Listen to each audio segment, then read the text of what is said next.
Listen for the Saint.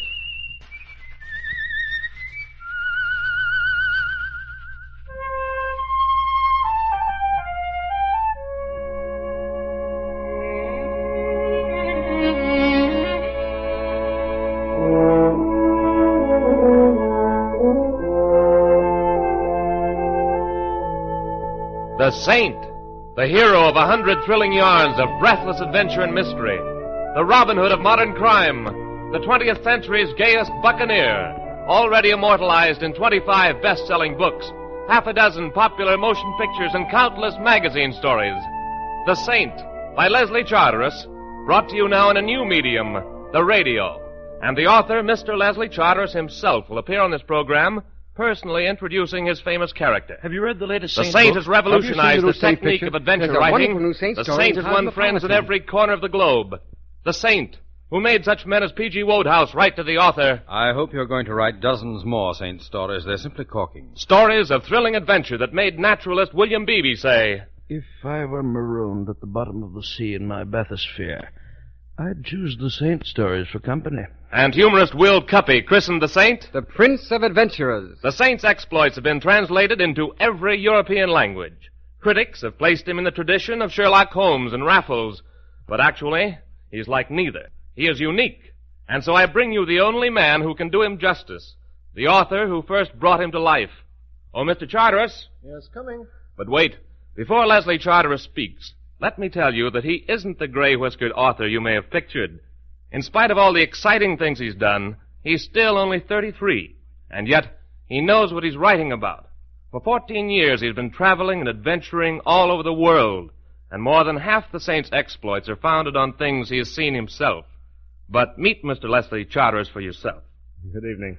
Mr. Charteris, tell us how you see the Saint's character. Well, that is rather a tall order. Let's say that he has a sense of humor. He never takes anything too seriously, not even himself. Of course, he has his own idealistic motives for poking the ungodly in the snoot, but he really thinks it's quite a lot of fun, too. And you let the public share the fun with him? I hope they do. After all, the world is full of villains who ought to be jumped on, and I suppose most people would really like to take a share in the jumping.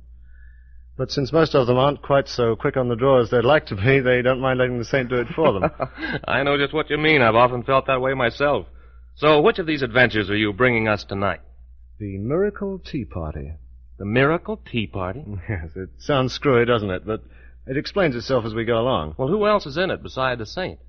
There's Patricia Home, of course. She's the Saint's beautiful companion in crime, isn't she? You could put it that way, but anyway, she's been in most of the Saint's adventures. Then there's Fernack. Oh, you mean Inspector John Henry Fernack of the Detective Bureau? Yes. He's quite an old favorite in the Saint series, isn't he? The Yes, Saint I certainly has suppose, given him a lot of gray hairs, though. Well, they've had a few battles, but they really think quite a lot of each other. Now, on this occasion, Fernack's indigestion was what really started the whole thing. His indigestion? Yes. Oh, he was in all kinds of trouble. The New York police commissioner was running him ragged about some espionage business. And, of course, the pains in his tummy weren't helping him a bit. I suppose the story really began when the commissioner was sitting in his office, waiting for Inspector John Henry Fernack to come up on the carpet. Yes? Inspector Fernack is outside, Commissioner. Oh, send him in. You sent for me, Commissioner? Yes, I'm still waiting for your report on that espionage business out at the airplane factory. Well, my men are doing their best, sir. And you better get some men who can do better. I promised the FBI months ago we'd crack this case. But, You're sir, laying down on the job, Fernack. I want action, I want it fast. Yes, sir. And another thing. Why haven't you rounded up this man Simon Templar, fellow they call the Saint? Well, you can't arrest a man without evidence, Commissioner. And get some. Everybody knows the man's a crook, one of the most notorious crooks in the country. Well, we've never been able to prove it, Commissioner. In a minute you'll be telling me you've fallen for this stuff about him being the modern Robin Hood. Well, the things he does generally seem to turn out all right. He's even helped me a lot of times. Oh, Fernack, you must be getting soft in the head. What's the matter with you? Are you sick or something? Well, as a matter of fact, sir, I am. I'm suffering from indigestion. Indigestion? Well, why don't you get something for it? Why don't you get some miracle tea? Is that the stuff they advertise on the radio? Yes. Why don't you buy some? Well, I will, sir. I'll stop in at a drugstore on my way home.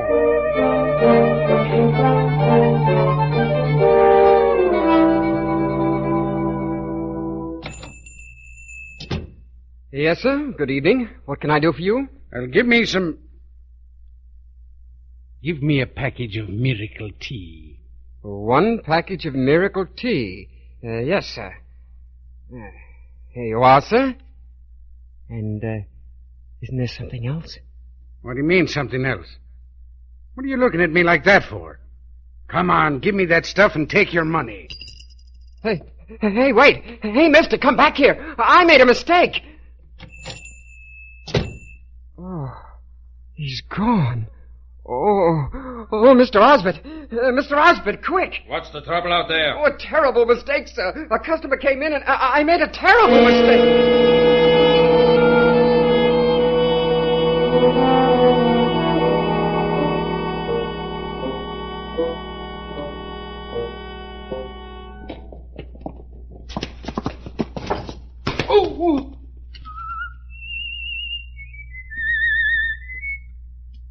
Hello? What goes on down the street? Hey, you, stop! Well.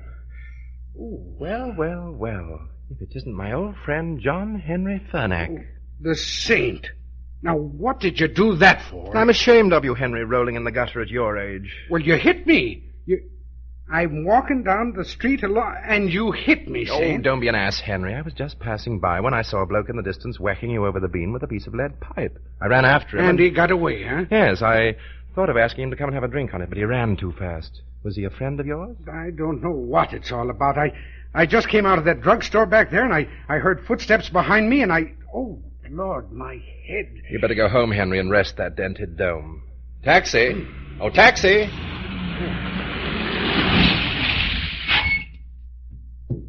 Now, be careful of him, driver. He's very fragile. Sorry I can't go with you, Henry, but I'm late already. I've got a date with someone much more beautiful than you. Well, I suppose I ought to thank you.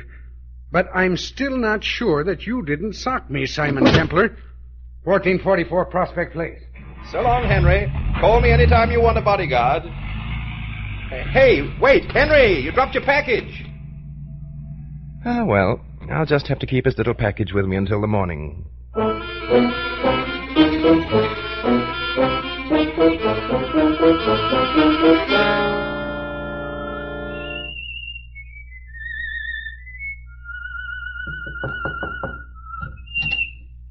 Hello, Simon. You're late. Oh, I ran into a little excitement on the way, darling. What's in the box you're carrying? Orchids? Now, Pat, give me back that box. It's not mine. Well, tea. A package of tea. Miracle tea for indigestion. Indigestion? Ha-ha. So your sins are catching up with you. Pat, now don't open it. It belongs to Simon, where did you get all this money? What money? The money that's in this package of tea. It's full of $1,000 bills. Let's have a look. 1, 2, 3, 4, 5. $5,000? Miracle tea. What an excellent name for it. Simon, where do you get this tea? Believe it or not, Inspector Furnack dropped it and I picked it up. Inspector Furnack? Mm-hmm.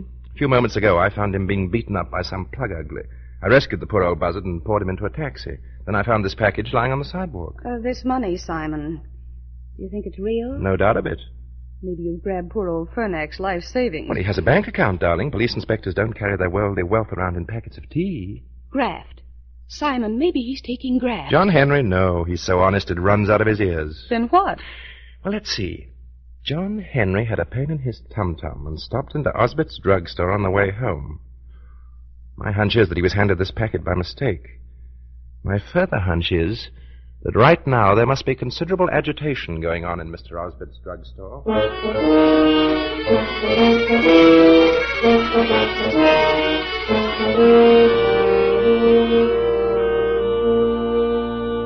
Mr. Osbert, please, sir. How was I to know it wasn't our man? Come over here, you fool. But how was I to know it was Inspector Furnack of the police department? He came in so quietly. He lowered his voice just like one of our own men. I said, come here. I ran after him.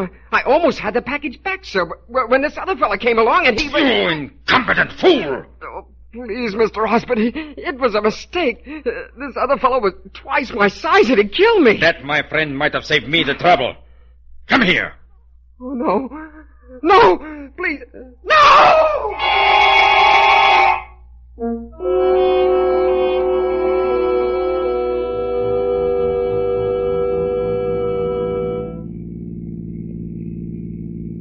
Darling, I wish you'd explain. Where are we going? Osbit's drugstore in search of further miracles. Well, there's the drugstore right over there.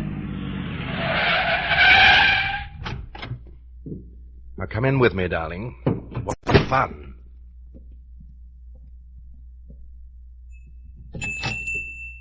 Oh, good evening, sir. What can I do for you? Is Mr. Osbit around? What's it about? It's about this package of tea. I'd like to return it. A friend of mine bought it, but decided he wouldn't risk taking it. So I said, Fernack, old pal, why waste a perfectly good $50? I'll take it back and change it for you. Did you say your friend's name was Fernack? Yes, you probably know him. Great detective and all that sort of thing. Oh, I'm sure we can change this package for you, sir. If you wait right here, sir, I'll get Mr. Osbert. Simon, his eyes popped out of his head when you mentioned Fernack. It worked, my sweet. You notice how he grabbed the packet and scuttled up those back stairs? Osbert must be back there. You stay here, darling, in the store while I see what goes on.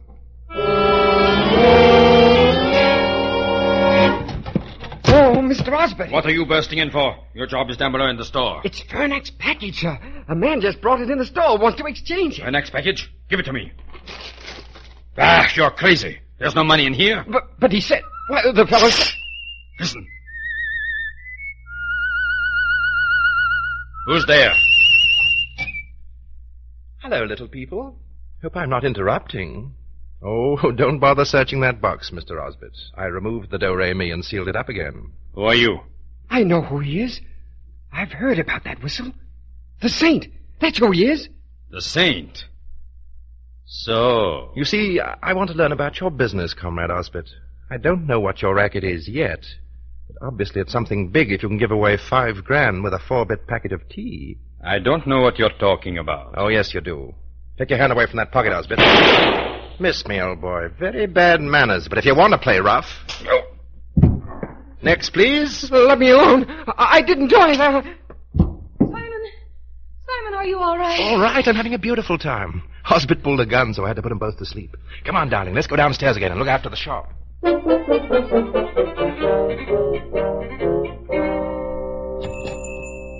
Let me have 10 cents worth of cough drops, please, and hurry it up. 10 cents worth? Yes, sir. Here you are. Here, not all that. Only 10 cents worth, I said. Special bargain price today, sir. £3 for a dime.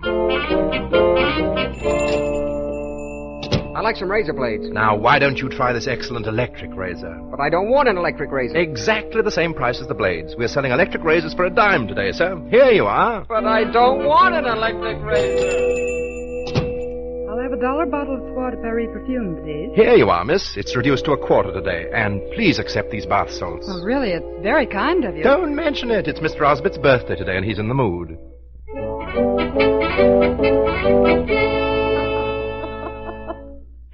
Simon, you're giving the whole store away. It may be loads of fun, darling, but where is it getting us? Not very far yet, but I've really been hanging around here in the hopes that someone had... No, another customer. What a revolting specimen. I wonder how much he'd charge to haunt our house. Out of the way, darling. Yes, sir. What will it be? Razor blades, shaving cream, hot water bottle? I haven't seen you before. Then you should admire the view. Where's Ossie? Ossie? Yeah. Oh, dear old Ossie's lying down for a while. Got a headache or something. Say, have you tried our passion flower lipstick? Cut the comedy. Oh, I'm sorry.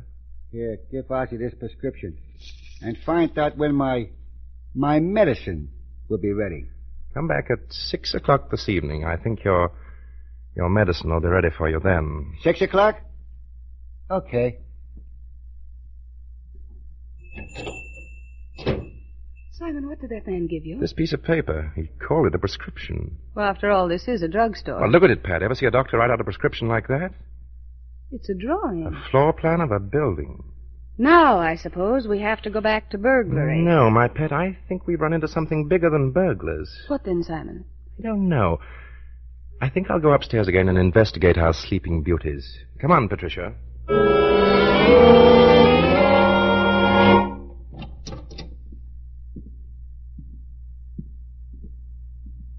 Roll over, Ossie. Let's see what you've got in your pockets. Ah, here's a wallet. What's inside, Simon? Oh, very interesting. Now, Mr. Osbert has a driving license and a credit card, both made out in the name of Baron Enescu, 577 Park Avenue. I wonder if Ossie has been leading a double life. Anything interesting in the desk? Just these papers. They look like a lot of radio commercials about miracle tea. Let's see 'em. Well, this doesn't look very sinister. Let's take 'em along anyway. Your babies are waking up, Simon. Oh, I've had enough exercise for today. Come on, darling, let's go. I think we've earned a drink. Make mine a miracle tea and soda.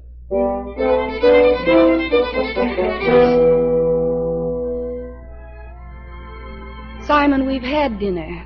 Why aren't we doing something about Baron Enescu instead of sitting at home listening to the radio? Well, aren't you satisfied, darling? We're hot on the trail of one of the most ingenious rackets I've ever heard of. Money flows like water. Plans are handed over a drugstore counter. And packets of tea get spiked with $1,000 bills. What you really mean is that this thing has still got you buffalo. On the contrary, my deductive genius is just getting into high gear.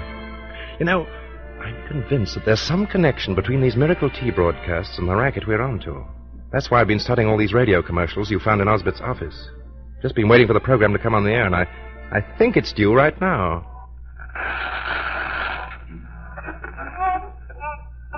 Good evening, everybody. Folks, why not try Miracle Tea, the amazing health beverage which has brought relief to so many sufferers? Let me read you a few testimonials. Mrs. G.K. of Brooklyn writes, for years I don't I've see what this radio program has to do with Osbert's drugstore and the money and the plans. Don't you? Listen. And Mr. J.B. of Philadelphia writes, Miracle Tea has indeed performed miracles for me. Miss L.G. of Trenton writes, Pat, I was right. I got it. The code signal. It's one of the neatest I ever came across. Code signal? Yes, it's so gorgeously simple I almost missed it. The one thing I couldn't figure out was how the agents of this ring knew when to visit Osbert's drugstore. Well, this is how it's done. The initials of the operative the big boss wants to get in touch with are given over the radio. Through the testimonials? Exactly. No detective on Earth could trace the connection between a radio broadcast and the particular person who listens to it. Oh, yes, after all, anybody can go into a drugstore and buy a patent medicine without attracting attention. Yes, and the package contains the wages of work well done, like the one Fernack got hold of, or instructions for another job. Darling, you're wonderful. Don't you ever amaze yourself? Constantly. Give me the phone. Whom are you calling? I'm going to organize a little tea party of my own. Inspector Fernack speaking. Hello, John Henry. And how is the little tum-tum this evening? Simon, haven't you anything better than to call me up at this time of night and make funny remarks? Now, seriously, Henry, if you're really interested in cleaning up this espionage business, just rush one of your squads to Osbert's drugstore, the place where you bought your miracle tea. Hey, are you kidding me? For once, I'm not, Henry. Unless I'm very much mistaken, a few other guys are going to be there shopping for miracle tea tonight. You'd better pick up everybody who buys it and hold them for questioning. If I thought... But you never have. Don't spoil your record, Henry. Just do as I say, and I'll get in touch with you later. I may have the big shot for you then. But who is the big shot of this ring? Well, I'm not certain, but I'll bet dough that Baron Enescu could tell us something. I think I'll just run over and ask him. What was the address? 577 Park Avenue. If you're not back in an hour, I'll meet you there with an ambulance.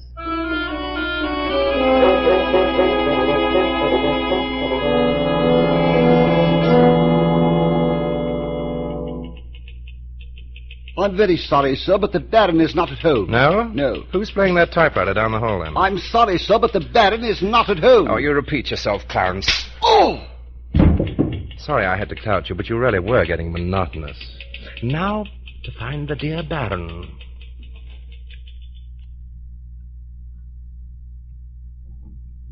Hello? Station DLPK. Give me Mr. Vernon, the announcer of the Miracle Tea program, please. Hello, Vernon? Here are the testimonials for the 10 o'clock broadcast. Are you ready? Mrs. B.C. of Los Angeles writes, since drinking your tea, I have become... Hold on. Hold on a moment, Vernon. Good evening, Baron. Put your hand over that mouthpiece. What are you doing here? Don't move. Do you feel this gun in your back, Baron? Talks faster than you can. Now get back on that phone and repeat exactly what I tell you. Hello. Hello. Vernon. Tell him you're changing the copy completely. Vernon, I'm changing the copy completely. Tell him to make it read like this. There are many testimonials in our files, and they all praise Miracle Tea. Hello. Make the 10 o'clock commercial read. There are many testimonials in our files, and they all praise Miracle Tea. Stop reaching for that desk drawer, Baron. It makes me nervous. Now say, all of you, everybody, why not buy Miracle Tea tonight? Go on, say it. All of you, everybody, why not buy Miracle Tea tonight? Now tell him that's all. That's all, Vernon. All right. Now you can turn around. What is the meaning of this? I should say about 15 years for you, Baron. Or would you prefer me to call you Osbert? Osbert? Mm-hmm. I recognized your voice the instant I heard it, in spite of your false whiskers. Besides, I took the liberty of looking through your wallet while you were taking a siesta in the shop. Very smart, aren't you, Mr. Templar? I get along. You've been running one of the most efficient espionage rackets in the country, haven't you? Are you crazy? Crazy enough to recognize plans of an airplane factory disguised as a prescription. Well, what are you going to do about it? Well, I'm going to leave that to Inspector Fernack. His men are already at your drugstore. They've probably picked up Miss G.K., Mr. L.G., and Mrs. B.C. already. And in a few minutes, when your 10 o'clock program goes on the air, there'll be a whole flock of dyspeptics rolling in to join the tea party. I have an uncanny memory for people who interfere with me, Simon Templar. Well, while you're thinking it over in Alcatraz, don't forget to tell the other boys to look out for me. Tell them about the Saint.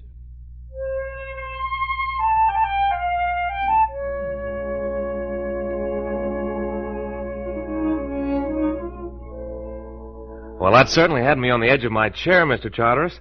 But it seems that Simon did all the work and Inspector Fernack got all the credit. You know, in a business like the Saints, you can't advertise too much.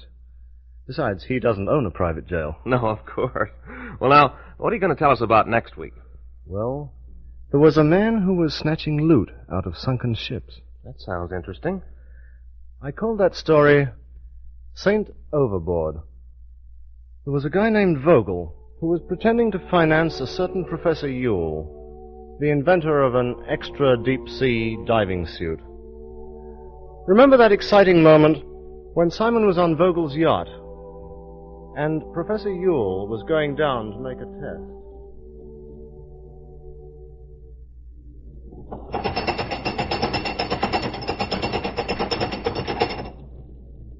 575 feet. Splendid. Professor, can you hear me down there? Yes, Mr. Vogel. I'm on the bottom. Everything is working splendidly. Give me another 20 feet of cable. I'm going to try to walk a bit. Something's gone wrong with the oxygen supply. Quick, bring me up. The winch is jammed.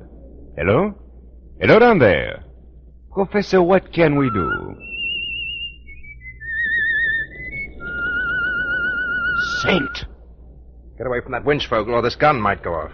Now watch me start it. Simon! Look out behind you!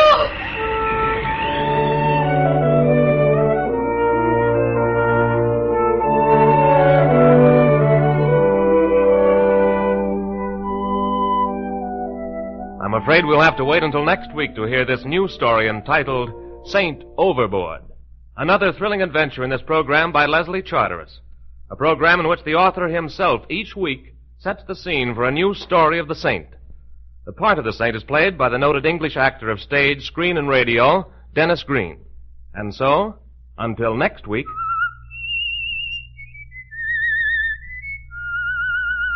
Listen for the Saint.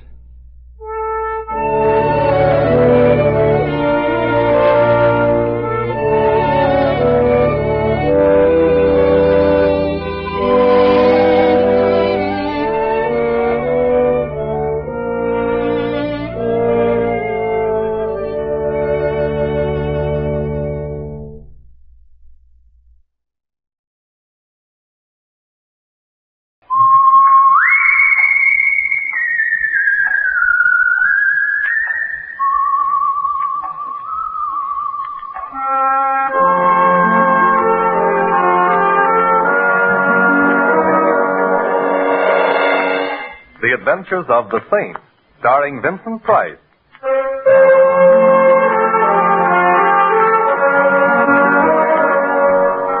The Saint, based on characters created by Leslie Charteris and known to millions from books, magazines, and motion pictures. The Robin Hood of modern crime now comes to radio, starring Hollywood's brilliant and talented actor Vincent Price as The Saint. Taxi! Taxi! 4500 Sutter, please. It's kind of late, ain't it? Yes, it is. Comes this time of night, I figure a guy should order... 4500 Sutter, please. Mind you, I don't like to get personal, you Driver. know, but, yeah? Of all the cabs in San Francisco, most of them operated by drivers who mind their own business. Why did I have to get your cab? Well, I like you. Who are you going to see at 4500? My name is Simon Templar. I'm 6'1" tall, and I have a birthmark on my right shoulder blade. My income for last year was... That's all right. Evading the question, huh? I give up. I'm going to visit a man named Clarence Quigley. Clarence Quigley? Clarence Quigley. You're going to see this alleged Clarence Quigley Look, about... he's got a collection of paintings. I like to look at paintings. Maybe that will seem odd to you, but... Oh, come now. No temper. Now, if I was your wife, you'd have to do better than that, you know. So how much do I owe you, and go away? Would you think I was soaking you if I suggested $3? I would. As one man of the world to another, let's make it $3 anyway. Let's just be yokels and make it 50 cents. Here you are. Well, Hey, is that blonde giving you the eye or me? Blonde? Yeah, the one coming down the street towards us. Oh, yeah. Best foot forward. I never saw her before in my life. Ellsworth, dear. Oh, Ellsworth, dear. I beg your pardon, but that's my neck you've got your arms around, Miss... A man named Clarence Quigley, huh? Driver, stop heckling. Miss, whatever your name is, the way you're strangling me is a pleasant way to be strangled, but... Ellsworth, dear. You sound so cold. I'm not Ellsworth, dear. I think I can honestly say I have never been Ellsworth, dear. You're not? No. Oh, I'm sorry. I thought you were. Maybe I just hoped you were. Don't you know Ellsworth, dear, when you see him? No, I don't, I guess. But, I saw you, and then the name came to me, so I thought... who is Ellsworth? I don't know. Well, I suppose a certain amount of confusion about who or what Ellsworth is understandable, but... That isn't the worst. It isn't? No. See, not only don't I know who Ellsworth is, but... Yes? I don't even know who I am.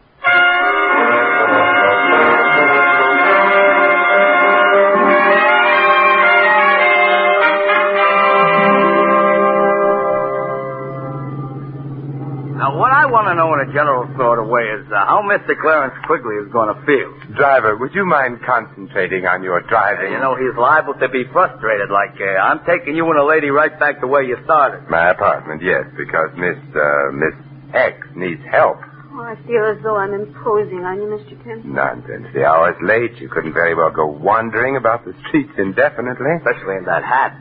Anything wrong with my hat? Not a thing. No, it's very charming and immaculate. Yeah, also it resembles a bird's home away from home. Well, mister, we have returned from where we went away. Good. Miss X? Thank you. Huh? You're going to keep on being a yokel, huh? Here. Mm-hmm. This time only half a yokel.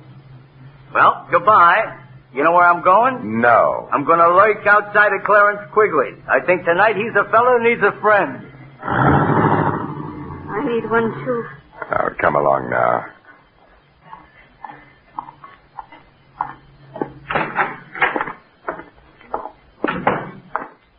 There you go. Now, take your hat off and make yourself comfortable. All right. I'm so afraid. Oh, quiet now. Let's take a look at your back. Here. Mm-hmm. Usual odds and ends, and they're compact. Initials. DM. DM, does that suggest anything? DM? Hmm. No. Oh, it doesn't.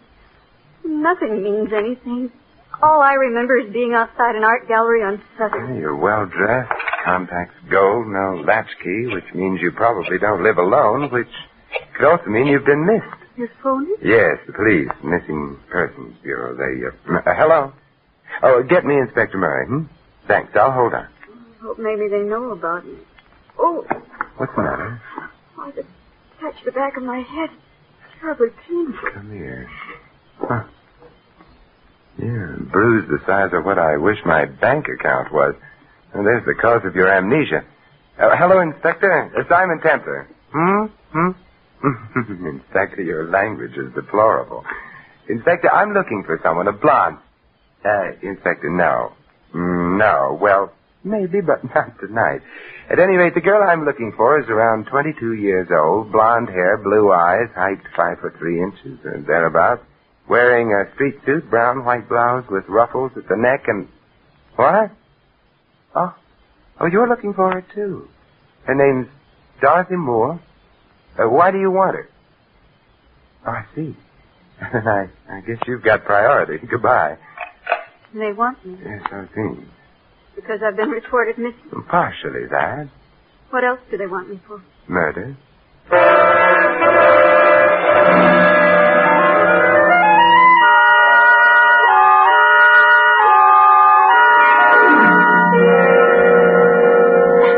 Here, now, try another cup of coffee. Dorothy, I guess we'll call you that unless we get evidence to the contrary. Dorothy Moore would fit the initials on your compact. What am I going to do? You stay here and wait for me. Where are you going? Well, from the information I've been able to get on the phone, your guardian, a man named Matthew Schreiber, was shot and killed earlier this evening. You disappeared. That's all the information in the public domain at the moment. I'm going to look for more. At my house? Yes. Well, shouldn't you turn me over to the police? Oh, well, actually, I don't really know that you are Dorothy Moore. I'd like to know a little more about the murder itself before coming to any decision. You mean you want to help me? Yes. And I need help, too, because you see what's so terrible about it all is that I don't remember anything at all, so I can't even say I didn't murder anyone.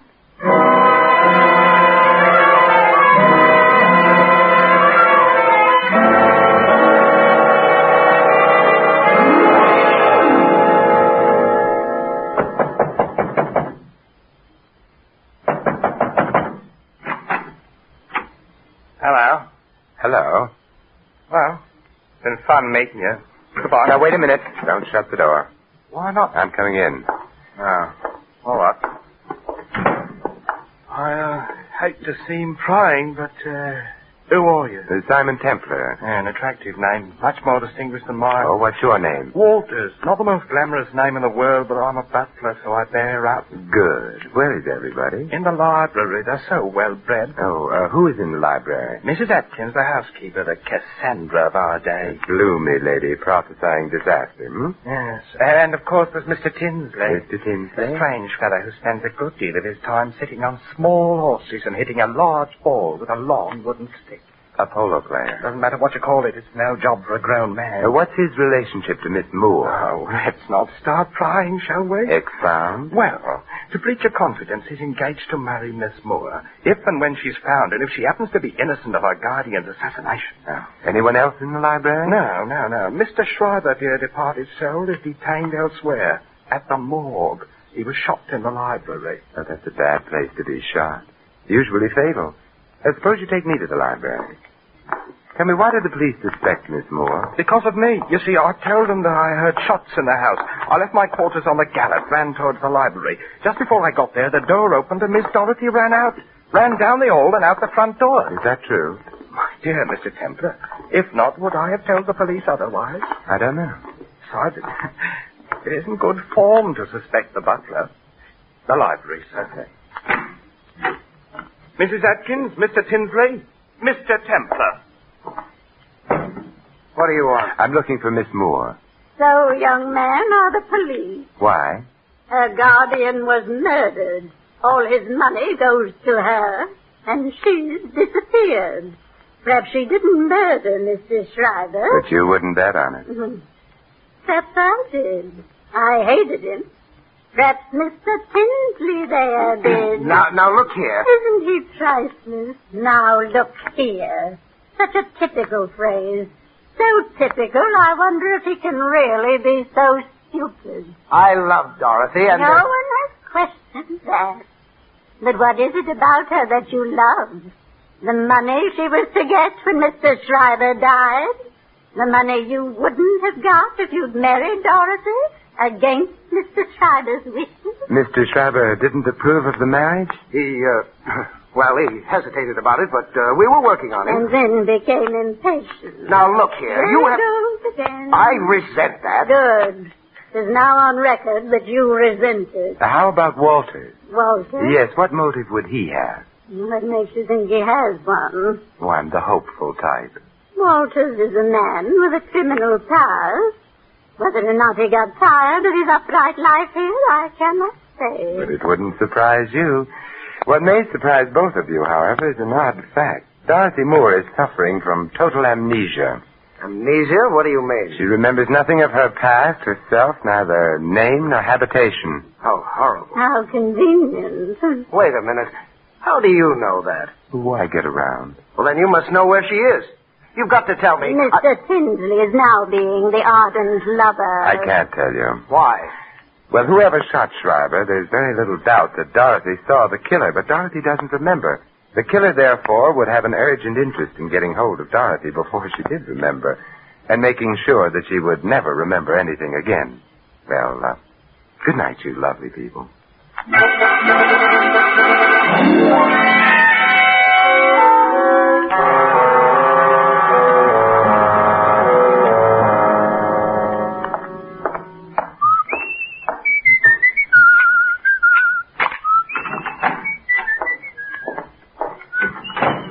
Dorothy? Dorothy? Dorothy? Dorothy!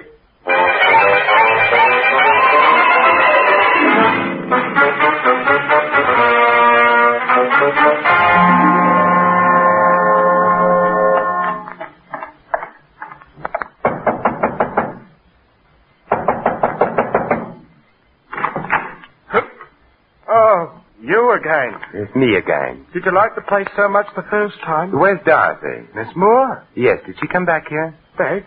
From where? She was at my apartment. When I got there, she was gone. She did come back here. She didn't ring. Let's find out. Tinsley and Mrs. Atkins still around? Mrs. Atkins has gone up to bed, I think. As for Mr. Tinsley, I imagine he's sampling the whiskey. Yeah, we'll find out. Tinsley, What? Oh, it's you. Yes, where's Dorothy? You're the one who knows. I'm the one who knew. Did she come back here? I haven't seen her. Walters, where's Mrs. Atkins' room? This way, sir. Now, come along, Tinsley. I'd like both of you in sight. If you insist. Mrs. Atkins will not be pleased at having her sleep interrupted. I'm not pleased either. This is her room, sir. Oh, thanks.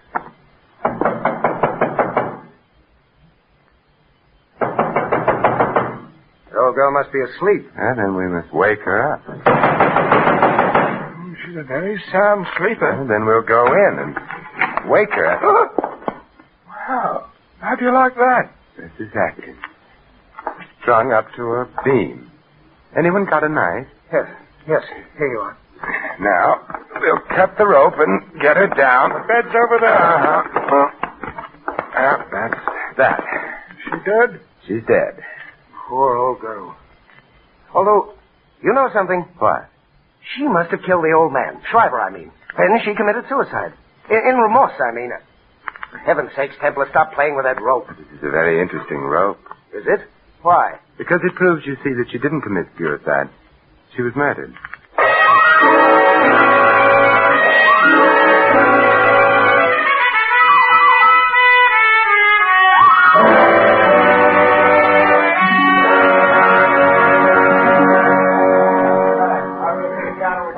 Templar? Yes, Inspector Murray. I understand you don't think that Mrs. Atkins committed suicide. I know she didn't. Well, while the boys are playing with fingerprints and stuff, would you mind explaining to a poor benighted member of the lower intellectual classes, a cop like me? Oh, Murray, now stop pulling my leg. You're one of the brainiest men I know. Then why do you always beat me to a case? Oh, I'm prettier. Uh-huh. Now, about this alleged phony suicide. Well, take a look at the rope with which Mrs. Atkins is supposed to have hanged herself. Now, let's see. The rope was thrown over the beam there. Uh-huh. I'm afraid you're right, Templar. Yeah, it wasn't hard to spot. Her weight would have pulled the rope sharply down over the beam. The fibers of the rope, therefore, should have slanted upward. Instead of which they slant down, indicating that somebody put the rope around Mrs. Atkins' neck and then hauled her up. We were supposed to think that Mrs. Atkins committed suicide as a confession of guilt. Which leaves us where? In the Schreiber home. I'm more interested in where the girl is. Dorothy Moore? Uh-huh. Why? Because I have... Hey, Mary. Look, coming through the door. Oh, I'm not sure. Simon. Oh, hello, Dorothy. I don't know exactly how I got here. I don't recognize the place at all. Yet I should, shouldn't I? Yes, you should, Miss Moore. Because this is where you live. But I'm afraid you're not going to stay very long. What do you mean? I'm placing you under arrest on suspicion of murder.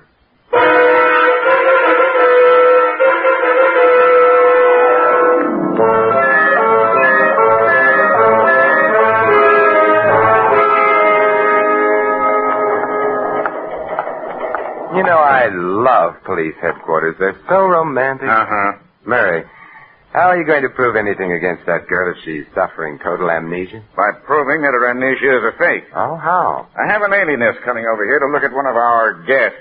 I'll have him see Miss Moore, too. He's due any minute. I'll go get the girl now. I wonder. The other door. Come in. Hello. Well, you're not Murray. I was supposed... Who are you? Doll, of course. Now, what's the matter with you? What are you complaining of? But I'm not the one... Come. We've got to get to the bottom of these things, don't we? I suppose so. Now, when you were a little boy, what did you want most of all? To be a big boy. Mm-hmm. Are you afraid of the dark? No. No? You are not afraid because you have little friends who come to you in the dark, perhaps, eh? No. Now, why are you afraid of the dark? Oh, it's a long, long story.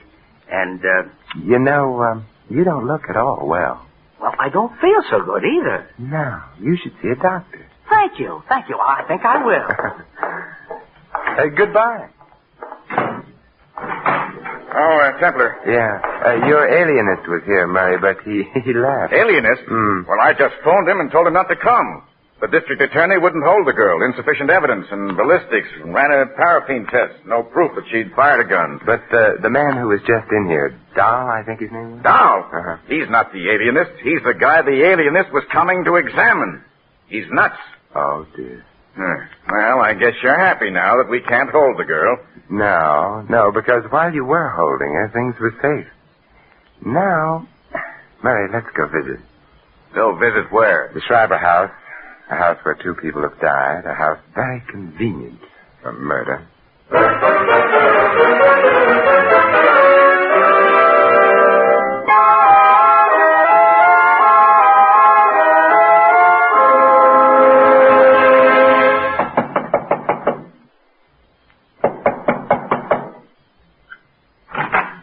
Yes? It's no Oz, Walters. We're coming in. Yes, sir. Dorothy's home? Yes, sir. She got here when? 10 minutes ago, perhaps. Well, we'll go to the library. Yes, sir. She got here 10 minutes ago, and then? She sat in this room for a few minutes, made a phone call, and went up to bed. She tried to phone you, Mr. Templar. I'll wake her up and get her down here. Hold on. Tinsley around? In the guest room, playing solitaire, laughing. Get him down here, too. That I will, sir. And Walters. Yes? You come back, too. Sure. Having fun, Templar? I don't care very much for this stage of any case, but What are you doing with that telephone? Hiding it under the couch here. Are you being subtle again? Again? Oh, you flatter me. Simon. Hello, Dorothy. Sorry to have had you wait, Oh, but I wasn't asleep. I was trying to remember. You will if you get the chance. Tinsley's here in the house, isn't he? Yes, he is. For heaven's sakes, is the man never to get any peace? You know Inspector Murray, Mr. Tinsley? Oh, yes. The policeman. Oh, look, now get off your polo pony and... Where's Walters? Well, now on his way to Canada, I imagine. Dorothy, get on the phone right away. The phone, yes, of course. Oh, well, there doesn't seem to be one in here. Perhaps in the next room. Why do you want me to phone? I don't. But you just did. Dorothy, didn't there used to be a phone in this room? I don't know. I don't remember. Oh, yes, you're amnesia, but you remember everything that happened since the blow on your head, don't you? Of course. Well, then equally, of course, since you were in this room a very little while ago, and since you used a phone in here, you should have remembered that. Why didn't you? Well, I don't know. slipped my mind. No, Dorothy, it didn't slip your mind. You were merely being over-careful. What does that mean? It means that you are not now, nor ever were, suffering from amnesia. Why should I pretend to have amnesia? Because you killed your uncle. You knew you'd need something to help you out in court, so you wandered about until you found someone on whom you could try out your amnesia. That happened to be me. You're just saying those things without proof. Besides, there was a paraffin test. It indicates merely that you wore gloves when you shot your uncle. It indicates I might have worn them. If I'd shot him, you can't prove I did. I can prove your amnesia was phony, that along with some other things. How can you prove it? Very simple. Your hat. What? When you arrived at my apartment, you took your hat off, discovered a large bruise on the back of your head. That was to supply a plausible reason for your amnesia. But, Dorothy, as I remarked to the cab driver at the time, your hat was immaculate, untouched. You're asking us to believe that the killer knocked you out and then carefully put your hat back on your head again? I'm not asking you to believe anything. I'm going. What a charming revolver. The one you used on your uncle? It still has bullets in it, so don't try to stop me. But Dorothy, you didn't ask me how I could be so sure the killer hadn't done that business with your hat. I don't.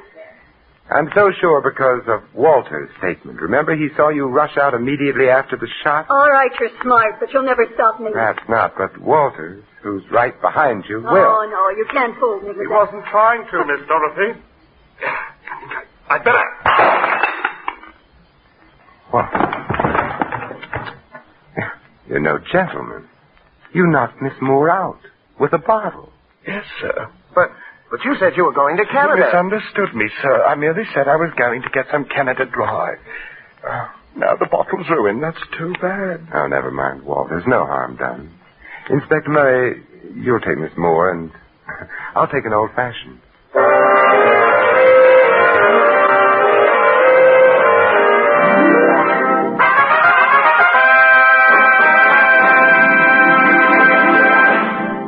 You have been listening to another adventure of the Saint, the Robin Hood of modern crime.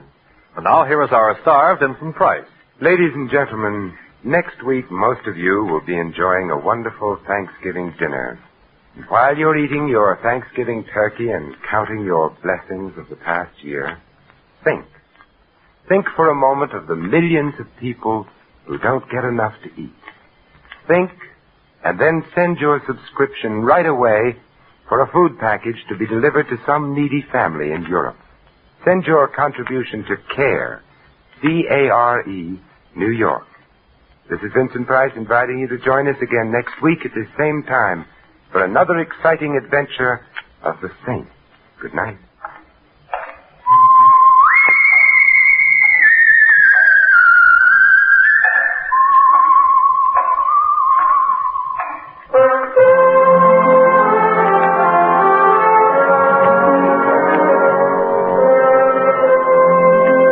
Script of The Saint was written by Lou Vitties. Our cast included Peggy Weber, Ted Bonnell, Jerry Hausner, Tom Brown, and Daniel Hurley. The music was composed and conducted by Harry Zimmerman. The Saint, based on characters created by Leslie Charteris, is a James L. Safier production and is directed by Thomas A. McAvity. Vincent Price is soon to be seen in Robert Lifford's production of The Baron of Arizona. All you Saint fans will be glad to know that the Saint comic books are on sale at all newsstands. Your announcer, Merrill Ross. This is the Mutual Broadcasting System.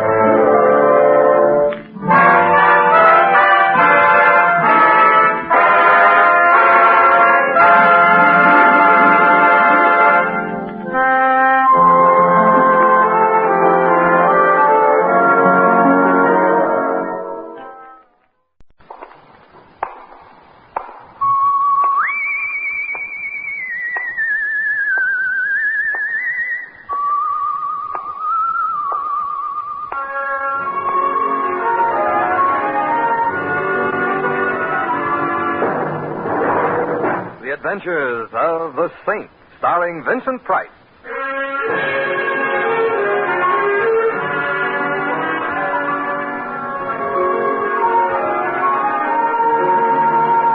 The Saint, based on characters created by Leslie Charteris and known to millions from books, magazines, and motion pictures. The Robin Hood of modern crime now comes transcribed to radio, starring Hollywood's brilliant and talented actor Vincent Price as The Saint. Templar, Mr. Templar. I'm asleep. Mr. Templar. Noisy dream. You're not dreaming, That's Mr. what Templar. you say. I'm alone in my bedroom. I'm in bed. It's Oh, dark. but you're not alone. I'm here. Go away. I'm sorry. I didn't climb into your bedroom in the middle of the night merely to go away again. Well, what did you expect? A 21-gun salute? I expect your attention. You can't see me, can you? No, I'd be even happier if I couldn't hear you. But I can see you, however.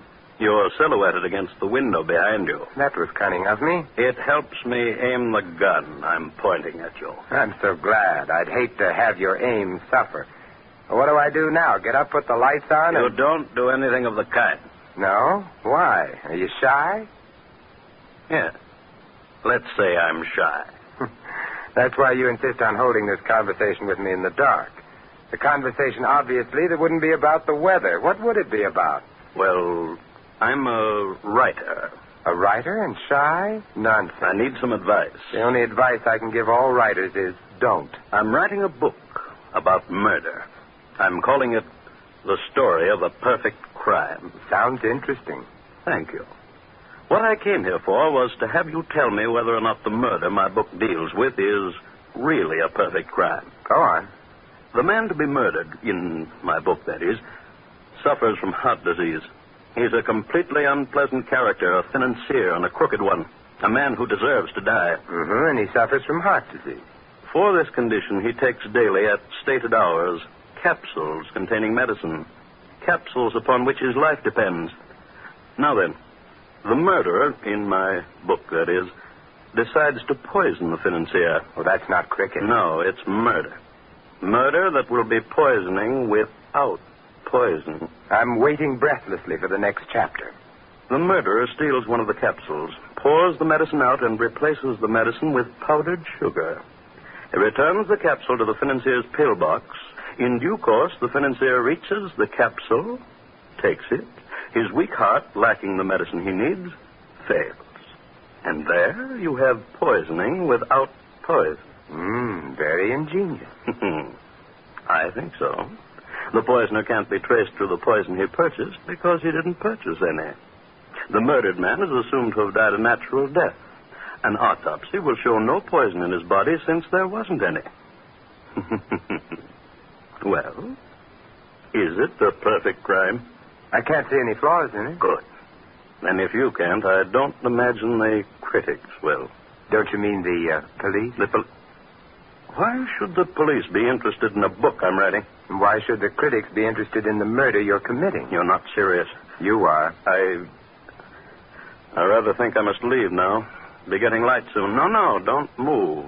I still have the gun pointing at you. If I had to shoot you, it wouldn't be a perfect crime, but you'd be dead nonetheless. But that wouldn't interest you, would it? Well, good night, Mr. Templar, and pleasant dreams. Thanks. Loads.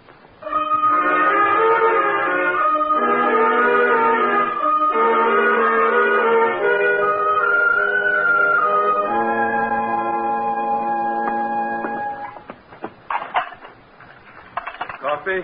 Your toast, Mr. Templar, and the morning paper. Oh, thank you. You're up early this morning, aren't you? I couldn't sleep. Hey, any resemblance between this toast and toast is purely coincidental. What does your chef do, tan the stuff? Oh, no, Mr. Templar. He probably uses old shoe leather. What's the matter? Don't you like the headlines? Can't say that I do. Frank A. Clark, noted financier, dies of heart attack as police arrest him for alleged embezzlement. Oh. Was he a friend of yours, Mr. Templar? No. But he was a financier. He was crooked, and he had a weak heart. No wonder he died when he got arrested. It depends on whether he took medicine in capsules. What depends on that, sir? Murder, my friend. Murder.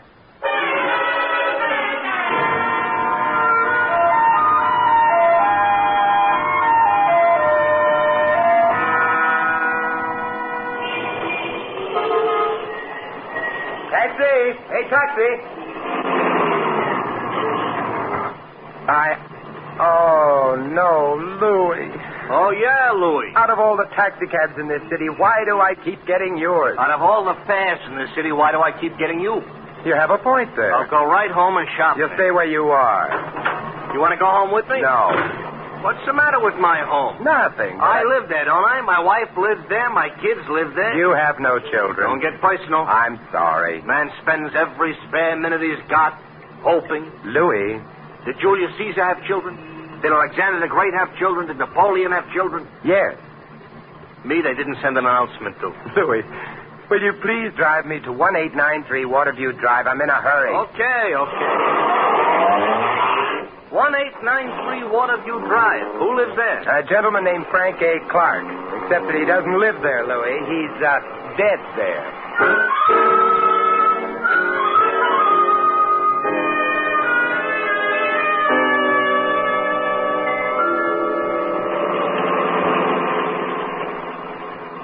You're going to keep company with a corpse, Mr. Templar? I am going to visit his surviving relatives, if any. Why?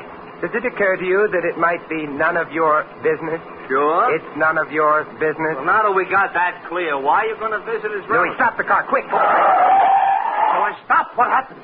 We've reached 1893 Waterview Drive. Oh, I'm careless about little details like that. Here, Louis, and don't forget to mention it to your income tax collector. I'll write to him. Hey, don't you want me to wait? No, but you will, Louis. You will.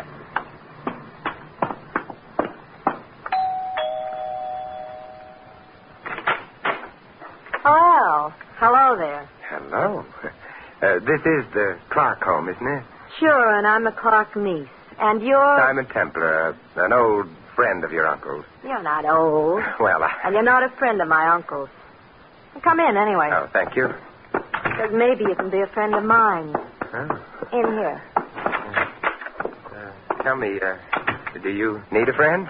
No, but I like 'em when they're as tall as you. And oh, my name is Inez. Inez Francis. I'm very glad to know you, Miss Francis. It probably won't be when you really get to know me. I realize perhaps I shouldn't have come today. You must be all broken up by your uncle's death. Who, me? Well, perhaps the family. Well, that's me. I'm the family. Your uncle must have been a lonely man. No, he didn't mind. He had me in the market and all those people he was swindling. Oh, and of course he had Mr. Hartzell and Charlie Melvin. Who are Hartzell and Charlie Melvin?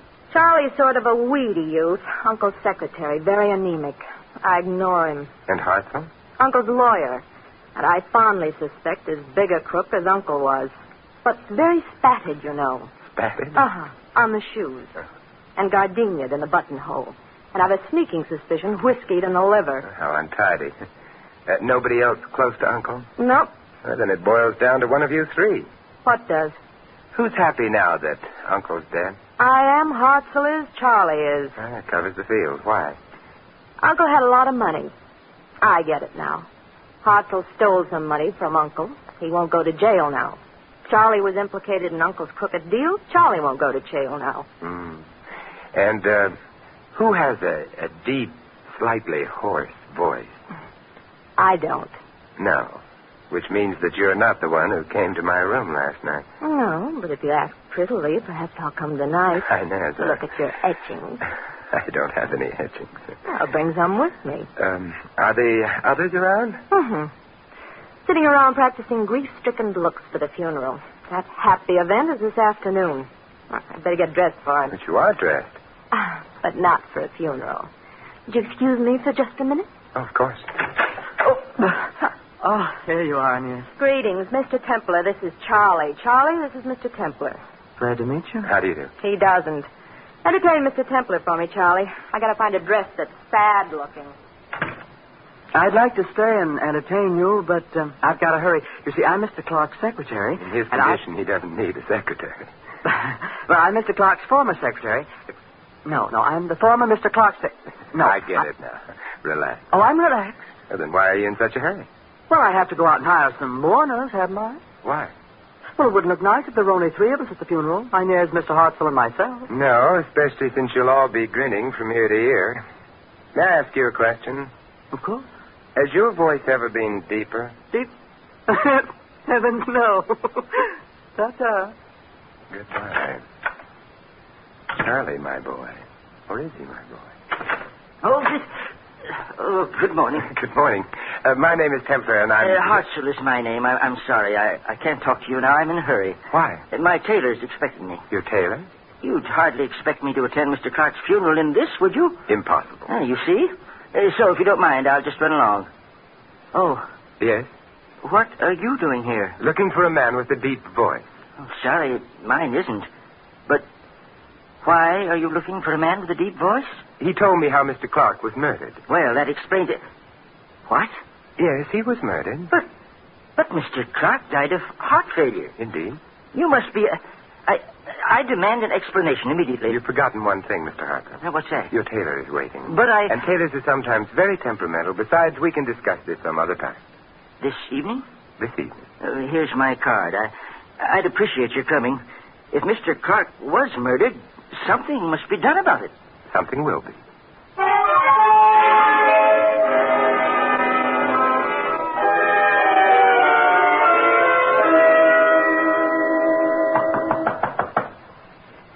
Who knocks at my gate? Enter. Templar, as I live on sufferance and breathe with difficulty, Templar. Hello, Desmond. What happy winds waft you hither, Simon the Subtle? Desmond, I'm not an audience. No, Templar, I'm an old ham. And contrary to what they say, hams do not improve by aging. Still a gay adventurer? Well, I'm not especially gay at the moment.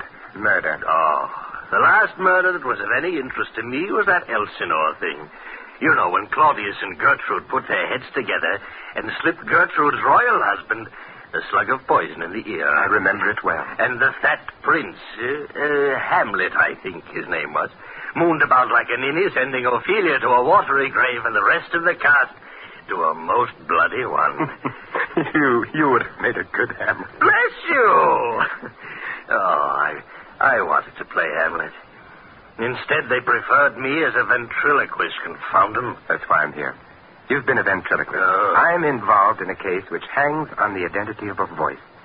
Desmond, could anyone change his voice so that it would be completely different from his real voice? Oh, yes. But you'd always know that the second voice wasn't natural. That does it, then. Does what, Simon? Look, Desmond, 3 people wanted a man named Clark dead. Clark is dead. Presumably, therefore, one of the 3 killed Clark. Yes. Now, I was told of the method whereby Clark was going to be killed. By a very distinctive voice in the dark.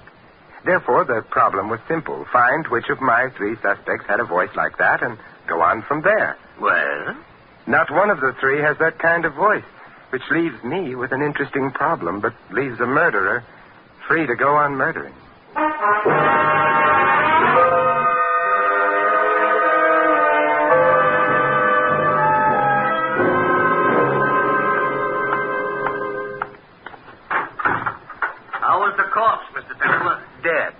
Louis, I want the nearest bookstore. You can't have it. It belongs to a guy named Pestlethwaite. Would you please drive me there quickly? Okay. What's the matter? Suddenly decided you want to curl up in front of a fire with a good book? For that, I'd rather have Inez. No, Louis, I merely want to find out how a man can die of poisoning without being poisoned.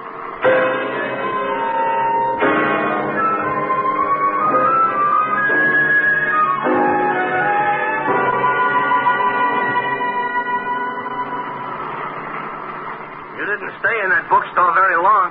What's the matter? He didn't like Pestlethwaite? He didn't have the book I wanted. I know a place. Not that kind of book, Louis. What I wanted was a book on heart diseases. Oh, light reading, huh? Interesting. Heart diseases. These stores had one book on heart disease in stock until yesterday. No? Yesterday, the book was sold to a man, Pestlethwaite told me, who behaved in a strenuously agitated fashion. A man named Hartzell. Maybe the name was bothering you. Which reminds me, where am I taking you? Naturally, Louis, to a man named Hartzell.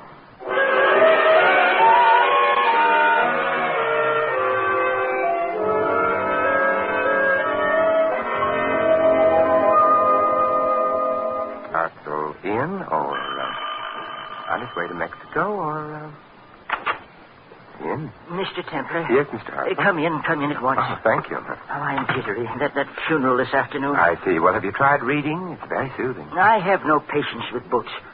Now, please tell... Not even books on heart disease? Oh, why? Excuse me. Hello? Oh, yes, Inez. What? Oh, how dreadful. Oh, yes, at once. Goodbye. You're pale. I'm shocked. Charlie Melvin. You know him? Mr. Clark's secretary. Yes, well, it seems that something's happened to him. What? He's dead.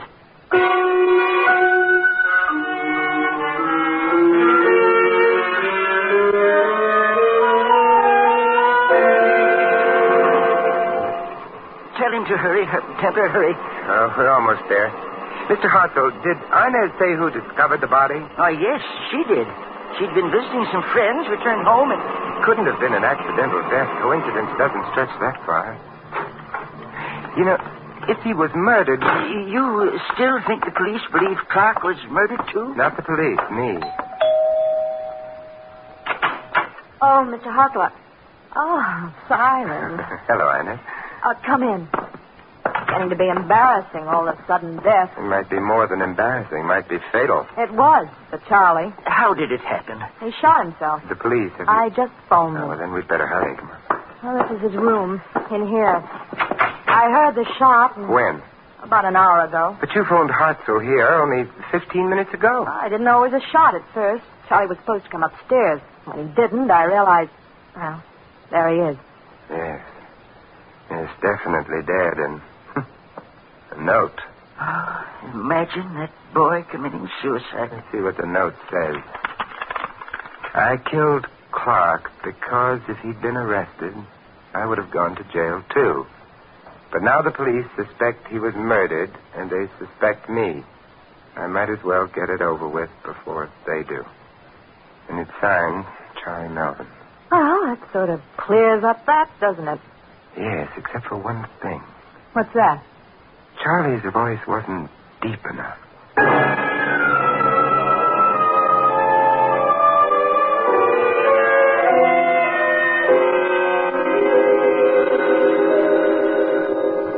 Alexander Graham Bell's little invention should sometimes be strangled.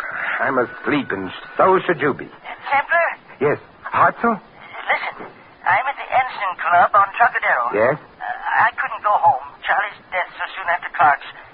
Anyway, remember that voice you told me about? I remember it very well. I just heard it. What? The man with a voice like the one you described was here. I'll be right over. He's gone now, but I followed him outside and heard him give the cab driver his address. Good boy. I have my car. I'll pick you up immediately. Fine. We can go right after him. It's some distance outside the city. Look, I'd travel to the North Pole for him. You don't measure miles when chasing phantoms.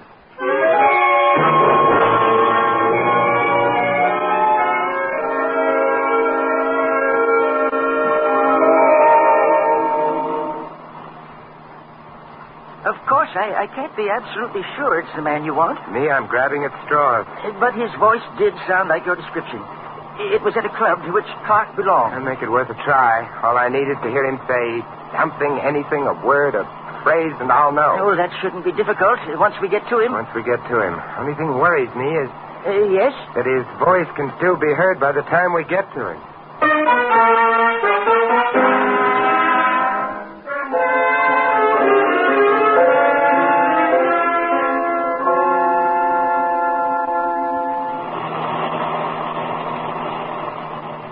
Halfway to the North Pole. So you didn't take me literally, did you? You shouldn't be much farther. Templar. Yes? I don't understand about Charlie. I can't see him murdering Clark somehow. You don't believe he did it? Do you? Not especially. Oh, why not? I don't know. Intuition, maybe. Ooh, our little stranger likes seclusion, doesn't he? Evidently. You know, the police accepted that suicide note without question. Did they? There's the house. Oh, there aren't any lights showing. Well, he must have got here sometime before us. Went to bed, I guess. Yeah, probably. I wonder. Do you think he'll recognize you? Oh, probably.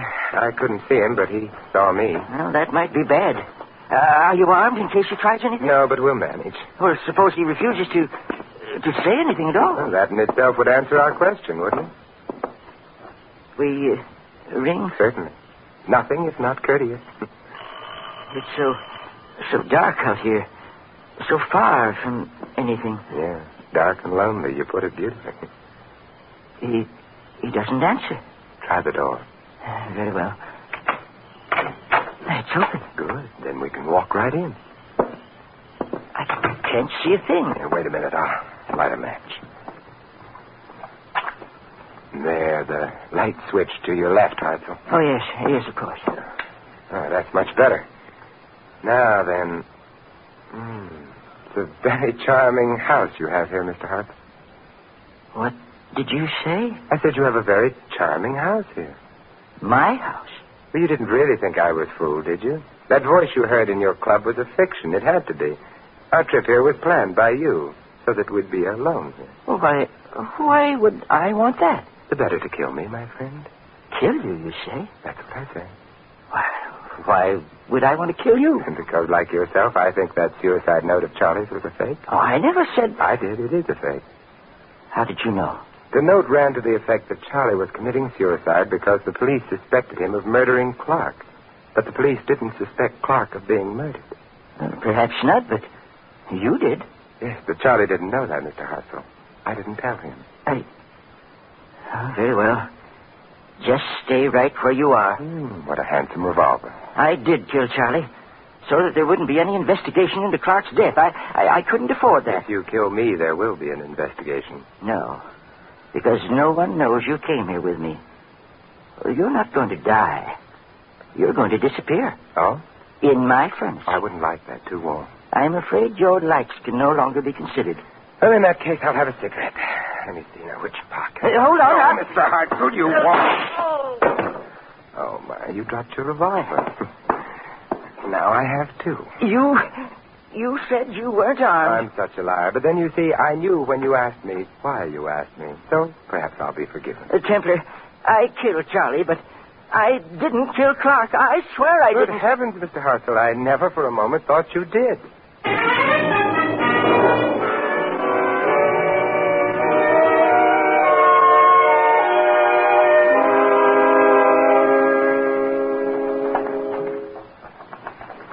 A beautiful night, Simon. Poor Mr. Hartzell, all shut up in a dungeon cell. Yes, I'm afraid the beauties of the night are lost to him. Those beauties are also lost to Charlie and Mr. Clark. Don't be morbid. They're better off dead. Well, it would have been nicer to leave that decision to them. Mr. Hartzell, bless his fussy old soul, was really an impulsive man. And a foolish one. Let's not talk about him anymore. Let's talk... Of your uncle. Why? Because Hartzell didn't kill him. Oh? A man came to me in the middle of the night, in the darkness, so that I never saw him, and told me of a plan to murder Mr. Clark. It was a good plan, absolutely undetectable. The man left. All through this case, I've been looking for a man with a voice like the one that told me of murder. And? There were three people involved. Yourself, who'd get the money if Clark died. Charlie, who'd be saved from jail. Hartzell, who'd be free of embezzlement. Uncle certainly spread a lot of joy when he died. Charlie was murdered by Hartzell, but Charlie's was not the voice that spoke to me, nor was Hartzell's. Then whose voice could it possibly have been? That's the central problem. All right, why did the man come to me in the first place? Well, according to you, to make sure his method of murder would never be detected. But in coming to me, my dear, didn't he make sure of the very opposite? Oh. Well, then, he must have wanted you to... That's right. He wanted me to detect murder, but why? Obviously not because he was going to murder anyone. I don't understand. The only voice in this case that I haven't heard is the voice of your uncle. My uncle? He was my visitor. But why? Why did he do it? Because nobody was going to murder him. What could he hope to accomplish? What he did accomplish. Inez, your uncle was an old man with heart disease on the verge of being arrested for theft, swindling. He knew he wouldn't survive even the shortest prison term. He probably suspected that the strain of the arrest itself might be fatal, and it was.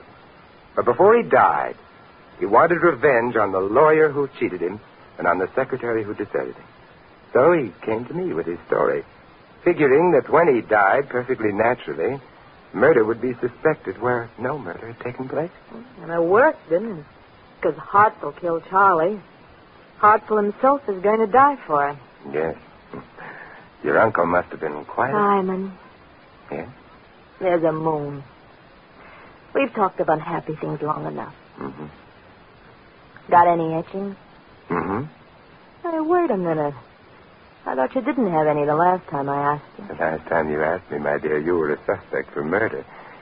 Now... Now? Now you're beautiful, you're blonde, and... Yes. It's just plain murder.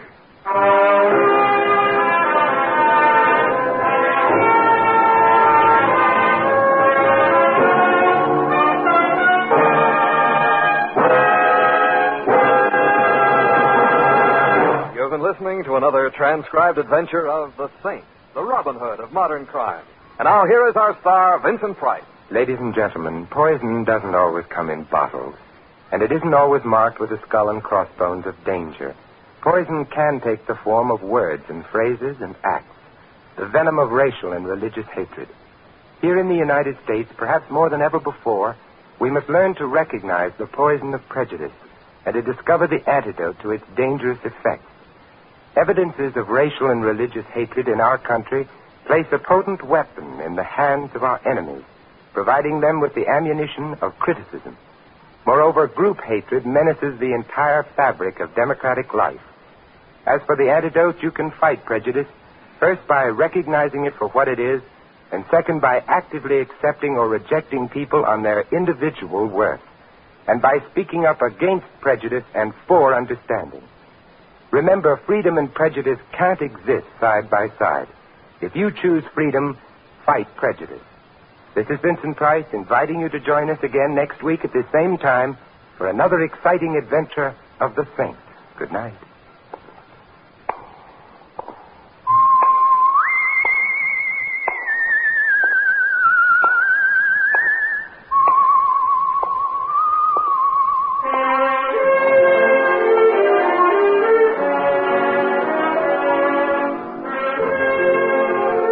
Tonight's script of The Saint was written by Louis Vittes. Our cast included Gene Bates, Lou Merrill, Fred Howard, Jack Edwards Jr., and Larry Dobkin. The music was composed and conducted by Vaughn Dexter.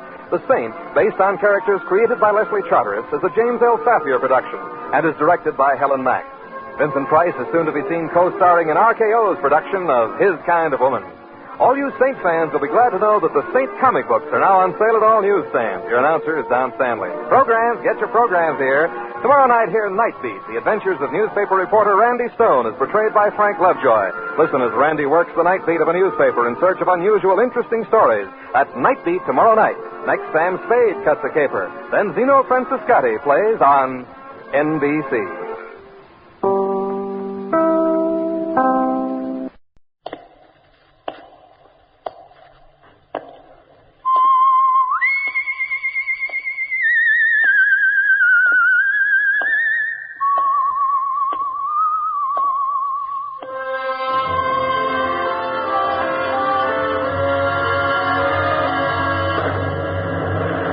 The Adventures of the Saint, starring Vincent Price.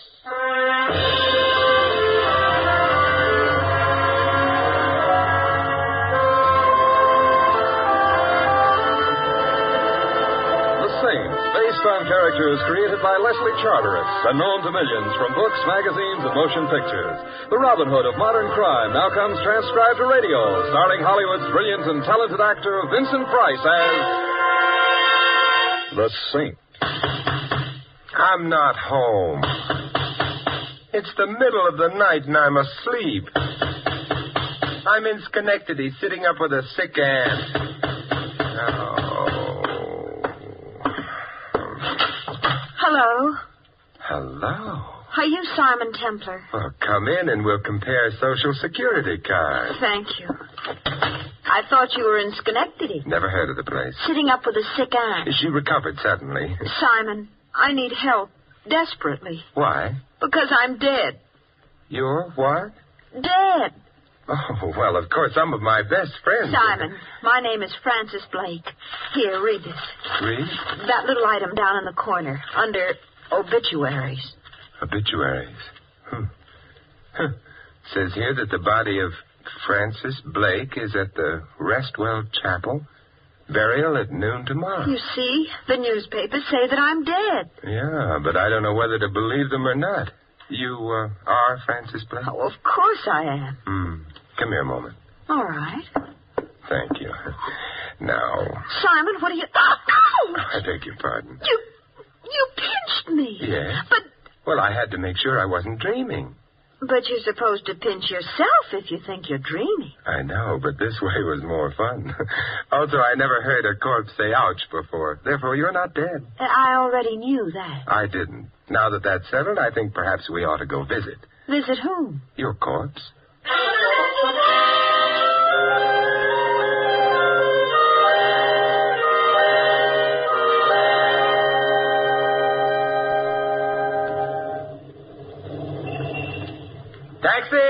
Taxi!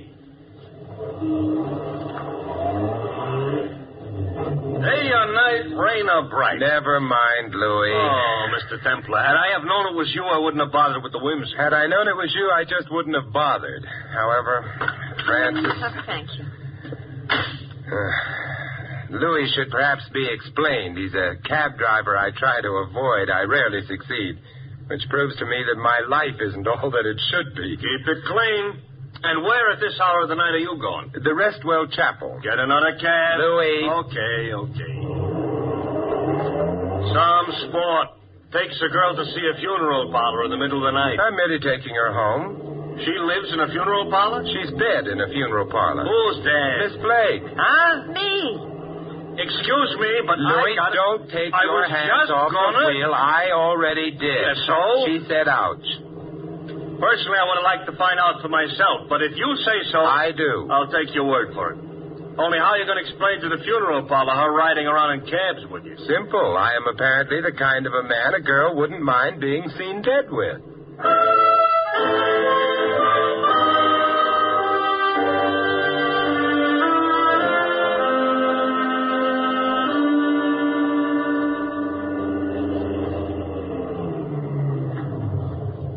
The Restwell Chapel at your service. Louis. I know. Wait. But I'm telling you one thing, considering the type of company you're keeping. I ain't waiting till nobody plays no hot licks on a trumpet. I don't think you'll have to. Come along, Francis. All right. I've been trying to pretend to myself that it's all some kind of a joke, but that funeral parlor looks too real. We'll find out soon enough. One nice thing about funeral parlors, they're always open. That you call nice? You have a point there. Ooh, listen to that doorbell. Chopin, at least. I beg your pardon? I said, Come in, Francis. This is an hour that comes to all. Except in states that don't have daylight saving. I, sir, was referring to your bereavement. Whom are you mourning? We would like to look at Francis Blake. The hour is late, but grief knows no clock. Good heavens, an epigram. We try, sir. If you'll follow me. Thank you.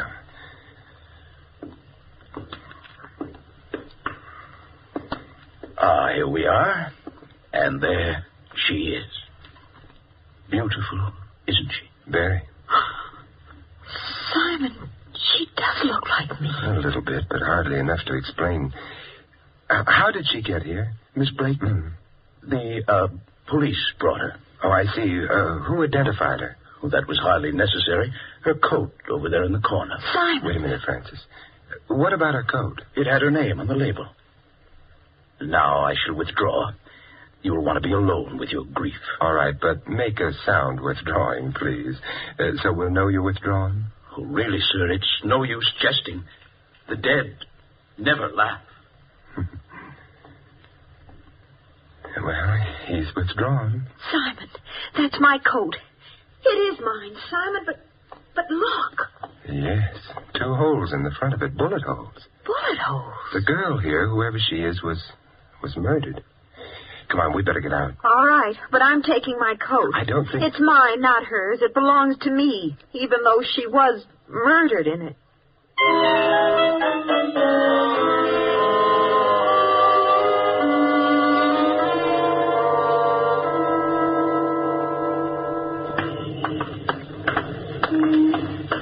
Simon, what was that girl doing with my coat? Wearing it when she was shot, presumably. There's another question, perhaps a more important one. Why was she shot in the first place? I suppose she had enemies. Have you? Back again? Yeah, we're back again. Francis. Oh, thank you. The little lady lost her place? Francis, where do you live? The Thornton Towers. Louis. I heard. Simon, back there. Why did you ask if I had any enemies? The coat's a distinctive one. Well, it's a very colorful plaid. Yes, the girl back at the funeral parlor was murdered while wearing it. The question comes to, was her wearing the coat when she was killed merely a coincidence, or was she killed because her murderer thought she was, you?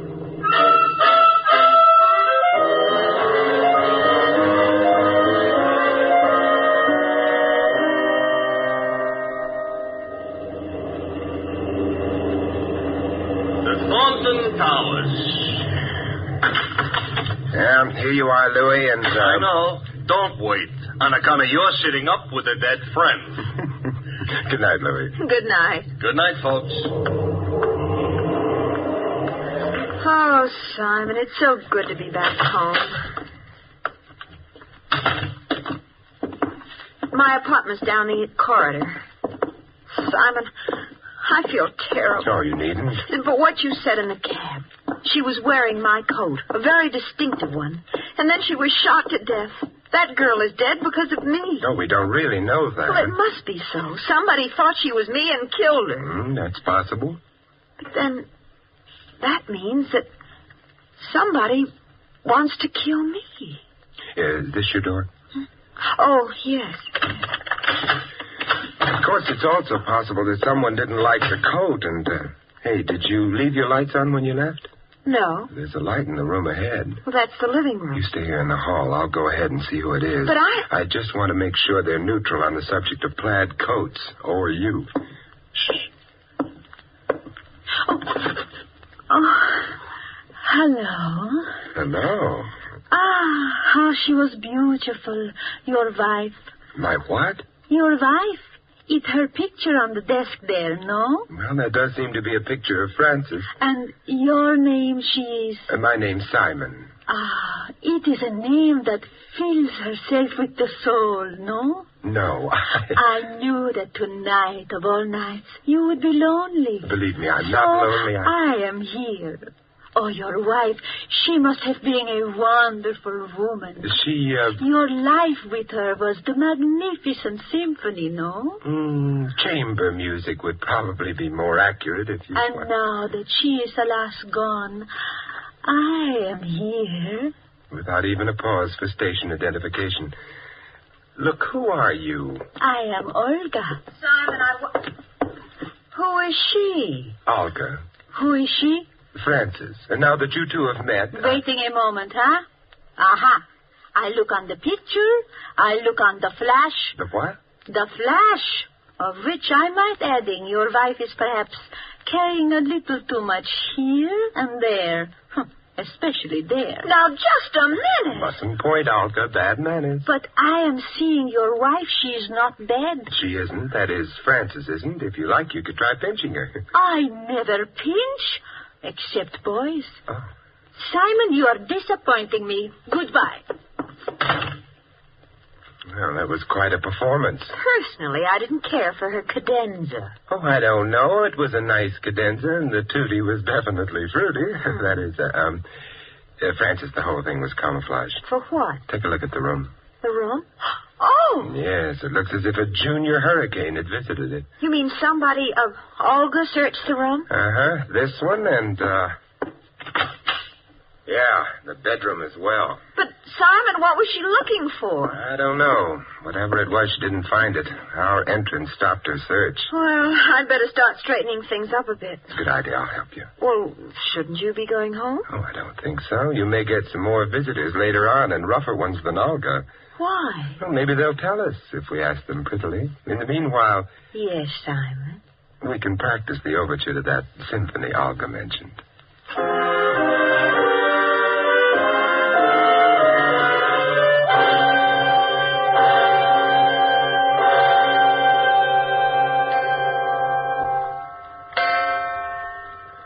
Simon. Yes? It's getting awfully late. Yes, I know. We really can't sit up all night waiting for someone to come. We don't even know for sure that someone will. Olga got into this apartment, and someone else did before her. Someone else? Of course. Your coat was stolen, wasn't it? Well, I suppose, but not from the apartment, Simon. Not from... Well, where was it stolen from? I can't be sure, of course, but I gave that coat to the cleaning shop down the block about a week ago. Cleaning shop? Mm-hmm. What's the name of it? The Carter Cleaners. Why? Because evidently it started out from there to wind up on a murdered girl's body. Therefore, come on. We're going to... Yes, believe it or not, I'm taking you to the cleaners.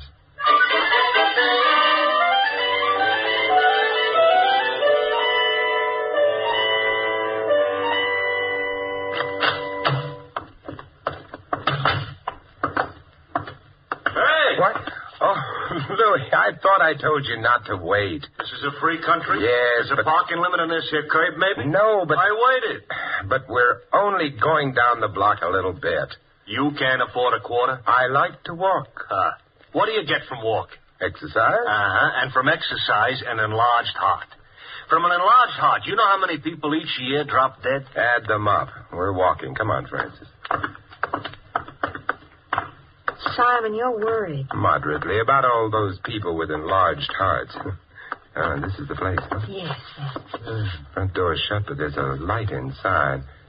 Let's try. It's locked. However... I think someone's coming. Recognize him? Yes, that's Mr. Maxon, the manager. Oh, what do you want? Do you mind if we come in? Look, it may have escaped your attention, but it happens to be after 2 o'clock in the morning. Why do you want to come in? The rain. It's not raining. But suppose it starts. I happen to be a very tired man. You should go home earlier. I shouldn't be bothered by drunks. I'm not drunk. We've stopped by for Miss Blake's coat. Coat? The plaid. As I may have mentioned before, we are not open for business. And then what are you doing here? I'm crazy about carbon tetrachloride fumes. I'd still like the coat. Oh? Then please do stop by. In the morning. Simon, why did you... I wanted to find out if the cleaning store knew the plaid coat was gone. But we didn't find out, did we? No, nevertheless, we've worried Mr. Maxon. Thank heaven Louie's handy. Hey, Louie! Louie! You give up, huh? Yeah. Into the cab, Francis. All right. Well, name your destination, Mr. Templar. A very long trip. Yeah? Drive to the back of the cleaning store. You'll probably have to go around the block. That alley must lead there. Okay. But, Simon, why are we going to the back of the store? Because we're going in? No, because I suspect Mr. Maxon is going out.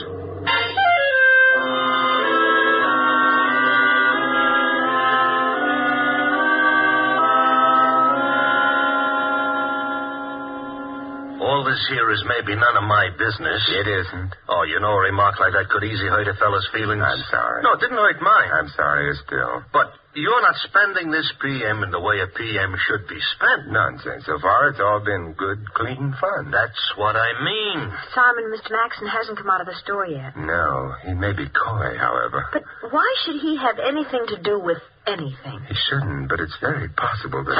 Simon! Yeah, Mr. Maxon is shutting up shop. Coming down the back alley, which confirms something or other. You mean if he weren't hiding something, he wouldn't use the back way? Perhaps. We're far enough away from the alley for him not to notice. Look, he's turning the corner. Louis. I'm alert. Not for nothing was I a Boy Scout. Although, actually, what I was a Boy Scout for was a certain Girl Scout. Hold it a minute. He's getting into that... He's a villain. That's a convertible. Everybody knows only villains ride around in convertibles. He started. Louis. Here we go.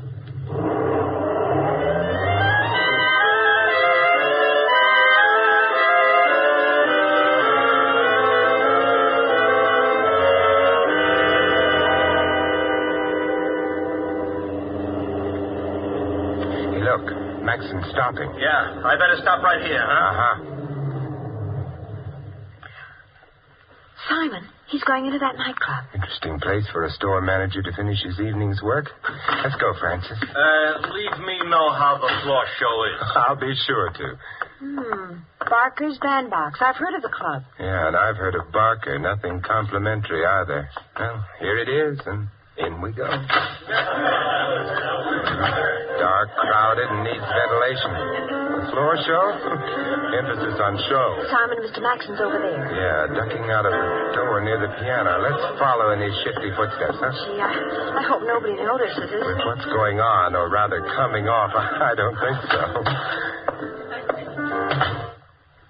Oh, it's so dark in this hallway. Yeah, listen. I can't hear what they're saying. We can get a little closer. Simon. Now, wait a minute, Buck. I'm not going to wait long enough. Where are the stones? I told you the girl disappeared. I know what you told me.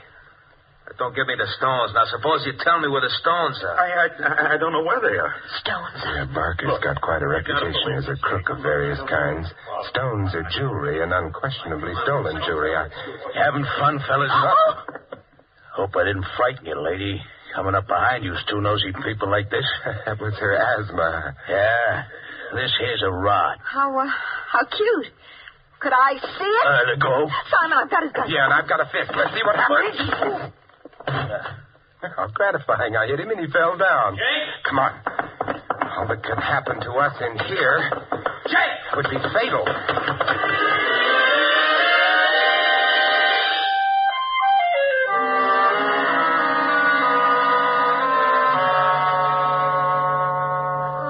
When they fired at us, I know. It's always a little nervous-making. Well, here we are. Thanks, Simon. No, not yet. I'm going in with you. But... No, for safety.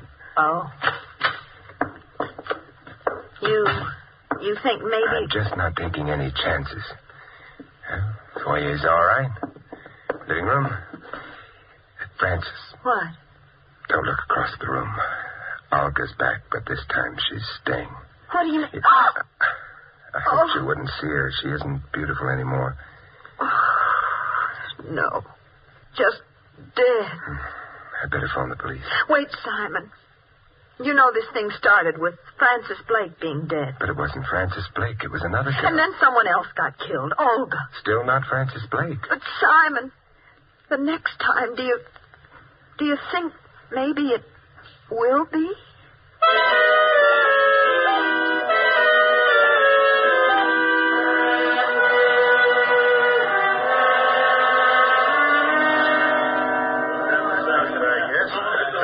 Let's get out of here. Good night, Templar. Good night, Lieutenant. Thanks for dropping over. And exit Olga, exit police. Francis. Yes, Simon. You better go to bed. I'll stay on. It's almost morning anyway. Oh, I couldn't sleep. Would you like me to fix us some breakfast? Oh, say, that's not a bad idea if you feel up to it. Oh, I don't know how I feel. You stay right where you are. Won't take me more than a few minutes. All right.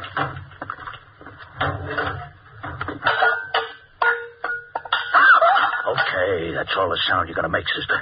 The gun's loaded. If you got ideas about yelling for help, remember this. Bullets get to you quicker than help. Now, let's get out of here. By the service door, like I come in. But, Simon... And the boyfriend, you write him a letter from where you're going. If you're lucky, sister. And I hope you're lucky. You're too pretty to enjoy dying so quick.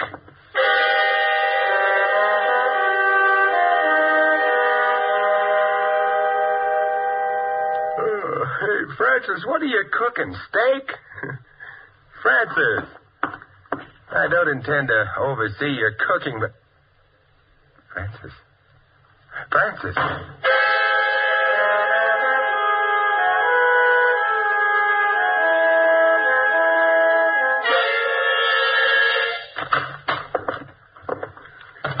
Oh, here she is, Mr. Barker. Yeah. Nice work, Jake. Hi. I want to know what this is all about. Yeah, I bet you do. You and me both, baby. What'd you do with the stones? The stones? Yeah, the chorus girl's delight, the old man's charm, the stones. Oh, you mean jewels. I don't have any. Maybe not on you, but you're going to tell us where they are, won't you, baby? Suppose I don't know. I wouldn't care to believe that. Well, you'd better start because I don't know. All right. I'll start not believing you. Jake. Yeah? I don't believe her. I don't think she's behaving right. You don't, huh? I don't. Okay, Mr. Barker.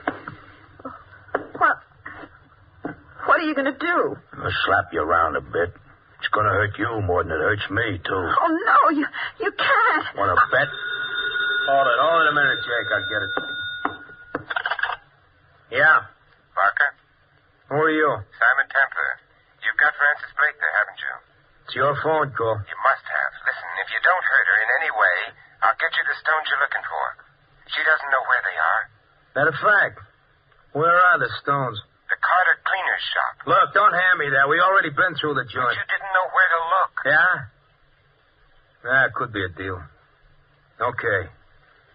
But your girlfriend will be under a gun all the time. First funny move and she gets it. No funny moves. We'll be seeing you. Okay, Jake.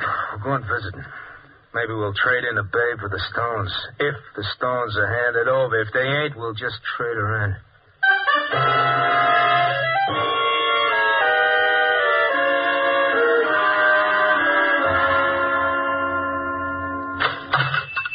Good morning, and...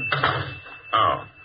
You were here last night. That's right, Mr. Maxon. I was looking for a plaid coat. Plaid? Yes, maybe it would be here on this rack. Oh, it wouldn't be there. You see, this rack is for dresses. And this is for last night. Sorry to have upset you, Mr. Maxon, but company's coming, and I've got to set the table for them.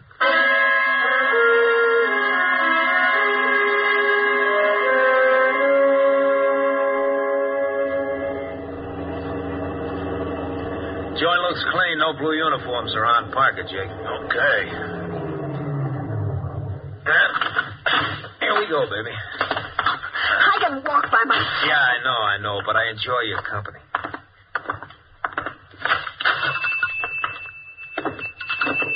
Simon! Hello, Francis.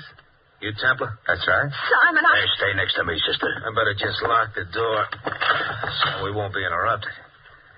All right, where are the stones? Yeah, they're in the place here. They must be. I don't like the sound of that. It could be a stall. What's that? And Mr. Maxon, he fell down while he was pressing some suits or something. Yeah? Get up, Maxon. Come on. What? Hello, Mr. Barker. Hello, rat. Oh, you don't have to talk that way, Mr. Barker. I can't help it if the stones were stolen from me, if the woman double-crossed me. This babe here? Yeah. Why don't you work her over, Mr. Barker, and her boyfriend? After all, they're the ones who killed Olga, aren't they? It was in their apartment. Never mind, Olga. I like the kid. I sent her out the job. She got it. Business, you got to cut your losses when you have to. I still want the stones. Hey, you.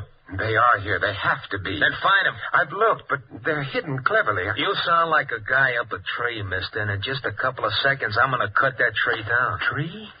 Hey, wait a minute. Tree? Suppose you wanted to hide a tree so you couldn't find it. Where would you hide it? I ain't interested in hiding trees. You'd hide it in a forest, of course. Therefore, going through the place, I noticed...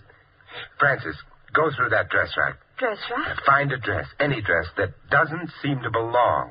Well, all right. Well, I don't get it, boys.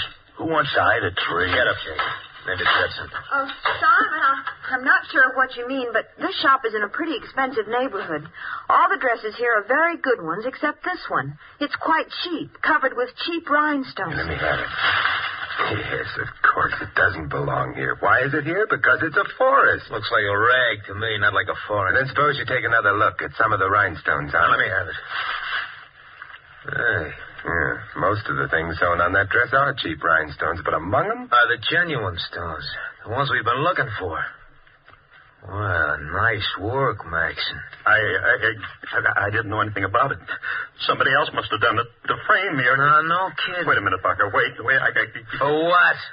I'm going to tell you something, Maxon. No, Barker, You sure told him. Never did like a double-crosser. Hey, you, where you going? Well, it occurred to me you mightn't like witnesses either. Francis, stay behind me. Wait. Pressing machine filled up quite a lot of steam pressure. I kicked the outlet pipe off, and it came to you. You better stand, Barker, unless you want to get parboiled. It's getting so hot in here. Come on. You leaving us? Oh, they've gone. Yes, Francis, but not for long. And the police won't have much trouble picking them up with them all, forgive me, but I can't resist it, with them all steamed up.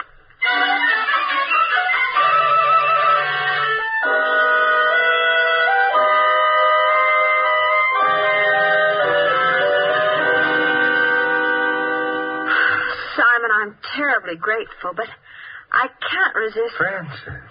asking you what it was all about. Oh, an intellectual, huh?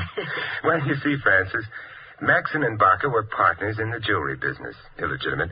They worked out a nice idea.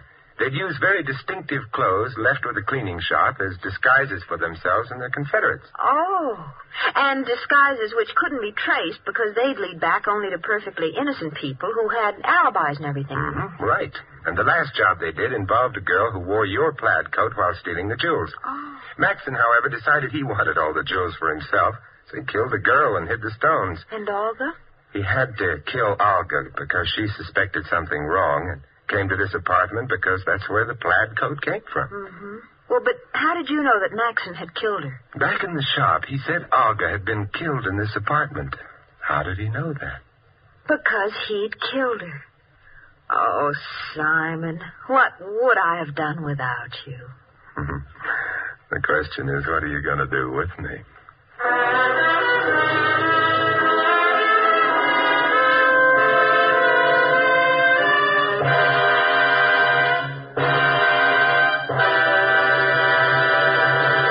You have been listening to another transcribed adventure of the Saint, the Robin Hood of modern crime. Now here is our star, Vincent Price. Ladies and gentlemen, our cast tonight included Shirley Mitchell, Viola Vaughn, Larry Dobkin, Lou Merrill, Tony Barrett, and Jack Moyles. This is Vincent Price inviting you to join us again next week at the same time for another exciting adventure of the Saint. Good night.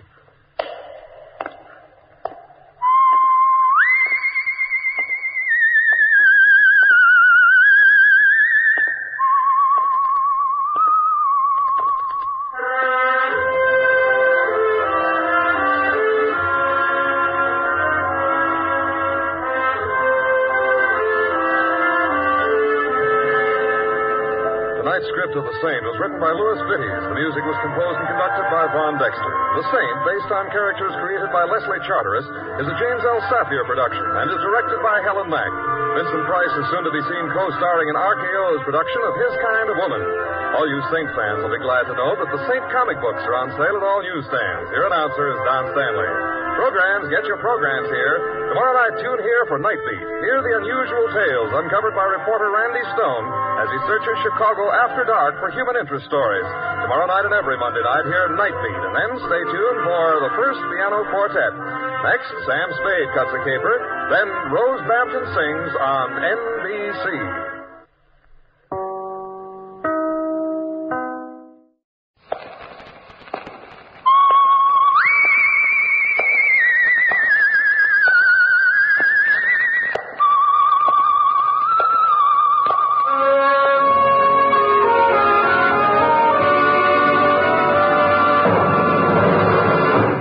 The Adventures of the Saint, starring Vincent Price. The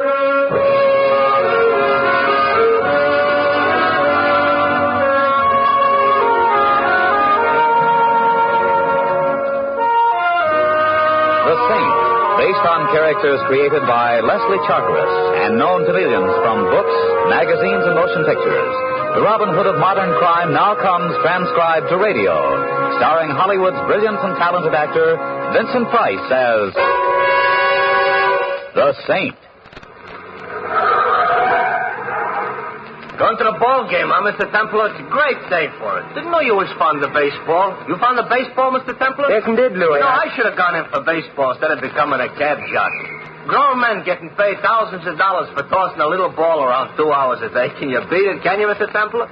I'm asking you, can you beat it? Louis, Baseball, you can't beat it. No, I'd like to live in a town where they got Major League ball. The Blue Sox here is all right, but it's minor league. You think we'll ever get a big league ball in this town, Mr. Templar? I see, you think we'll ever get big league ball, Mr. Templar? You're kind of quiet today, Mr. Templar. My silence, friend Louis, is purely comparative. Oh. Well, since you're not feeling well, it's good you're taking the afternoon off. Been reading about that father and son of the Blue Sox, Lefty and Phil Miller? They're rather interesting. Supposedly the first time in baseball father and son have played on the same team. Yeah. The old man just down from the majors and the kid on his way up. Old Lefty was great in his day, though, and the kid will be great, too. They both playing today, Louis? Neither one. Phil ain't due to pitch till tomorrow, and the old man's got a game leg. Won't even be in uniform. That's what goes first in baseball, Mr. Templar, the legs. In my line of work... I know. Mr. Templar, you know something funny? There's rumors out about the Blue Sox. What kind of rumors, Louis? The rumors say the Sox are going to do business. Lose a ball game that maybe they should win. Oh, nonsense, Louis. Baseball is honest. You know that. Maybe so, but it's still got to be played by humans. You'd better step on it, my cynical friend. We're late. Sure, Mr. Templar. Most likely nothing to the rumors anyway. You know how it is driving a cab. You pick up all sorts of things.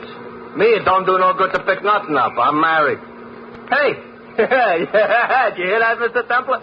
I said, me, it don't do no good to pick nothing up. I heard, Louis. I heard. Pretty funny, huh? Louis, take me out to the ball game.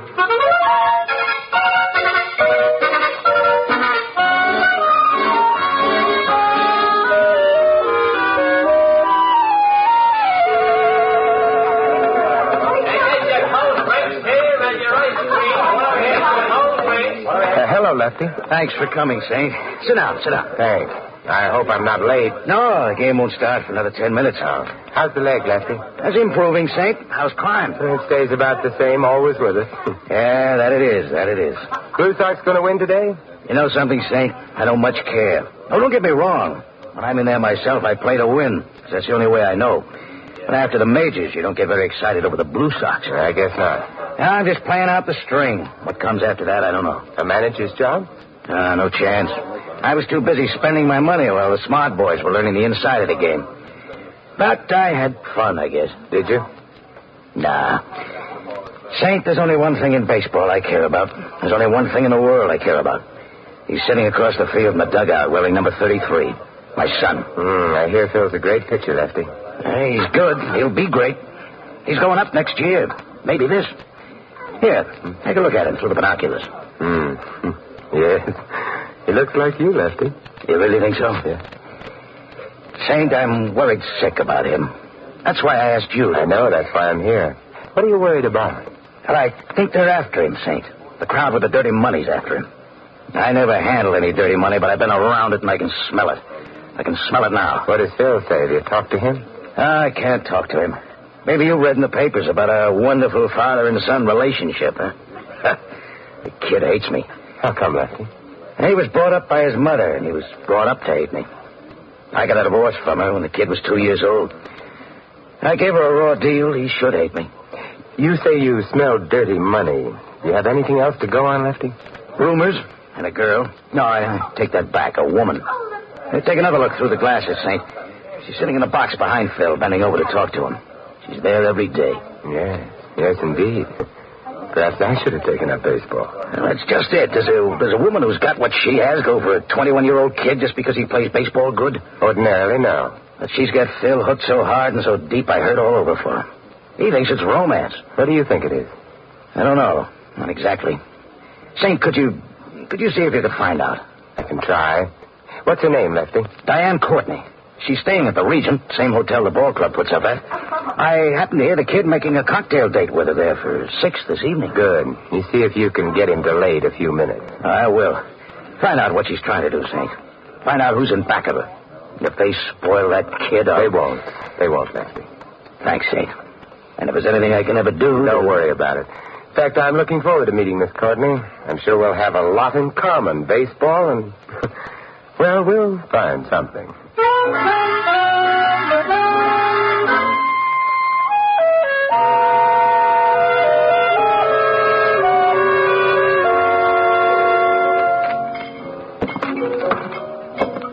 Mind if I sit down here? The bar seems to be rather crowded. Is it that crowded? Matter of fact, it was crowded the minute you walked in. Sit down. Thank you. But I am waiting for someone. He might be late. That's very true, but he won't be. What are we drinking, martinis? You say so? Waiter, 2 martinis, extra dry. Yes. I see that you're a devotee of the national pastime. That could very well be. Which national pastime? I saw you at the ball game today. Yes, I go every day. Business or pleasure? What's that supposed to mean? Baseball is a business for some. Yes, sir. Oh, thank you, waiter. Let's drink to pleasure. Let's just drink. I found that you run out of toast long before you run out of drinks. A comment on human frailty. Well, what is it you want, friend? I appreciate your frankness. It's one of your concealed assets. I'd like some answers about Phil Miller. Who are you? Don't you know? No. I'm the man who wants the answers about Phil Miller. Should I start asking questions? Phil just came in. We can't talk now. Come up to my room in 15 minutes, 8:08. Will you? I need help. Believe me, I need help. Say, I thought we had a date, Diane, or was I wrong? My friend's just leaving, Phil, and I don't care for your tone. Oh, I'm sorry, Diane. I just thought that... Well, don't. Remember, I don't care for the jealousy routine. You're too young for it. Yeah. Okay, Diane. Well, it's been charming, but I have a cab waiting, so... I'll see you again? Definitely. Yes, definitely, Diane.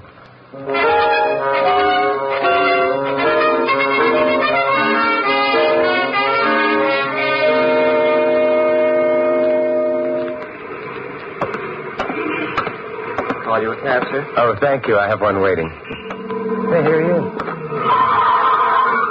Wait till, Mr. Templar. Nowhere, Louis. I have a date in the hotel here in 15 minutes. You got a friend? I'm afraid not. I'm just dreaming. Louis, I'm not absolutely convinced about the purity of the lady's intentions. This is a cause for complaint? Maybe you misinterpret. Come up to room 808, 10 minutes or so after I go up and knock on the door. I get you. But if I shouldn't happen to need a cab at that particular time... I'm ahead of you. There's times in everybody's life when the least thing he needs is a taxi. Louis, that's spoken like a philosopher.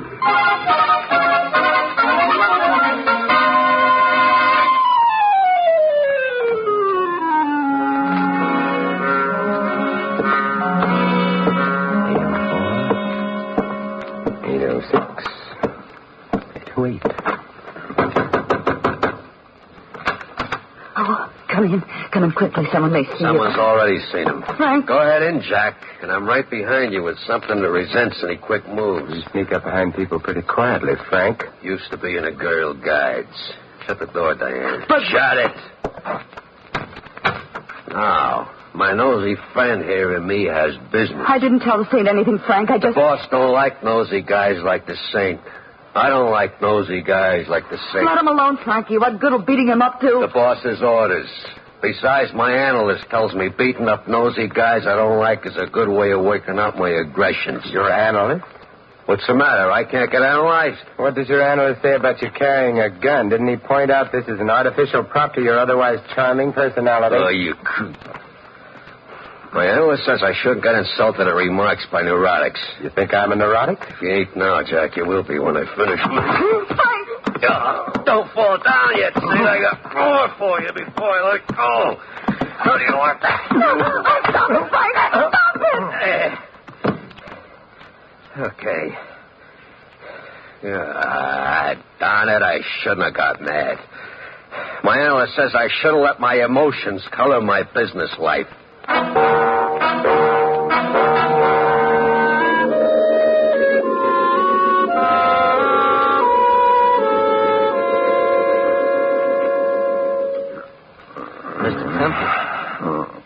Mr. Templar.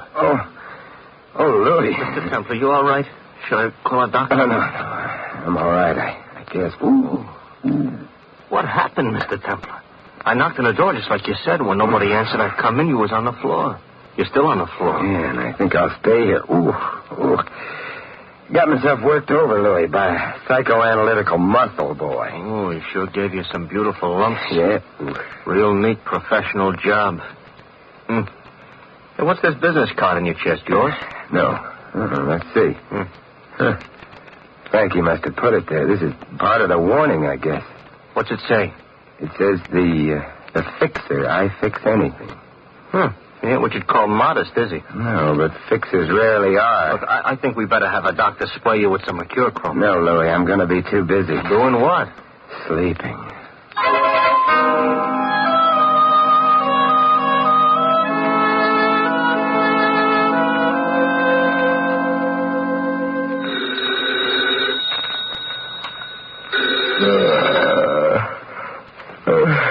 Hello. Saint, this is Lefty Miller. Oh, hello, Lefty.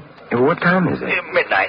You asleep? I went to bed early tonight. Had a rather trying evening. Look, I've been finding out things. Things about the crowd with the dirty money. Who the head of it is. You mean who the fixer is? Yeah. I found out what they're trying to get from the kid, from Phil. Can you meet me here at the hotel? Half an hour. Good. In the bar. I'm going after some more dope now. You better wait until I get there, Lefty. They're rough boys. I know. But don't worry about me. See you in half an hour.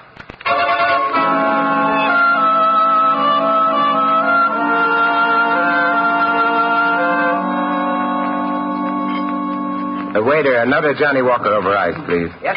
Thanks. Look, you're Simon Templar, aren't you? The one they call the Saint? Sit down, Phil. I'm not sitting down. Got some things to tell you. I've heard that you've been asking questions about me, and I can guess who sent you. It was my father. Look, isn't it kind of late for you, Phil? You're supposed to pitch tomorrow. I don't need anybody to run my life for me. You or my father either. Where is he? Well, I was to meet him here, but he hasn't shown up yet. Most likely up in his room. All right, come on, let's go up and see him. I want to straighten you both out together. Do you know what room he's in? Sure. 908. Right come with on. you, Phil. All right. Oh, waiter. Yes? Hold that drink for me. I'll be back for it sooner or later.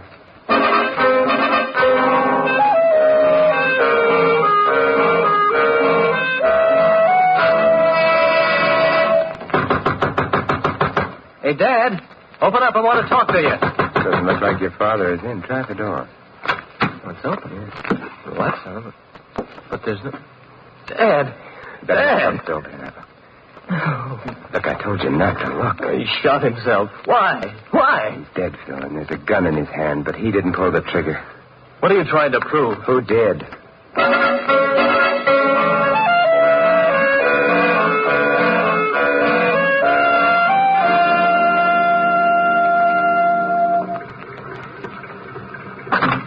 Where to, Mr. Templar? Regent Hotel, Louis, and good morning. Good morning. Say, I read in the papers this morning about Lefty Miller. Oh, Tom. Why do you think he did it, Mr. Templar? He didn't. The police can buy the suicide theory for the time being, but it was murder, Louis.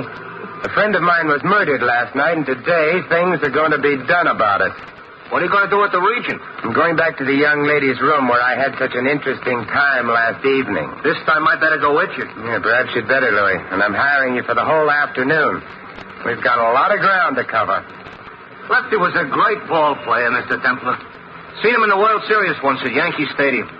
Hard to believe he's dead. A man can be killed in a lot of ways, Louis. He can be killed fast, or he can be killed through what happens to his son. I'm glad at least that didn't happen to Lefty.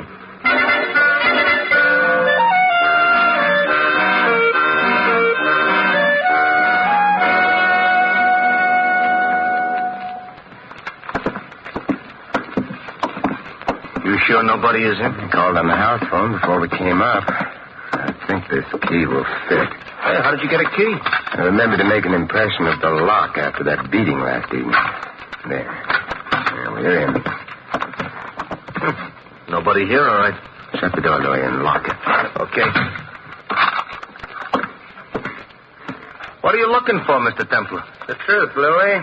As my friend Philip Marlowe would say, crime detection is an adventure in search of the hidden truth.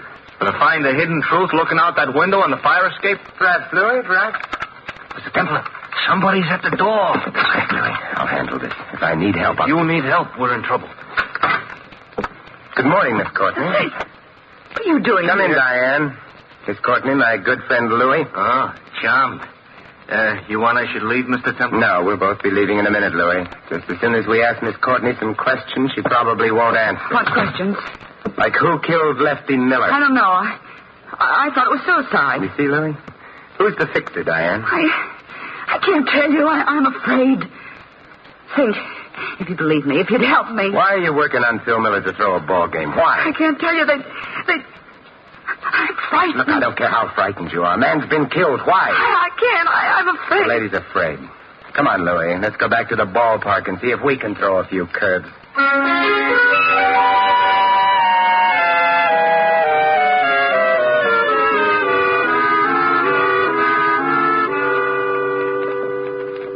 Mr. Bush, as manager of the Blue Sox, you must have known Lefty Miller fairly well. Not well, no. I manage the team, but you don't manage an old pro like Lefty. You just tell him what time the game is, and he does the rest. Yes. From what I saw of him, no, he's a good guy. I'm sorry. How's Phil taking it? Well, it's hard to tell about kids. He and Lefty weren't close. So maybe you knew that. Yes, I knew that. But it's hard to tell just how he was taking it. Tonight's his turn to pitch, and I told him, of course, I'd start somebody else, but no. He's going to pitch tonight? Insisted on it. Said he had it. He'll pitch. Do you think he should? Well, he's the best we got. And I might get a phone call tomorrow telling me he's sold to the major leagues. Anytime he wants to pitch, he'll pitch. Mr. Bush, Have you heard any rumors about a fix on your ball club? Oh, Mr. Templar, there's always rumors around any kind of sport. I've never been in a phony ball game, and as far as I know, I've never seen one. So I don't listen to rumors. Thanks, Mr. Bush, and good luck tonight. To you and Phil both.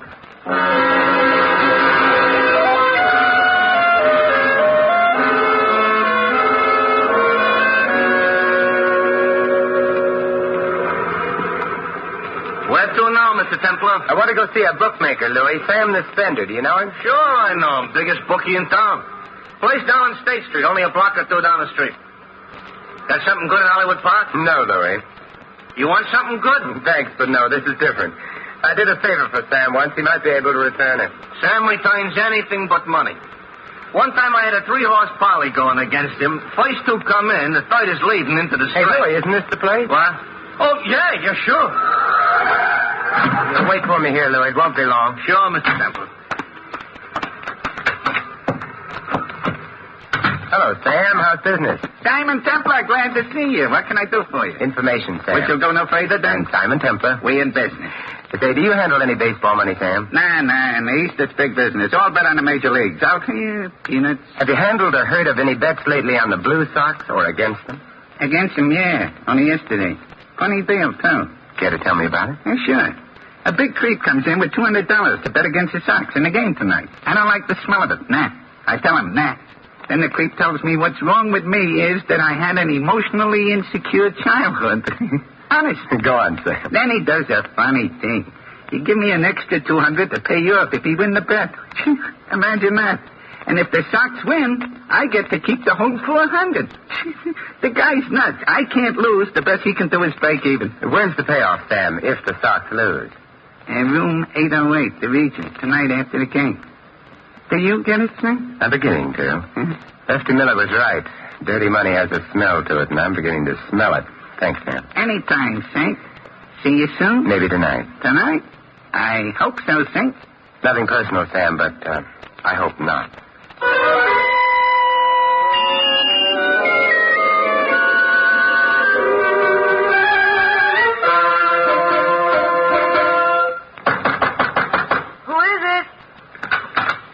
Good evening, Diane. Well, it's our old friend Jack. How are you, Frankie? What is this room, Mr. Templar? You're home, away from home? Diane, let me throw the bum out. Easy, Frankie. Your aggressions are showing. Anything in particular you wanted, Saint? Frankie and I are busy. Yeah, I can see that. Busy packing. Too busy to go to the ball game tonight. Or did you know beforehand how it would come out? Let me throw the bum out. I hate schizophrenics. But he looks like such an interesting one, Frankie. And he's handsome, too. Well, Diane, you're not so frightened as you were. Well, It's all right. I won't tell the boss. Jack, you better get out of here. It ain't healthy. What's your trouble? You got a compulsion or something? No, it's just that when I start out on something, I like to be in on the payoff, and tonight's the payoff. The game should be over by now, and the people will be arriving. I'll be the host of our little party. You'll be host for a party of one in a wood box, Jack. Diane, shall I... Diane? It's a kid. Don't let him in, Frankie. Come in, Phil. Hello, sweetie. Hello, Diane. Frankie? Yeah. Hello, Mr. Templar. Hello, Phil. Ball game over, honey? Yeah, it's over. How you feel? Dirty. Oh, don't feel bad about it, sweetie. In a week or two, you'll forget all about it. Sit down, Phil. I've taken over the party. Let's all find out what games we've been playing. Diane, I'm getting an awful frustration listening to him. Let him talk. Thank you. Phil. Yes, Mr. Templar? What line did Diane use to get you to throw the game tonight? The fixer had something on her. She was afraid of him. Something would happen to her if you didn't do as he wanted. No, it doesn't matter. Do you know the real reason? Go on. Tell him, Jack. I will, Frankie. It was a trap for you, Phil. This outfit is big and smart. They're willing to make an investment and wait a while to cash in. It's too tough to get next to a major league player. You'll be up there this year and next.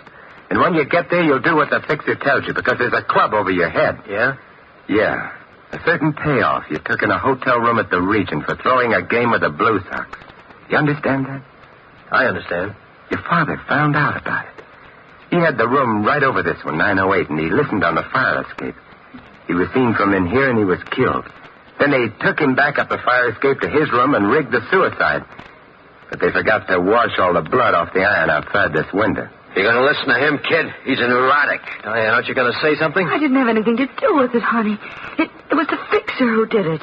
Yeah, I believed in the fixer, too, at first, Diane, until I came to your room the first time. Down in the bar, you said you didn't know me. Up here, you told Frankie I was the saint. You made other slips tonight. So? So I know who the fixer is. Who is he? You mean, who is she? Fixer is a very beautiful woman, Diane. The fixer is you. What is this, a filibuster or something? Let's assume you're right, Mr. Templar. Where does it get you? Where does it change things? I'm turning you over to the police, and Frankie can hardly shoot both Phil and myself. You won't have to, just you. Yeah. You underestimate me, Saint. We should have had more time alone together. Phil will do whatever I tell him in spite of what's happened. Won't you, sweetie? Will you, Phil? Diane, See? I made sure of Phil, Saint. I made sure of him first. And he'll crawl on his hands and knees if I tell him to. Because if he doesn't, I might stop being nice to him. And he couldn't stand that. You should have thought of that, Saint. You got a mental block or something? Finish with Mr. Templar, Frank. We've got to finish packing. This gun says get over to the window, Saint. This time there won't be no blood on the fire escape. Just a lot on the sidewalk. Pretty messy that way, Frankie. Your subconscious will hate you. I won't look down. Now, you're going over to the window quiet. Phil, sit down. Stand back, kid. I ain't playing with this thing. Phil, I told you to sit down. Watch out, Phil. He's going to... You killed my father. You... Give me that gun, Frankie, or I'll break your wrist. I'll kill you. No, you won't, Frankie. Think what your analyst would say. And this makes us even. Frankie. Phil, how bad is it? Not bad. Just my arm. But not my pitching arm. Oh, good. Why, you... Diane, stand still. Better go for the police, Phil. Can you make it? Yeah, I can make it. And Phil, thanks. What you did makes up for the game. We'll figure out that later. About Dad, Saint. He did all he could to protect you, Phil. Yeah, he did like me then. More than anything else, he told me. You better leave. I want you out of here before that bookie shows up to pay off. Mr. Templar, he won't be showing up. I didn't lose the game tonight. Tell me more, Phil. I pitched a 3-hit shutout. I figured it was the least I could do for Lefty.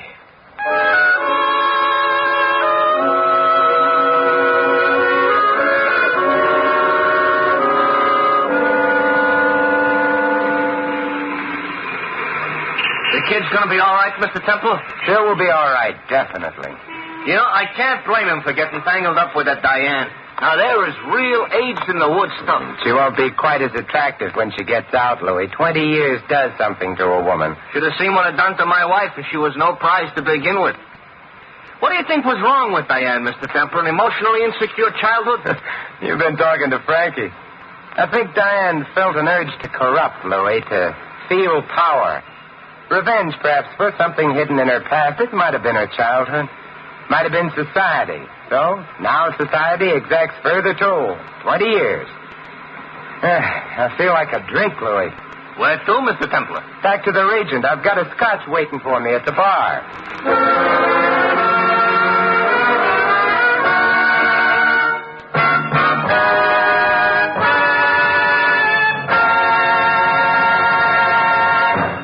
You have been listening to another transcribed adventure of The Saint, the Robin Hood of modern crime.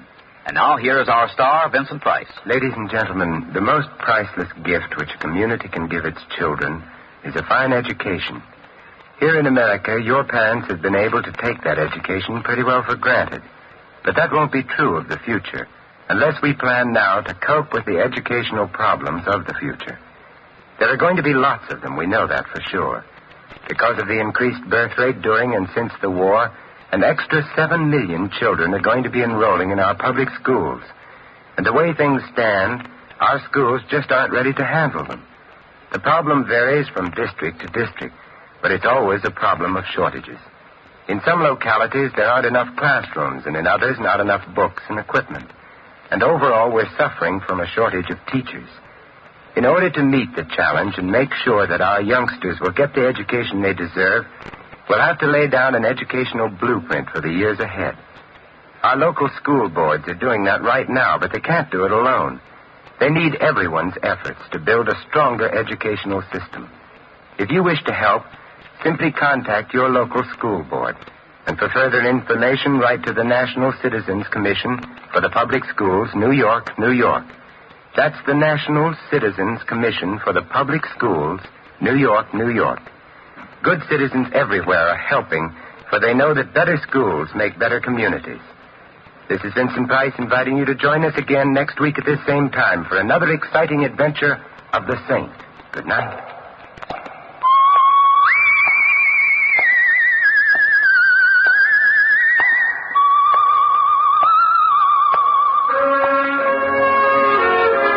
Of the Saint was written by Dick Powell. Our cast tonight included Gloria Blondell, Jack Moyles, Hal Marsh, Ed Max, Bob Clark, and Larry Dodson.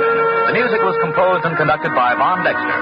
The Saint, based on characters created by Leslie Charteris, is a James L. Safier production and is directed by Helen Mack. Vincent Price is soon to be seen co-starring in RKO's production of His Kind of Woman. All you Saint fans will be glad to know that the Saint comic books are on sale at all newsstands. Your announcer, Val Brown. 3 chimes mean good times on NBC. There's fine entertainment on Theater Guild on the Air returning next Sunday on NBC. This weekend, 400 Americans have a holiday date with death. Stay off the list. Be careful. Next, Sam Spade. Then hear Katherine Grayson on NBC.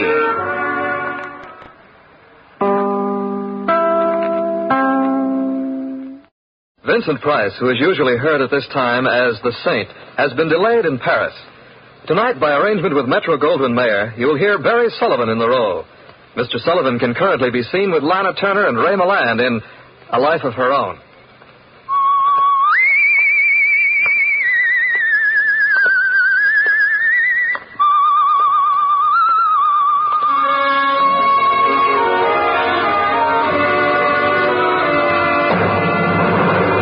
The Adventures of the Saint, starring Barry Sullivan.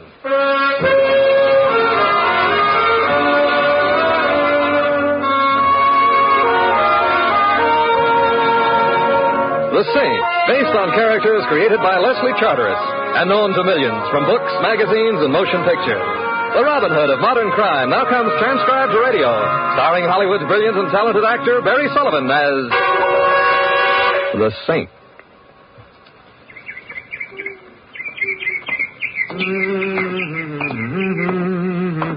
Oh, I beg your pardon, sir, or madam, as the case may be. Young man. Yes? I saw you. Well, I'm never invisible in September. You kicked that bird. Oh, no, I didn't. He or she was grousing on the park path. Do you realize what our native wild bird life means to America? Oh, no. Think of the ruby-throated warbler, the scarlet tanager, the great crested grebe. Come to think of it, I used to know a great crested... No. The man I knew was a Greek. He wrestled. The bird life of our country must be protected at all costs, young man, at all costs. Madam, I assure you, I would not deliberately kick a bird, not even a bullfinch. Well, all right. I'm ashamed. I suppose that henceforth I'll be known as a man who hasn't a feathered friend in the world. The beat of tiny wings will never brighten the declining years of Simon Templar's life. Did you say your name was Simon Templar? Not exactly, but it is. You're the Saint? After our unfortunate introduction to each other, you may find that hard to believe. But I was on my way to visit you. Oh?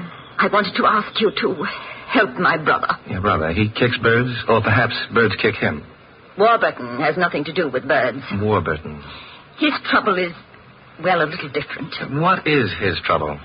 He's haunted. Madam, I have a feeling James Thurber is the man you want.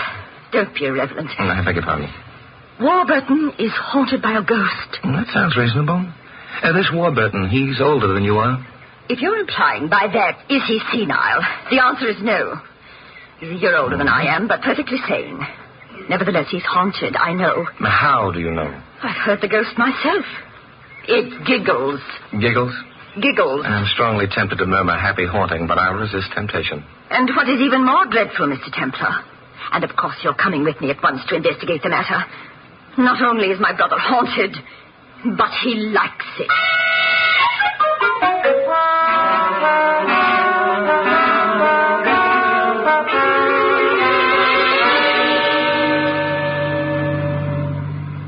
My name, I suppose I should tell you, is Prue Thaxter. How do you do? And my brother is, of course, Warburton Thaxter. How does he... no, I guess he doesn't do so well. Miss Thaxter, what is his occupation? Warburton has been a banker all his life. It is not proper for a banker to be haunted. Except perhaps by certified public accountants. Mr. Templar, I shall want you to take immediate steps about the matter. Well, I'm not at all sure that I'm qualified to, although I should like to help. Something will undoubtedly occur to you. Something always does. Perhaps. But in these latter years, it's usually been something more substantial than ghosts. Something blonder, Mr. Templar. Your arm, if you please. Oh, of course, lady. Charles will put the card away. Charles must have been listening closely. Miss Baxter, are you and your brother wealthy? Modestly so? Why? It satisfies a private curiosity. I've noticed that ghosts tend to haunt only the wealthy. That's either a characteristic of ghosts or of the wealthy. Well, I'm not sure I approve your speculations on the subject. We'll go at once to the drawing room. Which is where the ghosts? It is where Warburton may possibly be. At the door to your left, Mr. Templar.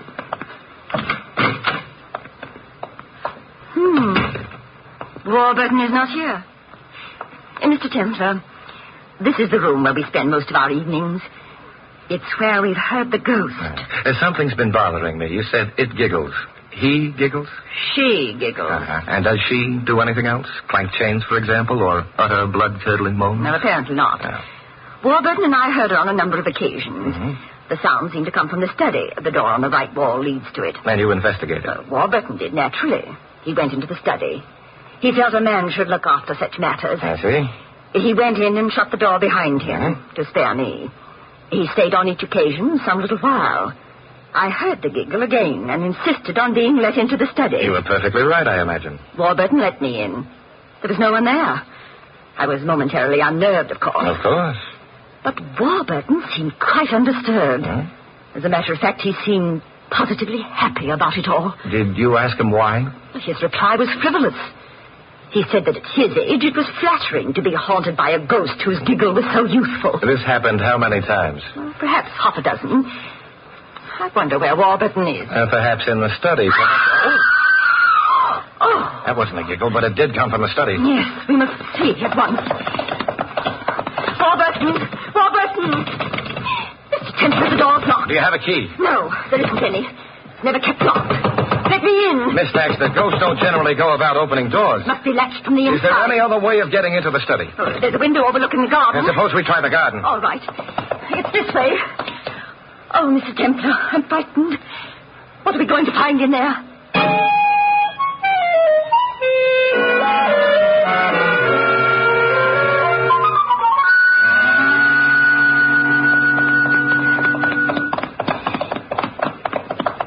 Mr. Templar, do you think... I don't know. I've never believed in ghostly things. You needn't start now. Whoever it was that screamed, it wasn't a ghost. You're sure of that? Yes, in a way I wish I weren't, but...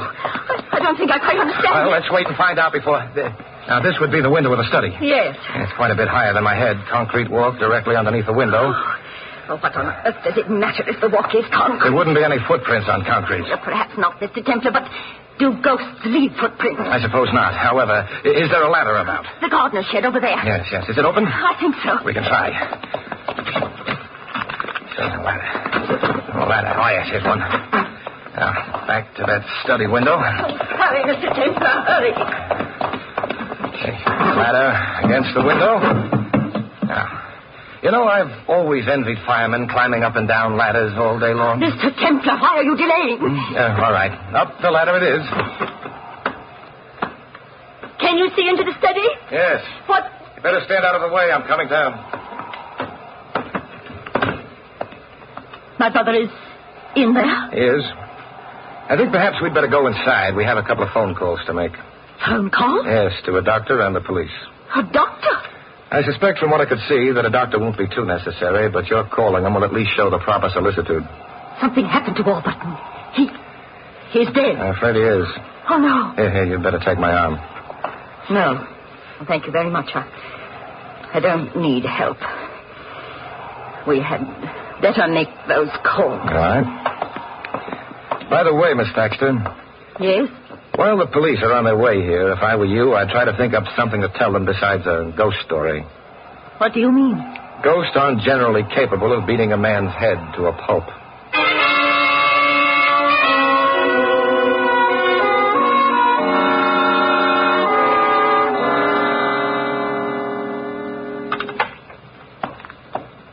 The police will be here, they said, quite soon. Now run along then, Miss Baxter. But, Mr. There's Templar... nothing I could tell them that would be of any help to anyone. I suppose not.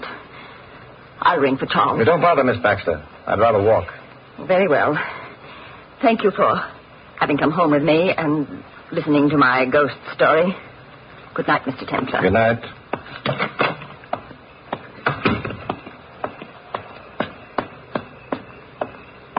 Here you are, sir. Huh? I ride whether I want to or not, eh? Yes, sir. Thank you. You're welcome, sir. Now, look, Charles, I beg your pardon. I seem to be sitting on you. Not entirely, of course, but enough to know that you're not a ghost. Hey, look, I don't like to seem inquisitive, but you can speak? Of course I can. What's your name? Simon Templar. Oh? Do saints often go around sitting on girls' laps? I am not sitting on your lap. No, but you didn't miss by much. As a matter of fact, I am now at the opposite end of the seat. Afraid? What's your name? Lorraine. I think Prue Thaxter thinks you're a ghost. Do you? You needn't slide any closer to me. I already have sufficient evidence that you're not. Are you glad? I'll admit that you have a delightful way of not being ghostly. However, I would like to know why Miss Thaxter thought that you were. Oh, that's because she hoped I was. Or would be. Is that right? I'm not very good on grammar. Well, what are you good on? No, ignore that, please. Why does she dislike you? I make Warburton laugh. Oh. You'd have a difficult time making him laugh now. I know. You were in that study with him? Your silence fear or discretion? I wish you wouldn't say things like that. I mightn't like you if you do. I'll survive. Will you? Oh, now you're threatening me. Yet if you hadn't waited for me in this car, I'd never have known who you are. And somehow it doesn't hang together. Because then I couldn't have been of any danger to you. You couldn't have been of any help either. How can I help you? By handing it right over. Handing what over? The key. The key, of course. The key to... Please, don't be difficult. I'm terribly sorry, but actually I don't know enough to know if I'm being difficult or foolish. Let me search you. Oh, no. Why not? I'm ticklish. If you don't let me search you, I'll scream. You needn't bother. You forget, I've already heard you scream. Maybe, but Charles hasn't. He'd stop the car and come charging back here, probably with a wrench. But he hit you on the head with... And it's the only head I have to my name. Uh-huh. Lorraine? Yes, Simon? Search me.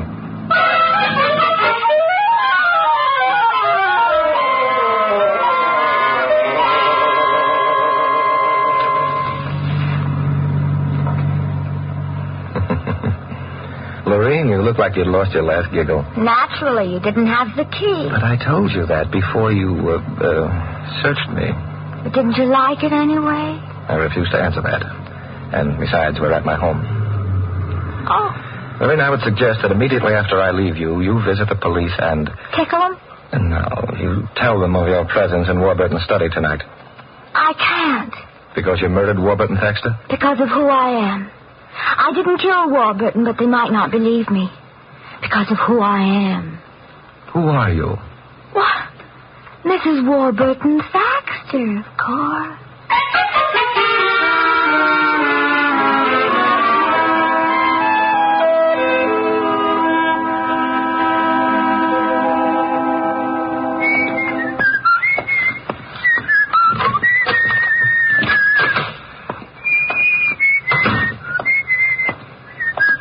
Templar. Your feet are on my sofa. What's wrong with that? They're too big. Oh, you're an observant kid, Templar. Have you observed this? Oh, dear.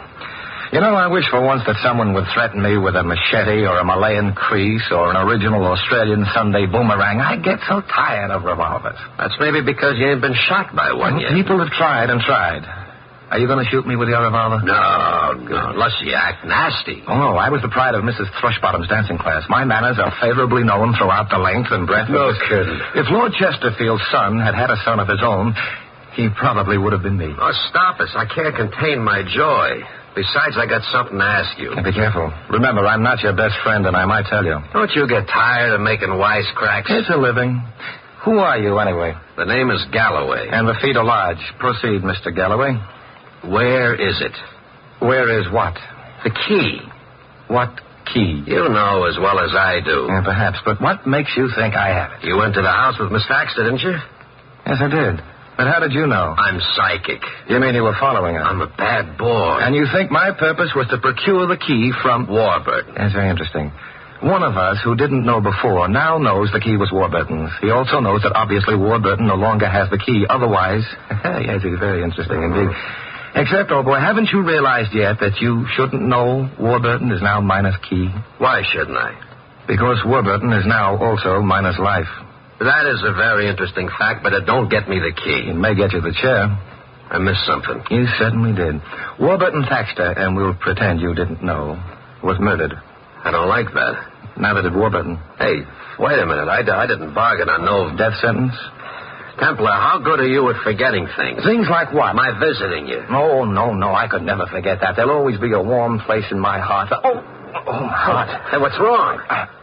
I think I'm going to have an attack. Help me to the sofa. Yeah. Here, hold on to me. Hey, you nearly busted my wrist. Better to take your revolver away. What happened to your attack? I decided to postpone it. You know what? I think you lied about I'm afraid I did, but I have the gun now. Keep it. Galloway, stay where you are. Nuts to you. I got to get out of here. I'm likely to shoot you if...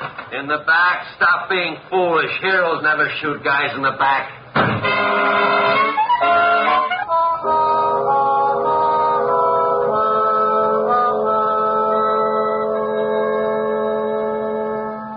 Lieutenant Cool, I'll bet you never knew I was a hero. Go away, Templar. I was just about to take my nap. Oh, it can't be. They must have put you on the Thaxter case. I'll tell you all about it next spring. Were any keys found on his body? Well, sure. So? Was a safe deposit key among them? His sister wanted to know the same thing. And? No safe deposit key. I see. Cool. Did you leave a policeman in the house with Miss Thaxter? This may come as a shock to you and the readers of mystery stories, but I did. I'm bracing myself. One more question, Cool. If I had a key to somebody else's safe deposit box, would the bank let me get at the box? Just because you had the key to it? No. In that event, why have people threatened me, assaulted me, tickled, that is, applied pressure, and involved themselves in a murder case for something that can be of no earthly use to them?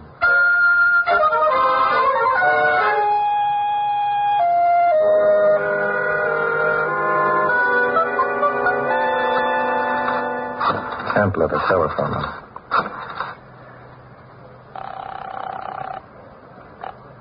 Yes? Miss Thaxter, this is Simon Templar. I hope I haven't waked you. Oh, I haven't been asleep. Not this night. I thought perhaps you might still be up. Miss Thaxter, I've had a visitor who, among other things, carried about a good deal of earth on his shoes.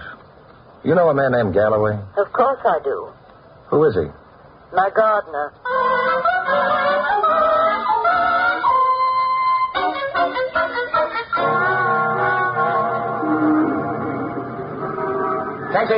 Taxi! 14 Mallorca Drive, if you please. That's a high-class neighborhood. What are you going to do there? Louis! Hey, I'm glad to see you. Yeah, huh? Certainly took your time getting me into this. Oh, look, I'm sorry, Louis, but, I didn't have an occasion to call a cab before now. Is that so? Of course, Louis. Well, I accept your apology. And now that we're friends again, who's dead?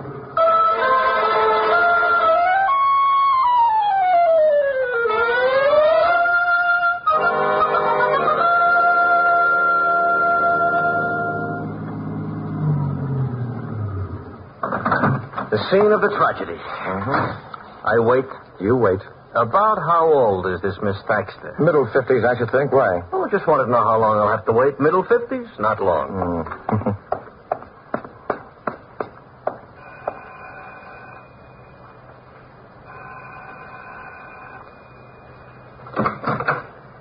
Yeah? My name is Simon Templar, officer. Miss Thaxter's expecting me. Oh, yeah. In the drawing room. Thank you. Over here. Yeah? I've been in there.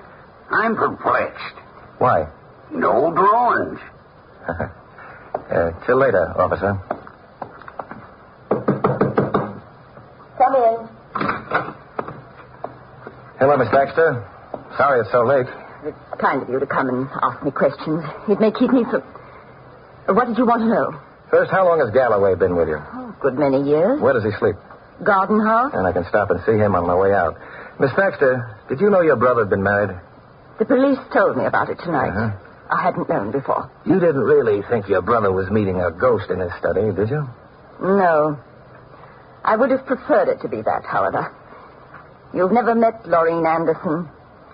She's cheap, Mr. Templar. Cheap and grasping. And you told the police about hearing her in the study before we discovered your brother's body. I told them nothing. It might have been safer, too. Do you know where she lives? A theatrical hotel Which somewhere. one? I'm not sure. Well, you've got to remember, and quickly. Why? Because I'm afraid there'll have to be another death before this is over. Oh. I think it was the... Yes? The Exbrook Hotel. The Exbrook. Thank you. Good night, Miss Thaxter. Good night. Good night, officer. Good night.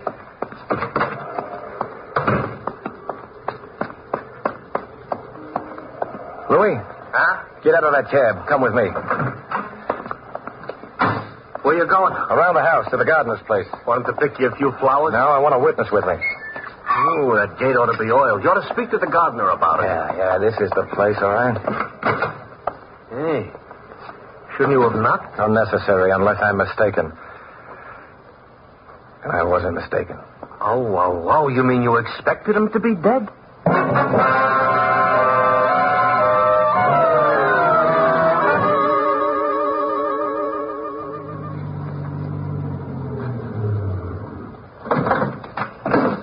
Perhaps you'd better come with me, Louis. Okay, but I'd just as soon not meet near the corpses tonight. They depress me some. Oh, beautiful lobby. Yeah, palms decaying like mad, and that place asleep. However, mailbox pigeonholes. Yes. Yeah. Lorraine's room number is 111. That would be down the corridor towards the back of the hotel, I imagine. This lady we're going to visit, she ain't in her middle 50s? Good heavens, no. Then I don't understand it. Why do you want me along? To stand... Oh, yes, this is the room. To stand outside the door. To stand outside the... Mr. Templar, you think you can trust me with such an important assignment? Who is it? Simon Templar. Oh, just a minute. You forgot to mention me. Intentionally, Louis. Oh, well, then I accept your apology. Huh? Get to one side. Simon. May I come in? Of course. I'm not dressed for company. Well, we'll pretend I'm not company. Simon, did you come because you wanted me to search you again? No. This time, I'm going to do the searching. Simon? Yes, in view of the hour, you obviously wouldn't have it on you. Therefore, I shall look elsewhere. You think I have the key? Uh-huh. I'm glad you have such a small kitchenette. Won't take so long to... Oh, Simon. Oh, I'm so sorry. What did I break? A bottle of real lemon juice. Oh, well. I'll come back in the morning and squeeze you some more. Oh. Well, the hiding places in here are entirely too obvious. Where's your bedroom? Now, just a minute, Simon. Well, that's a beautiful bed you have, Lorraine. Thank you, kind sir, but... Old-fashioned kind. Bedpost with ornamental heads which come off. Simon, what? A hollow bedpost, a string tied to the inside of the head, and at the end of the string, this. That's a key. So it is. A key to a safe deposit box. Warburton's safe deposit box. Lorraine, did Warburton keep his money largely in cash? I don't... It's a little late for lying, honey. Well, I don't know why I should. Yes. He recently cashed a lot of bonds. Oh, maybe $50,000 worth. May I use your phone? Yeah. Who are you going to call? The police. Oh, no. Please, Simon, don't call him. I don't like cops. You'd like Lieutenant Cool. He's real cute. He looks just like Willie the Penguin. Walks like him, too. And he parts his hair in the middle. Lieutenant Cool? Simon Templar, Lieutenant. What did you find in Warburton's safe deposit box? How I knew. I'd given you hints enough earlier. I was pretty sure you'd get a court order and... Oh, you did. And? Thank you. Bye. Simon? The police opened the box. And? It was empty. I don't like the way you're looking at me. Lorraine, your window overlooks the alley running back of the hotel. So? So, get me a pillow and a blanket off the bed. Well, all right, but... Now, I shove this chair in front of the window. Draw the blind down. Here. Thank you, darling. Now, if I fold the blanket into a roll, plop the pillow on top of it so it extends a bit above the chair. Yeah. If it were blind from the outside, it would look as though you were sitting in that chair. Maybe it would. Now, you put a coat on. But... Come with me. We're going to bowl in a different kind of alley.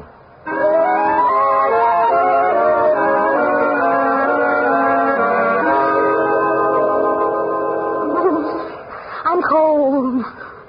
Why do we have to stand here? Because from where we are, we can't be seen. But we can see your window.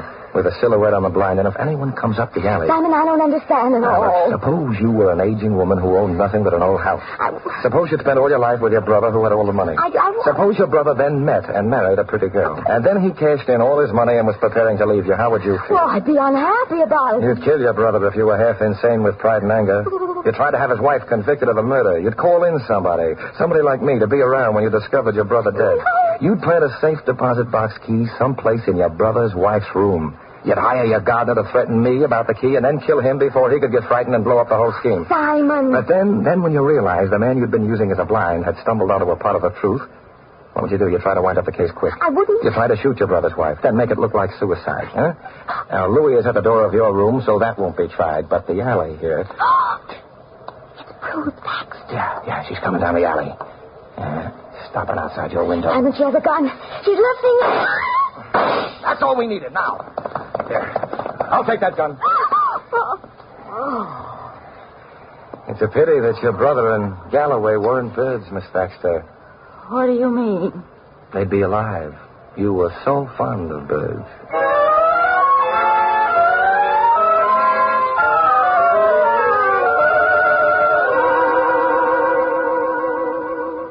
You see, Lorraine, that safe deposit key couldn't have been of any use to Galloway or yourself. No. But Miss Baxter, she had two uses for it.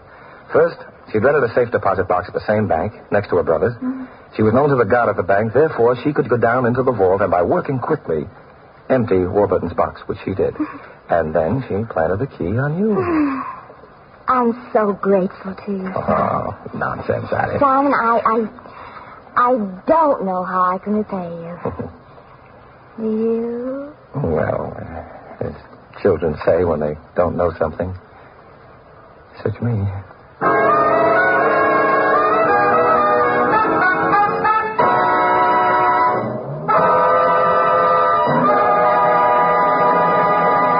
You've been listening to another transcribed adventure of the Saint, the Robin Hood of modern crime. Now here's our star, Barry Sullivan. Ladies and gentlemen, 10 years is an awfully long time to be hungry. For us in America, it's an unbelievably long time. But for millions of people in Europe and Asia, it's not very hard to believe because they've lived hunger. They're living it right now. But there's at least one family abroad that can experience once again the strength and vigor of proper nourishment. That family is the one you help by sending a personal care package. Your compassion can be turned into material aid by sending a food gift through non-profit care.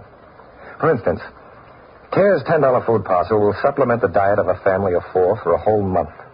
It contains 24 pounds of nourishing meats, fats, sugar, and other foods high in vitamins. This or any other CARE food package will be sent to the person you specify.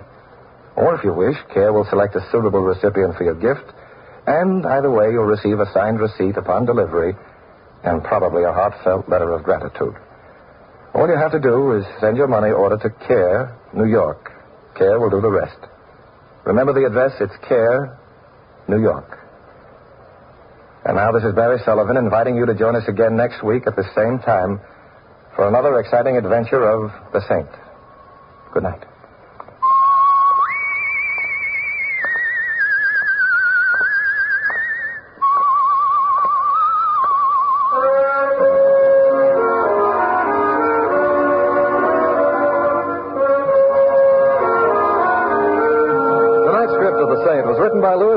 Our cast included Lorene Tuttle, Irene Tedrow, Hal Marks, Joe Duvall, and Larry Dobkin. Music was composed and conducted by Von Dexter. The Saint, based on characters created by Leslie Charteris, was a James L. Safier production and is directed by Helen Mack. All you Saint fans will be glad to know that the Saint comic books are on sale at all newsstands. Your announcer is Don Stanley. 3 chimes mean good times on NBC. There's Hope. There's Groucho. They're both returning soon to NBC. Yes, Bob Hope returns October 3rd, and you bet your life it's Groucho Marx beginning October 4th. Listen where you hear the chimes for Top Comedy by Bob Hope and Groucho Marx beginning soon on NBC. Now Sam Spade, then Ginger Rogers and Theater Guild on NBC.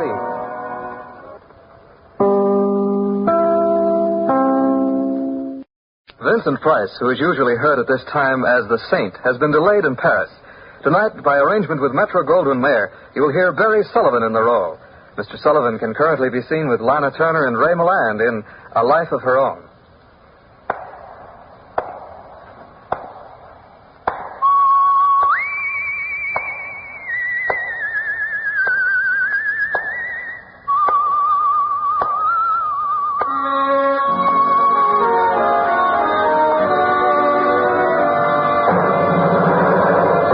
Adventures of the Saint, starring Barry Sullivan.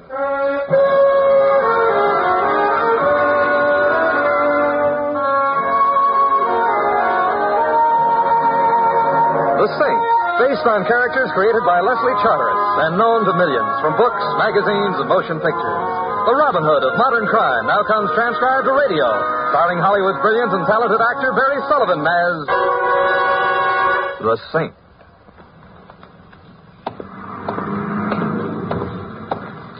Mr. Templar. Well, Louis, that's what I call service. Parked right in front of my apartment. Waiting for you, Mr. Templar. I was hoping you would be desirous of a hack. That I am, Louis. Well, where to, Mr. Templar? Well, I'm not quite sure. You see, I have a problem up in my apartment. What's your name? Well, I call her Minerva. Another dish and a jam? She won't tell me. By the way she cries, I have an idea something's wrong. How long has she been at your place? Oh, a couple of hours. And still crying? Oh, Mr. Templar, you're losing your charm. I think she wants to go home. You're definitely losing your charm. I'd like to take her home. Well, she lost her charm, too. Only I don't know where her home is. But now that you're here, I'll untie her, and maybe she can find her own way. You're untied, Mr. Templar. Louis, she's a dog. Oh, well, why didn't you say? I found her this morning. I've never seen her around here before, so I didn't want to turn her loose, because if she can't find a way home, there's no telling what'll happen to her. So what are you going to do? Turn her loose. But you just said that you That's don't... where you come in. We'll follow her in your hack. See where she goes so we can keep her out of trouble. Oh, that I should live to see the day when the Robin Hood of modern crime is nursemaid to a poop. Remember the saying, Louis, do unto other dumb animals what you would have others do unto you. Besides, she's cute. Yeah. What kind is she? Pekingese. I thought you said it was a dog. Louis, that's unkind.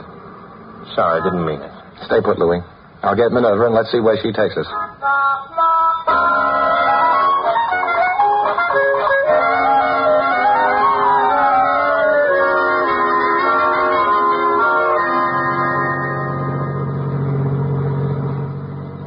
Hey, Minerva has fancy taste. This is a real expensive neighborhood. And this is a real expensive trip. We've been following her for over an hour. You know any better way to spend your money, Mr. Templar, than giving it to me? Offhand, I can think of a couple. Say, Minerva's turning in at that gate. Yeah. Cute little shack she picked. I'll bet it doesn't have over 40 rooms. You think she really lives there, or is she only dreaming? We'll soon find out. Louis, turn into the driveway and park. I'll take her up to the house. If she does belong here, there will no doubtless be a reward. And if there is no doubtless a reward... Stop drooling, Louis. Your cut is already on the meter, so either way, you can't lose. I'm not making out so awful good on it, Mr. Templar. Only one fare, only one tip, and more than an hour. Where's the profit in it? Why, Louis, the conversation, of course.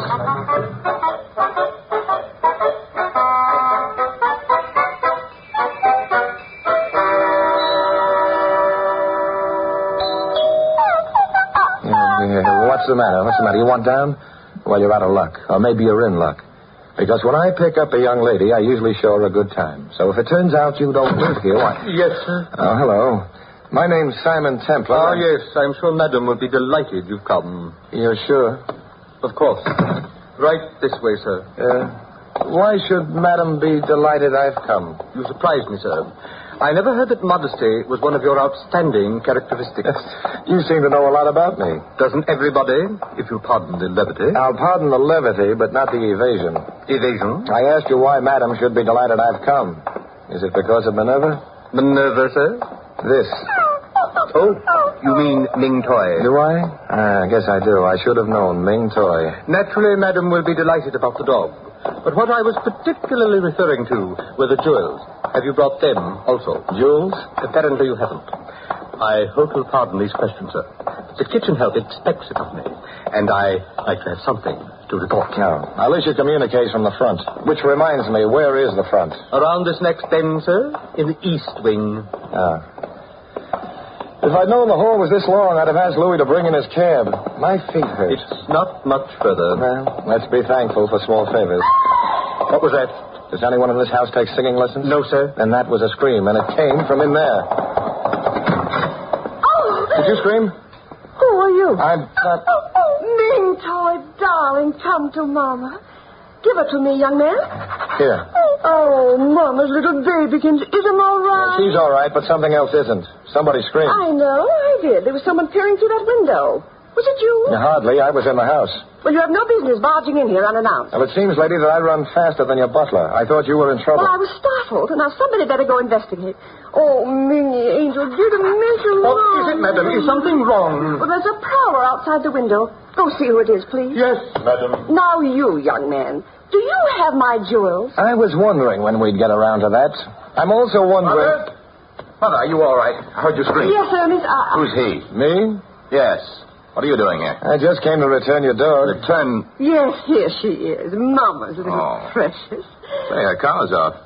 That's right. How did you know she's our dog? Oh. I didn't. Well, then why... Hey, wait a minute. I'm waiting? Put up your hands. I'm sorry I waited. Ernest, I didn't know you owned a revolver. Lucky I do. Mother, call the police. Tell them we've got the thief. Oh, great. Somebody screamed. Was it you, Isabel? Yes, dear, but it's all right. I saw somebody at the window. Fitch is looking into it. Ernest, what the devil are you doing? Haven't I told you not to play with guns? I'm not playing, Father. This is the thief. So, does he have the jewels? I haven't searched him. Then how do you know? He brought back Ming Toy. Huh? Oh, yes. Morning, Ming Toy. Don't bite me, you little monster. Just a minute, Father. She doesn't have her collar, so how could he know she was our dog? She told me. Oh, we're just wasting time. Mother, will you please pick up that phone and call the police? It won't do any good. The line's been cut. See? What? Thanks for looking down. Hey! Hey, what are you doing? Stop immediately. I'll take the gun. Here, let me have it. That's better. Such violence. Yeah. It's very good exercise. Ernest, you gave the young man the gun. Why? I asked him so nicely. Now, will somebody please tell me what's going on around here? As if you don't As know. if I don't. Just who are you anyway, young fella? Simon Templar. And you? You don't know who I am? Should I? I, sir, am C.J. Allardyce. Fancy that. Nuts. I beg your pardon? I said nuts. So you did. As in bolts. Nuts and bolts. We manufacture them. You've heard of Allardyce nuts? Yes, aren't they? What's that? The whole family. Beg pardon? Skip it. Our slogan. If it's Allardyce, it's nuts. That's what I said. There's no nut like an Allardyce. Well, this could go on all day. Father, I'm sure Mr. Templar didn't come here to talk business. Eh? Why did he come? To return Ming Toy. And now that I've been so warmly thanked, I'll just run along. I hope you won't mind my taking your revolver with me, Ernest, as a souvenir. When I'm safely out of reach, in northern Tibet, say, I'll send it back. Well, cheer-ho.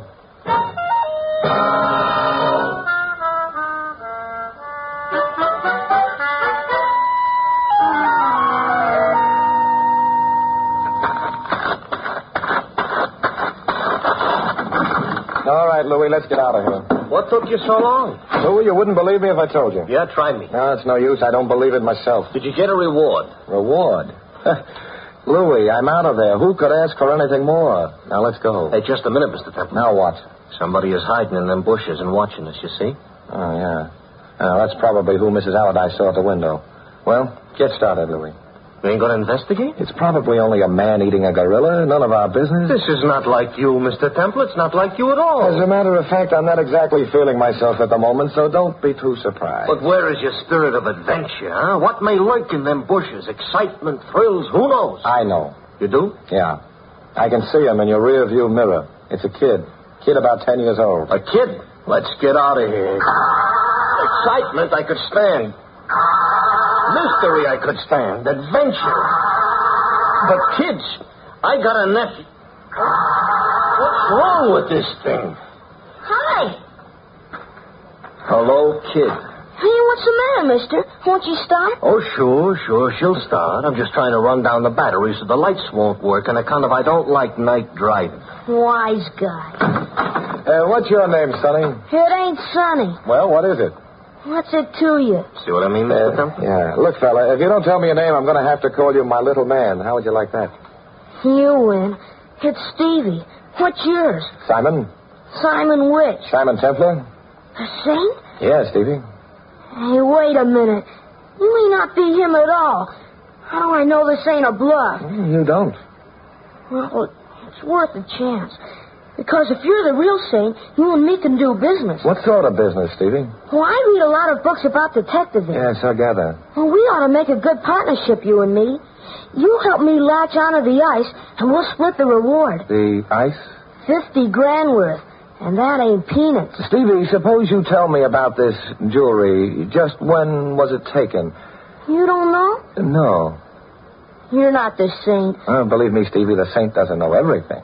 Why'd you come here? To return Ming Toy? Who are you trying to kid? No, that's on the level. Look, mister, I happen to know you couldn't return Ming Toy, see? What do you mean I couldn't?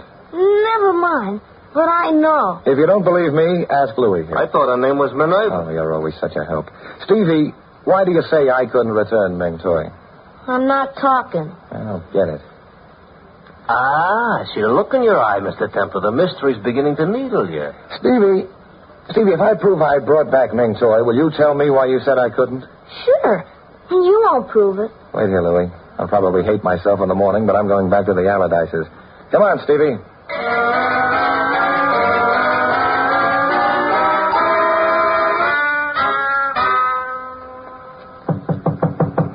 Come in. Excuse me, madam. Mr. Templar is here again with the gardener's boy. The gardener's boy? Yes, madam. Well, he can't bring that urchin into the house. I'm very sorry, madam, but he has.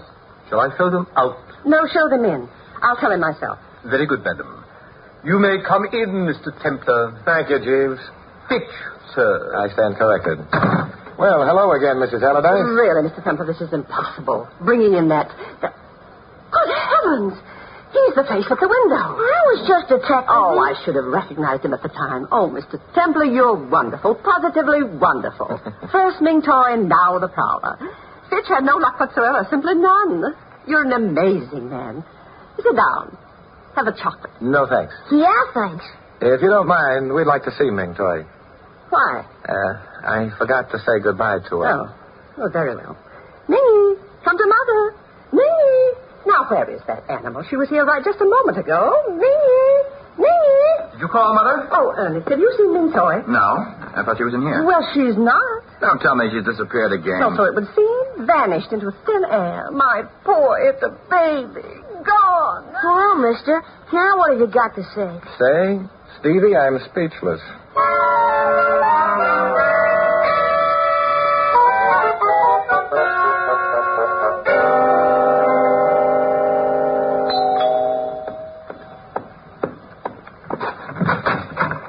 Oh, hello, Louie. Mr. Templar, how come you're answering the door? They don't have no butler? He's not around. Strange. No dog, no butler. Well, what do you want, Louie? I just come to see what's keeping you this time. My media's getting busy going round and round. Ming Toy's missing again. We're looking for her. It's a big house. She's a little dog. Why don't you just forget the whole thing? Because, Louie, it doesn't make sense. She ought to come when we call, or at least bark. Well, what do? Go take another nap? No. Maybe, Louie... Mister! What is it, Stevie? I take it all back. You are the saint. Well, what brings all this on? I found Ming Toy. You did? Yeah. Bend down slight and whisper. Huh? This is top secret. Go ahead, I'm bent. Fitch has her in the garage. Well, what's he doing? Giving her a shampoo? No, he's shaving her. Shaving her? With an electric razor. Well, let's go get her. Come on, Louie. Oh, no thanks, Mr. Templar. You and the kid go. Me, I'm going back to the hack for another nap. I can dream nightmares that make better sense than this. So long.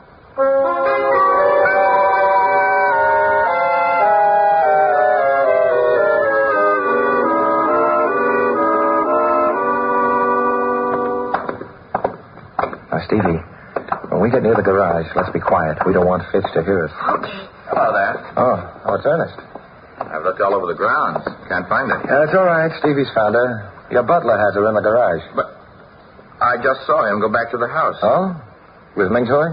No. Why did he take her to the garage? I guess to improve her appearance. What? Well, come on. We can soon find out. Yeah. Ernest, what do you know about your butler anyway? Not much. He's only been with us a couple of weeks. Oh? What sort of references did he have? I don't know. Ask Father. He engaged him. I will. And then I would like to ask you some questions. I'm still not satisfied in spite of Mother. Look, Fitch has the dog, not me. I know, but... Hey, wait a minute. What is this? What? Right there, crouching by that bush. Can that be Ming Toy? By gosh, it is, and she's stripped clean. She's been shaved. She looks like a damp sock. Now, come here, Ming Toy. She just sits there shivering. I think she's embarrassed. Here, I'll get her. Come here, Ming Toy. Cold? Well, don't worry. I'll buy you mink. Here she comes. I thought that would do it. It works every time.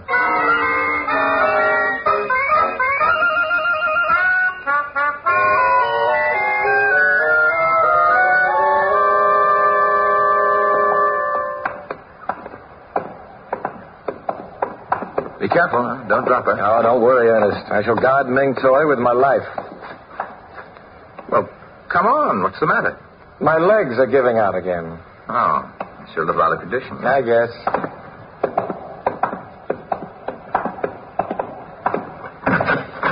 Mother? Ernest, have you found my treasure? Yes, Mother, we found Oh, that's wonderful. it. Give it to Mother, Templar. Yeah, here. Thank you. She's naked. It seems your butler is a frustrated barber. What? Where's Father? Templar wants to talk to him about things. He's in the back study, but I don't understand. That makes it unanimous. Look after your mother, Ernest. She's had quite a shock. Meanwhile, I'll go see if your father can help explain why Ming Toy has been forced to become a stripteaser.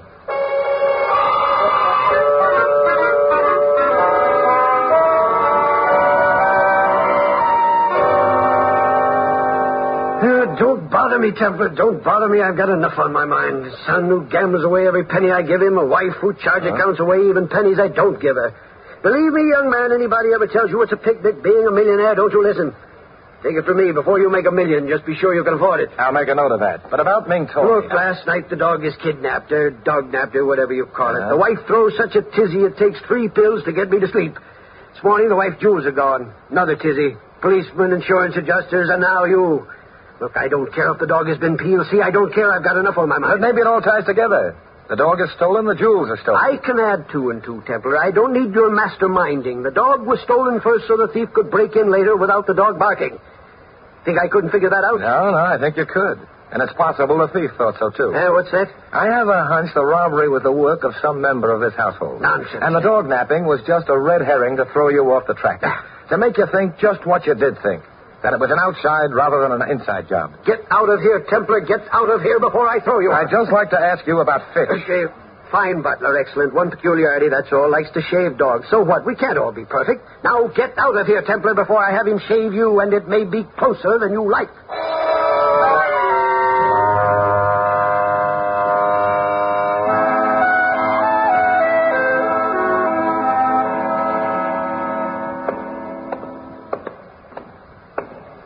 Oh, hello, Ernest. Hello, Templar. Learn anything from Father? Yeah, I learned he has a temper. Oh, he's in one of those. Uh-huh. So if I want to learn about Fitch, I'll have to learn it from Fitch himself. Only trouble is I can't find the kitchen. Is there a map of this place anywhere? It's down this way. Come on, I'll take you. I'll talk to you anyway. Thanks. So you'll have signposts. How's your mother? Sniffing, smelling salts. And Ming Toy? Taking it better than Mother. Just keep her away from mirrors. She'll be all right. Look, Templar, I said I want to talk to you. We're talking. I want to talk about you. My favorite subject. It's all very well you're pretending you want to help, but how do we know? Are we almost there? My legs are giving out again. It's right in here. Take us in the kitchen to the butler's pantry. Good. Fitch! Fitch! Don't bother calling him, Ernest. He can't hear you. What? Look behind that table. Is he dead? Extremely.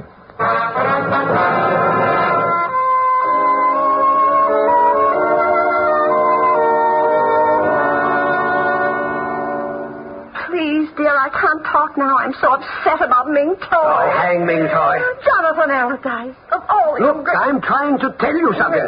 That man Templar, he's getting ideas. I don't like it. He's been snooping around here. Well, the first thing we know... Well, all we have to do is to be nice to him. Nice to him?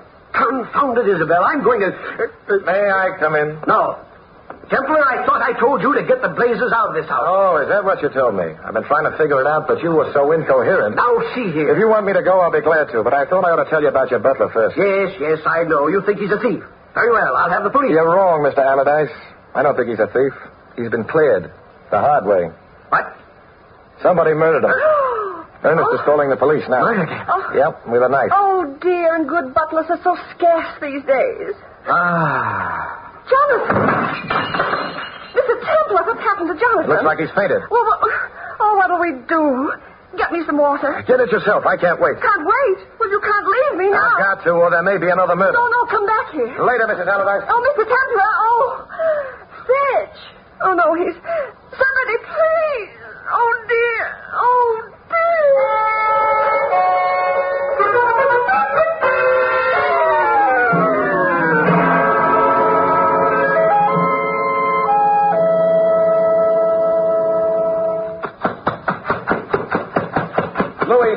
What now, Mr. Templar?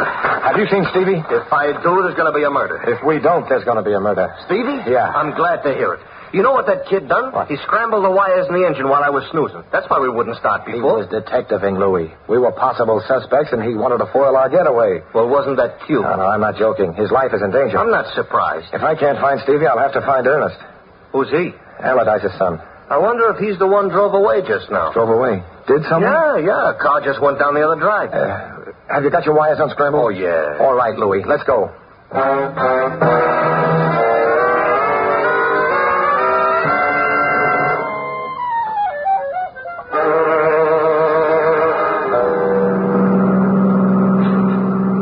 It headed this way, that's all I know. And you don't know if Stevie was in the car? I don't know who was in the car. I didn't see. He must be. It's the only thing that makes sense. Now what? The road branches 3 ways. Which way do we go? Oh, there we are. They went that way, to the left. How do you know? Well, there's fresh tire tracks. The others are old. Oh, yeah. And step on it, Louis. Okay. Well, in your ears. Here we go. But I would still like to know what's going on. Louis, look out for that turn. Close your eyes and pray, Mr. Templar. Here we go.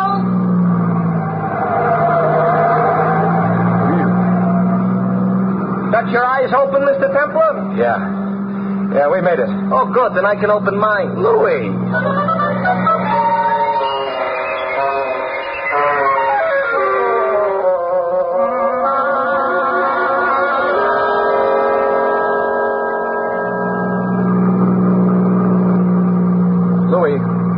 Is that the car you saw coming out of Allardyce's? Looks like. That's good, but I hope we're not too late.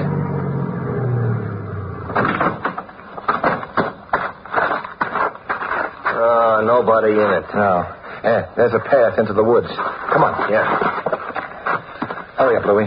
Right through here. I'm afraid to call the kid for fear. I'd still like to know what's going on. Well, as I see it, Louis. Yeah? Ernest ran up a gambling debt, and his papa wouldn't pay off for him. Oh. At any rate, Papa was griping about Ernest gambling. Ernest, I take it, is Allardyce Jr.? Yeah, that's right. Ernest had to get money, so he drove Ming Toy away from home and put her out of the car. Yeah. Then he swiped the family jewels, and the missing dog made it look like an outside job. Smart guy, Junior. What makes you think he's going to knock off the kid? He's already knocked off the butler. Oh, yeah. How do you know it was Ernest which knocked off the butler? Because when I told Allardyce, he fainted. And he didn't faint out of great feeling for the butler. Uh-huh. Fellow had only been with him a couple of weeks. He fainted because he knew his son was guilty of the robbery, and he realized his son was also a murderer. Oh, Mr. Templar. Stevie. Where'd you come from? Stevie, you all right? Well, sure, I'm all right. But Ernest don't feel so good. Mr. Templar, look. Ernest is out cold. What do you know? Yeah. You know something? Ernest should have his mouth washed out with soap. Why, Stevie? He doesn't tell the truth. Well, what do you mean? Well, last night, I seen him driving away with Ming Toy. Uh-huh. And when I asked where he was taking her, he says, shh, it's a big secret. Spies have tattooed a secret message on her skin. But he found out, and he's taking her to the FBI. And I mustn't tell nobody, because it's FBI top secret. I see. But I find out now he was just trying to shut me up. Hey, I got to remember that. Next time my nephew gets in my hair, FBI top secret. Hey, Louis, then that explains the shaving. Huh? The butler must have overheard Ernest telling this young man about the secret message on Ming Toy. And he figured if it was true, the dog would be worth money. So he looked for the message. Sure, when the butler shaves the pooch, Ernest gets wise, the butler is wise, so he shuts the butler up. And he tried to shut me up, too. He said we were going to meet an FBI man out here. Instead, he gets me in, and then he pulls out a knife. And what happened? Judo. Judo? Sure. My brother was in the Marines. He taught me. Oh. Ernest is waking up. And you were worried about the kid, Mr. Templar. Like I told you. When them little hyenas is around, all you gotta protect is yourself. Hey, Mr. Templar, you want me to teach you some falls? Mm-hmm. As a matter of fact, Stevie, I don't... It's easy. Look, I'll show you. Well, Stevie, First, you take your guy's arm like this. Now, just a minute, then Stevie. Let's talk this over. You see, leverage is the important part of this deal. Let's keep it that way, now, shall we? I just pull back real hard. Louis, help!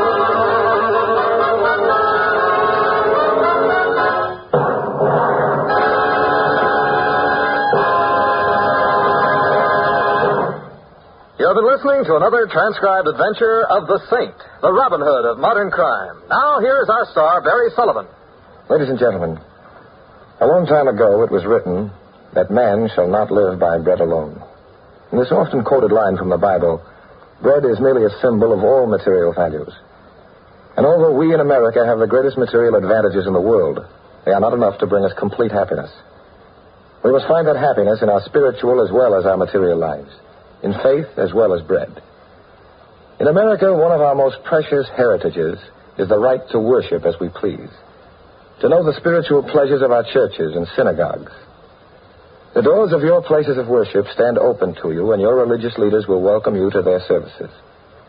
They also offer you personal and family guidance and the opportunity to become a firm part of your community. Through our churches and synagogues, that community and the families within it can find stability. And as an individual, you can find the peace that only religion can bring. Thus, the religious organizations of America invite you to find yourself through faith and come to church this week. This is Barry Sullivan inviting you to join us again next week at the same time for another exciting adventure of the Saint. Good night.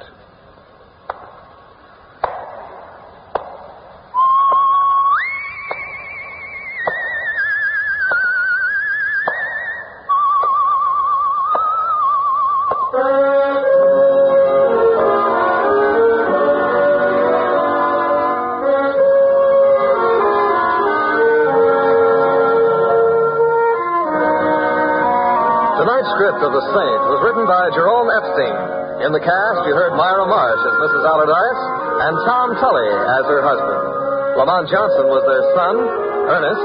Ted Osborne was the butler. Jeffrey Silver was Stevie, and Larry Dodkin was Louis. The music was composed and conducted by Von Dexter. The Saint, based on characters created by Leslie Charteris, is a James L. Safier production and is directed by Helen Mack. All you Saint fans will be glad to know that the Saint comic books are on sale at all newsstands. Your announcer is Don Stanley.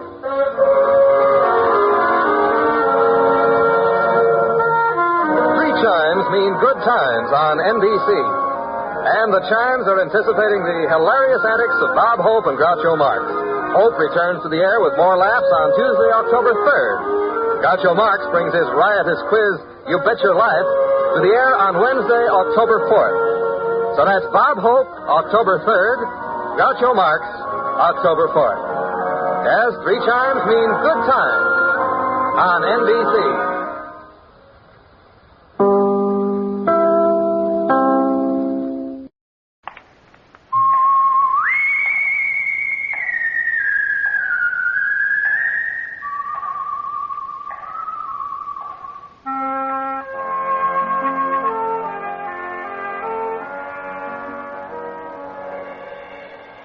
The Adventures of the Saint, starring Vincent Price.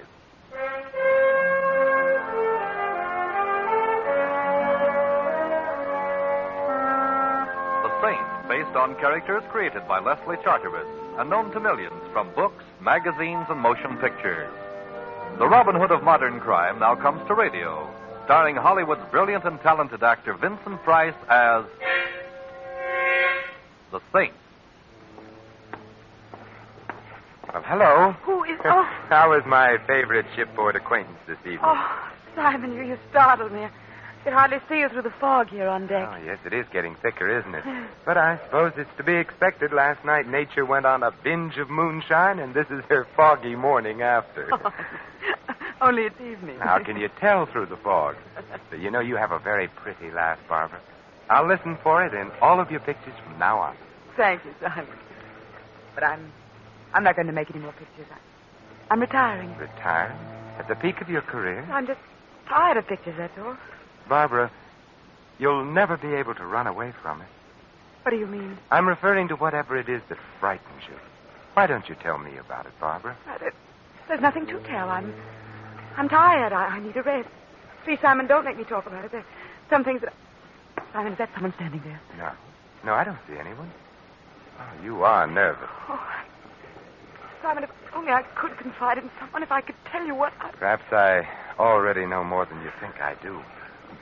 You're cold. Yes. Where's your raft? It's over there someplace on one of those decks. I'll find it. I don't see it here, Barbara. Are you sure you... Barbara! Behind you! Look out! Barbara! like to swim too, Saint. What? Oh.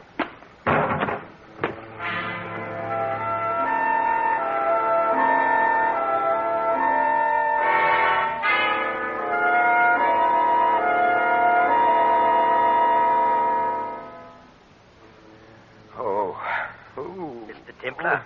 Mr. Templar? Hello. I suppose the usual question is, where am I? Sometimes they awaken from your type of custom-made coma asking, who am I? Evidently, I wasn't hit quite that hard. I even remember who you are, Dr. Norman. It is Dr. Norman, the celebrated psychiatrist, isn't it? Yeah, that is very good, Templar, but I'm afraid I must still confine you here to the ship's infirmary for a while. Huh? Possible concussion. See, tell me, what makes a famous neurologist like you pose as a mere ship's doctor? I'm really not posing. Partridge, the ship's physician, is ill. I was within earshot when I heard the familiar call, is there a doctor in the house? And no, Simon, don't try to get up. I have a flask here. If a drink would make you happy. Oh, not right now, thank you. I recall I have some unfinished business to attend to. Barbara? Yes. Was she? They couldn't find her in the fog. She's gone. Poor Barbara. Yes, it was a horrible accident. Horrible, yes. Accident, no. You mean to say she didn't fall overboard? She was murdered. Murdered? But who? I think I know who. Ooh, my head. It feels like the Aberdeen Proving Ground. I will mix you a sedative. You know, you're not looking very well. I always look like this when I'm angry. There's only one cure. Yes, I know. The lady with the scales known as Madame Justice. You know, Templar, I've been curious about what makes a man like you tick. Well, I'll tell you. Every 8 days or so, someone winds me up. Right now, I'm wound up tight. Tight with fury. Well, as a psychiatrist, I would advise you to unwind a bit. Here we are. Now, drink this. It will put you to sleep after a while. Thank you. You say you think you know who killed Barbara, Simon. I was wrong. I do know. Well, I think you ought to talk to me. Unwind yourself. You think I need psychiatry, Doctor? Well, I think you're too taut at the moment. That plus your concussion, it might be dangerous. Very well, Doctor. I'll unwind. I'll tell you the entire story. If you don't mind, Simon, here, this will help the rhythm. The metronome. Psychiatrists often use it. But, rather... No, I don't mind. I'd never met Barbara Brooks, although I doubt if there's a human being alive who hasn't heard of her or seen her in the movies. I first saw her the day we boarded ship.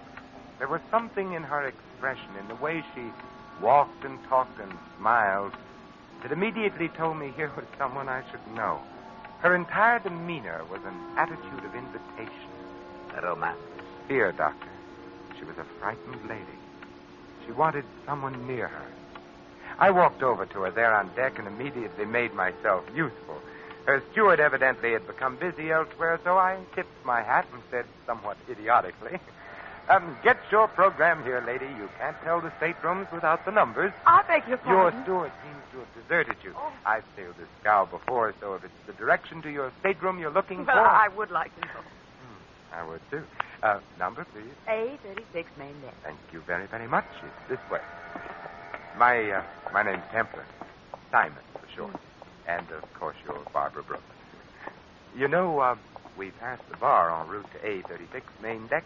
Does an old-fashioned with a new acquaintance sound inviting? It will a little later after... He's here on the ship. Ooh, there's several... Oh, I see. He's gone now, in the corner. I think I saw the man you meant. A certain off-center gentleman named Rader. Rader? I don't know that name. No, surely you've heard of Phil Rader. He's just as big a star in his line of work as you are in yours. What is his line of work? Well, he's an exterminator of human beings. Mr. Templar, I'm afraid. Well, that was obvious from the moment I first saw you. Why don't you tell me about it? No, I can't. No, I'd be killed. As good a reason as any for not telling me, but I must warn you I've a peculiar talent for finding things out for myself. Oh, no, you mustn't do anything. Please, please.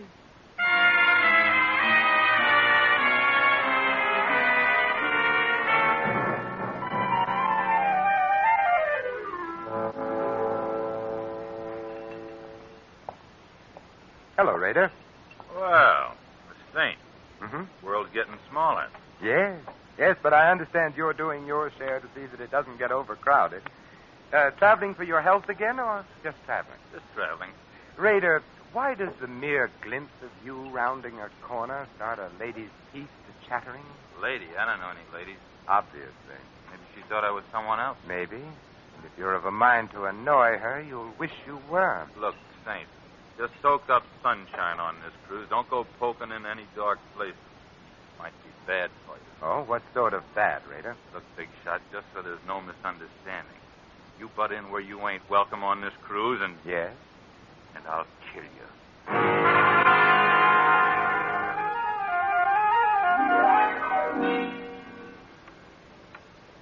How is your head, Simon? Well, it feels as if a regimental crap game was going on inside of it with jet-propelled dice. You haven't drunk your sedative yet. Here. Oh, thank you. Shall I go on taking the load off of my concussion? Yes, by all means. I think I was present at the next sequence. Yes, Doctor, you were. It was the night of that ridiculous costume ball ship's captains are so fond of arranging. Yes. I remember we were at the bar together. You were a pirate, I recall. Yes, and you were a clown. The ball was loaded with clowns, some of them not even aware of their clownishness. But it was gay and sprightly, and the music was good. I remember our conversation, Doctor. You suddenly appeared at my elbow and said in the most shivery, sinister manner... You know, Templar, I have a confession to make to you. Well, I'm always interested in confessions, Doctor. I've had a schoolboy crush on the beautiful Barbara ever since I saw her in pictures first. Tell me, what does one do about it? Well, I know exactly what I would do if I were you, Doctor. Yes? I'd consult the nearest psychiatrist. At the prices we charge? No, thanks. I was hoping you'd cut a fellow in on your acquaintanceship, Templar. But if you won't introduce me, won't you at least show me which mask she's hiding under? I think I might be able to make my own introduction. Oh, very well, Doctor. Look for a sylph-like figure in a blue and yellow harlequin costume. Thank you, Templar, thank you. And if you should ever need a good psychiatrist... At the prices you charge? I will be seeing you. Don't turn around, Mr. Templar. I have a pistol in the small of your back. Well, now, really, is that any way to enjoy a walk? Listen, Saint, and listen hard. Oh, I'm all ears, except for the small of my back, which feels abnormally large at the moment. Certain arrangements have been made, Saint. It means a big head of lettuce if they go through. So? All the signs say keep out. See that you do. Now, don't turn around. This costume's so pretty, I'd hate to have to put a hole through my pocket. Well, it's probably just a coincidence, but I've acquired the same regard for the small of my back. Keep regarding it that way, Saint. Don't let your nose wander where it doesn't belong. And you might begin by forgetting you saw certain people aboard this boat. Hey, just tell me how you're going to swing it, Mrs. Miller. Oh, don't be surprised. I'd recognize the notorious Lil Miller's voice on a party line. How are you going to take him, Lil? A palm date or perhaps a marked deck? This rod has a hair trigger, Saint. Just a touch and you're... Lil, what's the matter? That girl there, the one in the hall. Lil! You're lucky, Saint. I'd have shot. Give her ear. Don't crowd. Crowd her all you want to. She won't mind now. Is she? Yes, a stiletto in the back leaves very little doubt. She's dead.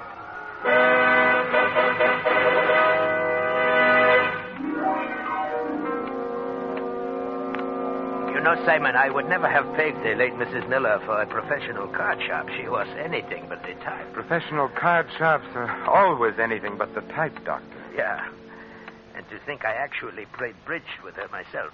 With a crook and a hot-headed one at that. Well, as my old grandmother used to say, Doctor, beware of lady thieves with red hair. I guess the lady's red hair accounted for the lack of insulation in her temperament. Oh, how does your head feel, Simon? Better, Doctor. Much better. You still haven't touched your sedative, you know. Oh, haven't I?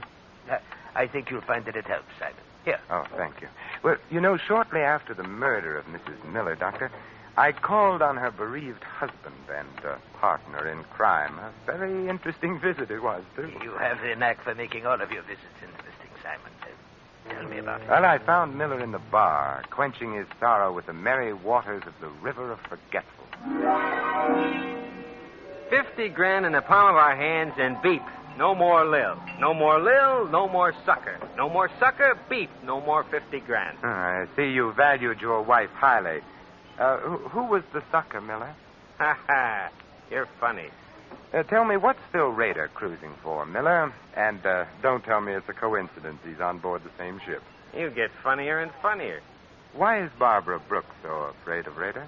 You ain't even warm, Sink. You're a mile wide of the target. Well, I'd better use a different kind of ammunition then, Miller. Yeah? Like what? Like a little murder performed on an unwilling sucker in Reno. Huh?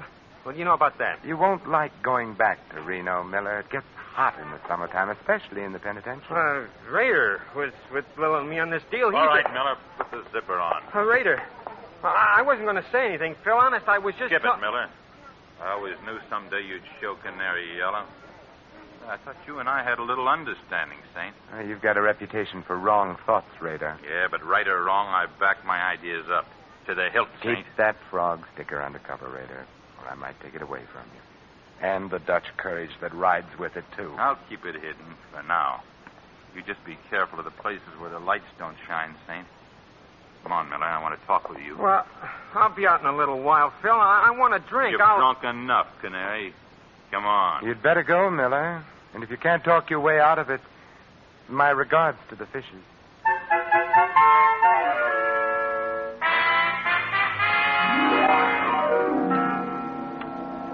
And I recall it was shortly after Mr. Rader passed on his second warning that you and I met for the first time professionally. Yes, Doctor, the very next night.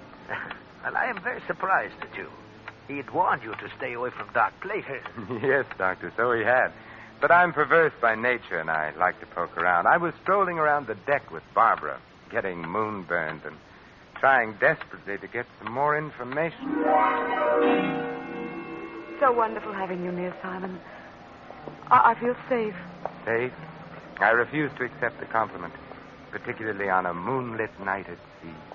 I'm referring to danger, Simon, not romance. They're often the very same thing. I'd like to join this team, Barbara. Why don't you confide in me? Because if I did, we'd both be dead by morning. I must go now. Good night, Simon. Good night. Don't turn around, Templar. I've got a... I know. A gun pointed at the small of my back. That's it.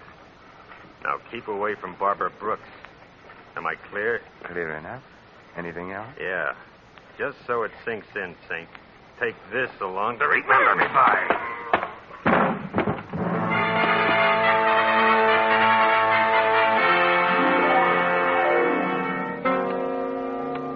Once again, you enter the picture, Dr. Norman. You found me there, lying on the deck, basking in moonlight. And blood. Go on, Simon. Tell me the rest of it. Well, after your neat job of vulcanizing me, thus saving me a trip to the ship's doctor and innumerable words of explanation, I hit upon a strategy, and my next visit found me calling in the lion's den. I tell you, you're being made a patsy, Raider. You're on the verge of being demoted back to second-class hoodlum. I can take care of myself. Well, I admit a minor sandbagging committed in your good name doesn't amount to much, Raider. But what if the same someone likes your name and decides to use it in other way? What do you mean? I mean murder. You're a lead pipe cinch to pay for one of your own someday, Raider. But meanwhile, how would you feel getting hung for somebody else's shenanigans? I'd be annoyed. You sure would. Look, I'm not rigged up with no murder, Saint. Lil meant 50 grand to us alive. That's what we figured the sucker was good for. It's a good enough reason for wanting Lil among the present instead of the late, Raider. Tell me, what was the angle? Blackmail? Nah, nothing so crude, Saint. I sponsor the party, spot him, finger him, and oil him, and the Millers squeeze him through a deck of cards. The guy's a sucker for good-looking dames and card games, that's all. That sounds very uncomplicated, easy picking. The guy ain't had the coin long enough to be smart about it. Who's the guy? He makes water heaters. The fat man with the diamonds from Passaic. Yeah, that's the sucker. I should have tumbled. Looks like you did. I thought you were out for a bust-up. 50 G's a lot of money, Saint. I figured if I could scare you, it'd be insurance. How about Barbara Brooks? Deal me out. I'm not in on whatever the caper is there. She saw you the day we sailed, and she got scared. Well, maybe it's because I ain't exactly pretty. Yeah. But if you really want to know something, Saint, I'll tell you. I was propositioned on a stunt against that dame a few weeks before we sailed. I turned it down. A big dough, too. A murder deal? Yeah, big dough to bump her off. Not for me, though. Nah, she's too prominent. Too much heat on those jobs. Who made the offer, Raider? He wasn't exactly interested in leaving his calling card, Saint. Just a John Smith, as far as I'm concerned. But he had a description, didn't he? Everybody has a description. Well, sure. He was a medium-sized guy with... Hey, the lights. Who turned them off? Get down! Raider, are you... Brown tie, blue shirt. Brown tie, blue shirt. Brown tie, blue shirt.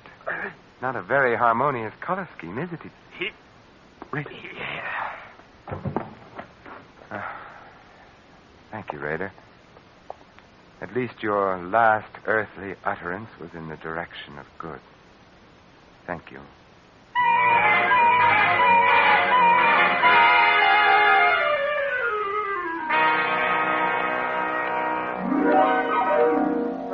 Brown tie, blue shirts.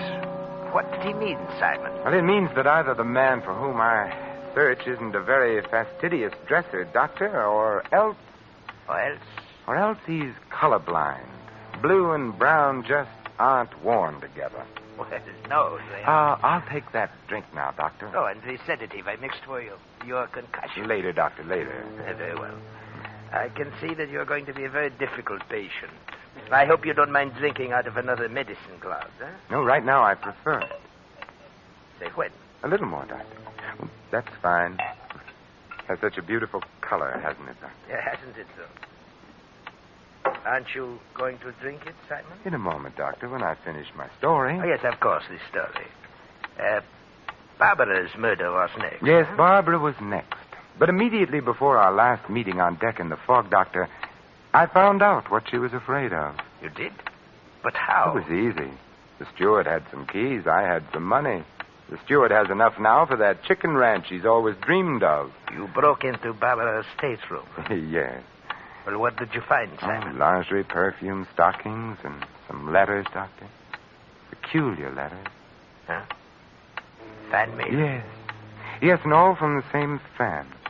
A fan she was once engaged to marry, Doctor. A fan who loved her very much and hated her in equal proportions. Who was so torn between love and hate, he had to kill her. Ah, schizophrenic. You should know. What do you mean? Well, you know the classifications. You're the doctor. Oh. Drink your sedative, Simon. A colorblind schizophrenic. I don't believe I've ever met one before, Dr. Norman. So colorblind, he mistook the green and orange harlequin costume worn by Lil Miller for the blue and yellow one worn by Barbara. That is very interesting, Simon. Poor Lil. If she'd come to the ball as anything but a harlequin, she'd have lived to take in $50,000. Your sedative, Simon. You know, you were wrong about Lil's hair, Doctor. It wasn't red. It was brown. You said it was red. I wanted to see if you'd agreed. Your sedative. Yes, of course. Hand it to me, would you, Doctor? It's there alongside the drink. Yeah. No, don't try to tell them apart by their aromas, Doctor. It's obvious that they're different colors. Or can't you tell? You find it, Saint. I'd like very much for you to drink it. My Doctor, what a pretty purple gun you're wearing. Or is it pink? Drink up, Templar. You hardly feel it. It's just a dash of prussic acid. Dr. Norman, when you give a sedative, you go overboard. Drink it, Templar. Well, you're the doctor. A toast to you, Dr. Norman. To your green shirt, blue tie, and gray handkerchief, none of which match. Here's how. Oh, my eyes! You threw it in my eyes! It was a question of your eyes or my stomach, Doctor. My eyes, I'm blind! You'll get over it, Doctor, which is more than can be said of me if one of those wild shots of yours should hit me. I know I shouldn't practice medicine without a license, Doctor, any more than you should. But here's a sedative from me to you.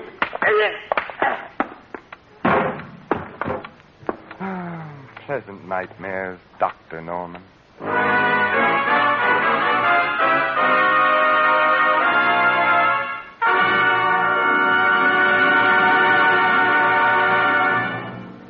You have been listening to another adventure of the Saint, the Robin Hood of modern crime. And now here is our star, Vincent Price. Ladies and gentlemen, in a prejudice-filled America, no one would be secure in his job, his business, his church, or his home. Yet racial and religious antagonisms are exploited daily by quacks and adventurers whose followers make up the irresponsible lunatic fringe of American life. Refuse to listen to or spread rumors against any race or religion. Help to stamp out prejudice in our country. Let's judge our neighbors by the character of their lives alone, and not on the basis of their religion or origin. This is Vincent Price inviting you to join us again next week at the same time for another exciting adventure of the Saint. Good night.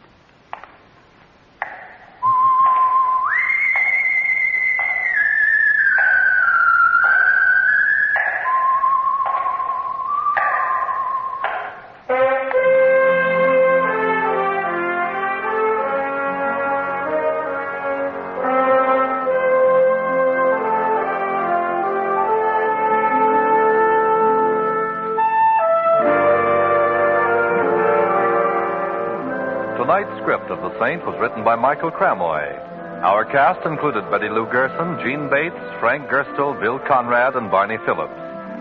The music was composed and conducted by Harry Zimmerman. The Saint, based on characters created by Leslie Charteris, is a James L. Safier production and is directed by Thomas A. McAvity. Vincent Price is soon to be seen in Harry M. Popkin's production of Champagne for Caesar, co-starring Ronald Colman. All you Saint fans will be glad to know that the Saint comic books are on sale at all newsstands. Your announcer, Merrill Ross.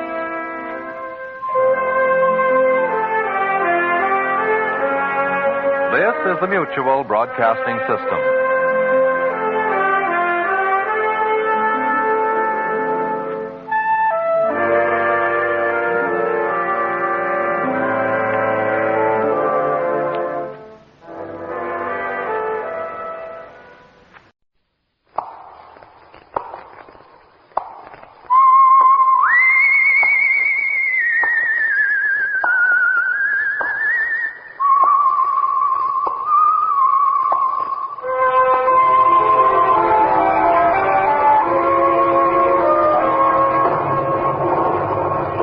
The Adventures of the Saint, starring Vincent Price.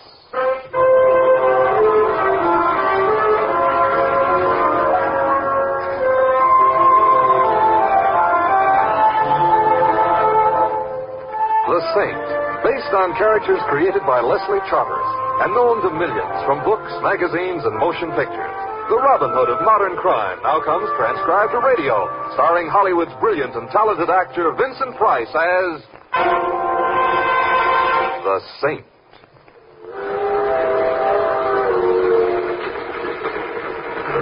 Snow sports. Who likes them? Ski trains. I'd rather have an old-fashioned. Mountains, I should have stood. Hello. On the other hand, perhaps not. Hello. The seat next to you isn't taken. I admire intelligent women. Sit down. All right. But I'm not intelligent. Oh, you're being modest. I am not. Oh, I'm sorry. You are beautiful, though. I bet you say that to all the beautiful girls you meet. Do you like to ski? No. Then why are you on the ski train? Because of the telegram you sent me. Then you are Simon Templar. I kind of thought you looked like one. Thank you. Your telegram sounded desperate. What do you want me to do? A very small favor. Yes?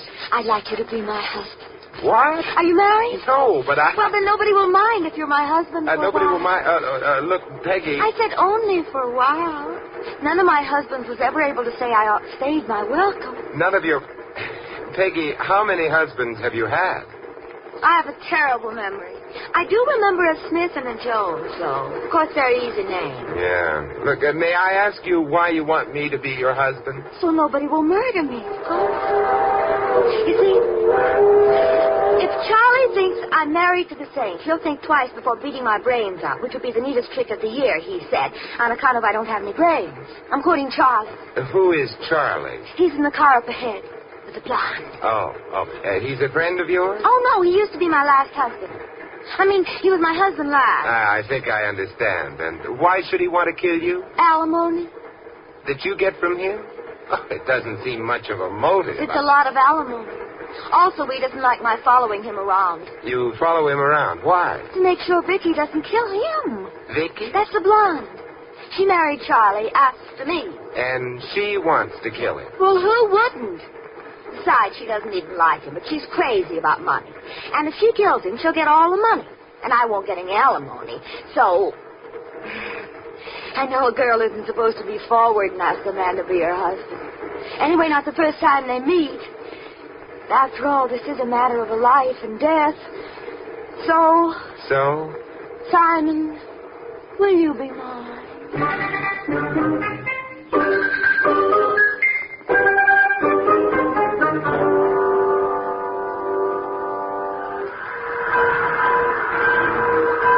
Yep, here's Snow Valley. Out we go.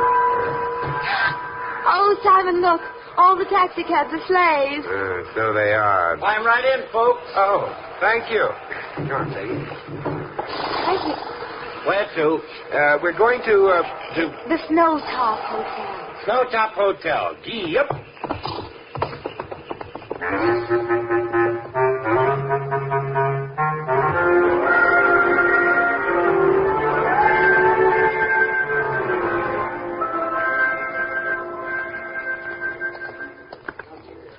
It's a nice lobby.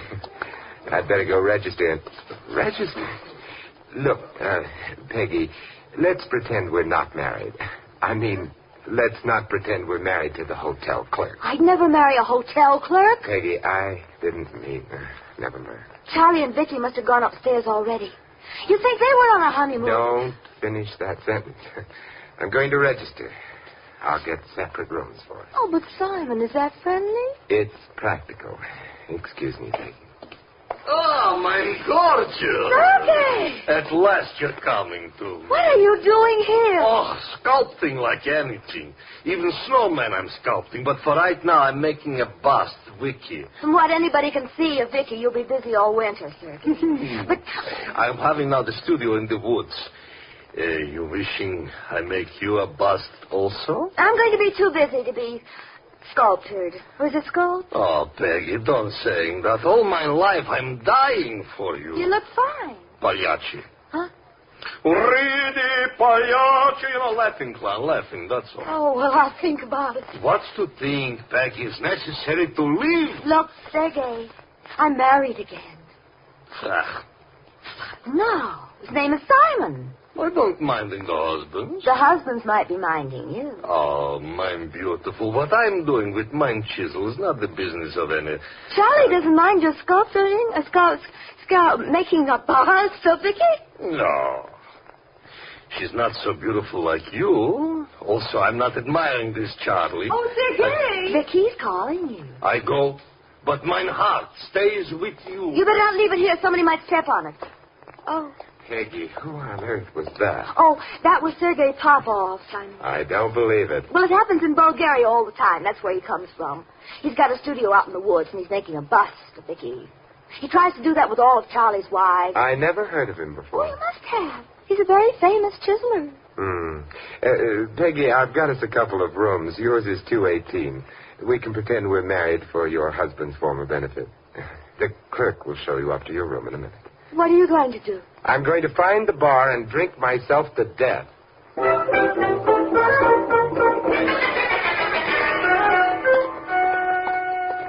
216, 217.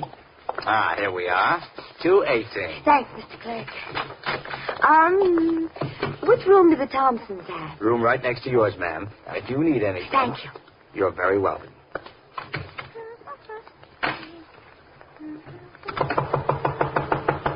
Coming, Simon. Simon, where are you? Hiding behind the door?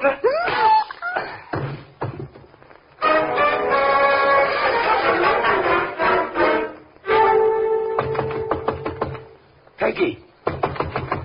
Peggy? Peggy, what are you doing on the floor? There was an earthquake. And the hotel fell down and hit me on the head, and I'm dead. Oh, come on. Now, let me help you up. I'll put you on the couch. There. And now you can go right back and get my head. You left it on the floor. Your head's where it belongs. Seems to be a A little too much of it, though. It's where the hotel shut me. Oh, but this isn't the earthquake season. What happened? Oh, somebody knocked at the door just after I got here. That would be about an hour ago. Go on. I stuck my head out and boom. Who boomed you? I didn't see him. Do you want to boom him back? I might enjoy it, but... Peggy, do you have anything worth stealing? Simon, you can believe me. Who steals my purse steals trash. Besides, your purse wasn't stolen. It's right here on the table. Strange. I'm hungry, Simon. I think getting hit on the head's good for my appetite. It may not be good for your head, especially if the next time you get hit a little harder.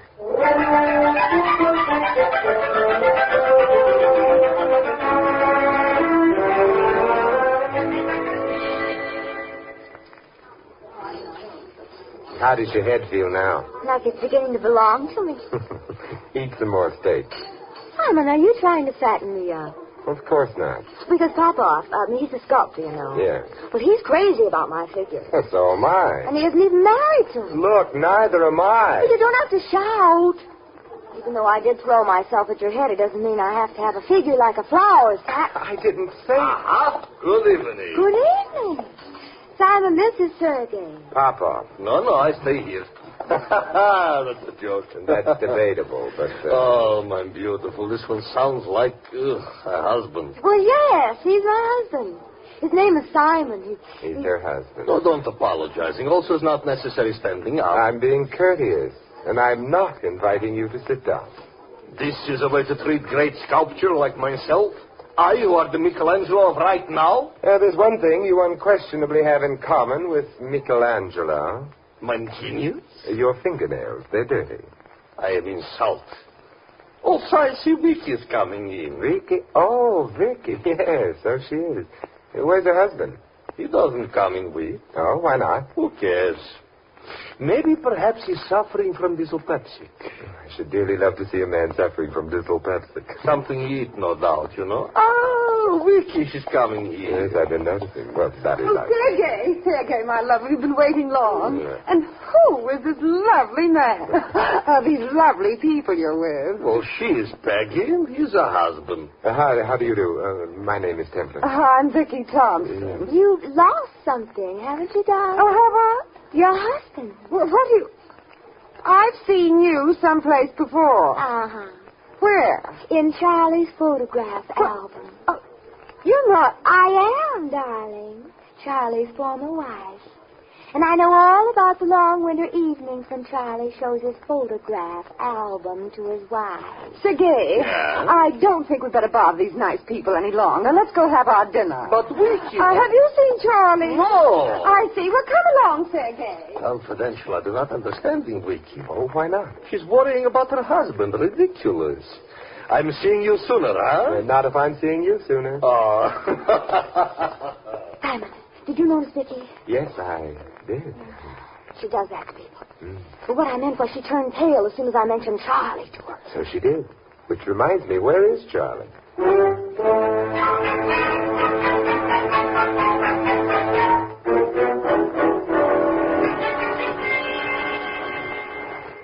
Oh, it's so pretty out here. A very high-tide snow. Of course, none of my former husbands ever took me for a walk on our honeymoon. But I don't mind. Good. It's funny Charlie didn't show up all through dinner. Simon? Yeah? Would you mind not discussing other people? Let's discuss us. Well, hey. Huh? What happened to that snowman? Snowman? Oh, he must have melted. He was right there on the side of the road. He didn't melt, Peggy, because it gets colder, not warmer in the nighttime. I wouldn't say that. Peggy, be still. Look, the snow is completely flat where the snowman was, and sleigh marks right next to the spot. I'm cold, Simon. Why are you more interested in that snowman than you are in me? I thought he had a kind face. Come on, Peggy, let's go back to the hotel and get warm.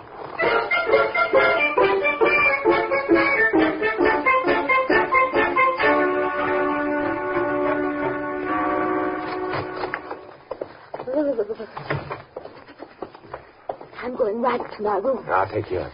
Oh, Simon. I want to make sure nobody hits you on the head again. Oh. Yes, but before I do, I'm a little worried about Charlie. Perhaps... clerk. Yes, sir. Have you seen Mr. Thomson around? Mr. Thomson? Oh, yes. Oh, no. Oh, yes, oh, no, what? I was merely remarking that I know who Mr. Thomson is, and I have not seen him around. As a matter of fact, Mrs. Thomson was asking about him, too. Oh, I see. Thank you. Miss Thomson. What is? Things seem to be disappearing around here. The snowman, Charlie Thompson. Peggy, we're not going upstairs. We're going out again to look for... Charlie? No, the snowman.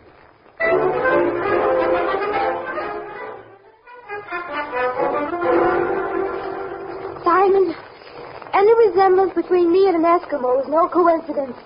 It's a lie. I'm freezing.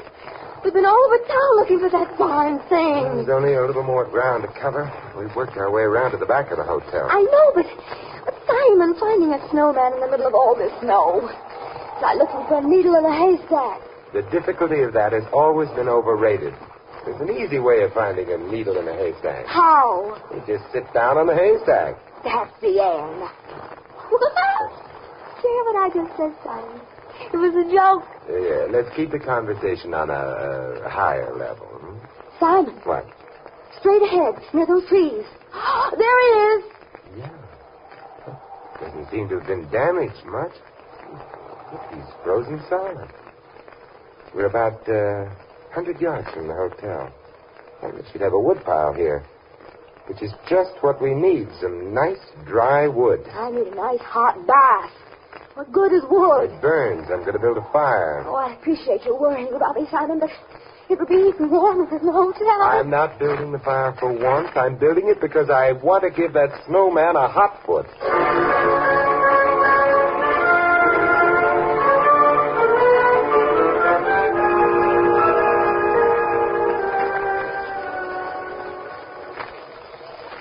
Simon, that's a very pretty fire, but why do you keep staring at that snowman? Hmm? Oh, I'm waiting for it to melt. Now, that isn't a nice thing to do to Sergei's work. It's begun to melt already. Oh, Simon. Yeah, now we know why the snowman was moved, don't we? That's Charlie. He was in the snowman. Oh, Simon, is he dead?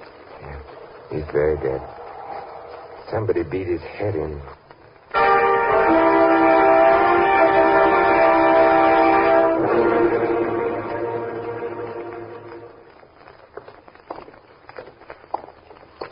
The sheriff will be over in a little while, Peggy, as soon as he gets his galoshes on. I hate to think of Charlie lying out there in the snow. He was never an outdoor man. Peggy, maybe you better run upstairs to your room. Simon, turn to me. It's just that I wanted to get over to Sergei's studio before the sheriff gets there. Do you think Sergei killed Charlie and put him in the snowman? It's possible. Charlie's death makes Vicky a very rich widow. Sergei might approve of that. I'd like to ask. I'll go with you. No, Peggy. A wife's place is at her husband's side. Yeah, but look, still, we're not. Another word, and I'll marry you right out here in the lobby. Never mind. Let's go get ourselves a sleigh.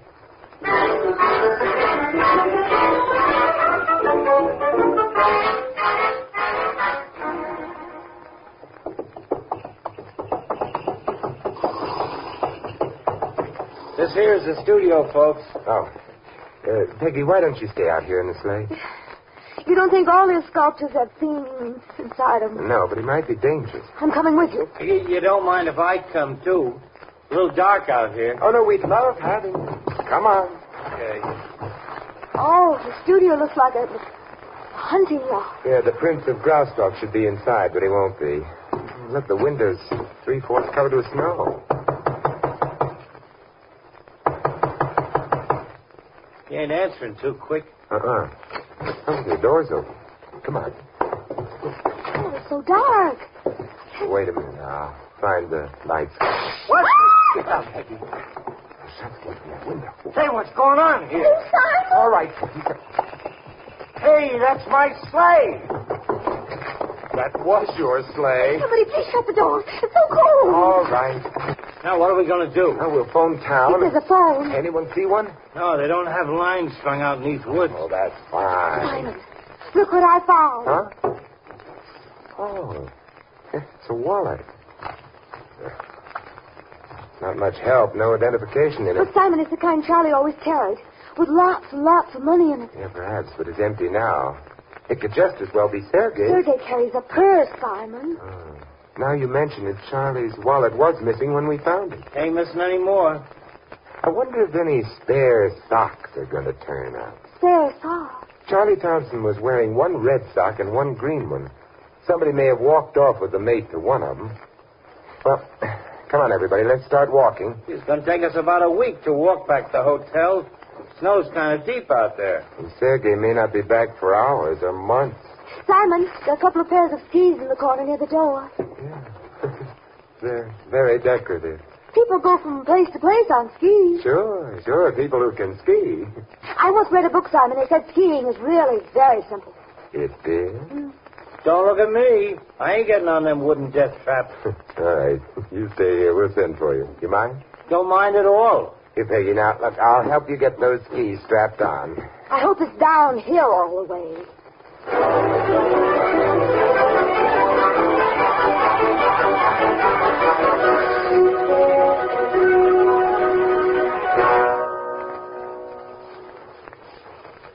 Simon, you're such a liar. You ski beautifully. This is wonderful. Just like flying. Yeah, so long as you stay on your feet. Simon, I'm hungry. Hungry? Well, when we get back to town. And you know what I'd like? What? A salami sandwich. Peggy, people get shot for jokes like... I'll take it back if you have to be so mean. Shots came from the clump of trees down the slope. Hey, Peggy, do you know what bad little boys do? It's the time.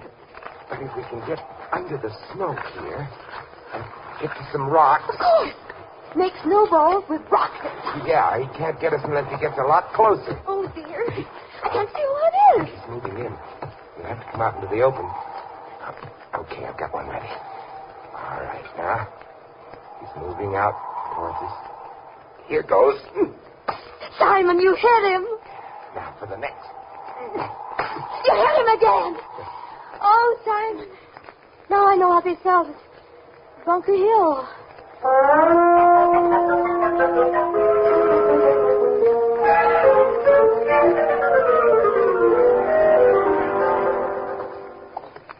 Gosh, I'm so glad to get back to the hotel. Oh, Mr. Templar. Oh, yeah? The sheriff said he wanted to see you as soon as you came in. He's in the manager's office, to your left. Thank you. Would you send someone out to Mr. Popoff's studio? He's left a slave driver standing there. I'll take care of it, sir. Thanks. Simon, do you know who killed Charlie and shot us? Well, I'm not sure, but I think it isn't going to take much longer to find out. Come in. Hello, Sheriff. I'm Simon Templar. I know, Mr. Templar. The same. This is a great pleasure. Thank you. And this is Peggy Smith, Jones, and so forth. Glad to meet you. My name's Hudson. Got statement from Mrs. Thompson and the sculptor feller, Mr. Templar. I thought you might have something to add. Yes, I have. It might be better if you got them in here, though, and we cleaned up the whole thing at once. Oh, they're right in the next room. Hold on. Would you mind stepping in here, folks? Oh, I am disgusting. Is this the way to spend it? I'm going to see a lawyer, maybe several lawyers. Mrs. Thompson. Yes? When your husband arrived at the hotel, what was the first thing he did? Well, he said he was going to take a shower. I left him upstairs. I see. Excuse me a minute. Desk? Oh, clerk, will you get me a sprig of holly with berries on it? I noticed a florist shop in the lobby. No, I know it isn't Christmas yet. No, it's not for a gag. It's for a noose.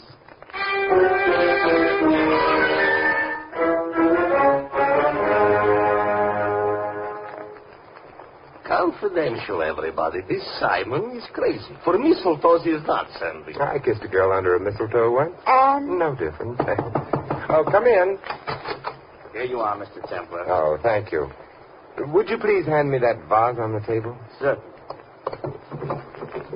Thank you again. It's a very nice sprig of... the berries are green. Now, why? Why, hello. Just a minute, Peggy. Look, clerk, when a man wants a sprig of holly with berries, he wants red berries. Now, you go right out and get me what I want. I'm sorry about the berries being green. I guess they aren't ripe yet. I'll go right now. Oh, no, excuse my boss. Oh, Simon, you You broke the ball. He is also breaking the head to Clarky. Mr. Templar, why did you... I just wanted to make sure he wouldn't try playing games with his gun, Sheriff. Gun? Well, Yes, Peggy, the one he tried to kill us with. but if he was the one who... Then he must have been the one Who killed Thomson? He is. But why? Now, what reason would he have to kill Charlie? I think he'll tell us in a minute. He seems to be with us again. What? Good evening. I hope you slept well. Now, listen, you. You listen. Sit down. Thank you, Sheriff. Charlie Thomson was killed in his shower. Then he was dressed, dragged out of the hotel, and planted inside the snowman. That's why you moved the snowman, wasn't it? So that you wouldn't have to carry the body so great a distance. I never touched Charlie Thompson. Yet I know you did. How, Templar? Thompson's corpse was wearing one red sock and one green. It meant whoever had dressed him was... Colorblind. Yes, and the business with the holly proved that. The berries were really red, but when I told our friend here that they were green, he had to take my word for it. He couldn't tell the difference. Why? Why, you evil man. Simon, he must have been the one who hit me over the head in my room. Mm-hmm. That's why I knew Mrs. Thompson hadn't killed her husband. What do you mean? Well, you wouldn't have had to hit Peggy over the head in order to get into your husband's room. And I couldn't suspect Mr. Popoff. Why not? Some of my best friends are suspecting me. Because you would never have left Thompson's empty wallet in your own studio. It was the clerk Peggy and I surprised planting it there. After, of course, he had taken all the money out of it. But that's why Thompson was killed, Mr. Popoff. He always carried lots and lots of money in his wallet. Peggy supplied that information. You mean this clerk tried to frame me so I am looking like a murderer? That he did. How do you like that? A man who tried to chisel on a chiseler?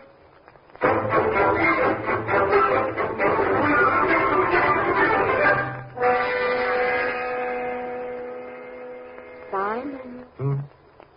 We're alone. Oh, so we are.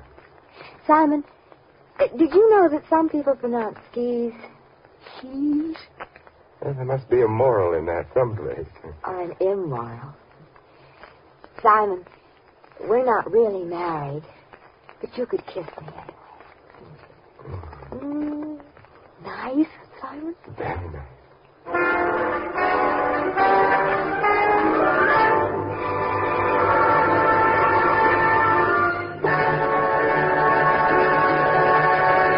You've been listening to another transcribed adventure of the Saint, the Robin Hood of modern crime. Now here's our star. Ladies and gentlemen, this is Vincent Price inviting you to join us again next week at the same time for another exciting adventure of the Saint.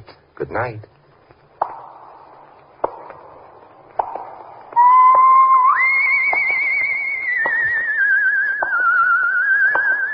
Tonight's script was written by Louis Vittes. This is NBC, the national broadcasting company.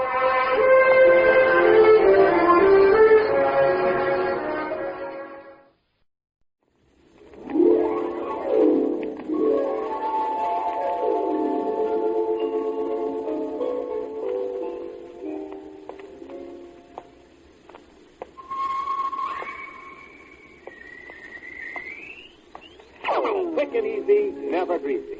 It's easy to look trim with Trim. Men, you're using your head to get ahead when you groom your hair with Trim Hair Tonic. For Trim grooms hair in a handsome, natural way. Sets you apart as a man who's going places. And Trim does more than merely groom your hair. It's the first and only hair tonic made with pure virgin olive oil, nature's finest hair and scalp conditioner. So Trim conditions your scalp as it grooms your hair.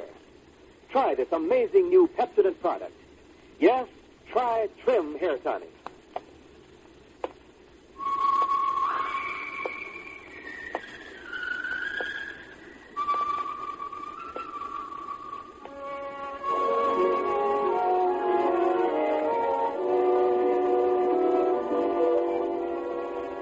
The Saint, based on characters created by Leslie Charteris and known to millions from books, magazines, and motion pictures. The Robin Hood of modern crime now comes to radio, starring Hollywood's brilliant and talented actor Vincent Price as the Saint. Come in. Oh, it's you again. Yeah, it's me again, Saint. I told you I'd be back for an answer. And I told you what the answer would be, McGatt. I like this town. I'm going to stick around a few more days and finish up my business here. Like I said, Saint, it ain't your business. And the boss has upped the price to $5,000 for you to skip. $5,000, Saint, just to leave town and forget you ever been here. That's not my price, McGuire. No, then what do you want? Go on, make an offer. I want the man who killed John Daniels. Daniels? Treasury Department guy? Yes. What do you got to do with him? He was a friend of mine. I want the boy who cut him down, McGuire. That is one boy you ain't gonna get, Saint. Oh, the big shot did it himself, The eh? big shot did it himself. And then I'll settle for him. You settle in your grave first. You're gonna have to make an awful lot of first downs to ever cross that goal line, Mr. Templar. Oh, I've got some trick plays I expect to use. Deception against power. It sometimes works, McGuire. I always heard you were a smart pants.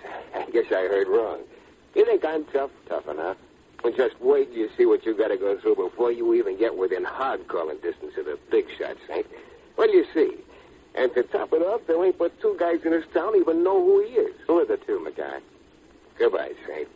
Martini and Shaw are the best undertakers. And Who are the two guys who know who the big shot is, McGuire? Don't come no closer, Saint. This gun spits poison, lead poison. Yeah, that gun looks good on you, McGuire. It sort of rounds out the picture of what the well-dressed bum is wearing this season. Stay where you are, Saint. I'll show you what the well-dressed snooper wears in this town. A perforated vest. Now keep back there. Keep back.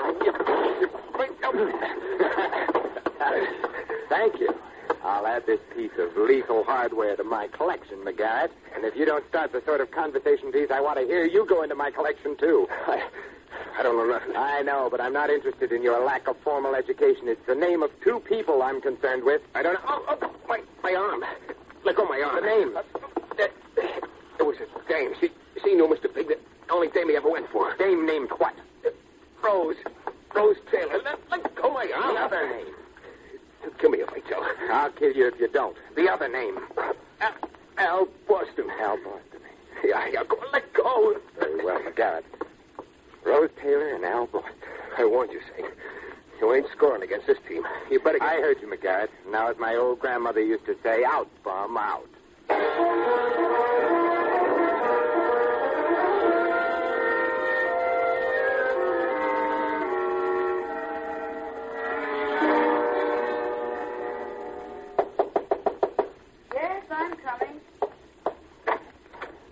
Do I know you? Not yet, Rose. Not ever. Come now, Rose. Is it polite to shut the door on a man's toes? I give you my word I'm not a brush salesman. Why, I haven't got a brush to my name. Then I'll give you one. Scram, mister. I don't like snoopers. Stop pushing you. All right, so you're in.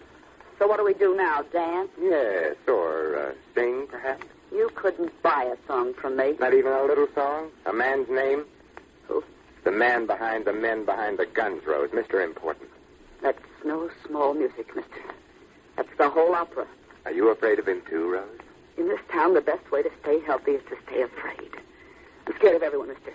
I'm even as scared of you. Maybe I should have taken off the pumpkin head when Halloween was over, like the rest of the children. You've got a bug buzzing inside you, mister. It's going to get you killed unless you stop it from asking the wrong kind of questions. What's your target, anyway? My target? The electric chair. And I intend to dump my ammunition squarely in it.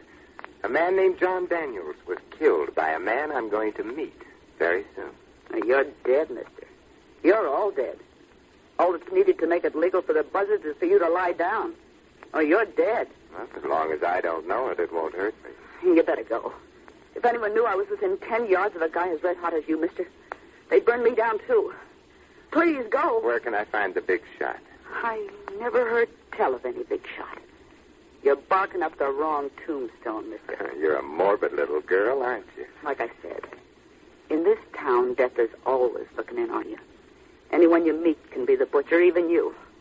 Now go, I'm scared. What if someone tailed you to me? What if... What's that? You were tailed. You must have got into the fire escape and... Down, get down. Rose, you were tailed. You... Rose. Yes. Yes, I was tailed. Too bad you were the one who had to be tagged.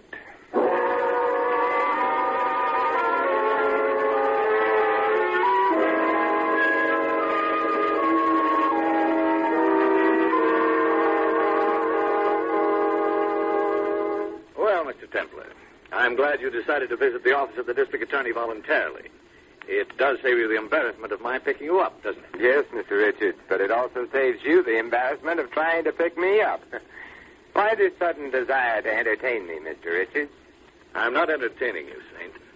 I'm holding you for murder. I repeat, why? You were in the same room when Rose Taylor was killed. So the least I can do to uphold my oath of office, Mr. Templar, is to jug you. As, shall we say, a material witness? It's nice material, Mr. Richards, but it makes a badly fitting suit. Why was she killed? Because she was one of the two people who knew the name of your local head crumb bum. She told you? I wasn't given enough time to convince her that she should before someone decided it was the 4th of July. But there are other ways to search him out and make sure he keeps his date. His date, Mr. Templar? Yes, with the chair that men sit in only once. A certain John Daniels was a friend of mine from childhood. I was a pallbearer at his funeral, Mr. Richards. And so? The bullet in his back made his coffin awfully heavy. And it got heavier in retrospect when I heard the district attorney had called the case closed. I had to close it. I'd gone up every alley, and they were all dead end. There were too many live cases that needed my staff's attention. I know, so I'm playing it my way. I've gone up the same blind alleys in the past few days. Now I'm in an alley with a freeway at the end of it. You mean you know who killed Daniel? Yes. Mr. Number 1, the big shot himself. Now all I have to do is learn his name. Is that all? And, of course, take him. Yeah, I have to lock you up for your own safety. You should, but you won't. In fact, you can't. No? No. Because I took the liberty to do a little press agenting. You what? I told the newspapers that I'd be here both today to have a talk and tomorrow morning at 10 o'clock to deliver a murderer. The people in this town might not approve of your not giving me the chance. All right. Until 10 tomorrow. I'll expect you, Mr. Templar, with or without your victim. I'll be here. I know you'll be here, Mr. Templar. The only question is, will you be here dead or alive?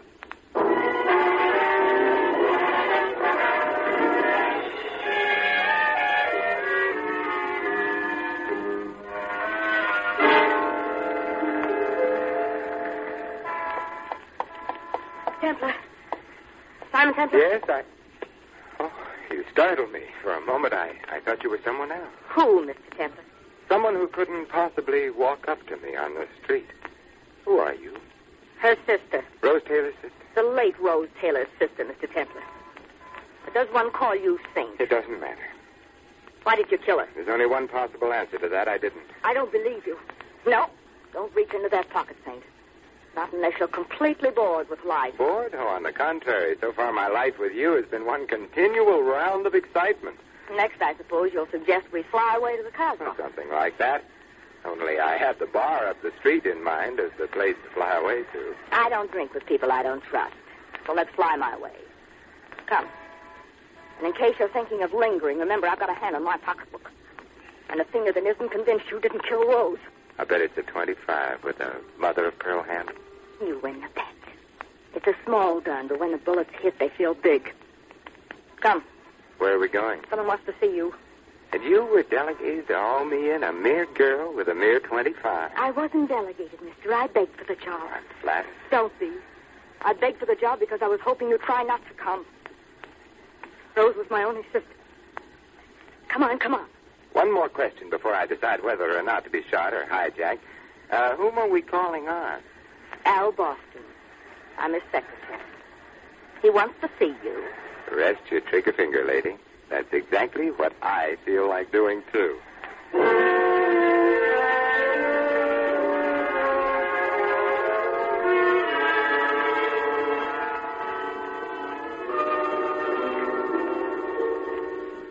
Hello, Al.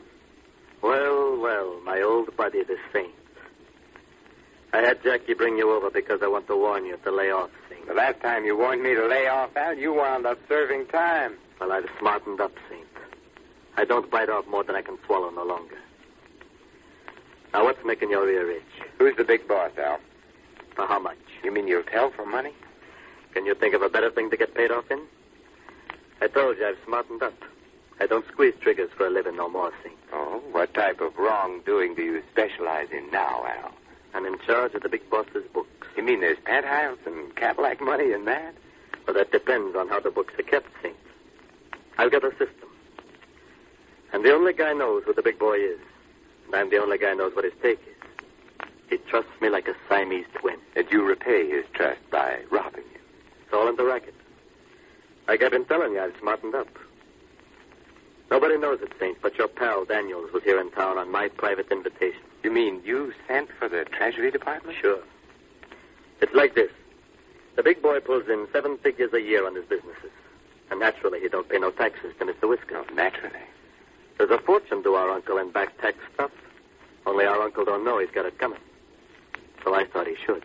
Out of patriotism, of course. Yeah, out of patriotism. They always treated me so nice in Leavenworth. Out of patriotism and 10%, Saint. 10%? Yeah.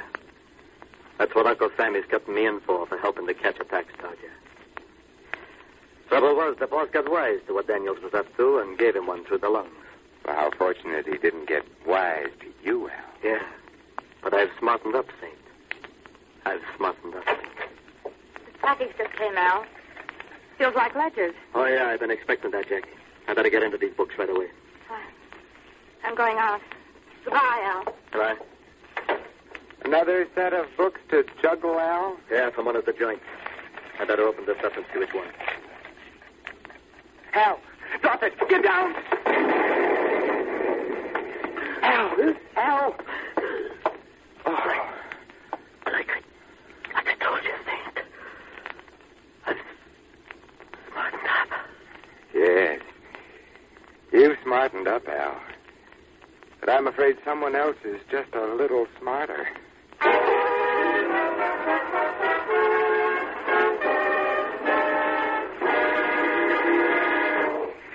You are listening to The Saint, starring Vincent Price. Man, here's a tip. Top off your grooming in tip-top style. That's right. Use new Trim Hair Tonic to make your hair look its handsome best.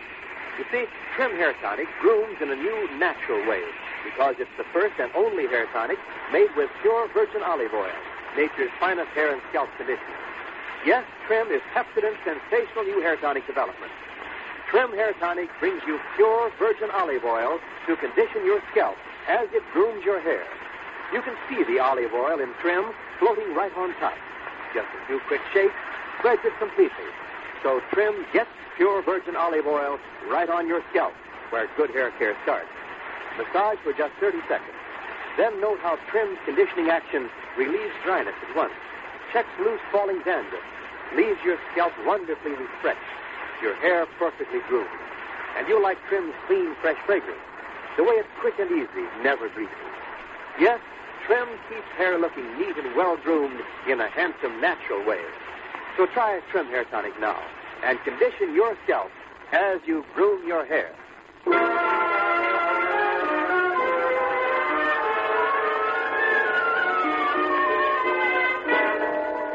We continue now with Vincent Price as The Saint.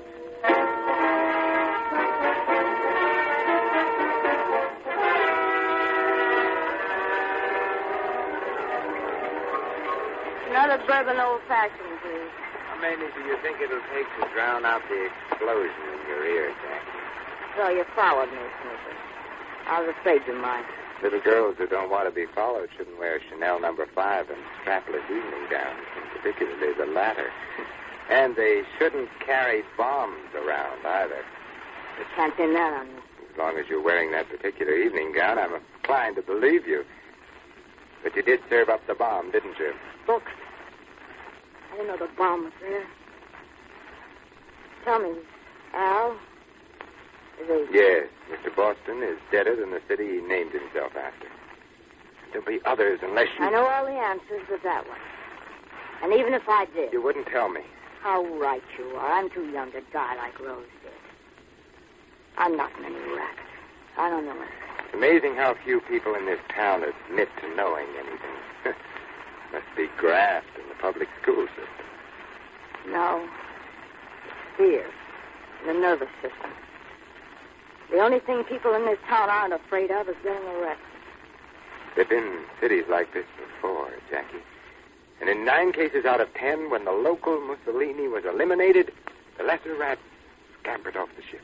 It's a big hunk you've bitten off of yourself, Robin Hood. I wonder if you can swallow through. Goodbye. You leaving? And I was beginning to enjoy our conversation. Also the Chanel No. 5 and everything else.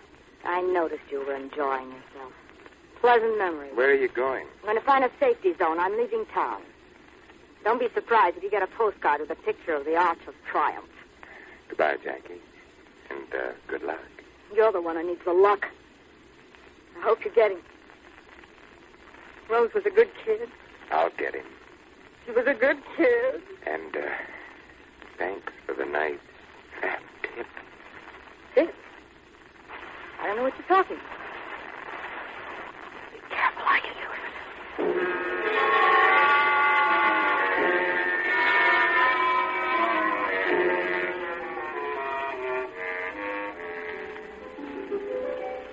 Well, Mr. Templar, how convenient of the newspaper to keep its reference files open at night. Are you a professional busybody, or have you an axe to grind, too? Oh, dear me, I'm not a busybody, Mr. Templar.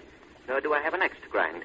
Merely a gun to shoot, Mr. Templar. You know, someday, somewhere, a man will come up to me on a dark street and merely ask me for a light. I doubt it. I'm afraid your saintly stay in this world of tears and chaos is drawing to its close, Mr. Templar.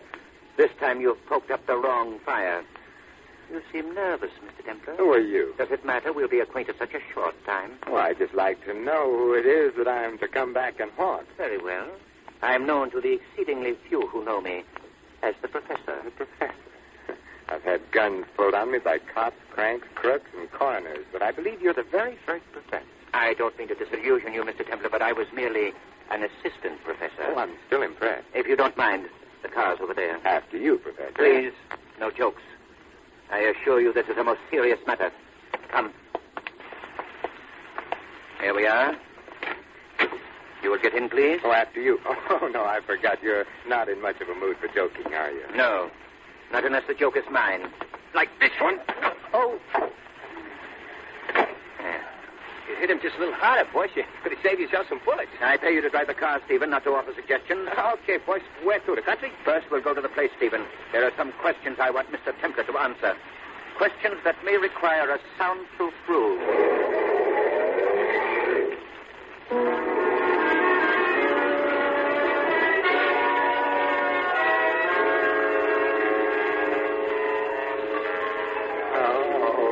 Wake up, Mr. Templar. Oh, so there really is someone like you. I didn't think I deserved that bad a dream. Bloody but unbowed, eh, Mr. Templar? For a moment I was afraid I might have been a trifle too energetic on your skull. I hate to boast, Professor, but my skull's been creased before by experts. In fact, it has more treads in it than Goodrich puts in his tires. Still fond of your little jokes, I see. How unfortunate they must be wasted on me.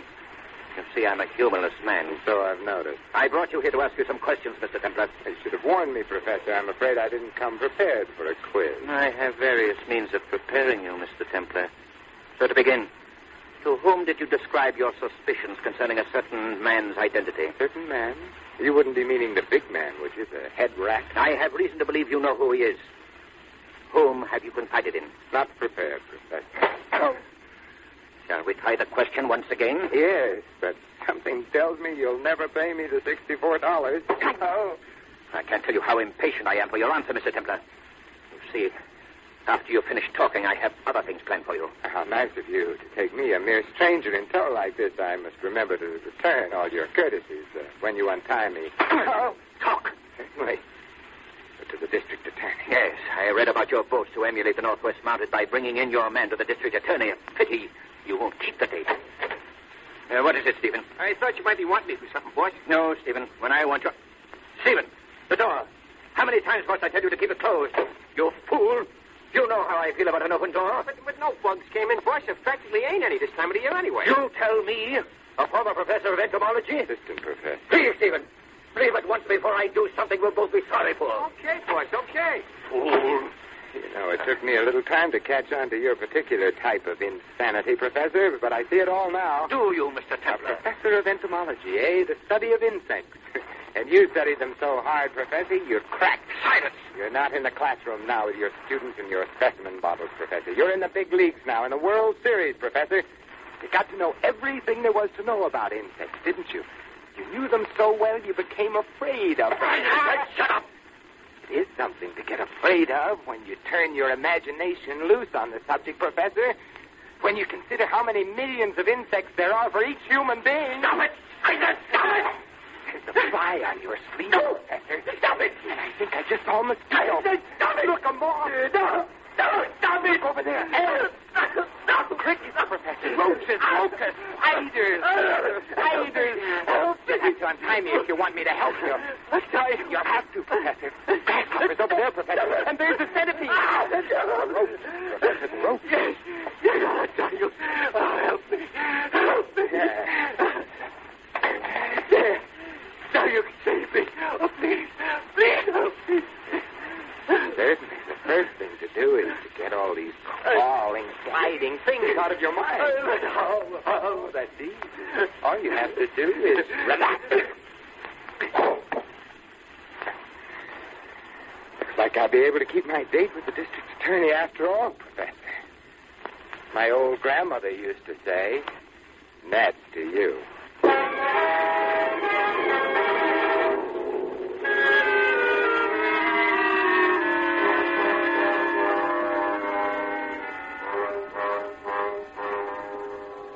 So you kept your word, Mr. Templar.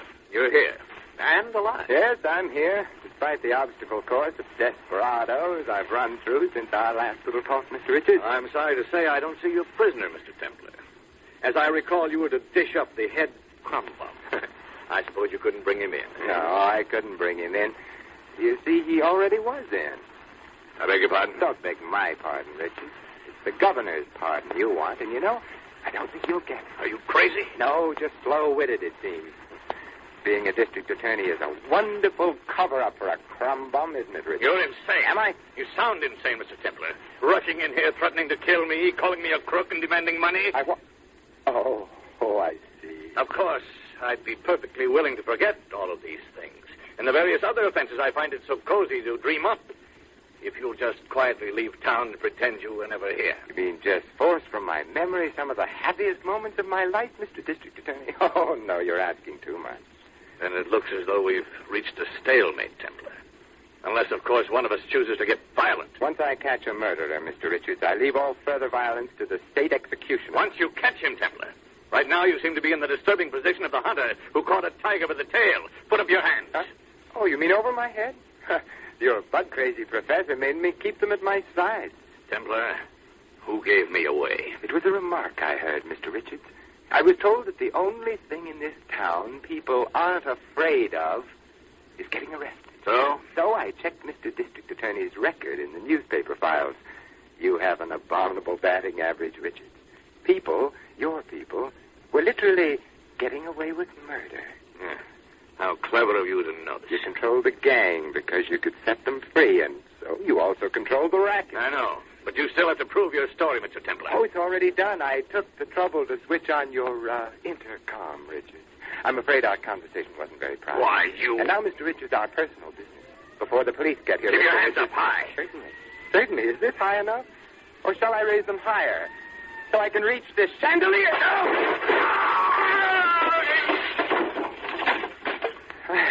Have a nice nap, Mr. Richards. I'm sorry I tore up your chandelier, but my old grandmother always taught me to put out the lights before going to sleep.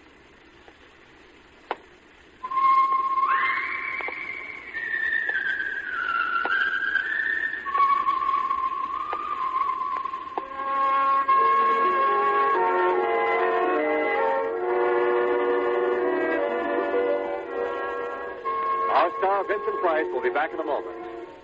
If you're a man who's going places, you want to look your best. So try new Trim Hair Tonic. It conditions your scalp as it grooms your hair. Yes, Trim's the amazing new Pepsodent product. It's the first and only hair tonic made with pure virgin olive oil, nature's finest hair and scalp conditioner. Ask your barber for a professional application of Trim Hair Tonic. And get a bottle at your favorite toilet goods counter. Ask for Trim. It conditions your scalp as it grooms your hair. And now, Vincent Price. Ladies and gentlemen, it was Robert Blair in the 18th century who best expressed the fate of our greedy Mr. Richards when he wrote these words. O cursed lust of gold, When for thy sake the fool throws up his interest in both worlds, he's lost in this, condemned in that to come. I sincerely hope you enjoyed tonight's show, and will be with us again next week for another adventure of the Saint. Good night. Tonight's story of the Saint was written by Michael Cramoy. Music was composed and conducted by Bill Fontaine. Vincent Price is appearing by courtesy of Universal International Pictures, producers of Ride the Pink Horse.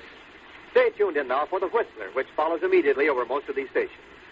And join us again next week at the same time for another adventure of the Saint, the Robin Hood of modern crime, brought to you by Trim Hair Tonic. T-R-I-M. Yes, Trim, the first hair tonic with pure olive oil. T-R-I-M. Trim conditions your scalp as it grooms your hair. T-R-I-M. Trim Hair Tonic, quick and easy, never greasy. It's easy to look trim with Trim. Wendell Niles speaking. This is CBS, the Columbia Broadcasting System.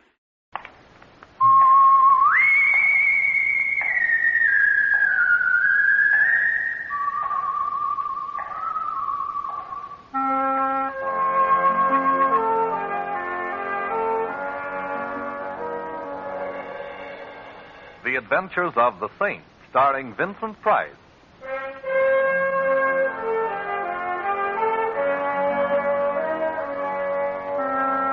The Saint, based on characters created by Leslie Charteris and known to millions from books, magazines, and motion pictures.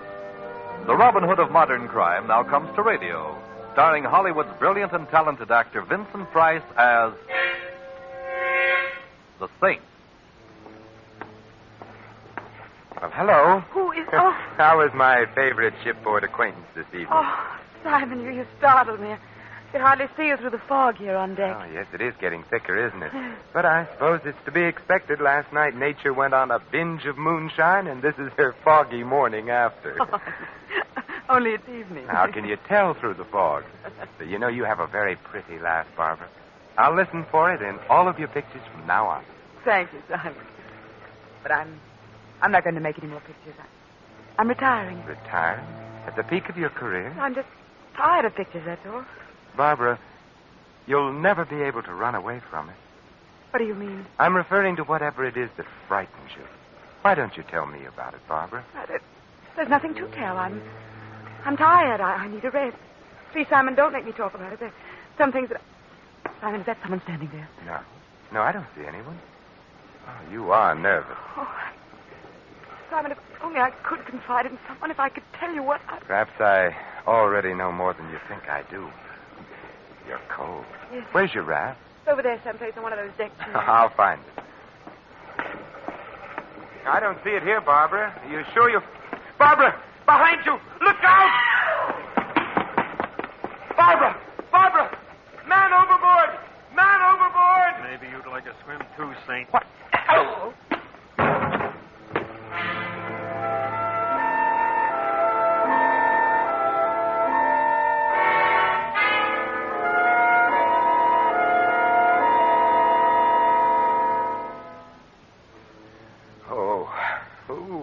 Templar?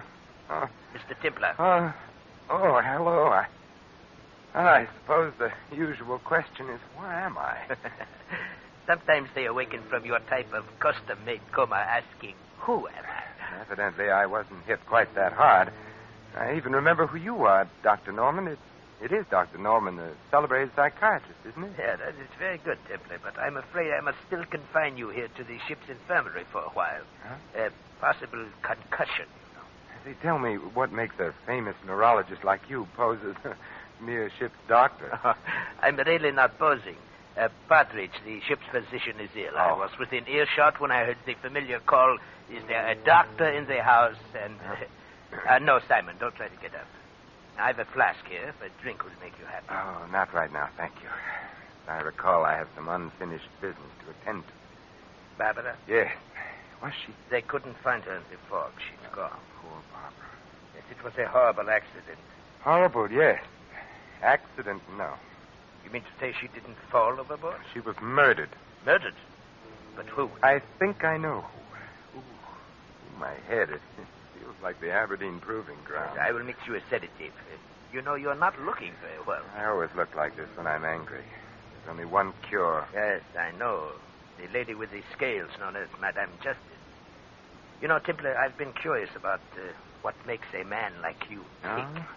Well, I'll tell you. Every 8 days or so, someone winds me up. Right now, I'm wound up tight. Tight with fury. Well, as a psychiatrist, I would advise you to unwind a bit. Here we are. Now, drink this. It will put you to sleep after a while. Thank you. You say you think you know who killed Barbara, Simon. I was wrong. I do know. But I think you ought to talk to me. Unwind yourself. You think I need psychiatry, Doctor? Well, I think you're too taut at the moment. That plus your concussion, it might be dangerous. Very well, Doctor. I'll unwind. I'll tell you the entire story. If you don't mind, Simon, here, this will help the rhythm. The metronome. Psychiatrists often use it. But, rather... No, I don't mind. I'd never met Barbara Brooks, although I doubt if there's a human being alive who hasn't heard of her or seen her in the movies. I first saw her the day we boarded ship. There was something in her expression, in the way she walked and talked and smiled, that immediately told me here was someone I should know. Her entire demeanor was an attitude of invitation. A romance. Here, Doctor. She was a frightened lady. She wanted someone near her. I walked over to her there on deck and immediately made myself useful. Her steward evidently had become busy elsewhere, so I tipped my hat and said somewhat idiotically, get your program here, lady. You can't tell the staterooms without the numbers. I beg your pardon. Your steward seems to have deserted you. Oh. I've sailed this scow before, so if it's the direction to your stateroom you're looking for... Well, I would like to know. I would, too. Number, please. A36, main deck. Thank you very, very much. It's this way. My name's Templar. Simon, for short. And, of course, you're Barbara Brooks. You know, we passed the bar en route to A36, main deck. Does an old-fashioned with a new acquaintance sound inviting? It will a little later after... It's here on the ship. Ooh, there's several... Oh, I see. He's gone now, in the corner. Yeah, I think I saw the man you meant. A certain off-center gentleman named Rader. Rader? I don't know that name. No, surely you've heard of Phil Rader. He's just as big a star in his line of work as you are in yours. What is his line of work? Well, he's an exterminator of human beings. Mr. Templar, I'm afraid. Well, that was obvious from the moment I first saw you. Why don't you tell me about it? No, I can't. No, I'd be killed. As good a reason as any for not telling me, but I must warn you I've a peculiar talent for finding things out for myself. Oh, no, you mustn't do anything. Please, please.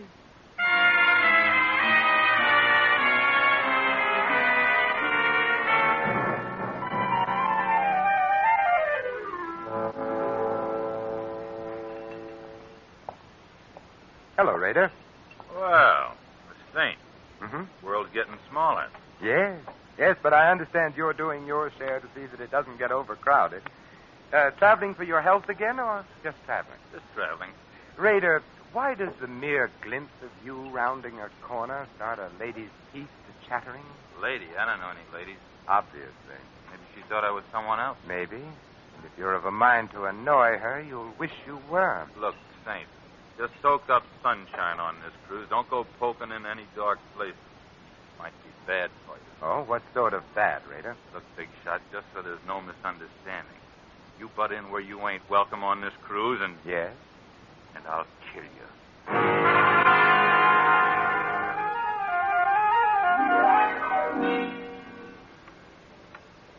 How is your head, Simon? Well, it feels as if a regimental crap game was going on inside of it with jet-propelled dice. You haven't drunk your sedative yet. Here. Oh, thank you. Shall I go on taking the load off of my concussion? Yes, by all means. I think I was present at the next sequence. Yes, Doctor, you were. It was the night of that ridiculous costume ball ship's captains are so fond of arranging. Yes. I remember. We were at the bar together. You were a pirate, I recall. Yes, and you were a clown. The ball was loaded with clowns, some of them not even aware of their clownishness. But it was gay and sprightly, and the music was good. I remember our conversation, Doctor. You suddenly appeared at my elbow and said in the most shivery, sinister manner... You know, Templar, I have a confession to make to you. Well, I'm always interested in confessions, Doctor.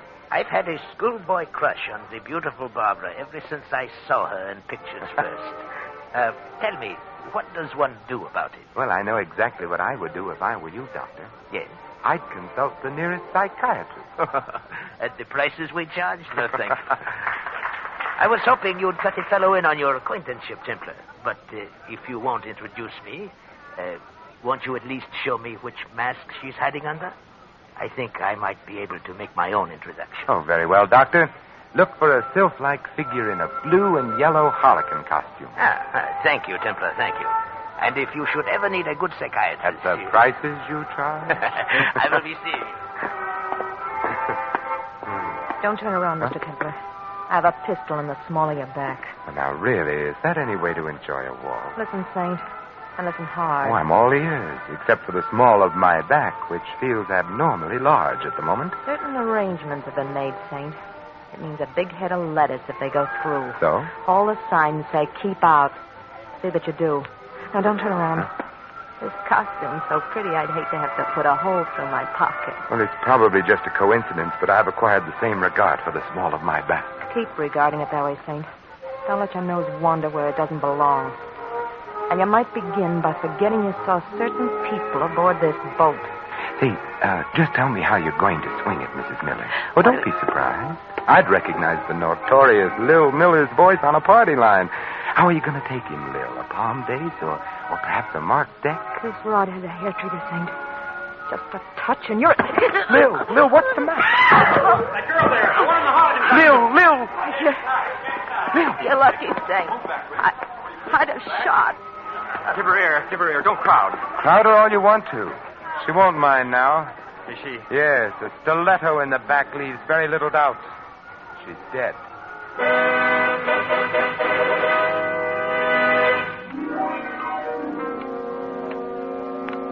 You know, Simon, I would never have pegged the late Mrs. Miller for a professional card sharp. She was anything but the type. Professional card sharps are always anything but the type, Doctor. Yeah. And to think I actually played bridge with her myself. With a crook and a hot-headed one at that. Well, as my old grandmother used to say, Doctor, beware of lady thieves with red hair.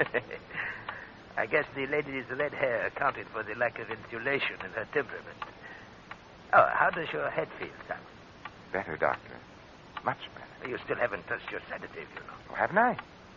I think you'll find that it helps, Simon. Here. Oh, thank you. Well, you know, shortly after the murder of Mrs. Miller, Doctor, I called on her bereaved husband and partner in crime. A very interesting visit it was, too. You have the knack for making all of your visits interesting, Simon. Tell me about it. Well, I found Miller in the bar, quenching his sorrow with the merry waters of the River of Forgetful. 50 grand in the palm of our hands and beep. No more Lil. No more Lil, no more sucker. No more sucker, beep. No more 50 grand. I see you valued your wife highly. Who was the sucker, Miller? Ha ha. You're funny. Tell me, what's Phil Rader cruising for, Miller? And don't tell me it's a coincidence he's on board the same ship. You get funnier and funnier. Why is Barbara Brooks so afraid of Rader? You ain't even warm, Saint. You're a mile wide of the target. And I'd better use a different kind of ammunition then, Miller. Yeah? Like what? Like a little murder performed on an unwilling sucker in Reno. Huh?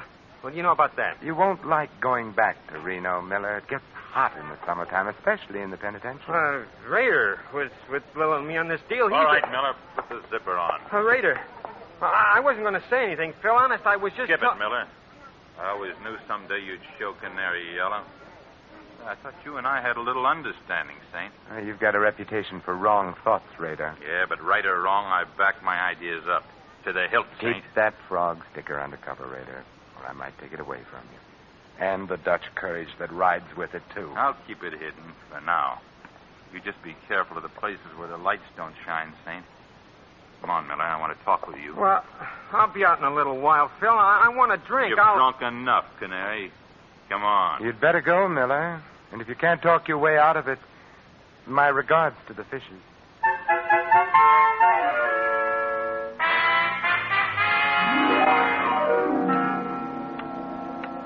recall it was shortly after Mr. Rader passed on his second warning that you and I met for the first time professionally. Yes, Doctor, the very next night. Well, I am very surprised at you.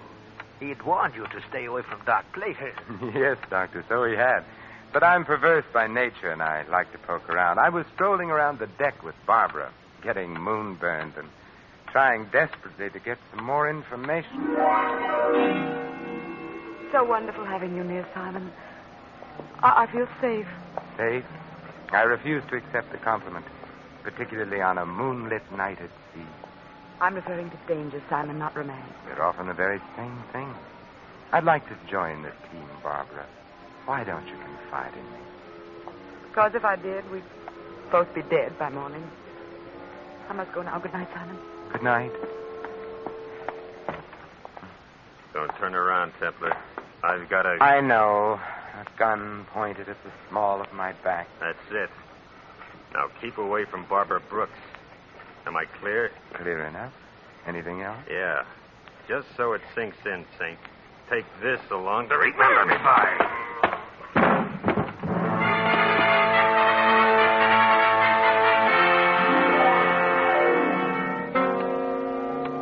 Once again, you enter the picture, Dr. Norman. You found me there, lying on the deck, basking in moonlight. And blood. Go on, Simon. Tell me the rest of it. Well, after your neat job of vulcanizing me, thus saving me a trip to the ship's doctor and innumerable words of explanation, I hit upon a strategy, and my next visit found me calling in the lion's den. I tell you, you're being made a patsy, Raider. You're on the verge of being demoted back to second-class hoodlum. I can take care of myself. Well, I admit a minor sandbagging committed in your good name doesn't amount to much, Raider. But what if the same someone likes your name and decides to use it in other way? What do you mean? I mean murder. You're a lead pipe cinch to pay for one of your own someday, Raider. But meanwhile, how would you feel getting hung for somebody else's shenanigans? I'd be annoyed. You sure would. Look, I'm not rigged up with no murder, Saint. Lil meant 50 grand to us alive. That's what we figured the sucker was good for. Well, that's a good enough reason for wanting Lil among the present instead of the late, Raider. Tell me, what was the angle? Blackmail? Nah, nothing so crude, Saint. I sponsor the party, spot him, finger him, and oil him, and the Millers squeeze him through a deck of cards. Huh? The guy's a sucker for good-looking dames and card games, that's all. That sounds very uncomplicated, easy picking. The guy ain't had the coin long enough to be smart about it. Who's the guy? He makes water heaters. The fat man with the diamonds from Passaic. Yeah, that's the sucker. I should have tumbled. Looks like you did. I thought you were out for a bust-up. 50 G's a lot of money, Saint. I figured if I could scare you, it'd be insurance. How about Barbara Brooks? Deal me out. I'm not in on whatever the caper is there. She saw you the day we sailed, and she got scared. Well, maybe it's because I ain't exactly pretty. Yeah. But if you really want to know something, Saint, I'll tell you. I was propositioned on a stunt against that dame a few weeks before we sailed. I turned it down. A big dough, too. A murder deal? Yeah, big dough to bump her off. Not for me, though. Nah, she's too prominent. Too much heat on those jobs. Who made the offer, Raider? He wasn't exactly interested in leaving his calling card, Saint. Just a John Smith, as far as I'm concerned. But he had a description, didn't he? Everybody has a description. Well, sure. He was a medium-sized guy with... Hey, the lights. Who turned them off? Get down! Raider, are you... Brown tie. Blue shirt. Brown tie. Blue shirt. Brown tie, blue shirt. Not a very harmonious color scheme, is it? Raider. Yeah. Thank you, Raider. At least your last earthly utterance was in the direction of good. Thank you.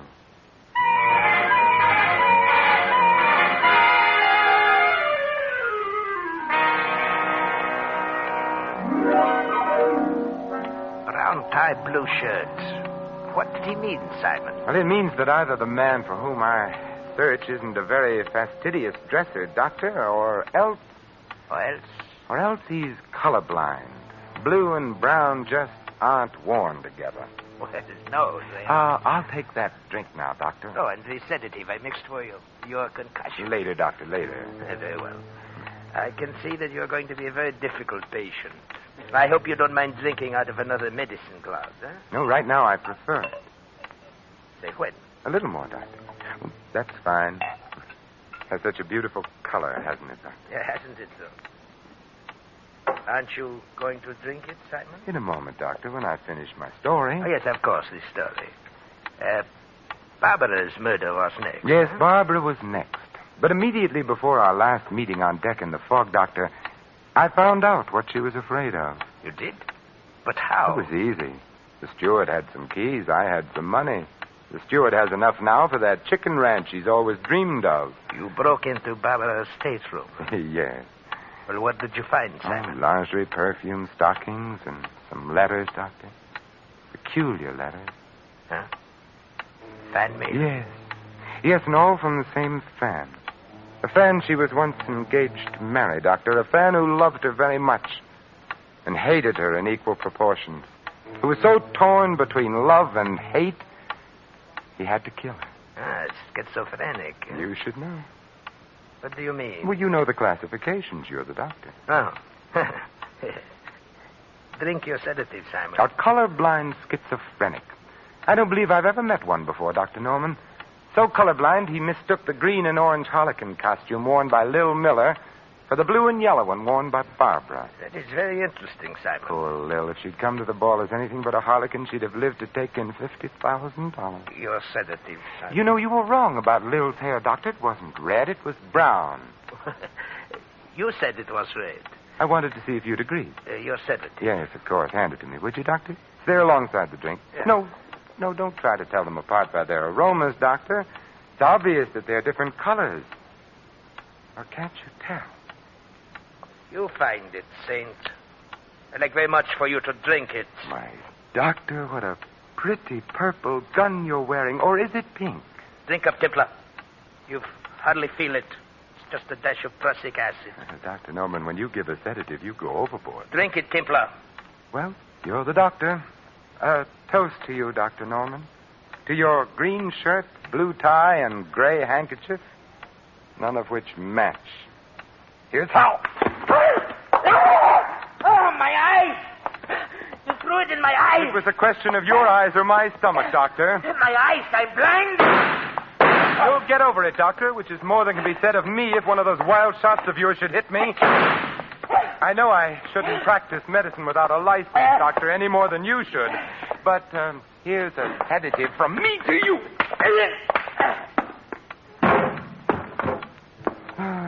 Pleasant nightmares, Dr. Norman.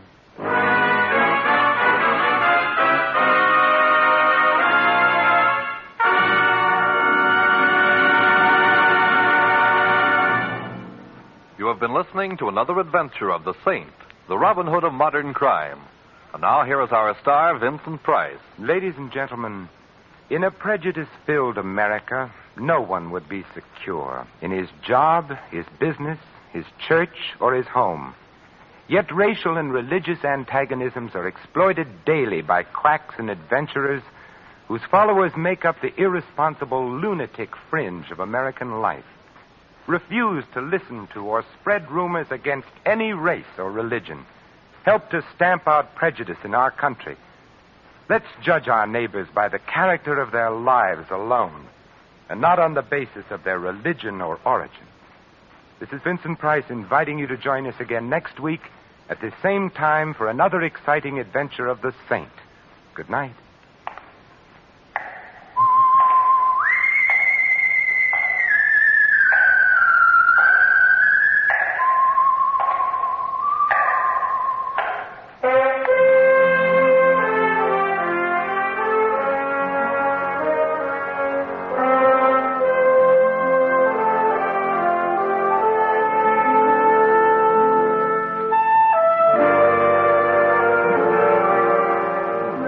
Tonight's script of The Saint was written by Michael Cramoy. Our cast included Betty Lou Gerson, Gene Bates, Frank Gerstle, Bill Conrad, and Barney Phillips. The music was composed and conducted by Harry Zimmerman. The Saint, based on characters created by Leslie Charteris, is a James L. Safier production and is directed by Thomas A. McAvity. Vincent Price is soon to be seen in Harry M. Popkin's production of Champagne for Caesar, co-starring Ronald Colman. All you Saint fans will be glad to know that the Saint comic books are on sale at all newsstands.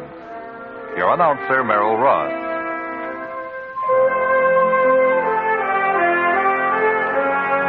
This is the Mutual Broadcasting System.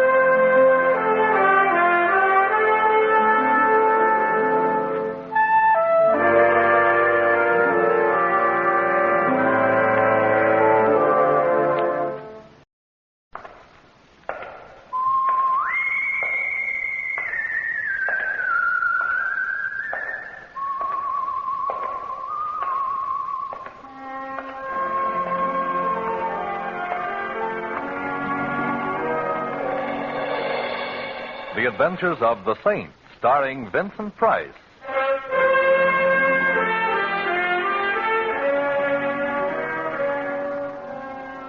The Saint, based on characters created by Leslie Charteris, unknown to millions from books, magazines, and motion pictures. The Robin Hood of modern crime is now transcribed for radio, starring Hollywood's brilliant and talented actor Vincent Price as The Saint.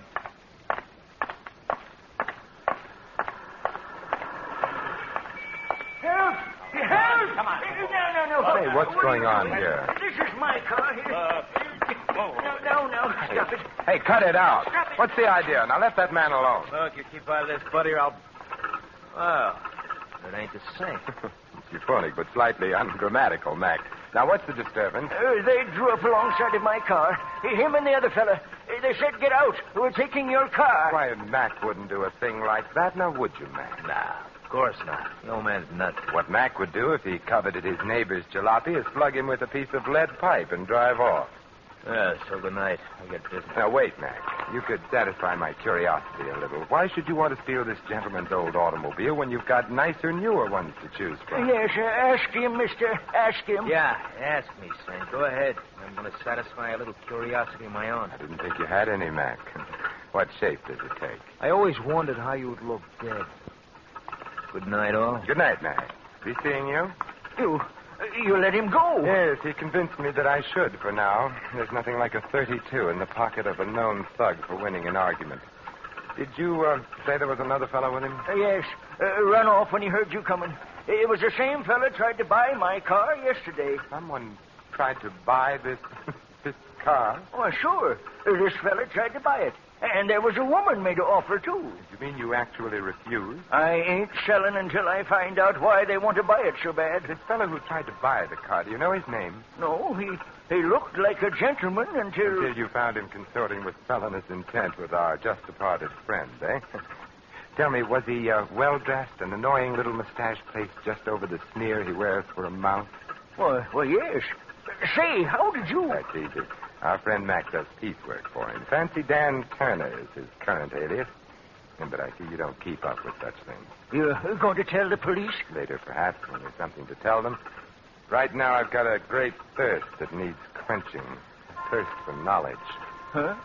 Yeah, what's your name and where do you live? Collins. 302 East 8th Street. Mm-hmm. Now, put your car in cold storage, old-timer, and take care of yourself. Something tells me this is Rat's night out.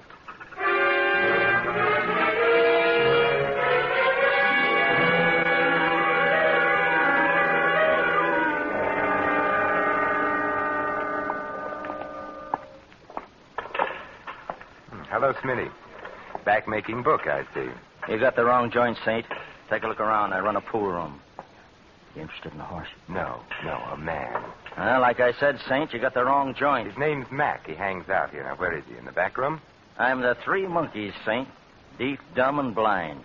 The only Mac I know is a truck. Oh, then if you don't mind, I'd like to look in your back room and see if he's parked there. I mind. But you won't even know, Smitty. You're deaf, dumb, and blind. Oh, have a heart, Saint. I ain't got no back room. Besides, last time you dropped in my place, a lot of my customers started patronizing elsewhere. Including you, Smitty, remember? I've only been back from the Gray place a week, and I ain't forgetting it. Oh, come on, Saint. Be a good guy. Beat it, huh? No, Smitty. Let him stay a while. Hello, Mac. I was hoping you were smart enough to go home and get some sleep. How could I sleep with you out roaming the streets, Mac? You know how I worry. Yeah, too much. What does he want, Saint? You. Why, Saint? I want to talk with Fancy Dan Turner.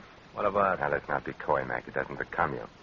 I want to ask Turner why he's trying to steal a jalopy from an old man. Well, what do you know? I got a surprise for you, Saint. I'll take it to him.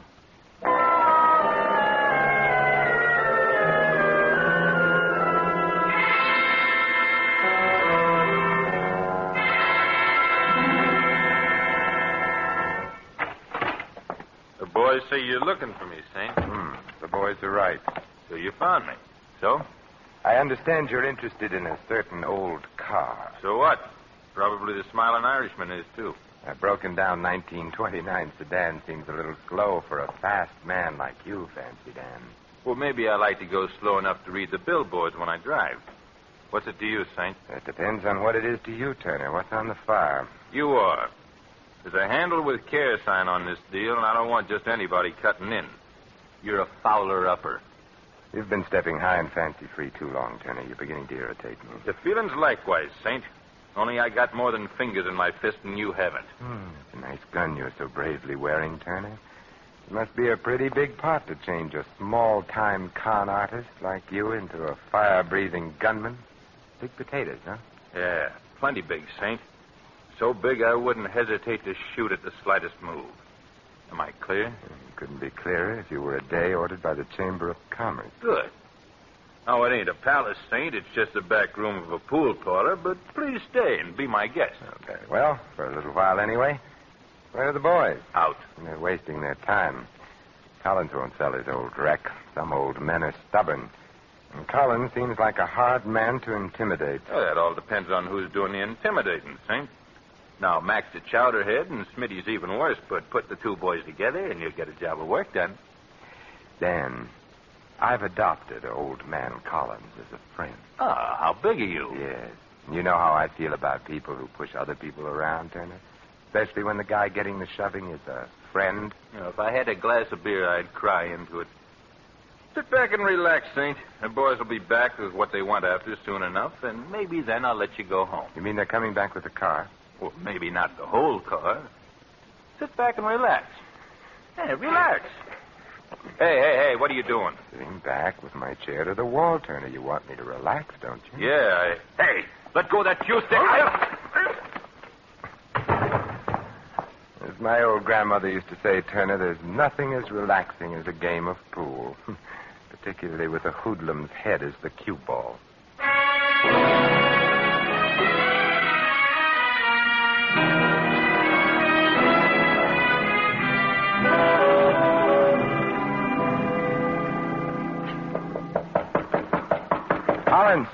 Collins, open up.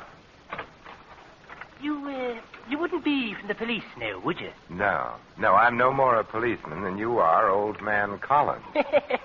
Come in and be welcome, then. Where's Collins? The old man. He's here. Where? Behind the sofa. If you're of a mind to look at him, make us a quick look. Dead? Very. How? Every way. Beaten, stabbed, and tortured. Maybe even shot, for all I know. Yes, and for all I know, maybe you've got a gun with an empty chamber, for all I know. Bless me, no. Me business doesn't allow it. Just what sort of business are you in, Irish? The name's O'Brien. Ah. When a job is pulled and the police go after the boys who pull it, I make an end run and go after the swag. Or at least part of it. Oh, I see. What's the swag here? Collins' wallet? Not unless there's 400 grand in it. 400? Oh, no, I'm afraid you'll find the old man a few cents short. Who killed him?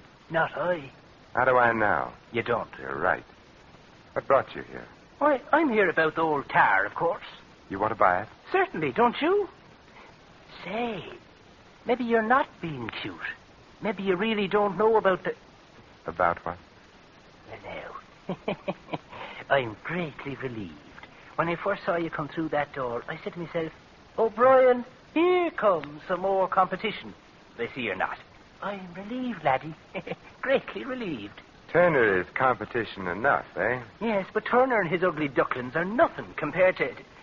Who? In time. I got here just a minute before you, laddie. The old man was dead when I arrived. Beyond that, I know nothing. Get down. O'Brien! O'Brien! Competition. Getting worse. All the time. I'll call the doctor. No. Thanks, laddie. Lay off this frolic. He'll get you next.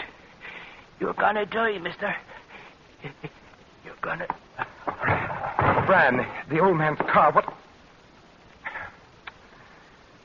Well, I guess I'll have to try another angle. This one's pretty dead.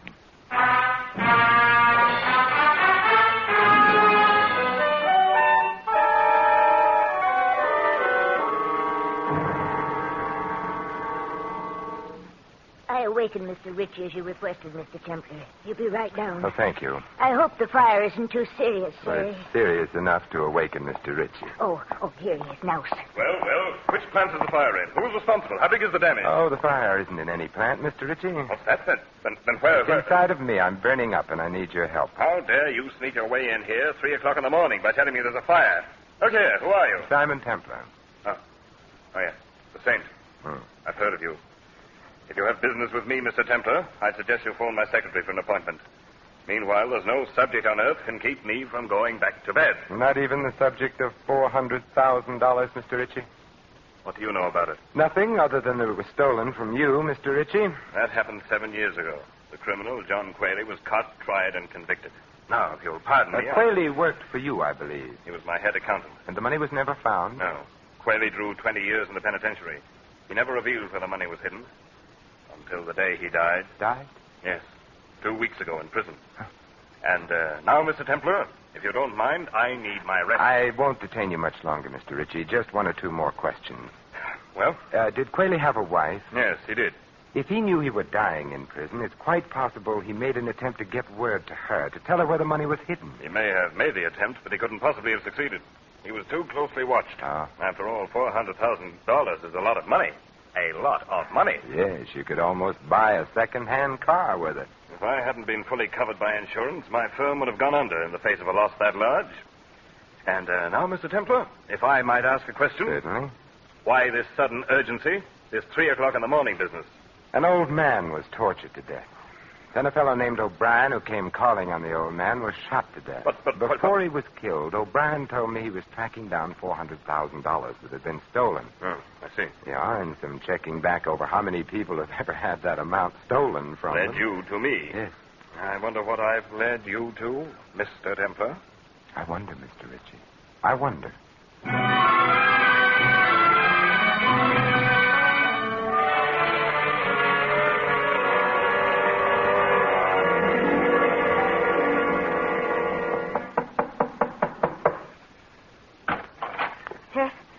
What is it? Mrs. Quayle? What do you want? Several things, Mrs. Quayle. Like what? A murderer. You've got the wrong apartment, mister. An old automobile. No sale. Anything else? Maybe you'll buy this, Mrs. Quayle. Collins was murdered a little while ago. Collins? Oh, the old man. Why? Someone wanted his car. Someone who evidently couldn't wait any longer for the newer model. So? So I saw Collins' car in your garage, Mrs. Quayle. Maybe you better come in after all, mister. But come in careful. Careful enough? Keep those hands high. Sure. I don't like you, mister. You're nailing together a frame and you're trying to put my picture into it. Collins sold me that car. When? Tonight. I could have bought a Cadillac for cheaper, mister, but I wasn't in any position to haggle. Yes, I know. What do you know? That's what I want to find out. I know that Collins' car, the car, is worth about $20, but if something else is worth in the neighborhood of $400,000. And you know that's an awfully nice neighborhood. It's nice and exclusive. Chiselers aren't invited to move in. I've been gathering that impression all evening. Well, what have we here? You name it. An acetylene torch, welder's mask, a few chisels, a hammer, steel wire. Either you've gone to work for Henry Kaiser, or the hand that customarily rocks the cradle is going in for rocking a safe. I had to go into a hardware store to make a phone call, and I just couldn't leave without buying a few things. How fortunate you didn't make your call in an establishment that sells steamrollers. I see you have a set of license plates. You see too much. From Collins Jalopy, aren't they? He's license plates. So that's how Quayle smuggled out his neck. You're getting awfully close to a bullet in your head, mister. Give me those plates. Shh, there's someone at the door. Stay where you are. I'll see who it is. Better not take the license plates with you. Yes? Oh! Mrs. Quayle! Oh! Mrs. The devil! He got the plates? Yes, he got them. Don't let him. Oh, catch him there. Where? Where? Where Johnny worked. Shaft. Top. Before 6. Before... Mrs. Quayle. Collins, O'Brien, and now I have 3 reasons for wanting to meet a certain party.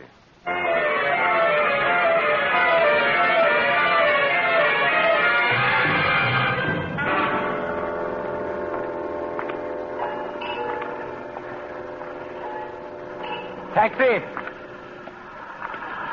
Hey, taxi! They don't stop sometimes when it's so early in the morning, Saint, because they're on the way back to the garage. Well, what brings you out so early, Mac? Looking for a drunk to roll? Just looking for you, Saint, just looking for you.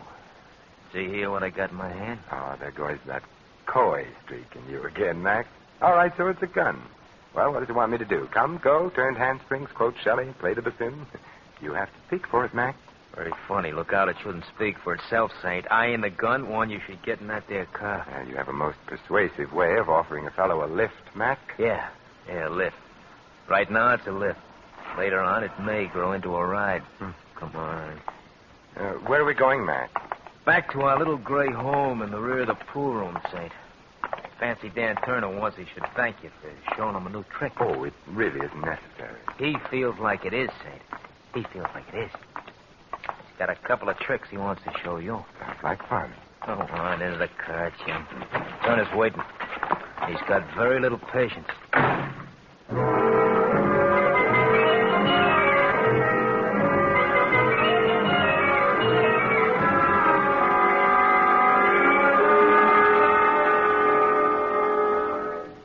Nice to have you back with us, Saint. I missed you. From the looks of that bandage on your skull, Turner, I'll bet you wish I'd missed you. Not now, I don't, Saint. It's a nice feeling having you here, knowing that I owe you something. I pay my debts, Saint. I pay off. Yes, I know. O'Brien was paid off. So was Mrs. Quayle. Paid off with lead checks. They're dead? Oh, now save that innocent expression for the jury, Turner. You'll need everything you've got. Well, when were they killed, Saint? Okay, I'll stooge for you. They were killed an hour or 2 after I so abruptly left you before. Oh, well, I'll have to find another pigeon, Saint. My alibi's fat. How fat, Turner? City Hospital. Having Remember the Saint embroidered where a cue stick hit me. And Smitty and Mac were there, too, to see me through it. Hospitals have records, Saint. We're clean. We're clean. Huh. Then you've got a competitor you don't know about, Turner. Yeah, looks that way. For a job that was supposed to be as simple as this one, I got too many competitors. I wonder how come. Who fingered the job for you, Turner? Who told you Quayle got word out to his wife about where the money was? I got nothing for you, Saint. Smitty, wasn't it? Smitty just finished a stretch up the creek. My guess is he ran into Quayle, maybe shared a cell with him. No. It was in the jail hospital they met. Smitty worked there. Quayle was dying off his nut. Smitty made him talk. Yeah. And Smitty, not being mentally suited for solo work, spilled the pitch to you, Turner, for a price, of course, for money on the line. Yeah, 10 G's to buy in on a 400,000 job. But what are you driving at? What are you picking Smitty's bones for? I was just wondering, Turner, how much O'Brien paid Smitty for his slice of this exclusive information, and how much your other competitors shelled out. The one who happily goes around killing people. What do you mean? If you ask me, Turner, your pal Smitty is the sort of rat that even rats on rats. He sold Quayle's secret 3 times that we know of. Hey, thanks for handicapping it for me, Saint. If you're really grateful, Turner, you can return the favor by telling me what time. It's 5:15 in the morning, Saint, but you ain't going nowhere. I have a date to keep before 6, Turner, with your competitor. Yeah, Saint, that's what you think. Maybe not, Turner. What do you say we play a little pool while we're waiting for the boys? Get away from that pool table. I ain't playing any games with you, Saint. Well, maybe pool was the wrong game. How about a game of pitch and catch? What? Yeah, I pitch like this. Oh! And you catch it like that. Hate to leave you all by yourself there in the side pocket, but like I said, I have a date to keep.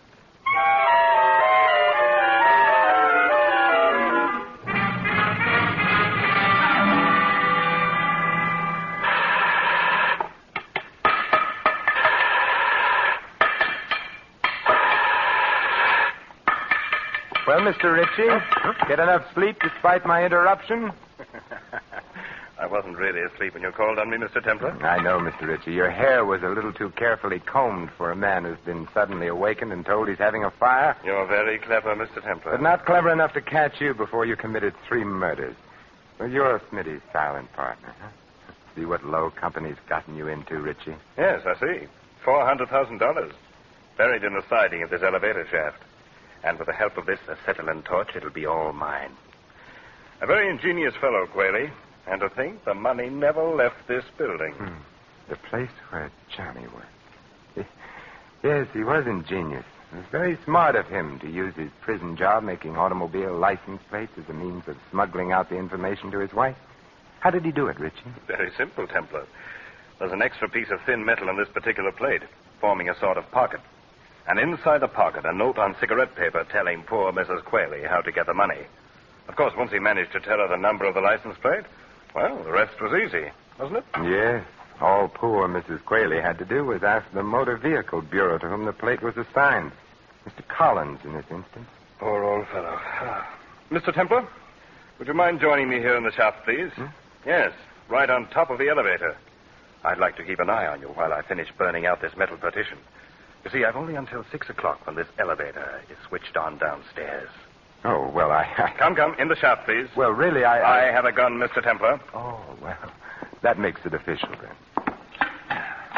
There we are. Careful, Mr. Templar. I wouldn't want anything to happen to you.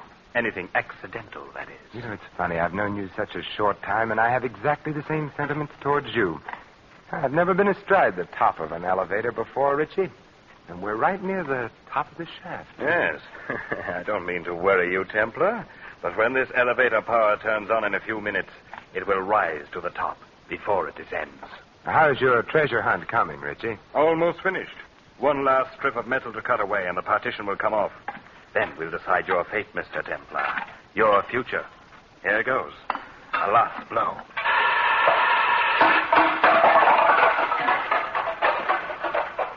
It's there. It's there. I see it. $400,000 in currency, Templar. Think of it. Think of it. You think of it, Ritchie, and also think of how much blood was spilled on it. Preaching, Templar? You? I never thought. What's that? The elevator, Ritchie. Maybe it came to work a little early today. My money. My money. Come on, Ritchie. Come on, get off. No, there's still some money left here. I want it. I want it all. All. Come on. We've got to get off. Jump, Ritchie. Jump. No, my money. I must save the money. Ritchie, you fool. All right, I got it.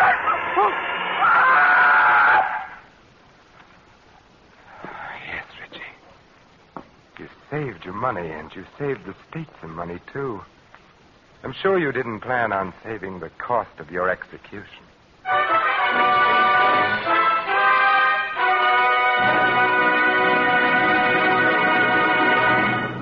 You have been listening to another adventure of the Saint, the Robin Hood of modern crime.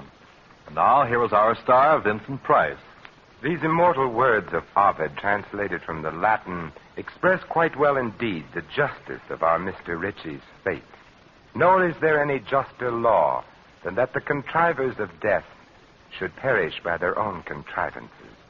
This is Vincent Price inviting you to join us again next week at this same time for another exciting adventure of the Saint. Good night.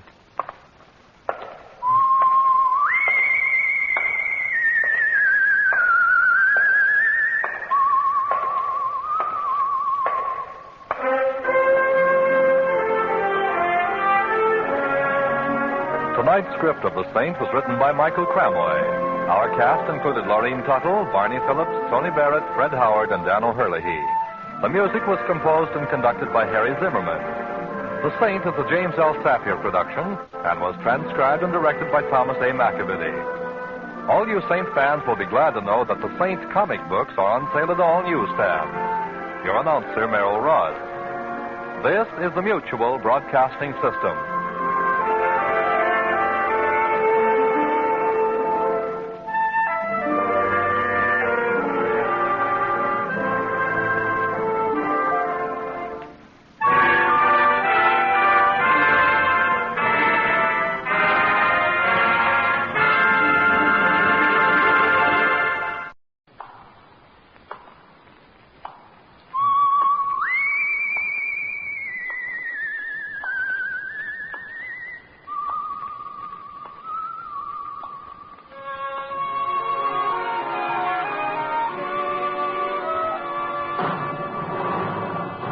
The Adventures of the Saint, starring Vincent Price.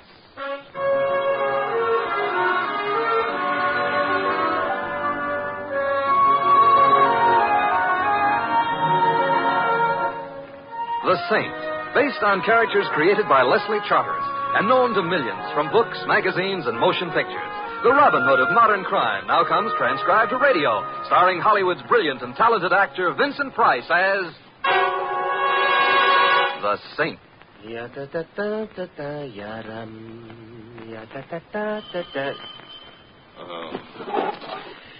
On my way, Mr. Templar. Hands up. Uh-huh. I said hands up. Are you crazy or something? Do you want me to shoot you? Look, I'm not crazy. I'm not even something. Hey, go right back inside. No, wait a minute. Leave us not lose our heads because... Sit down over there, Mr. Templar. Mr. Templar? But I ain't Mr... Sit down. Okay.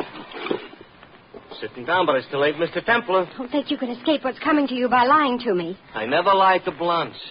And besides, my name is Louis. Mr. Templar invited me over to dine, for dinner. I drive a cab. Does Mr. Templar drive a cab? Well, no, but... Well, you see, that proves I'm not Mr. Templar. It does not. Where's your cab if you're a cab driver? Out in the street. Oh, you're trying to trick me into leaving. No, lady, you can't keep a cab in an apartment. What would the landlord say? Stop trying to fool me. Just give me that picture. What picture? I'm Sally Blair. Yeah, I'm Louis. I'm pleased to meet you. I want my sister's picture. I haven't got your sister's picture. I haven't even got my picture. I'm warning you. I haven't even got a sister. If I have to kill you to get it, I'll kill you. Lady, that's against the law. Ask any policeman. This is your last chance. Are you going to give me the picture, or will I have to shoot you? I think you'd better shoot me, Miss Blair. Oh, Mr. Templar, I'm very glad to see you. I didn't knock. It's not polite, but, it is my apartment. What seems to be the trouble? Hey, all of a sudden she's crying. So I noticed. Look, I don't like to mention this in front of a crying woman, Mr. Templar, but that's a gun she's still got in her hand. Yes, I think I'll take it, Miss Blair. Thank you. It wasn't loaded. It wasn't loaded? So what was I scared about? Miss Blair. I'm a fool. Probably, although a pretty one. Who is your sister? Valerie Marsh. But you already know that. I do now. I didn't before you told me. But you must have known you have her picture and... A picture of her doing what? Sunbathing at the beach in Miami with Pete. Mr. Templar, you know. Pete, of course, would not be Mr. Marsh. Presumably, then, the picture of Mrs. Marsh with a friend in Miami, probably taken at a time when she had told her husband she was elsewhere, would be valuable for what? A divorce case? Now you're admitting you knew all about it. I'm being bright. Humor me. Your name's Blair. Your sister's name is Marsh. You're not wearing a wedding ring, however. Therefore, it's your sister who must be married into a man named Marsh. Simple? Maybe for guys that went to college. Me, I played hooky from kindergarten. To me, it ain't simple. But it's true. Am I right, Miss Blair? I don't know, because you should have known all these things before this. Because, after all, you did have my sister's picture. Who told you that? Valerie's husband, Theodore Marsh. And he ought to know, oughtn't he? I don't know. Let's go ask him.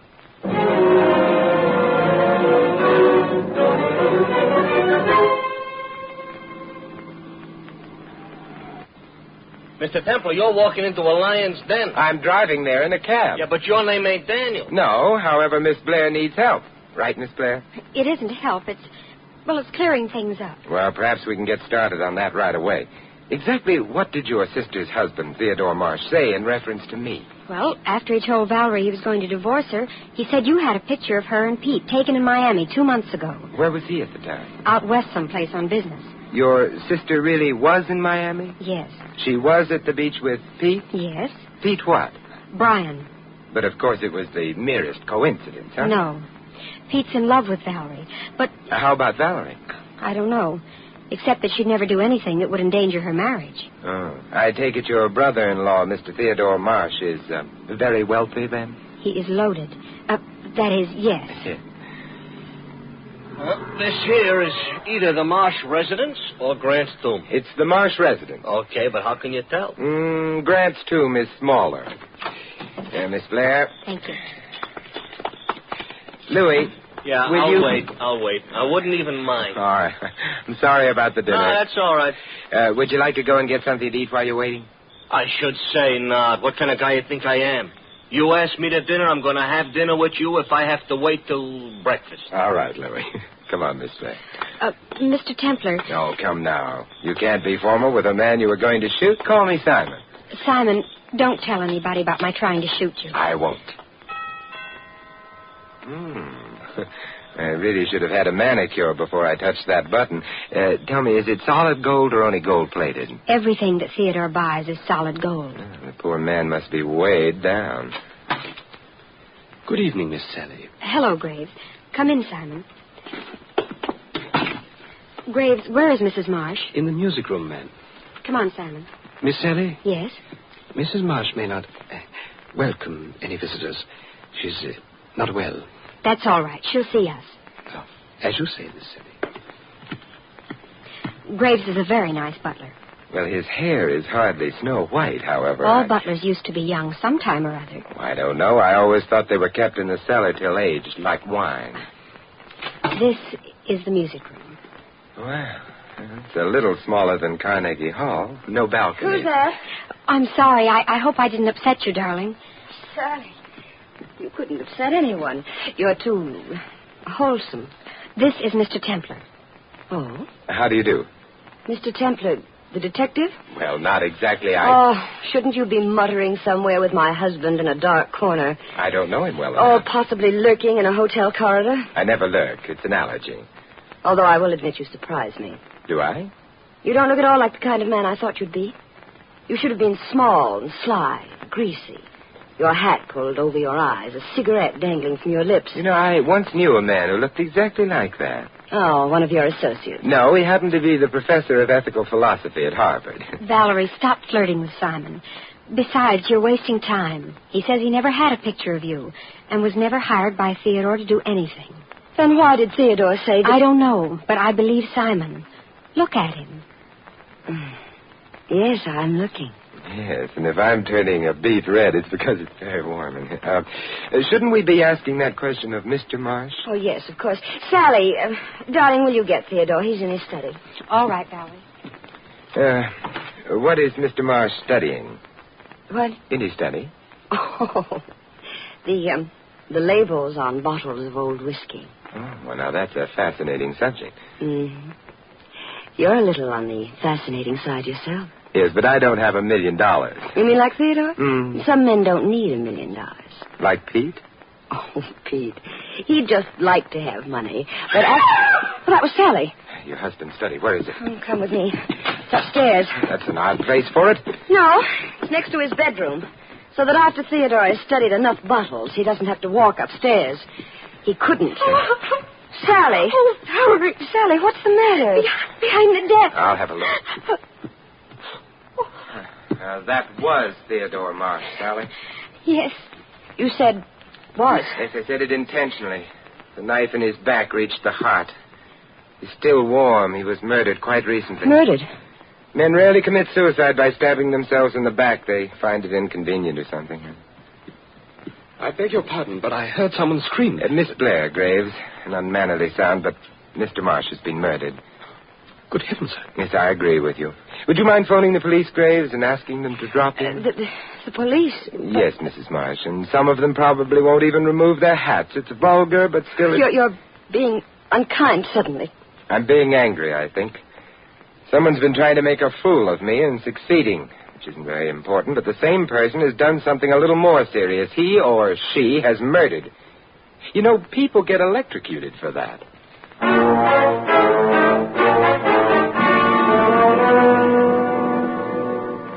Okay, George. Get a shot from this angle. Make it snappy over there, too, will there? Yeah. No fingerprints on the desk? No, sir. Yeah. Templar. Yes, Lieutenant? Come on out in the hall. Oh, all right.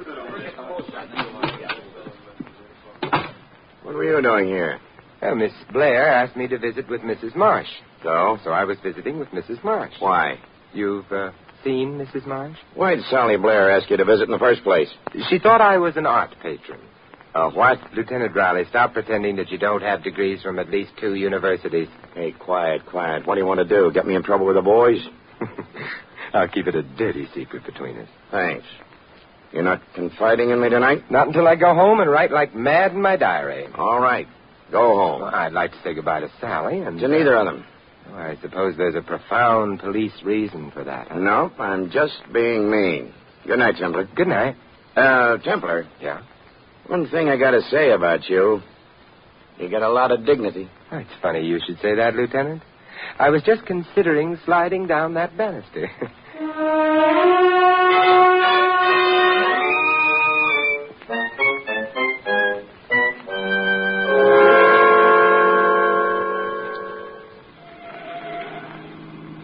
Lots of cops back at that marble shack. So there were, Louis, so there were. What'd they find out? That Theodore Marsh was dead. By themselves, or did you tell them? Louis, stop being disrespectful. Okay.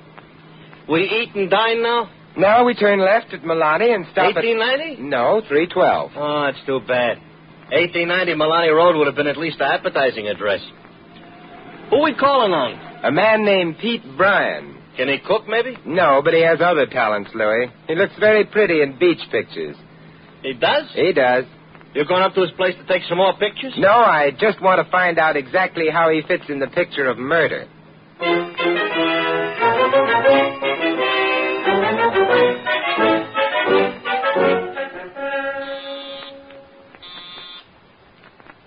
Who is it? Simon Templar. Sounds like a clean-cut American boy working his way through college. Uh-oh. Just remembered, you're the saint. I'm wrong. You're wrong. May I come in? It's a little on the late side. I've just seen Mrs. Marsh. Lucky you. Come in. Thanks. Sit any place. Oh, thank you. Valerie sent you here? No. I thought you said you'd... I just said that I'd seen her. She was trying to look when I left her like a woman stricken by overwhelming grief. Because you were leaving? Because, and I hope this comes as a shock to you, her husband was dead. Theodore Marsh dead? Terrible. Or do I mean nice? That depends. On what? On how handy a man you are with a knife.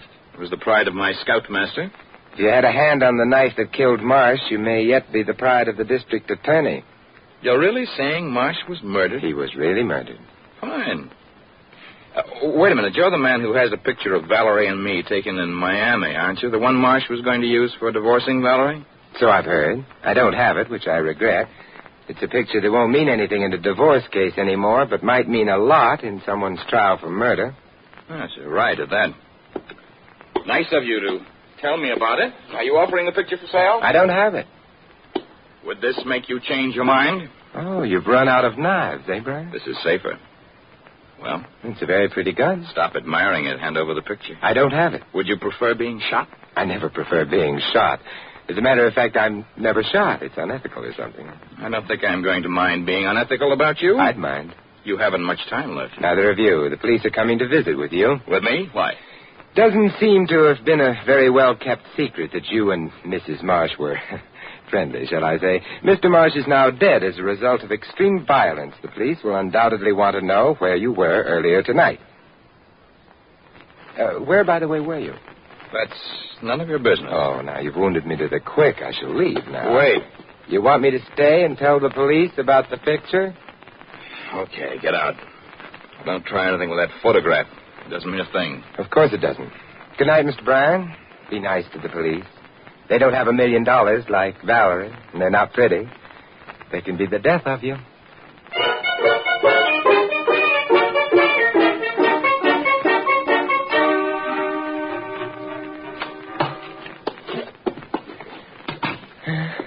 Home at last. Yeah. It'll be a late dinner, but it will be dinner. I don't care what it is, just so long as there's something to eat. You must be starved. I'm terribly sorry, Louis. Oh, that's okay. You couldn't help it. Shut the door behind you, Louis. Okay. Good. Hey, look, there's an envelope on the floor. Oh. Yeah, somebody must have shoved it under the door while we were out. Hey, it's a special delivery addressed to me. Well. It's a photograph. Hmm? Hey, it ain't a bad tintype. Nice from Miami, huh? Yes, very nice. What they got on the beaches, that ain't bad either. Louis, you are speaking of the woman I... Yeah. Never mind. Hmm. It's Valerie Marsh. The man's Pete Bryan. Him you can have. Him I don't want. You know, I'm puzzled, Louis. Apparently Theodore Marsh wasn't lying when he told his wife he'd sent the picture to me. That's nice. So maybe where he is now, the temperature's mild instead of hot. Louis, I'm worried. What, about Mr. Marsh's future? About his past. And about... excuse me a moment. No, that's all right. I got some serious studying to do. Hey, here's a horse in the fifth I know is going to win. How do you know? Because my feet hurt. Because you're... And the horse's name is Blue Jay.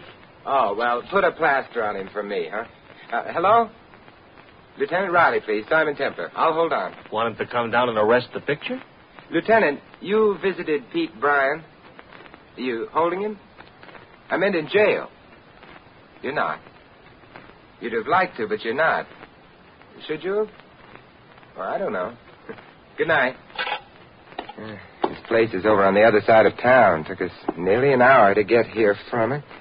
It's going to take us nearly an hour to get back there. Oh, don't tell me we're going for another ride? Yes, we are. Uh-huh. We dine later? Yeah, we dine later.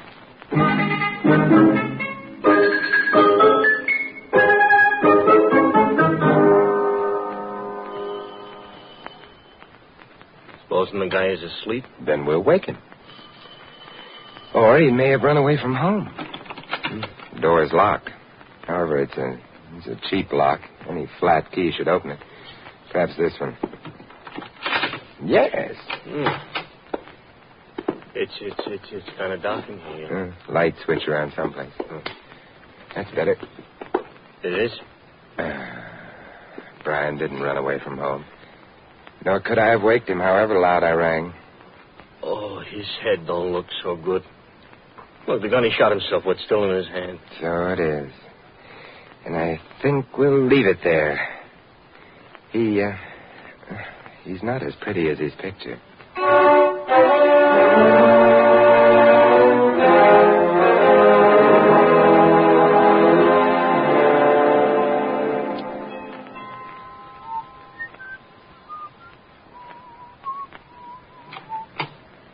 Yes, sir? Oh, hello, Graves. Mr. Templar. Mr. Templar. This will go better inside. Oh, of course, sir. But everyone has retired for the night, sir. Naturally. Some of them, however, can still be waked. I beg your pardon? The music room, I think. Oh, yes, sir. Here we are, sir. Good. Graves, I'll need your help. I want you to go to Miss Blair's room. Wake her if she needs waking. Tell her I'm down here with the photograph. The photograph? The one of Mrs. Marsh and... She'll know. Tell her that and leave her. Wait 5 minutes, then go through the same routine with Mrs. Marsh. But I don't... You don't have to understand. Will you do as I say? Yes, sir. Oh, before you go, turn off all the lights in this room, will you, except that small one on the table? Very well, sir. But why... I'm setting a scene, and it'll play better in the dark.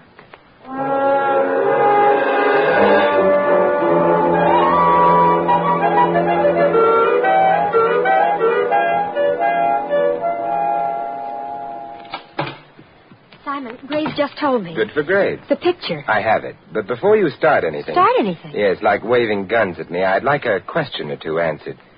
Marsh was a rich man. Like most rich men, I assume he made a will? Why, yes. The provisions of which are... Hesitation doesn't become you. Obviously, he would have left the bulk of his estate to his wife, yes? Yes. There would have been the usual bequest to servants, and what else? You've been in touch with Theodore's lawyer. No, I'm guessing. But I'm right so far? Yes. What else was in the will? He left me some money. A lot of money? A lot of money. Thank you. But that doesn't mean that I... Mr. Templar, this is hardly the time to... Oh, Sally. Valerie, I'm afraid. Of Simon? Hello, Mrs. Marsh. You don't have to be afraid of Simon, Sally. He's a gentleman. And flattery won't help, not anymore. Mrs. Marsh, why did you tell me your husband said he'd sent that picture to me? Because that's what he... No. What conceivable reason would he have for telling you about it? Well, I really don't know. Would he have wanted to make it possible for you to steal it from me? To make it possible for your sister to threaten me with a gun in an effort to get it away from me? I don't know what to say. Well, you might try the truth. How did you know your husband had sent the picture to me? Oh, all right. I'm not very proud of myself, but I've been using Graves to spy on my husband. Valerie. I said I wasn't proud of myself. But I had to protect myself. I didn't want to be divorced or... Then you discovered the existence of the picture and its whereabouts, not from your husband, but through Graves. You say discovered its existence as though perhaps it didn't exist. Oh, it does exist, all right. I have it with me. Oh, may I see it? Yes. Here. Thank you. It's a nice picture. Very good likeness. There'd be no doubt about identification. There would have been no difficulty about corroboration either once Pete Bryan was put on the witness stand. Simon, you said would have been no difficulty. I did. Bryan, unfortunately, is no longer in a position to testify to anything. Well, he's not... He is.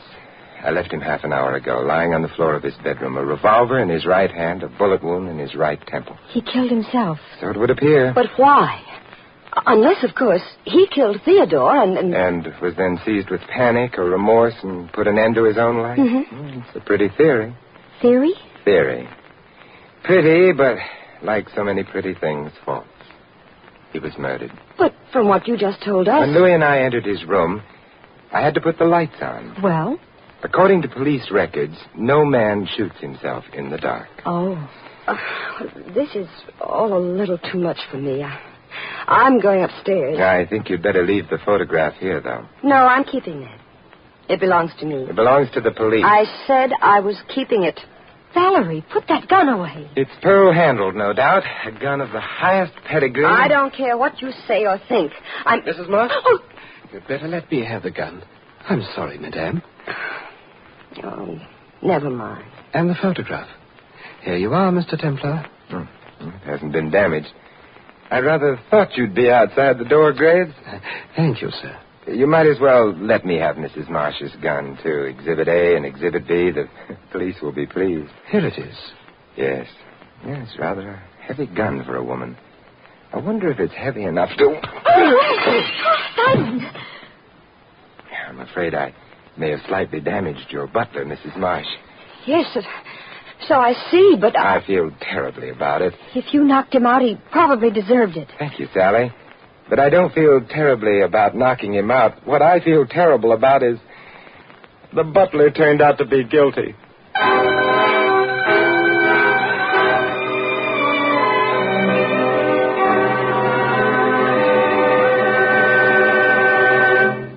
Simon. Yes, Mrs. Marsh? I'm not sure why I'm still up. Or why you're still here. Well, the answer to that is simple. Yes, Simon? I haven't explained how I knew Graves was the murderer. Oh, how did you know? Well, there was the photograph. You lied about it when you said your husband had sent it to me, but I knew you had to be lying because if your husband intended to use it as evidence in a divorce case, he would have sent it to his lawyers, not me. Well, that's true. Therefore, I wondered, had you sent me the photograph yourself? Not if you were planning to commit murder, because that photograph would have been strong evidence against you. And it might have been Sally. Well, if it were, why would she have come to my house and tried to get it back from me? No, it was neither your husband, Sally, nor yourself who sent the picture to me. And Peter Bryan's death cleared him, which left? Graves, who wanted the bequest my husband had left him. Yes. Graves who sent the photograph to me in order to provide motive for murder against you. And who then proceeded to murder your husband. Who never even knew about the picture. Graves took it from my desk. But, Simon, why did he kill Pete? A double gamble. Either the police would accept the suicide as genuine and close the case on the basis that Pete had murdered your husband and then killed himself, or else... I'd have been suspected of both killings. Right. Simon. Yes? You finished the explanation. Are you going to rush away now that you've solved the mystery of the picture? Not on your tin type. Simon. Yes? And they call you the saint? Well, even saints can take time off.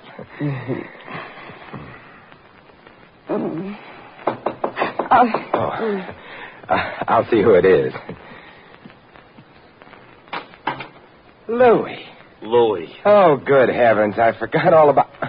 Now, Louis, stop standing there and looking hungry. What do you want I should do? Sit down and look hungry? Simon, what's wrong? I promised Louis a dinner, and then your sister came along, and... Then the murder came along. Do you mean you two haven't had your dinner yet? I'm afraid not. Well, both of you sit right down. I'll go see what we have in the kitchen. You see, Louis, I was explaining the clues to Mrs. Marsh. I didn't mean to stay so long. Explaining the clues? Yes. So wipe off the lipstick from your face. Huh? Oh. It's all right, Mr. Templar. I think we're going to have a wonderful meal. Because judging from the look in your eyes when I came in... Yes? Mrs. Marsh cooks with gas.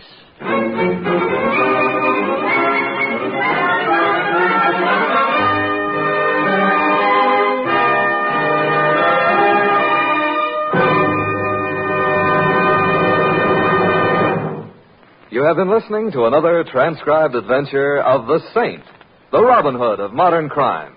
Now, here is our star, Vincent Price. Ladies and gentlemen, a long time ago it was written that man shall not live by bread alone. In this often quoted line from the Bible, bread is merely a symbol of all material values. And although we in America have the greatest material advantages in the world, they are not enough to bring us complete happiness. We must find that happiness in our spiritual as well as our material lives, in faith as well as bread. In America, one of our most precious heritages is the right to worship as we please. And as an individual, you can find the peace that only religion can bring. Thus, the religious organizations of America invite you to find yourself through faith and come to church this week. This is Vincent Price inviting you to join us again next week at the same time for another exciting adventure of the Saint. Good night.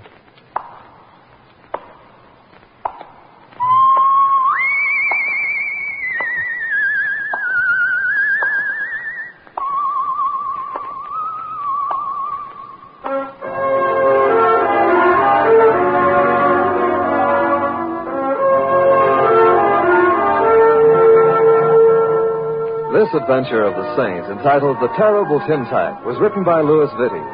In the cast, you heard Joan Banks as Valerie Marsh and Lamont Johnson as Pete, Helen Parrish as Sally, Ken Christie the lieutenant, and Anna Hurley the butler. Louis is played by Larry Dobkin. The Saint, based on characters created by Leslie Charteris, is a James L. Safier production and is directed by Helen Mack. Vincent Price is now starring in The Winslow Boy at the Las Palmas Theater here in Hollywood. All you Saint fans will be glad to know that the Saint comic books are on sale at all newsstands. Your announcer is Don Stanley. 3 chimes mean good times on NBC. For more mystery this afternoon, there's another adventure with that hard-boiled private eye, Charlie Wilde, who solves another baffling case by a mere swash of the buckle. It's 30 minutes of suspense with Charlie Wilde later today. And Sunday means another broadcast in NBC's gigantic series, The Big Show.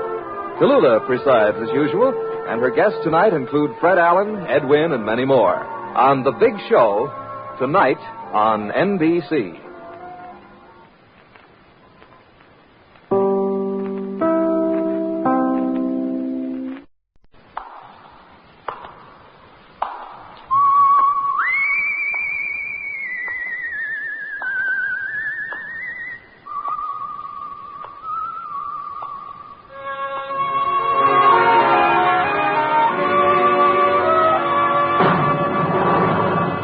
The Adventures of the Saint, starring Vincent Price.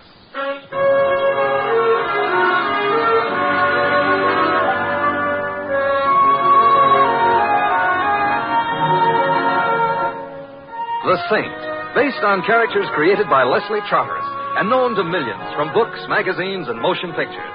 The Robin Hood of modern crime now comes transcribed to radio, starring Hollywood's brilliant and talented actor Vincent Price as the Saint. Will there be anything for dessert, Mr. Templar? No, I think not, Carl. Just some more coffee, please. Certainly, Mr. Templar. Thank you. Excuse me. Do you mind if I sit down here with you? Why, I'd be happy if Oh, you... thank you. I hope you realize I wouldn't approach a perfect stranger if it wasn't a matter of life or death. Oh, I'm sure And it is a matter of life or death. That's why I had to sit down with the handsomest man in the room. You. Well, But you certainly aren't much of a conversationalist. Well, happily, you fill the gap. Now, how may I be of service in this matter of life or death? Do you think you could gaze into my eyes as if I was the only woman in the entire world?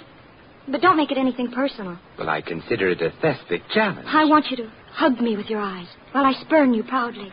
La belle dame sans merci. Well, now, how's this for an ardent yet humble gaze? Oh, not now. He's not watching. Sorry, I didn't mean to be fresh. Who's he? Marvin. He's over there with that woman. Oh. He's looking at her the way I want you to look at me. This I shall have to see. Oh, don't turn around. They're leaving. They'll see you. Well, shall I start hugging you now? I'm sure it will be good for the muscles in my eyes. Yes, hurry up. I'm hugging. Stop. Why? He never even noticed me. He walked right on out. Oh, men. Here you are, Mr. Templar. Oh, I'm sorry, Carl. But would you mind changing that coffee to a double brandy? Right away, sir. But I never drink. Not for you, dear. Me. Oh. Did he say Mr. Templar? Not Simon Templar. Simon Templar. The saint? The Robin Hood of modern crime? Mm-hmm. Fate has led you to me. Yeah, I must have a word with fate. And before fate entangles us further, what's your name? Alice. Alice Parks. But you can call me Alice. Thank you, Alice. Could you give me an explanation of this in a few thousand well-chosen words? You mean to say you haven't figured it out? And you, a perfectly marvelous detective? Well, I'm a little slow, Alice. A heavy meal. Well, that was Marvin. Marvin Hickerson. We were engaged, practically. And? And then he came to the city. He's a scientific farmer, but he sold his farm. For how much, may I ask? $50,000. Oh, how scientific can you get? He said he had to come here to pursue his new vocation. To the city, I mean. And what is his new vocation? Oh, he's a private eye. Well, I guess there's always room for one more. You do see, don't you? Yes, of course. See what? How horrible the whole thing is. Marvin has met this woman. And I found out he's drawn out his whole $50,000 out of the bank this morning, and, well, he's carrying it around with him. Now nobody will help me. I don't know what to do. Alice, tell me, are you worried about Marvin, or are you worried about the money? Oh, I'm only worried about Marvin, Mr. Templar. He's an awful dope. But I love him. I see. If you would go to him and tell him, well, the facts. The facts? Well, you know, about life. Well, frankly, I'm not feeling very fatherly at the moment, but I'll try. You will? You really will? You swear it by something sacred? I swear it by something sacred. Oh, Mr. Templar, you're the nicest detective a girl ever had for a detective.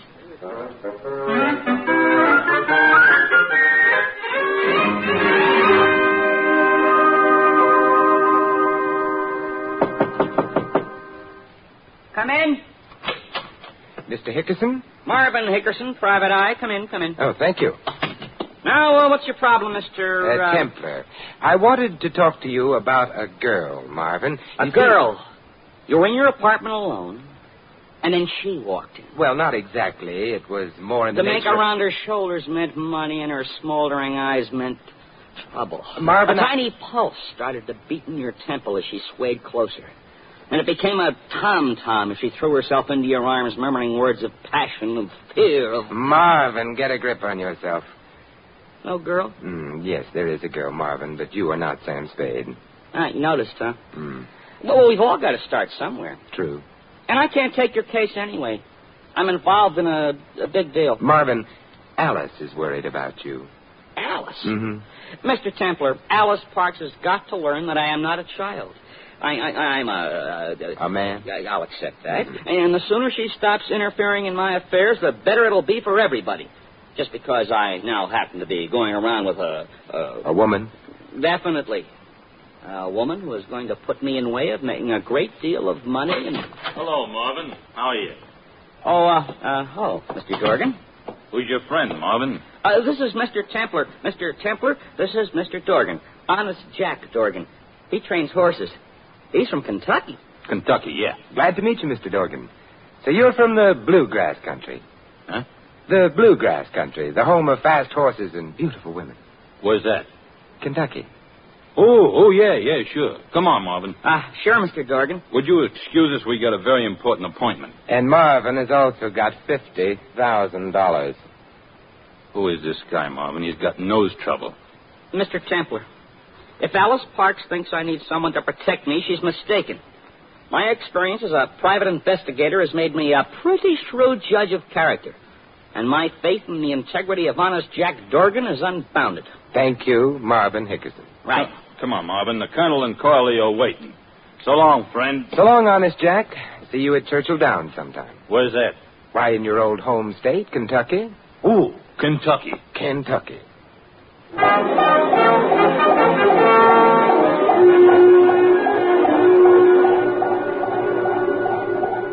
Mr. Templar, I'm worried about Marvin. Why doesn't he come? I'm a little worried about him myself, Alice. I didn't have quite the same faith in Honest Jack as Marvin did. In this penthouse. Marvin never had expensive taste, never in his life. And her picture on the piano. All my love, Marvy, honey. You're Coralie. It's rather sultry looking, isn't she? Oh, I suppose she's pretty. If you happen to care for that type. Who doesn't? Oh, you men are all alike. It's a convenient arrangement. Oh, he's just an absolute beast. Don't you dare call Marvin a beast. Why doesn't he come, Mr. Templar? Yeah, I think I heard the elevator, Alice. That may be... Marvin! Hello, Alice. You better let me have that gun, Marvin. No, I'll need it. I'll need it when they hunt me down in the inevitable end. Marvin, what's happened? Tell me. Alice, Mr. Templar, you see before you an outlaw, a criminal. Give me the gun, Marvin. No! I have lived by the gun, and in days, hours, minutes, I shall die by the gun. What did you do, Marvin? Alice, I killed a man. Oh, you didn't. I did. Or I think I did. It's all so confused. Sit down, Marvin. There isn't time. The police will be after me, maybe with bloodhounds. Oh, I doubt if they could track you up the elevator shaft. Now, look, where was this killing, and who got killed? Mr. Dorgan, in the hotel here, in Suite A on the 7th floor. But you didn't do it. You couldn't have. Tell him you didn't do it, Mr. Templar. Let him tell it, Alice. What happened, Marvin? It is all mixed up. There were a lot of people there, all betting a lot of money on the horses, and I was there with the Colonel and Coralie and... Coralie? I knew she was mixed up in this. Go on, Marvin. And I bet my $50,000 on a tip Mr. Dorgan gave us because he knew the race was fixed. And I won $200,000. Yes? And then Mr. Dorgan told me to bet it all on another race that was fixed. But the horse lost, and there was a big argument, and somebody put a gun in my hand, and it seemed to go off, and Mr. Dorgan fell down, and there was blood all over. It was awful. Did anyone call the police? I don't know. I guess somebody did. Everybody saw it. I'm a murderer. You are not, Marvin. Just because you killed someone, that doesn't make you a murderer. Does it, Mr. Templar? I think I'd better investigate this. Marvin, you wait here with Alice. No! They'll never take me alive. Marvin, come back here. It's better this way, Alice. Forget me. Forget that somewhere in the night there's a pale, hunted, penniless fugitive from justice. Find someone to take my place in your heart. Farewell. Marvin!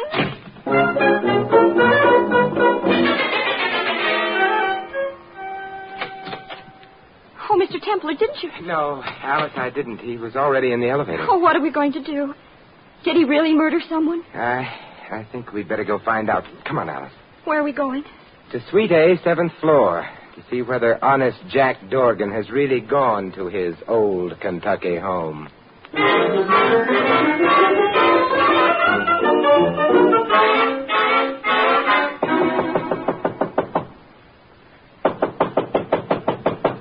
No answer. But there must be someone in there. Marvin said the room was filled with people. Let's try the door. It's open. Oh, it's dark in here. Wait till I find the light switch. Well, do you have to turn on the lights? Can't we just leave? Well, we have to find out, Alice. There. Well, it's just a perfectly bare room. Doesn't look much like a gambling den, does it? You don't see any body? I don't see a sign of anything. Well, then it didn't happen. Marvin was just imagining things. There wasn't any murder at all. This doesn't look much like a room a murder was committed in 10 minutes before. Oh, let's go, Mr. Templar. Let's find Marvin and... Mr. Templar, what are you looking at? That spot on the floor, Alice, that stain. Oh, Mr. Templar, it isn't... I'm afraid it is blood.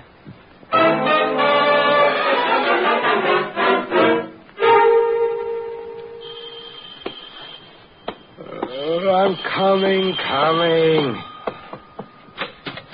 Oh, Alice, come in. Oh, Mr. Templar. How could you sleep so late with poor Marvin roaming the streets? A hunted fugitive. What time is it? 7:30. Well, I forced myself. And how do we know Marvin is a hunted fugitive? Was there anything in the papers about a killing? No. But the body will turn up, won't it? I mean, they always do. Usually. What are you going to do to find Marvin? I think I'll go out and make a few bets on the horses. What?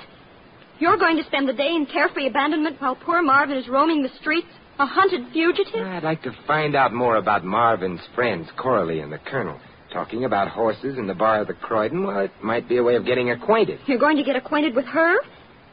Well, I'll go along to protect you. Thank you, but no. You won't turn into putty in her hands. She won't mold you as she wills. Maybe even a fate worse than death. It's a pleasant way to go. Well, all right, I trust you. Thank you. You're nice, Mr. Templar. And I want you to know that if it wasn't for Marvin, well, I might seriously consider you. No. And here you are, working to save your rival. Why, it's like Sidney Carton. It is a far, far better thing I do than I have ever done before. This is... goodbye, Alice. Goodbye, Sidney.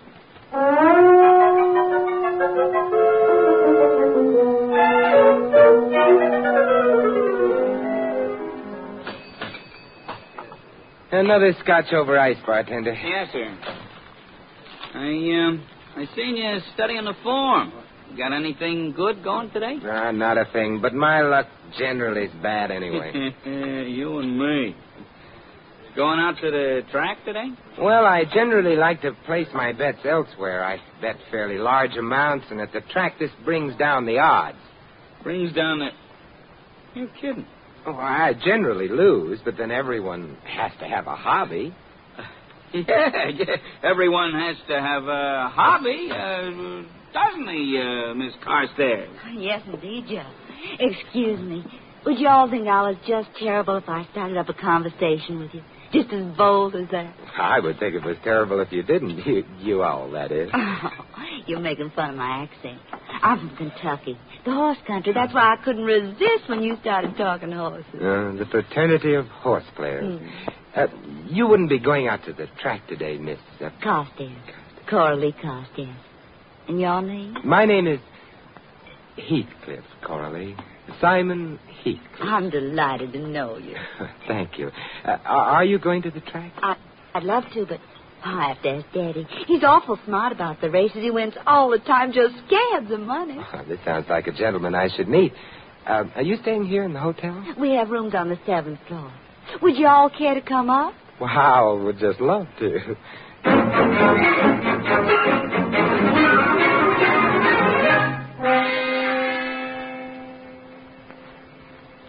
Daddy, I'd like to make you acquainted with a friend of mine, Mr. Heathcliff. Simon, my father, Colonel Carstairs. How do you do, sir? Well, pleasure, real pleasure. Sit down, sir. Oh, thank you, Colonel. Simon's a horse player, too, Daddy. I told him about you making simply scads of money on the races. You what? Coralie, I've asked you time and again not to mention my business to strangers. But, Daddy, all I said was you made scads of money. I must apologize, sir. You see, the fact is, you look like a gentleman I can trust. The fact is that, I bet on races only when I have definite information. You mean fixed races? Well, you might put it that way, yeah. Sad that the sport of kings should have fallen to such low estate, but as long as it has, there's a profit to be made by knowledge, handsome profit. And I don't mind saying I have such knowledge. Could you give him a tip, Daddy? Oh, I couldn't ask anything like that. Oh, well, perhaps you can do me a favor, sir. I have a horse going in just a few minutes. But the horse parlor down the hall here has been refusing my bets. You see, I'm too heavy a winner for them. If you would care to place the bet for me... Why, I'd be delighted. Good. And, those little something for yourself. Just down the hall there, just down the hall. Suite A. Shall we go? Oh, by all means. After you, sir. Oh, hello. After you. Come, Coralie. Coming, Daddy. I'll give you the money before we go in. 40,000 on Brave Fox. And whatever you want to add of your own. 40,000? Oh, that's a lot of money, Colonel. Chicken feed, boy. Millions in this thing. Millions. Oh, here we are. Remember the knock in case you come back by yourself. 20 across, hot sorrow. Okay, you're in. Well, this is quite a place. Good afternoon, Fred.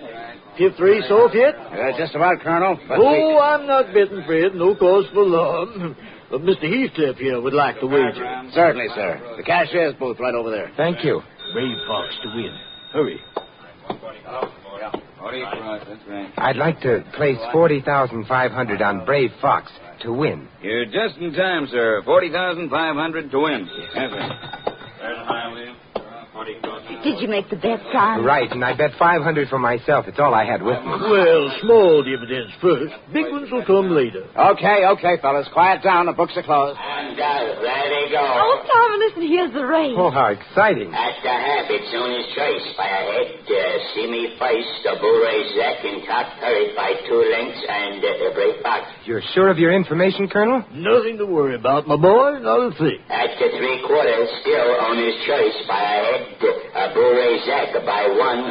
See me face, and top third by half a length, and the Brave Fox is trailing. Daddy, what's the matter with that little old horse? I don't know. I can't understand why he... Bourret Zek is taking command by 2 lengths. Owner's choice is second, and the top third, see me face, and the Brave Fox is beginning to close ground on the outside. Come on, Brave Fox. Can he do it? He'd better. They're coming down to the line of finish. It's Bourret Zek in top third with Brave Fox on the outside. And now it's a Bourret Zek and Brave Fox. A Bourret Zek and Brave Fox. And the Brave Fox gets up to win it by a nose. Simon, we won. Oh, I certainly have to hand it to you, Colonel. Let's step outside the hall for a minute, son. I just didn't want the boys to hear. Well, sir, my information is always correct, my boy. Always. How much did we win? Well, let's see. At 2 to 1, I get back 120,000. And Mr. Heathcliff, you get back 1,500, sir. Pity you didn't have more with you. I don't want to appear greedy, Colonel, but do you have anything else running today? Not today, my boy. Nothing sure.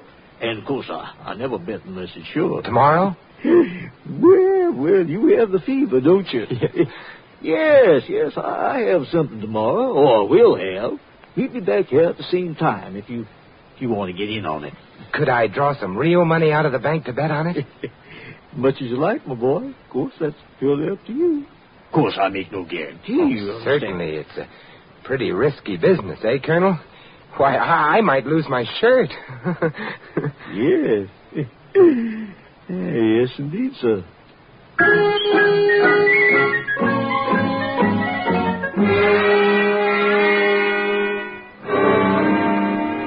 But I don't understand, Mr. Templar. You actually won $1,000. Come on, Money, Alice. The whole place is working with the Colonel. The race was actually over before I bet. They'd let me win the money. But why? So I would go to the bank tomorrow, draw out 30 or 40,000, and come back and bet it. And then I'd lose. Oh. Was she very pretty? Who? Coralie. Well, if you care for that type. Marvin did. Yeah, it's a sure sign of 20/20 vision. He hasn't come, Marvin. But I think of him out there, a poor, lonely, hunted fugitive. Yeah, I know. And here we are, the two of us, safe, alone in your apartment, the two of us. Alone. In your apartment. Alice, What's that? Hey, somebody outside the window. I'll open it. Marvin! Gee, how'd you recognize me? I was wearing dark glasses and a mustache. Come in, Marvin. We recognized your voice. I didn't say anything. Where have you been, Marvin? Skid Row. How awful. That's where I belong. I'm a human derelict, a hunted criminal. Are you hungry? No. I ate at the Sunshine Mission. They wanted me to stay and sing tenor in the choir, but then I read the paper and came here. Is there any hope? Marvin, look, I want you to stay here tonight. Tomorrow you're going to the police and give yourself up. Never. It may not be as bad as you think. You're going to give yourself up and then send the police over to Suite A, the 7th floor of the Croydon, where I will have just been swindled out of my money, just as you were. I was swindled? Gee, they had a nerve swindling a private eye. Yeah, some crooks just have no decency. But Coralie wasn't a crook. Was she? I'm afraid so. Gee. Marvin? Oh, I suspected her, of course, all along. Now, look, here's the plan, Marvin. I'll be there at 2 o'clock. You walk into the police station at 2 and send them over. That would give me enough time to lose the money. Have you got that? Sure. I'll give myself up. Well, I'll go with you, Marvin. No, Alice. A woman's place is in the home. You wait here until I get back. How long will you be? If I'm lucky, 10 years. Oh, Marvin. Oh, Alice. Oh, brother.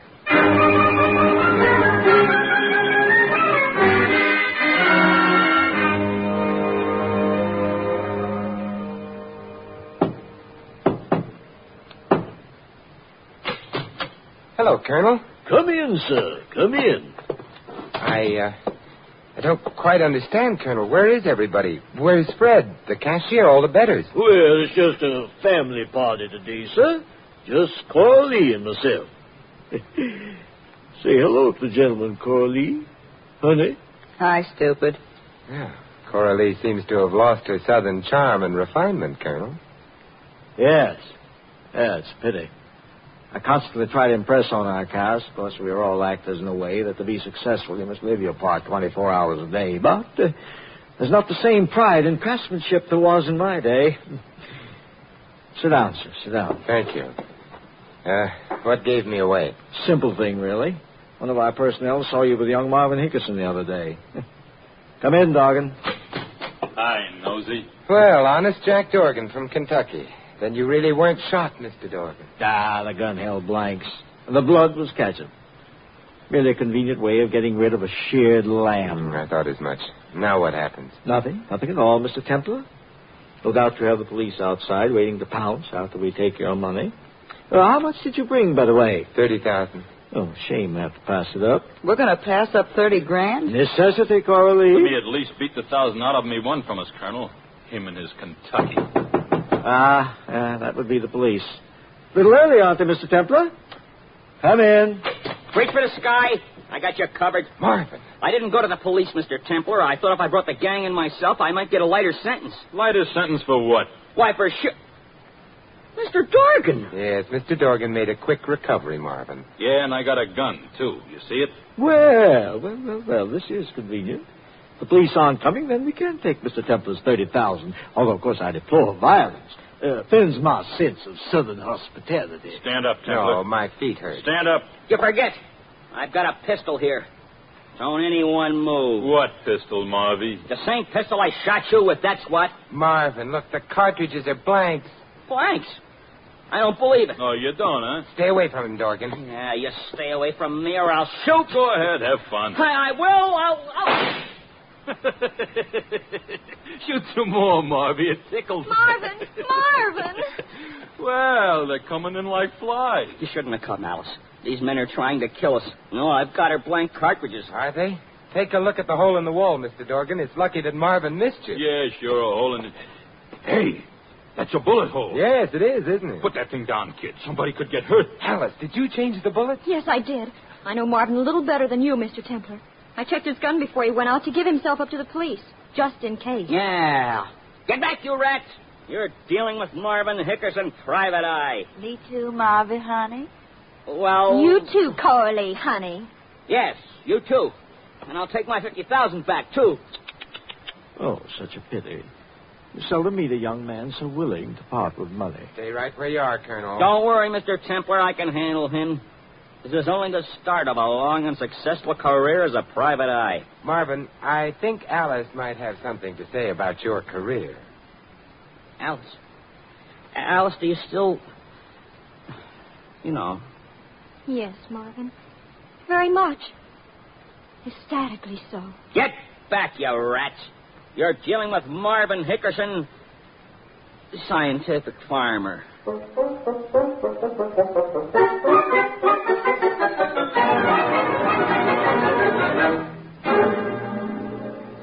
You mean this is goodbye, Alice? Marvin's waiting outside, Mr. Templar. I guess that, well, it just wasn't meant to be. You and me, that is. C'est la vie. I agree. But I want you to know that I'll always remember you, Mr. Templar. From the first moment in that restaurant, when you hugged me with your eyes. That was a moment, wasn't it? Golden. And when the first child comes, we'll name it Simon, after you. No. Yes, Simon, forever and ever. I'll be very honored. Just think, by tomorrow, I'll be Mrs. Marvin Hickerson. I wish you'd promise me one thing, Alice. What, Simon? Don't ever take the hick out of Hickerson.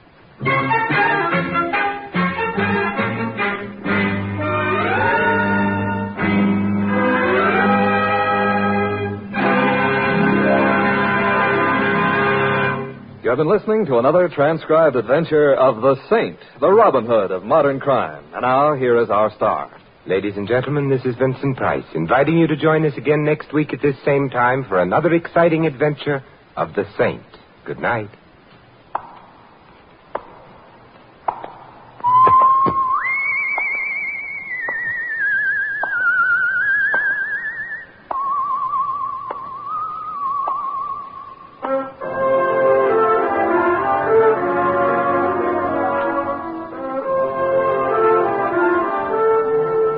This story of the Saint was written by Dick Powell. Our cast included Leslie Banning, Maggie Morley, Victor Rodman, Edmund McDonald, Herb Vigran, Bill Tracy, and Bonnie Phillips.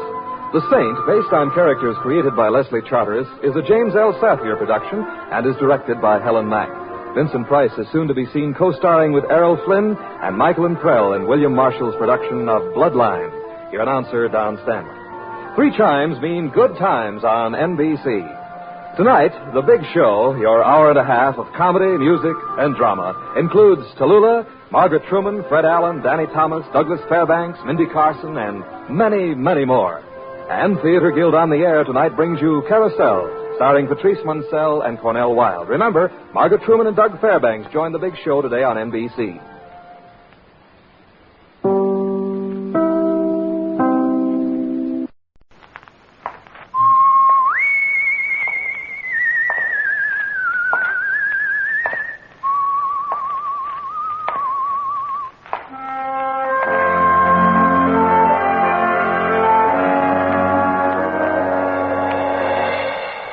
The Adventures of the Saint, starring Vincent Price.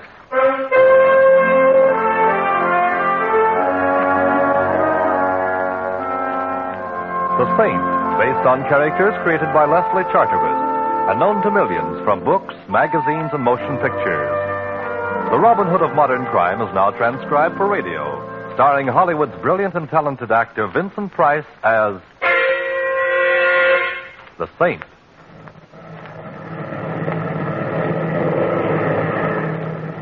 Anything wrong, Captain? Nothing serious, Mr. Templar. Just coming down here for a check. Go on just as soon as we can. Oh, and where is here? Headstone, New Mexico. Used to be a big silver mining town, but now it's just another little town, I guess. Although I did notice there's a carnival playing over on the edge of this emergency landing strip. Well, how long are we to enjoy the hospitality of Headstone? Oh, 2 or 3 hours. Long enough to see the town, have dinner if you like. We're sorry to delay you, sir. Oh, it's all right, Captain. I'm seldom bored in a strange town. Well, you better go back and fasten your seatbelt, Mr. Templar. We're coming down now. Right, I'll see you later.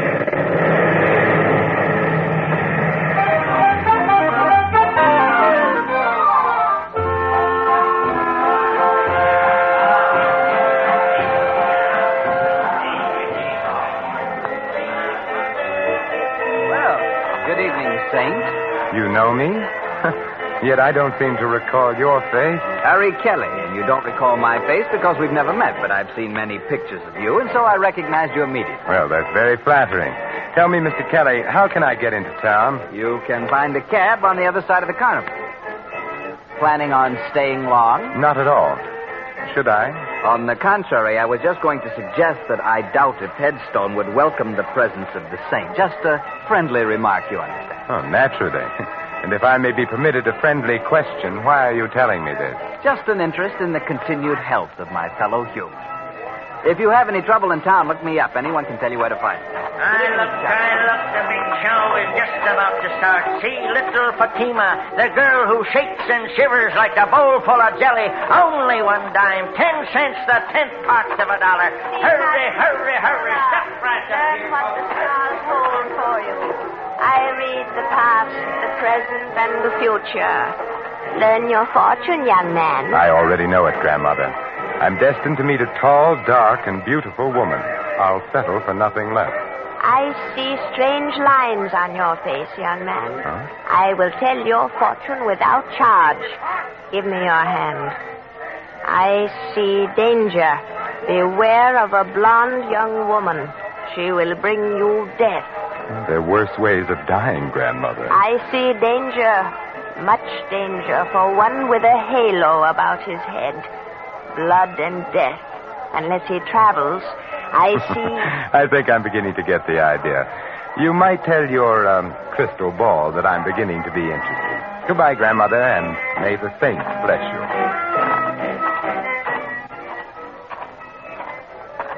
Taxi, mister? Oh, thank you. Say, do you suppose you can drive me somewhere that serves a good dinner? Sure. The Silver Dollar Hotel. Oh, fine. You know, I was just sitting there communing with nature about how many guys there are who blow their wad to watch some dame do a hula but won't spend a dime on a hack. Do I detect a touch of Brooklyn? How could you miss? That's me, chum. Ziggy from Flatbush. I used to drive a hack in Brooklyn. Now I own the only hack in Headstone. It's light, huh? You know, I ain't seen the Brooklyn Bridge for 10 years since I come out here for my health. Like I always say, it's a smart man who knows when it's healthy to get out of town. Meaning what? Does everything have to mean something? Me, I mind my own business. I stay healthy. That's why I'm living in Headstone instead of under one. I see. But if you didn't mind your own business, I suppose you'd give me some advice about leaving Headstone. Is that it? No advice, Mac. That's part of minding my own business. Headstone is a great place for strangers to visit, if they paid up their insurance.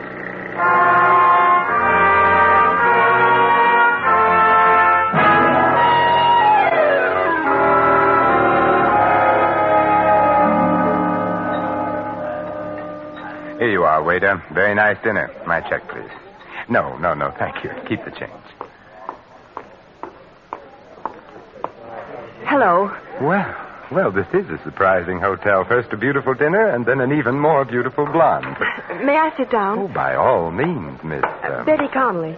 You're Simon Templar? I should have worn my dark glasses. But now that the truth is out, you might as well call me Simon.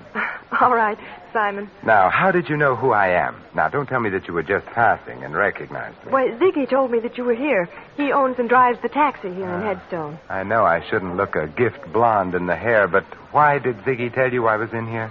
Well, Ziggy knows that I need help, and he thought, well, that is, since you're the saint, you might help me. Well, I have been known to help beautiful blondes on occasion. But tell me why you should need help, Betty.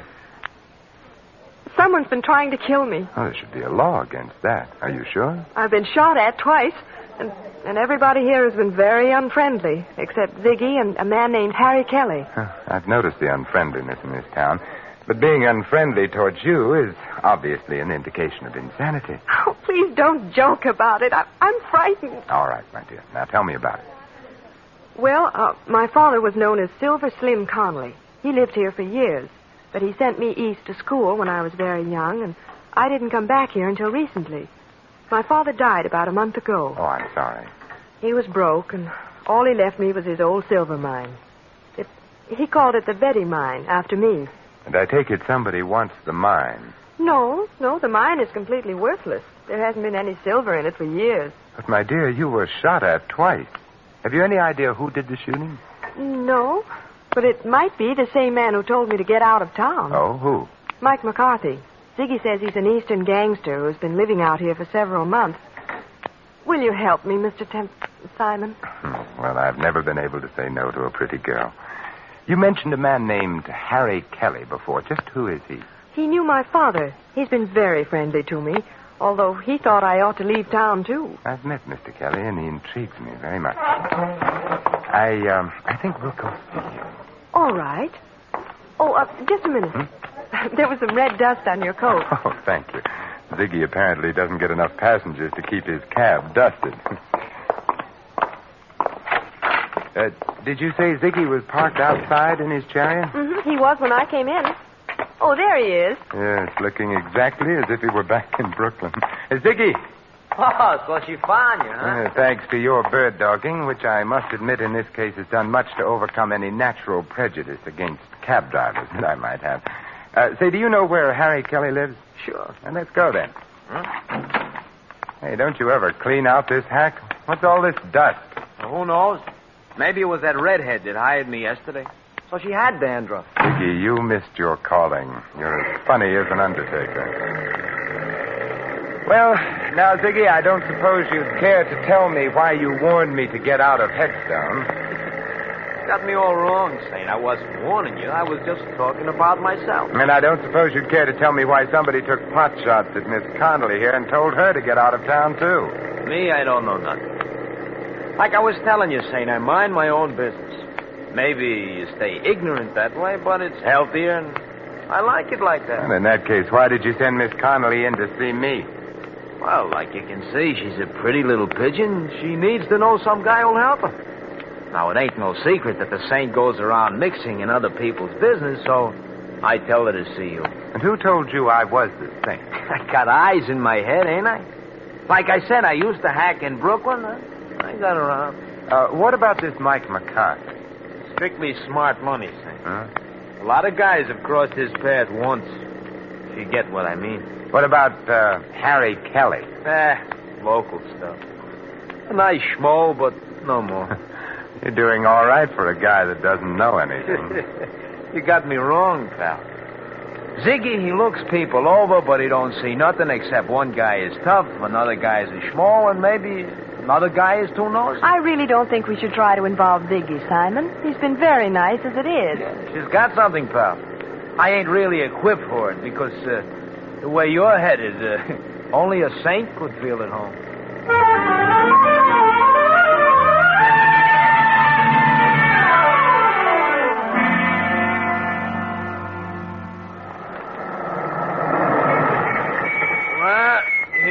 Saint.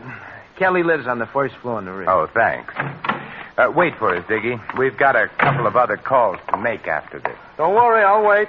If you get in any trouble, just yell. Then I'll drive over and tell the sheriff I heard somebody yell for help. Oh, thanks, pal. Come on, Betty.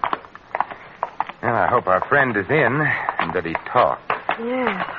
Strange. Harry telling you to come and see him if you had any trouble. If he had any connection with me, then why hasn't he said something to me? Well, it sounded to me like a cautious man. Maybe he did know something, but didn't want to say anything unless he felt sure something was going to be done. Well, we'll soon know. Yes, who is it? Simon Templar. Oh, the Saint. Just a minute. Those shots were in that room. This is no time for conversation, darling. We're going in. Oh, but... Like this. Kelly. Oh, Simon. Kelly. Kelly, this is Simon Templar. Saint? Yes, Kelly, the Saint. Who shot you? The window. He... Saint. But mine. Kelly. Well, Betty, he isn't going to tell us anything now. His killer did a very thorough job. Window open. Must have shot from here. There's a shell on the fireplace. But what was he saying? Sounded like spin. Come on, Betty. We're going to spread a little saintliness. And I think I know where to begin.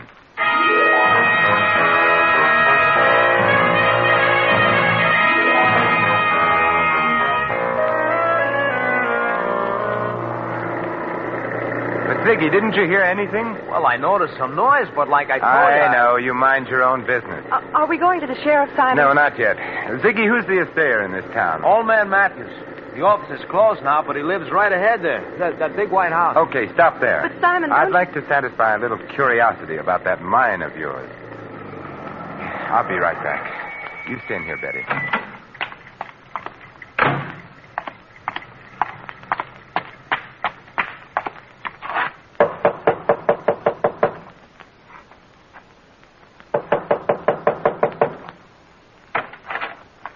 What do you want? Mr. Matthews. Who else should be here? It's my house, ain't it? What do you want? My name is Simon Templar. I wanted to ask you if you know the Connolly Silver Mine. I know every mine within 200 miles of here, young fella. Hey, ain't that Betty Connolly sitting up there in that taxi? Yes. Then why can't she tell you about the mine? She owns it. Well, she has told me, but I just wanted to check about the possibility of a mistake. How much silver would you say there was in the Connolly mine? About enough to put in your eye and still leave room for your finger? Couldn't there be a hidden vein in it? Nope. There ain't been enough silver around here to make a dime for years and years. Could there be anything else of value in it? Mud and water, if you call that valuable. You sure? Of course I'm sure. Young fella, I've been here man and boy for 70 years, and I ain't got no time to stand around answering darn fool questions. Goodbye. Well, goodbye.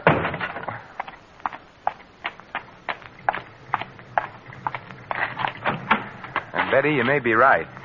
Old man Matthews says the mine is worthless, too. So, Ziggy, take us to see Mike McCarthy. Are you sure you want to go there, say? If I was you, I'd get on that plane. It's leaving pretty soon. No, Ziggy, I've decided not to leave Headstone just yet. Later you can drive me over to Albuquerque, and I'll take the chief the rest of the way. Okay, chum, it's your funeral.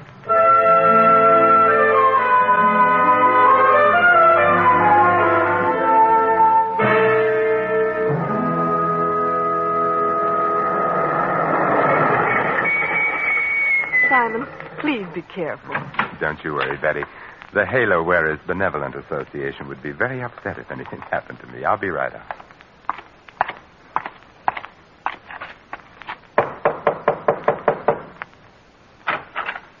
Yeah? I'm looking for Mike McCarthy. Well, you found him. It's my Boy Scout training. It never fails. My name is Simon Templar. The Saint? I've been known by that name. So what? That's a very interesting question. I must try to think of an answer sometime.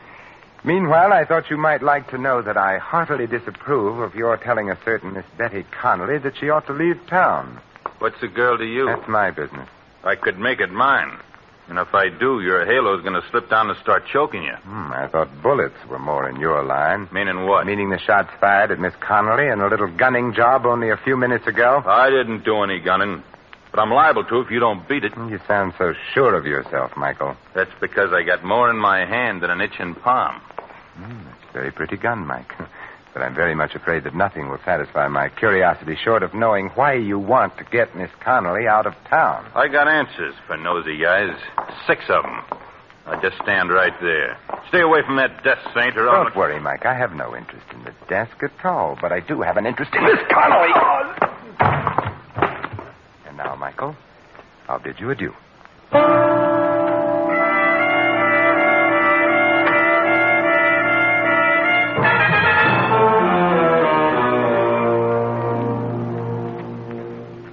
What happened, Simon? Oh, not much, I'm afraid. The conversation was just getting interesting when Mike had a sudden attack of dropsy. That's funny. I never heard of him being sick. Oh, that's because you mind your own business, Ziggy, like you told me. Betty, where is that silver mine of yours? About 2 miles out of town. Is there any place in town where we can rent a car? Well, why, I have a car. Why? I feel a prospecting urge coming over me. Ziggy, take us to Miss Connolly's car, and then we can dispense with your valuable services. What's wrong with my cab? Nothing, Ziggy. It's just that I don't like people looking over my shoulder, especially when I visit a lonely mine in the company of a beautiful girl.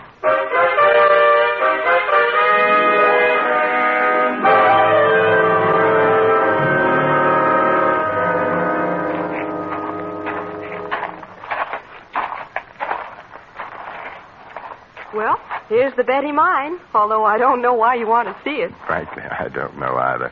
But as long as I'm here, I might as well take the 40-cent tour. Certainly, sir. Right this way.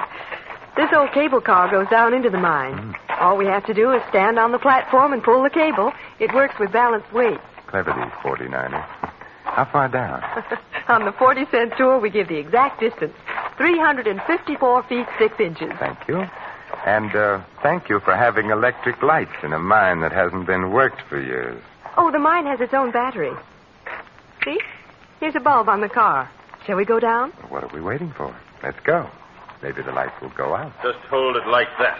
I've been waiting for you two. Well, Michael McCarthy, I was wondering if we were going to have your company. And this time, wise guy, don't try anything. Don't tell me, Michael, that you're going prospecting with us. I'm riding down with you, but I'm coming back alone. Start the car down, Saint, but don't try no tricks. You have a suspicious mind, Mike. Well, here we go. Call out your floors, please. Mezzanine, ladies' underwear, galoshes, and accessories. You'll be singing a different tune pretty soon, Saint. You both had your chance to leave town your way. Now you're going to leave my way. Oh, Simon, I'm sorry. Oh, don't be, Betty. This is my first ride on an open cable car. And it'll be your last. I wouldn't be too sure. Unless that cable breaks before we get to the bottom. What are you talking about? Sucker! It's a little crowded here for a 1-2, so I guess a 1.5 will have to do.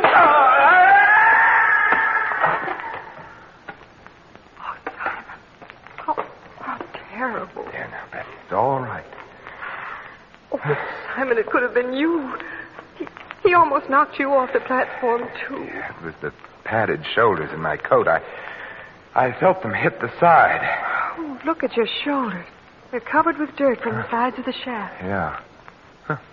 It's red dirt. Wait a minute.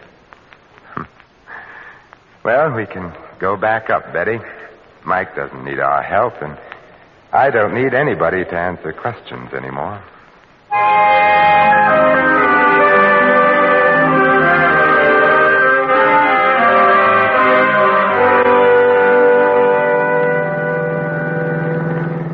Simon, I'll never understand you.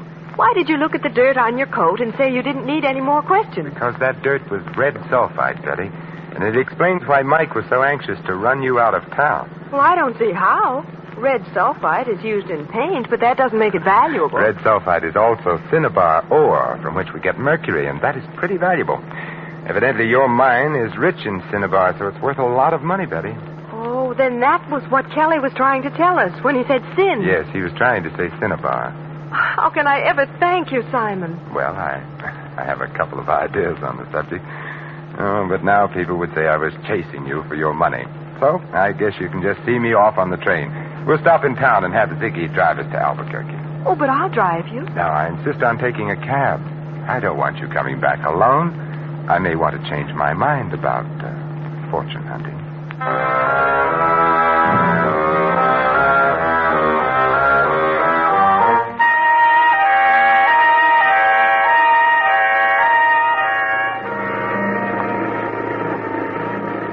Well, like I said, Saint, I'm glad to see you leaving. This town is just funny about strangers, but hadn't you ought to take Miss Conley with you? But she doesn't have to go now, Ziggy, and besides, she's rich. She's what? Yes, Vicky, we found out that Dad's mine is valuable after all. You mean you found silver in it? No, mercury. Oh, the stuff they put in thermometers? That's the stuff, Ziggy. But it's used for a lot of other things, particularly in wartime, and it's worth a lot of money. Well, what do you know? So that's why Mike was trying to make you leave. That's it. Well, did you stop and tell the sheriff? We didn't have time, but I'll see him when we go back. Oh, that's pretty nice for you, ain't it, Betty? Oh, here we are. Just in time, too. Yeah, the chief's in already. Very nice timing, Ziggy. Thanks, Betty, for keeping my forced visit to Headstone from being dull. Oh, Simon, well, why don't you stay in Headstone? I won't know how to run the mine or what to do with the money or anything. You'll learn, Betty. You know what to do when you get back to town? Yes, but will the sheriff believe me? I mean, about Mike McCarthy killing Harry Kelly. I don't think he will, since Mike didn't kill Kelly. But Kelly was shot with an automatic. It ejected a shell on the fireplace, remember? But Mike McCarthy carried a revolver. You saw it. Yes, but will the sheriff... Oh, the sheriff will believe when you show him that the gun that killed Kelly is in Ziggy's pocket. What?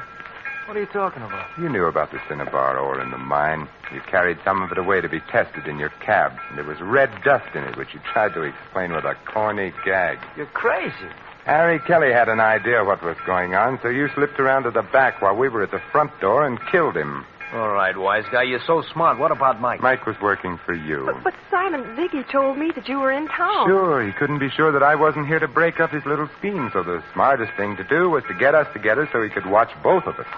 He thought I would use his cab, as I did, and it would be easy. But he slipped up when he sent Mike out to the mine ahead of us. Ziggy was the only one who knew where we were going. Okay, pal, you asked for it. This time, sweetheart. Like you said, pal, you should have followed your own advice about minding your own business. Well, He's all yours, Betty. The gun that killed Kelly is now on the seat beside him. All you have to do is turn the body and the gun over to the sheriff, and from there on in, he'll mind Ziggy's business for him. But, Simon... Don't worry, Betty. I'll stop back someday to make sure that Venus is in conjunction with Mercury.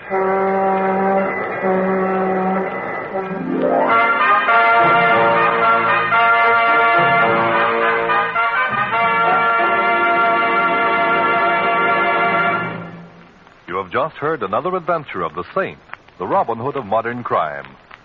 Now, here is our star, Vincent Price. Ladies and gentlemen, how many times there have been men just like Ziggy, led into crime by insatiable greed, forgetting the simplest truths so aptly phrased by John Dryden. Murder may pass unpunished for a time, but tardy justice will o'ertake the crime. This is Vincent Price extending a personal invitation to all of you to join us again next week at this same time for another adventure of the Saint. Good night.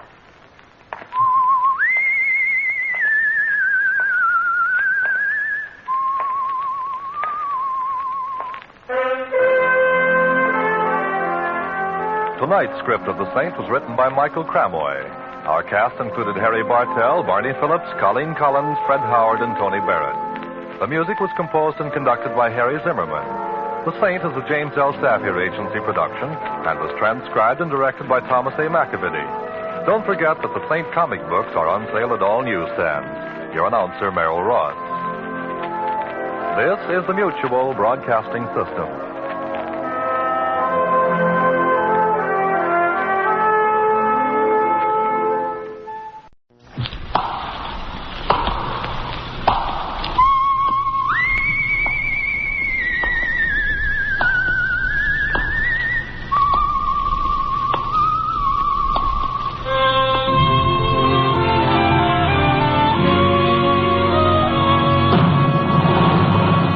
The Adventures of the Saint, starring Vincent Price.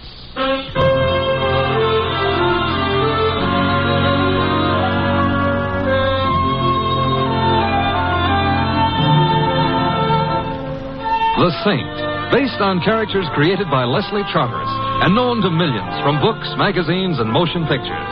The Robin Hood of modern crime now comes transcribed to radio, starring Hollywood's brilliant and talented actor Vincent Price as... The Saint. Come in. Hi, Mr. Templar. Oh, hello, Louie. Where are you? I'm in my room. I'll be ready in a minute. Hey, wait till you see my cap. I gave it a bat for Christmas. Well, congratulations. Yeah. Look, I don't want to rush you, but if you don't hurry, Christmas Eve is going to be already Christmas morning, and what'll all them tots think? Oh, them tots will be singularly fortunate. However, all I have to do now is get my whiskers on. There. How do I look? Mr. Templar, if I didn't know you was Mr. Templar, yes, I wouldn't know who you were. Louis, don't I look like Santa Claus? This may come as a surprise to you, Mr. Templar. Santa Claus is fat. Oh. You're not fat. Oh. Well, hand me that cushion from the couch, huh? Okay. Here. Ah, thank you. Now then. How's that? Now say ho, ho, ho. What for? Santa Clauses always say ho, ho, ho. Oh, I see. Ho, ho, ho. Well, anyway, you look like Santa Claus. Hey, Mr. Templar, whose idea was this? Mrs. Winterbottom's. Oh, the dame who annoys tots on Christmas Eve. Mrs. Winterbottom is a very well-known philanthropist, and every Christmas Eve she collects hundreds of small children and feeds them. Yeah. Who feeds them the rest of the year? Don't be bitter, Louis. Sorry. At least I ought to give the little tots a laugh. Yeah. And I suppose there is something to be said for Mrs. Winterbottom. Don't say it now. Don't worry. There's something to be said for Santa Claus, too. He does go around filling stockings. Yeah, I know, a blonde. Shouldn't say that either, huh? No. Someone at the door. Louis, would you mind? No. It's probably one of them tots. Correction. It's a tot 20 years later. Get in. I'm already in. Back up. I'm backing up. Thanks. Now, reach, gents. Hey, you know, that gun in her hand looks loaded. Now that you mention. Reach. For what? The chandelier. You can't. Why not? No chandelier. Oh, a wise guy, huh? If you're going to shoot me, I insist on knowing your name. Just call me Sally. Sally. And your last name? Never mind that. How would you like to get plugged in the... Bread basket? Where? Oh, let's pass lightly over that. I wouldn't like to get plugged anywhere. And shut up. All right. Where is it? Right down the hall. Are you trying to be smart? Not especially. So it's going to be like that, huh? Like what? Now, you listen to me, Fats Boylan. Huh? You shut up, too. I didn't say anything. Well, shut up anyway. I'm shutting up. What was I saying? You just finished calling me Fats Boylan. That's right. That's wrong. I'm not Fats Boylan. Ha. Well, it helps keep the conversation Look, going. Fats, are you going to stop stalling and hand over the stuff, or will I have to shoot? Since I am not Fats Boylan, and since I have no stuff to hand over, I'm afraid you'll have to shoot. Mr. Templar, that could be fatal. You keep quiet, punk. Who's a punk? You're a punk. Mr. Templar, am I a punk? Well, Sally is just a little confused this evening, Louis. Confused or not, she shouldn't call me a... Shut up. Oh. No, you don't have to start bawling. I am not bawling. I am... You were just about to shoot me. Well, I know, but then you'd bleed. Oh, I'm sorry. I can't stand the sight of blood. Why don't you strangle him? Louis, don't be unkind. It seems to be the doorbell again. No, wait. Oh, it's very impolite to keep people waiting. But I must have been followed here. Sally, look, stop illustrating a point with that gun. It might go off. I don't care. But then I'd bleed. But where can I go? I've got to hide. Well, try the kitchen. All right. Oh, come on in. It's open house tonight.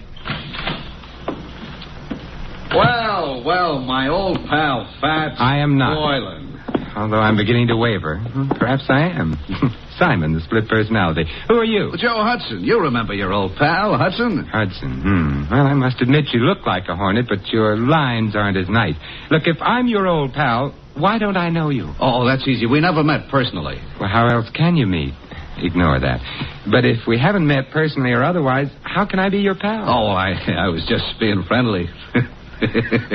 Besides, you got something for me. I have? Great little kidder, ain't you, Fats? Ain't he, pal? Now I feel better. I'm a pal, too. Look, I wish I deserved your delighted choice. Look, just leave me have the stuff, and then I'll get... Stuff again? What stuff? Am I going to have trouble with you? The door behind you is open. Why don't you use it, huh? In that way, nobody will have any trouble. I'll use it after. After what? Such like that, huh? Ever see one of these before? I'm afraid I'm going to disappoint you, but the answer is yes, I have. Good. And you know how it works. It shoots bullets at guys. Guys who get bullet shot at them have a habit of dying. Really? Well, then perhaps you'd better not shoot that gun at me. I won't. So gimme. So I ain't got. Well, that is you ain't got. Thanks, Louis. Basic, I ain't a patient man. Hand the stuff over, or I don't have any stuff. Or you get shot. I'd bleed. Who cares? I do. I hoped you might. However... This could be a stall. This could be trouble, so you... You can't shoot him. Why not? It's against the law. I read it in the papers. It's against the law. Yeah, I believe you. Oh, well, so that's okay. Yeah, but I like doing things against the law. Oh, well, you could go to jail. I already been there. Well, for shooting somebody, they'll hang you or something. If somebody told them. Well, I would. You would, huh? I would. So maybe I'd better shoot you first. Well, I wouldn't want to deprive Mr. Templar of the privilege. Well, Fats, it's your last chance. Oh, not that phrase. Also, I still don't know... So it looks like I'm going to break a law. Hey, who did that? You did, you dope. I did not. This here's a plan. But you won't get away with it. Goodbye, Mr. Hudson. Mr. Templar, who made with the artillery? It must have been Sally. She's in the kitchen. She can stay there. She saved our lives, Louis. Yeah, but maybe by now she's found out she likes to shoot guns. Let's hope not. Hello. It was nice of you to frighten Mr. Hudson off. I did? You did. I didn't hit anybody? No. Oh, I'm so glad. Hey, I've got her. She's out cold. Come on, I'll put her on the couch. Come on.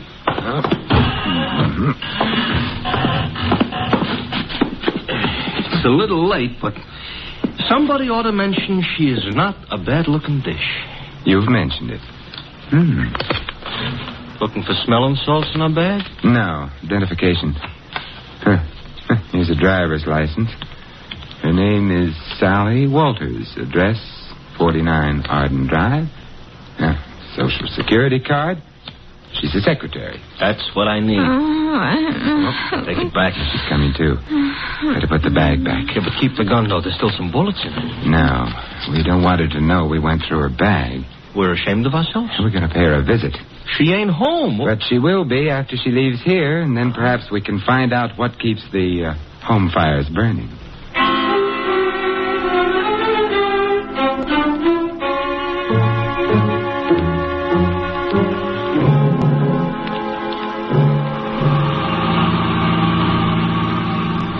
Sally was in kind of a hurry leaving us. So she was. Mr. Templar, don't look right, Santa Claus chasing a blonde. I'm not chasing her. Technicalities will get you no place. Hey, this must be it. 49. What is she a secretary of? The Treasury? Oh, I suspect this is where she works, Louis. She works overtime, huh? Yeah, and probably sleeps in. Come on. Yeah. I hope that nobody is peeking because they'll think Santa Claus is off schedule. I think perhaps I can manage without the whiskers. Yeah. Ouch! Now you look like an imposter. Will you ring Louis? Okay.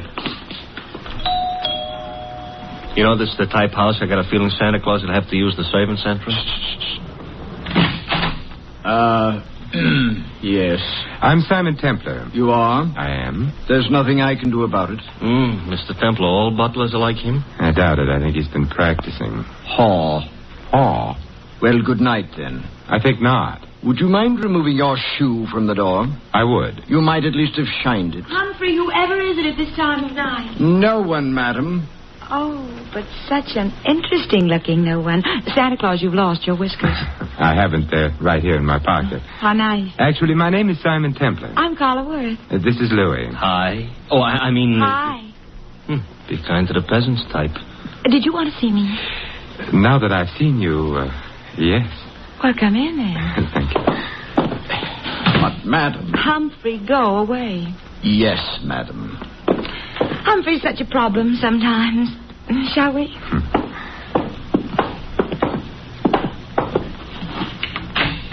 Nice? Yeah. Fire in the fireplace, books on the bookshelves, port in that decanter. Yes, would you like some? No, thank you. I just wanted to be sure the accessories were all correct. Someday, maybe I'll find some other wine besides port in the decanter. I dream. Simon, are you the one who found them? It's beginning again. Found what? My jewels, of course. Have they been lost? Simon, they were stolen. You know that, don't you? Should I? I've heard of the saint, Simon. I didn't know he was also a Santa Claus. Oh, it's a fleeting impulse. When were your jewels stolen? This afternoon. You see, Claude, my husband, that is, bought me them for Christmas. Santa Claus. Louis. Sorry. We decided to have the party this afternoon. We thought it'd be nice to have a quiet eve, so we did. The jewels were in quite a large box. There were quite a lot of them. And? Claude had hired a Santa Claus, but before the party was over, Santa Claus had disappeared. So had the jewels. Well, there must have been some precautions. Oh, there were several detectives. But the Santa Claus said he was going out to get some air while the party was on. He never came back. But he didn't have the jewels on him. The box was locked, and it was too large for the detectives not to have noticed. I see. The name of the man hired to play Santa Claus was, of course, Fats Boylan. And who may you be? Claude, this is Simon Templar. And Louis. I know neither of them. Snoops, obviously. Get rid of them. Claude likes to behave as though he were an emperor on occasion. The box wasn't found anywhere in the house? The jewel box, no. The jewels were insured? Naturally. It's none of your affair. I shall speak severely to Humphrey. He should never have let you in. I let them in, darling. So now he's going to speak severely to her. We'll go quietly, except... Mr. Worth, what is Fats Boylan's address? I have no idea. Good night. Good night, Simon, and I'm sorry. So am I.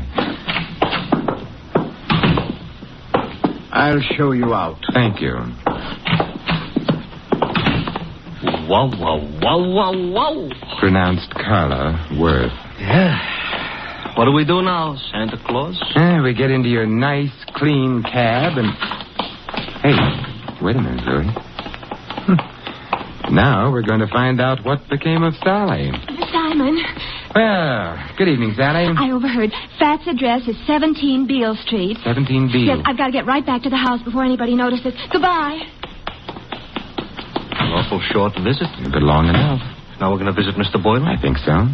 I hope he ain't so handy with a gun as the rest of these characters. He may be, he may not be. Now I'm all cheered up. But there's one thing I'm sure he isn't. What's that? Fat.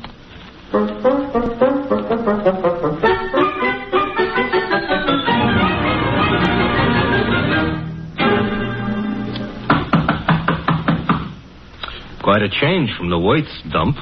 Now this is a dump. Yeah, and Mr. Boylan would seem to be shy.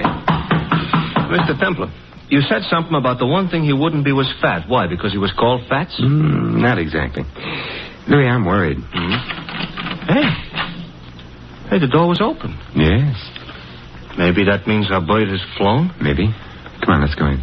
Okay. I ain't usually so poetical, but the light's on. Yes. And the room looks funny. Looks like a hurricane came to stay for dinner. And remained for 6 months. Somebody was looking for a jewel box? And someone obviously didn't find it. The extent of the search indicates that. Nothing was left untouched. It's a funny smell in this room, you know. A couple of funny smells. Yeah. One's perfume and the other... Gunpowder. Huh? Gunpowder. That's why I ain't been looking behind any pieces of furniture. It really wasn't very far to look, Louis. Huh?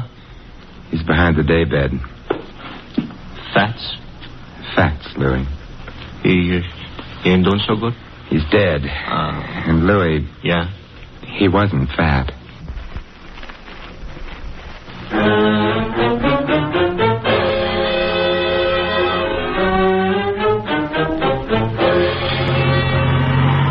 Mr. Templar? Yes, Louis? We're being followed. Since we got out of Boylan's place. That's interesting. Louis, stop the cab. That'll make it easier for whoever's following us. Exactly what I want. Even on Christmas Eve, this shouldn't happen. Now what? We get out. Don't look behind you. Start walking. Here is a nice, lonely street. Everybody else is home hanging up stockings. I wouldn't mind hanging up stockings myself. Who do you think it is? I think it's our friend Hudson. Oh, I just lost 5 pounds.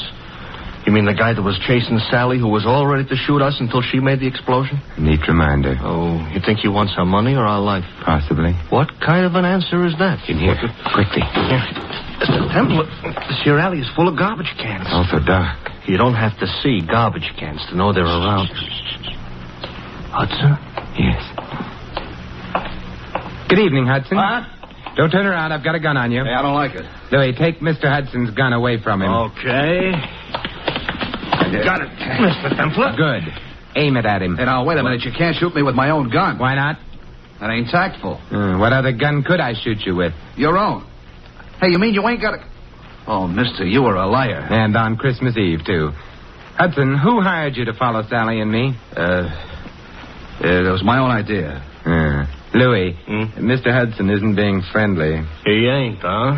He ain't. Therefore... Hey, now, don't lose your heads, fellas. We've lost patience with him, Louis. We have? Shoot him, Louis. He's beginning to bore me. He's beginning to... I should shoot him? Yes. Fatal? Fatal. Okay. Except I don't know what my wife and 6 kids are going to say. You haven't got a wife and 6 kids. Now, wait a minute, please. Louis, we're being cruel, prolonging Mr. Hudson's agony. Put him out of it. Now, wait a minute. Who hired you? Mrs. Worth. Mrs. Carla Worth. You quite sure? Strike me dead. That is, don't strike me dead. Look, if she didn't, why would I say she did? You have a point there. But why should she have wanted you to follow Sally? Well, she had an idea. Her husband and Sally were kind of, decorating their own little tree together. I couldn't put it more tactful. I see. So if you got enough divorce evidence, Mrs. Worth could hold up her husband for plenty of alimony. No. No, Mrs. Worth is the babe with the dough. Mr. Worth is a very well-educated bum. Indeed. Huh? It's interesting. Louis, let me have the gun. Yeah, here. Wait, I just told you the truth. I'm sure you did. Mr. Templar, that's gratitude? It's necessity. Oh. We need him out of the way for a little while. He's out of the way. Now, Yeah? Now we're going to find out who else knew that Fats Boylan was thin.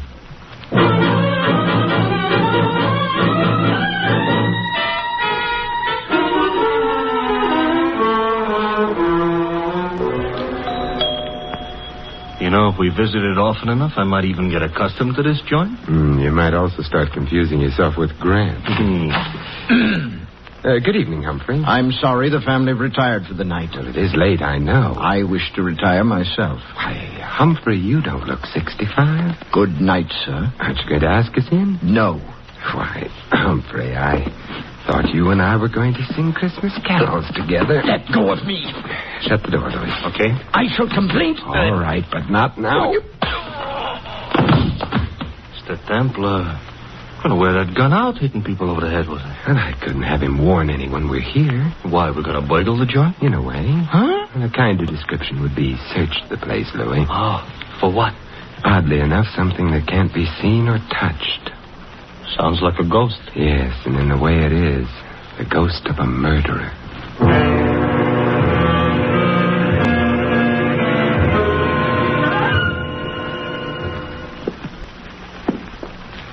It's the night before Christmas, all right, but a creature is stirring. A couple of creatures, us. Yeah, we've covered all the rooms on the other landing. Therefore, the bedroom should be here. And therefore, this should be someone's bedroom. Let's go in. We're sleeping? Now, if I can open the door softly enough and look in. Mm-hmm. Moonlight through the window. Yes. The dressing room. Door beyond would be the bedroom proper. Proper is not a word we're in any position to throw around. We'll have to go in to the dressing room. Come on, Louis. Okay. Wait a minute, Louis. Inhale. Mr. Templar, I don't usually take breathing exercises in the middle of the night. Louis. All right. I'm inhaling. Well? Perfume. Mm-hmm. Familiar? I could learn to love it, but no. Well, then out we go. You didn't care for that perfume? It didn't tell me anything. What do you want perfume should tell you? Who killed Fats Boylan?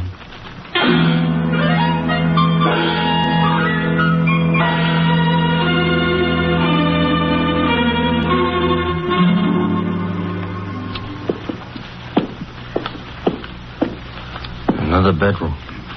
We go in? Naturally. For a bachelor, that ain't the word you should have used.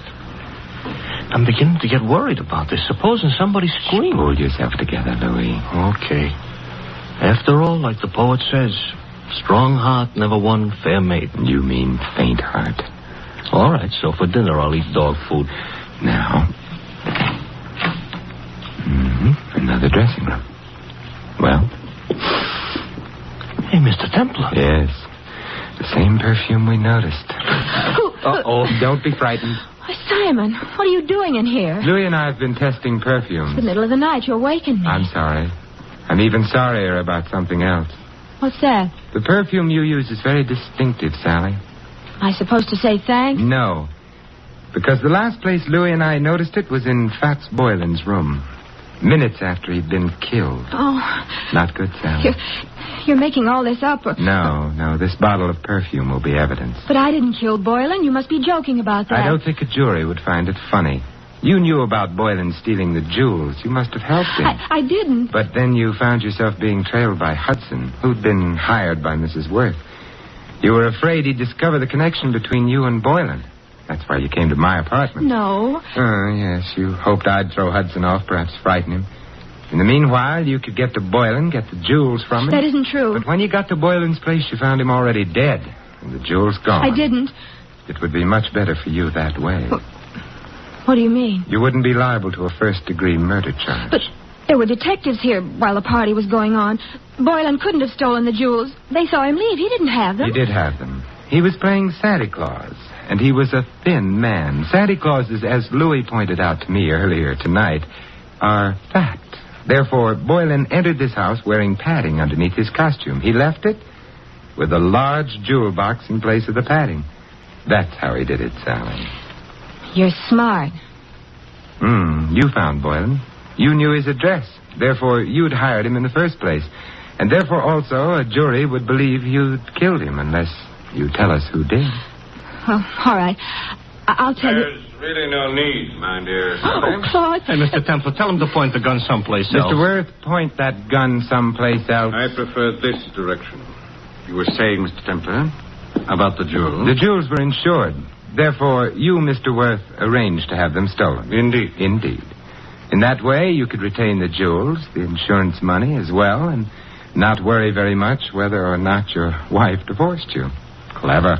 Boylan is dead. How true. You had to see to that, didn't you? Otherwise, he might have blackmailed you for the rest of your life, or for whatever money you got out of the entire crooked deal. I can see 2 other deaths. Yours, your friend. And Sally? You going to kill her, too? That depends, I should think, on Sally. Claude, I never knew you intended to kill anyone. There's no need to play the argument quite so strenuously, my dear. You were in on most of it. But not murder. I'm afraid Mr. Templar's pessimism is justified. I shall have to include you. But however did you get onto her, Templar? Her perfume. To be precise, this perfume. Well, you got him in the eye. Yeah, I hope this gets him someplace more effective. Mr. Templar, the trail of unconscious bodies you're leaving behind you tonight, if laid end to end, yes, Louis, would look terrible.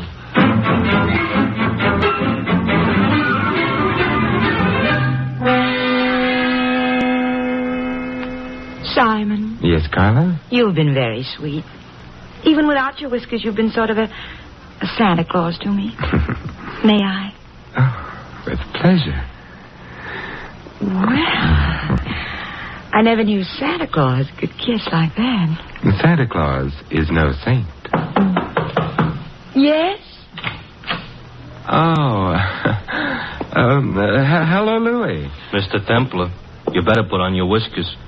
You forgotten all about Mrs. Winterbottom? Mrs. Oh, well, the hour is past midnight. The tots have undoubtedly tottered off to bed by now. Louis, you may tell Mrs. Winterbottom. I know.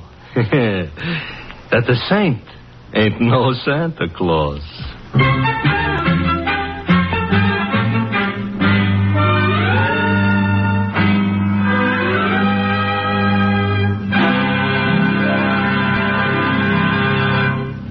You have been listening to another transcribed adventure of The Saint, the Robin Hood of modern crime. Now, here is our star, Vincent Price. Ladies and gentlemen, all of us who live in the United States are aware of the spiritual values of American life, our factories and machines and luxuries. But there is another side to American life, a side made up of spiritual values. Our country was founded upon faith in God. In the Declaration of Independence, it states that men were endowed by their Creator with certain inalienable rights. Thus, religious faith is part of the very foundation of American democracy, and one of our most precious national heritages is freedom of worship. By exercising this freedom, you and your families can enjoy the spiritual pleasures that come with church or synagogue attendance. Moreover, your religious leaders stand ready to give you their help, whether you need personal or family guidance. And if you suffer the loneliness natural to a newcomer to this country, the churches of your faith will welcome you. We all know that without spiritual values, the other advantages of American life have little meaning. Without faith, the family and the community become unstable. Without faith, the individual denies himself the peace and guidance of religion. The doors of your churches and synagogues are open to you. The freedom to worship as you please is yours. And so America's religious organizations invite you to find yourself through faith and to come to church this week. And may I wish you all a wonderful Christmas, and for the world, peace in all the years to come. This is Vincent Price inviting you to join us again next week at this same time for another exciting adventure of the Saint. Good night.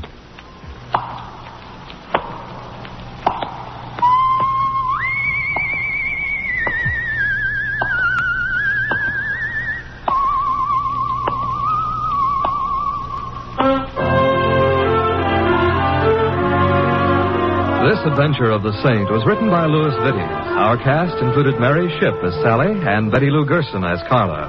Hy Averback was Hudson, Ted Osborne, Claude. The butler, Stanley Farrar. Louis is played by Larry Dobkin. The Saint, based on characters created by Leslie Charteris, is a James L. Safier production and is directed by Helen Mack. Vincent Price is soon to be seen co-starring in RKO's production of His Kind of Woman. All you Saint fans will be glad to know that the Saint comic books are on sale at all newsstands. Your announcer, Don Stanley. 3 chimes mean good times on NBC. For your Christmas Eve listening pleasure, there's another broadcast of NBC's Sunday hour-and-a-half extravaganza, The Big Show. There's a whole Christmas stocking full of stars, including Tallulah, Jimmy Durante, Edwin, Charles Boyer, Robert Merrill, and many more. Tonight also means your weekly visit with the Harris family on the Phil Harris Alice Faye Show. Be sure to hear this special Christmas program later today on NBC. Happy holiday, happy listening, happy holiday, happy listening. NBC wishes you a season of good cheer. A merry, merry Christmas and a happier New Year.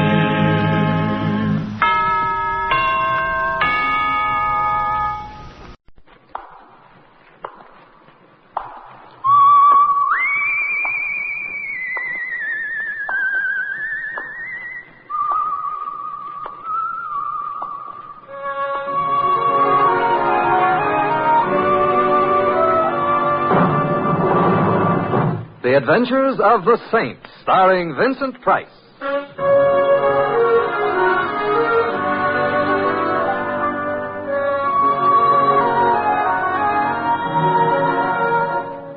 The Saint, based on characters created by Leslie Charteris and known to millions from books, magazines, and motion pictures. The Robin Hood of modern crime now comes transcribed to radio, starring Hollywood's brilliant and talented actor Vincent Price as the Saint. Hello? Mr. Templar? Yes? Joe Collins. Remember me? Joe, sure I do. How are you, chap? It's been a long time. Yeah, I know. Hey, your fight still on for tomorrow night? Yeah. Say, could you do me a big favor, Saint? Could you come down to the gym right away? Sure, but what is it? I'll tell you when you get here. I need to talk to somebody I can trust. I need to real bad. I'll phone for a cab and be there in 20 minutes. Oh, thanks, Saint. Thanks. Oh, don't thank me, Joe. After all, I've got a bet on you tomorrow night. I've got to protect my investment. Got a bet on me? Call it off, Saint. Call it off. What? So long.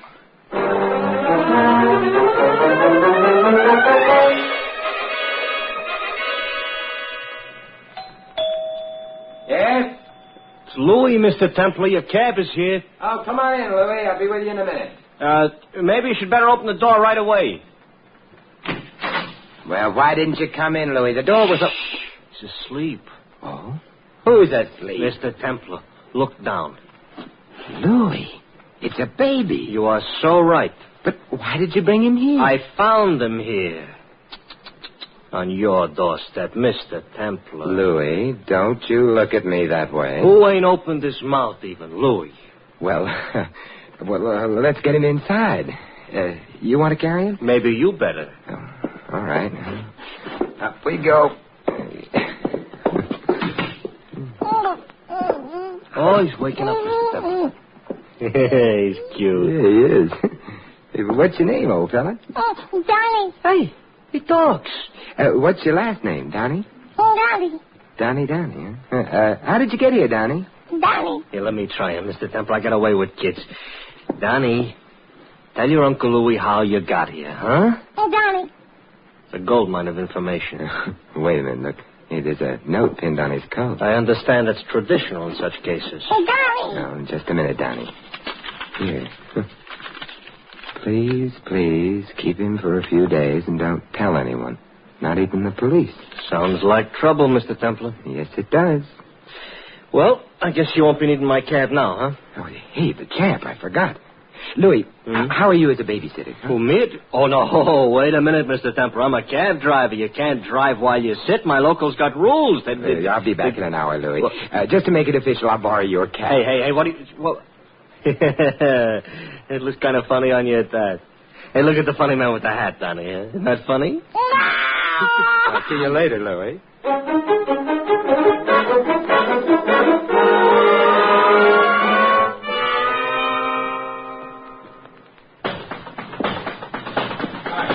Come on, kid. Use a little more left there. Get your shoulder into it. That's it. That's fantastic. Excuse me, but where could I find Joe Collins? Hold it a minute there, kid. Hold it. The champ? Yeah. Well, he's right there, my friend, on the table. We get the rubdown. We? Yeah, Chadwick's the name. Sam Chadwick. I'm the champ's manager. Oh, I'm Simon Templar. Joe said he wanted to see me. Oh, we did, eh? Well, I don't remember us doing that. Well, let's go in. Come on, let's go in. Take a blow, kid. I'll be right back.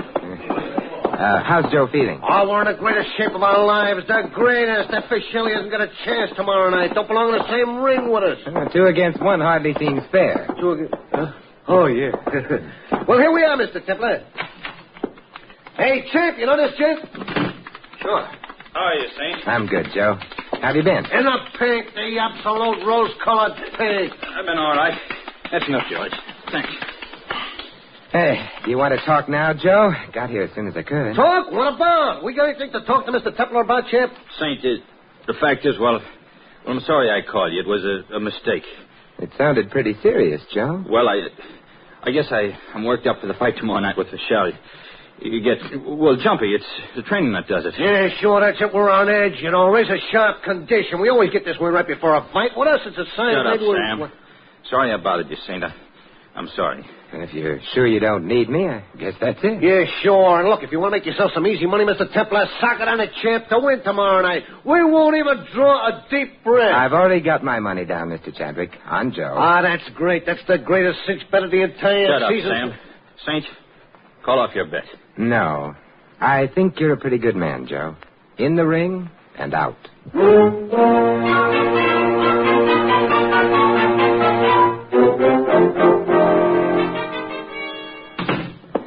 Morning, Louis. Hi, Mr. Templar. Came over as soon as I got your call.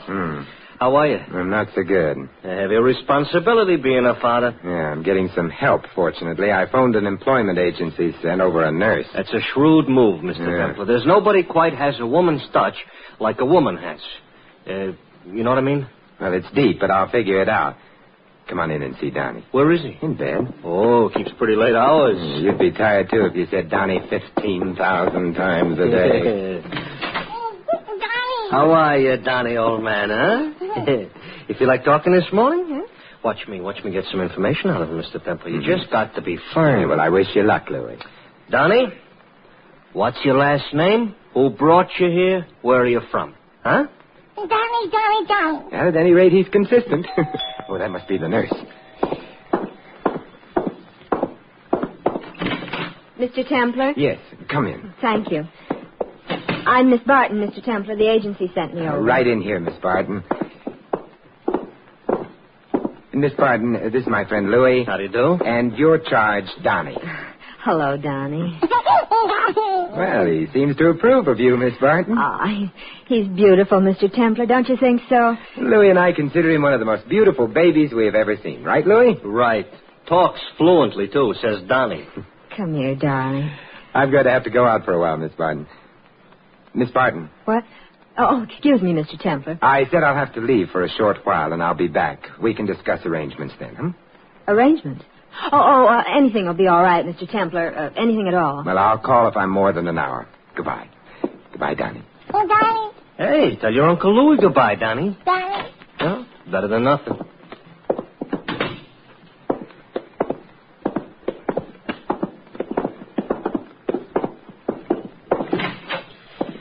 Where to, Mr. Templar? I want to go see Kid Fischel, Louis. Well, the guy that's fighting Collins tonight. Huh? Yes. I wasn't at all satisfied yesterday that Joe Collins didn't have something to tell me.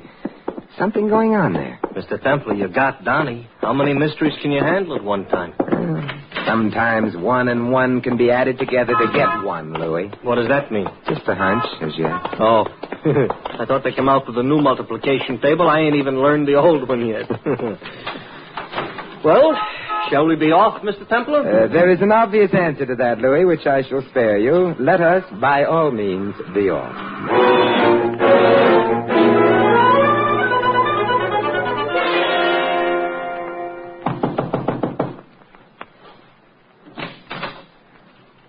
Yes? My name is Templar, Simon Templar. They told me down at the desk this was Kid Fischel's suite. It is. Come in. Back at the desk school, Mr. Templar. One of the kid's sparring partners. How are you, chum? How do you do? My name is Alexander. Fritz Alexander. You manage Kid Fischel? I look after him.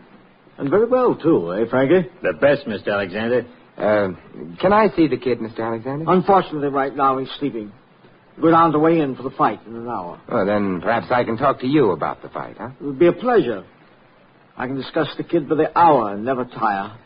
I'm quite fond of him, you see. He's a perfect young machine, strong, healthy, handsome. He wants the championship. He shall have it. Nothing can stop him. You sound quite confident. I am.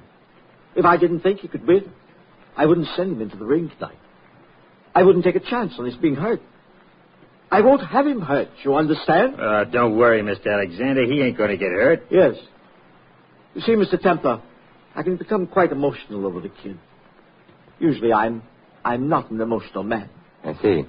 And does Joe Collins know that the kid is not to be hurt? He knows. You telling me that the fight is fixed? Hey, watch your mouth, chum. I'm not telling you anything, Mr. Templar. But whoever you are, whomever you represent, remember this. The kid wants the championship. And he shall have it. Because I find pleasure in giving the kid what he wants. And if anything or anyone stands in my way... No, Mr. Templar. I refuse to be worried by you. The kid will not be hurt. Good day. Mr. Alexander said good day, chum. Thank you for interpreting, Frankie.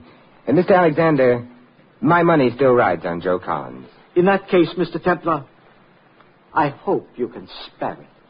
Good day. So long, chum.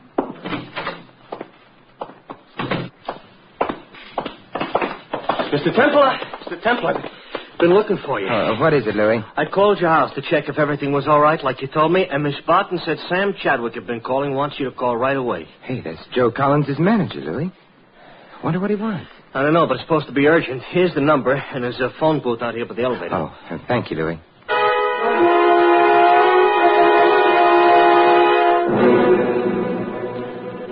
Hello, Mr. Chadwick? Yeah, who's this? Simon Templar, Mr. Chadwick. Oh, Mr. Templar, hey, I've been trying to get you. I've been trying to get everybody that Joe knows. The champ is gone. Gone? Gone where? I don't know. There's $50,000 already in the box office for the fight tonight, and he walks out. He can't do this. You mean we can't do this? You're in on it, too? Oh, skip it. Have you got any idea where Joe went to? I think he went out to get blind. The guy must be crazy. I'll find him, will you, Mr. Templar? He had got to. Well, I'll do what I can. I'll pay anything. Within reason, that is. The fight has to go on. Well, I'll do what I can. This is one fight I wouldn't like to miss.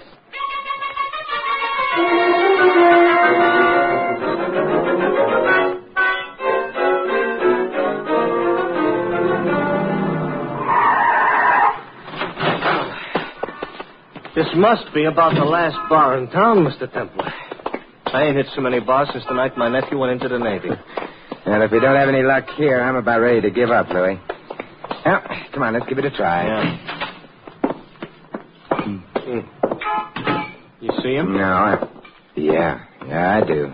Down at the end of the bar. She looks sober? I don't know. You wait here, Louis. Yeah. Hello, Joe. Huh? Oh, hello, Saint. What brings you here? Looking for you, champ. You been drowning your troubles? No, I started to, but no. I'd forgotten I was champion, and when you're champ, there's a pride that goes with it. I'd forgotten I had that pride. Care to tell me what's wrong, Joe? I'll tell you. Sure. Maybe I should have told you yesterday, but things got very bad after I phoned you. How bad? I can't win this fight tonight, Saint. You can't beat Kid Fischel? I can't try to beat him. They won't let me. They got my son. Huh? Who's they, Joe? Alexander, I guess. He had somebody do it. I knew he was a little crazy, but I didn't think he was that crazy. I guess Marie was in on it, too. Marie? That isn't your wife. Was my wife. She left me right after the kid was born 2 years ago. She's no good. And if you don't let Fischel win tonight... Yeah, it's nice, isn't it? What can I do, Saint? Joe, what's the name of your son? Donnie. Come on. Where? What for? I'll explain in the cab, Joe. We've got to get to my place right away.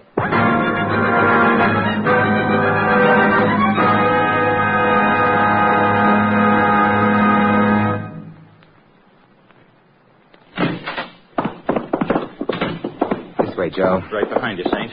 Look, Mr. Templar, the front door is open. Donnie boy, are you here? Donnie! Wait a minute, Joe. What? Behind that couch. That's Miss Barton. Oh, no. Marie. Marie? Yeah, Donnie's mother, Louis. Joe's wife. Marie. She hurt bad? I don't know. Here, now, let me help you, Joe. I'm afraid. No. Marie, can you hear me? Oh, Joey, I didn't know what they were doing until yesterday. Then I got Donnie and left him here where he'd be safe. This morning, I took the place of a girl who was sent over as a nurse, but I guess they followed me. Who did? Alexander? No, not him. He sent somebody. They took Donnie.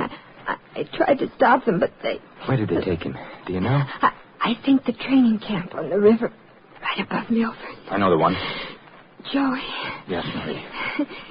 Isn't Donnie the most beautiful boy you ever saw? Marie.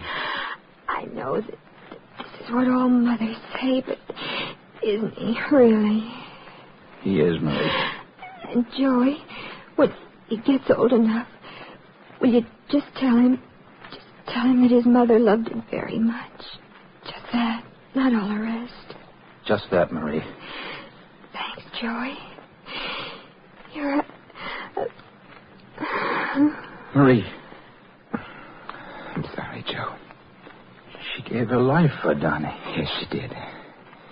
Now we've got to find him. I'll find him. And if they've done anything... No, Joe. If you do find him, they might. Well, look, I'll go after him. I'll go along, Mr. Templar. I don't like the guys that did this. Thanks, Louis. You better go down to the arena, Joe, and we'll let you know as soon as we can. All right. I guess it wouldn't be much use in finding Donnie. I'd probably put him in more danger. Joe, do you want me to... No, I'll look after Marie. She was my wife.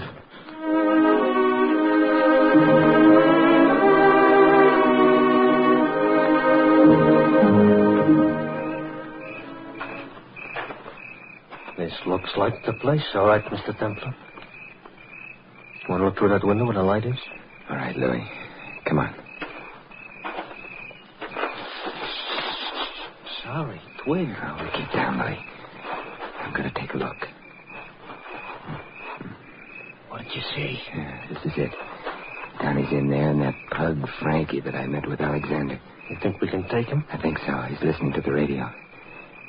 Come on, let's see if we can get in the back way. If you say so, Mr. Templar. Come on. You got that tire iron, Louis? Not only have I got it, I love it like a brother. Good. Here's the kitchen door. Is it open? Yeah, we're in luck. Come on in, Louis. Quiet. And here at ringside, we're watching the introduction of various celebrities by the ring announcer before the Collins-Fischel title goes. Pat Novotny, clever young welterweight from Syracuse, has just been introduced from the ring, gets a nice hand, and now there goes... I spar with a guy 2 months, and the night he's to win the title, I'm playing nursemaid. What are you laughing about? Oh, Donnie. Shut up. Louis, stand beside the door. I'll try to get him out here in the kitchen, and when I do... Just get him out here, Mr. Templar. I'll take it from there. And here goes. Hi, Frankie. What? Who's that? You've got company. Who's in there? Little boy, Blue. Wise guy, are you? Well, you'll end up so full of holes that you look like a... Bullseye, Louis. That was for Marie, Mr. Templar. Yes, you keep him quiet until the police get here. Maybe I should give him another one for myself. Yeah, I know how you feel, Louis, but no. Let's get Donnie and get out of here, huh? Sure, Mr. Templar. How are you, Donnie? Glad to see you? Yeah. Say hi to your Uncle Louis, Donnie. Oh, Donnie. Can't you say hi? Hi. Hi. I learned him a new word. How about that, Mr. Templar? Now he can say 2 words. Yes, you have a way with you, Louis. Sure. Now, what do you say to Uncle Louis, Donnie? Oh, hi. That's it. And what's your name, Donnie? Hi. Louis, you should have given up while you were ahead. Come on.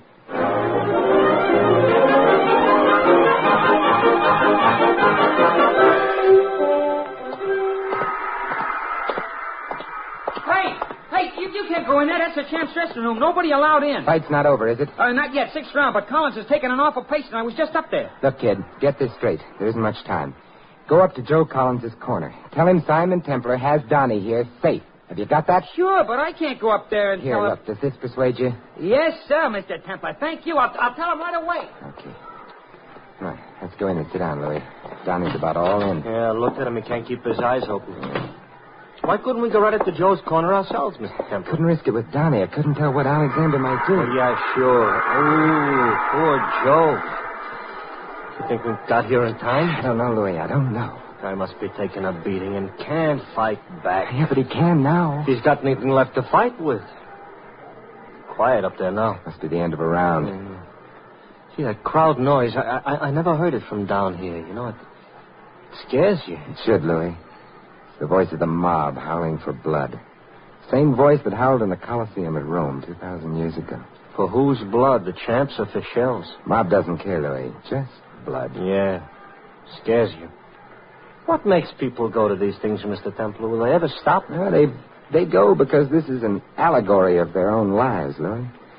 They'll stop when their lives cease to be conflict and pain. And when will that be? It's a good question. Hey, light's starting up again. Yeah, that means the champ is still on his feet anyway. Come on, Joey boy, come on.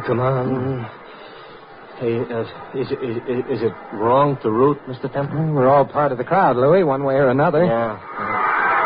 Oh, something's happening up there. Don't yell like that for nothing. Come on, Joey. Come on, Joey. Do it. You can do it, Joey.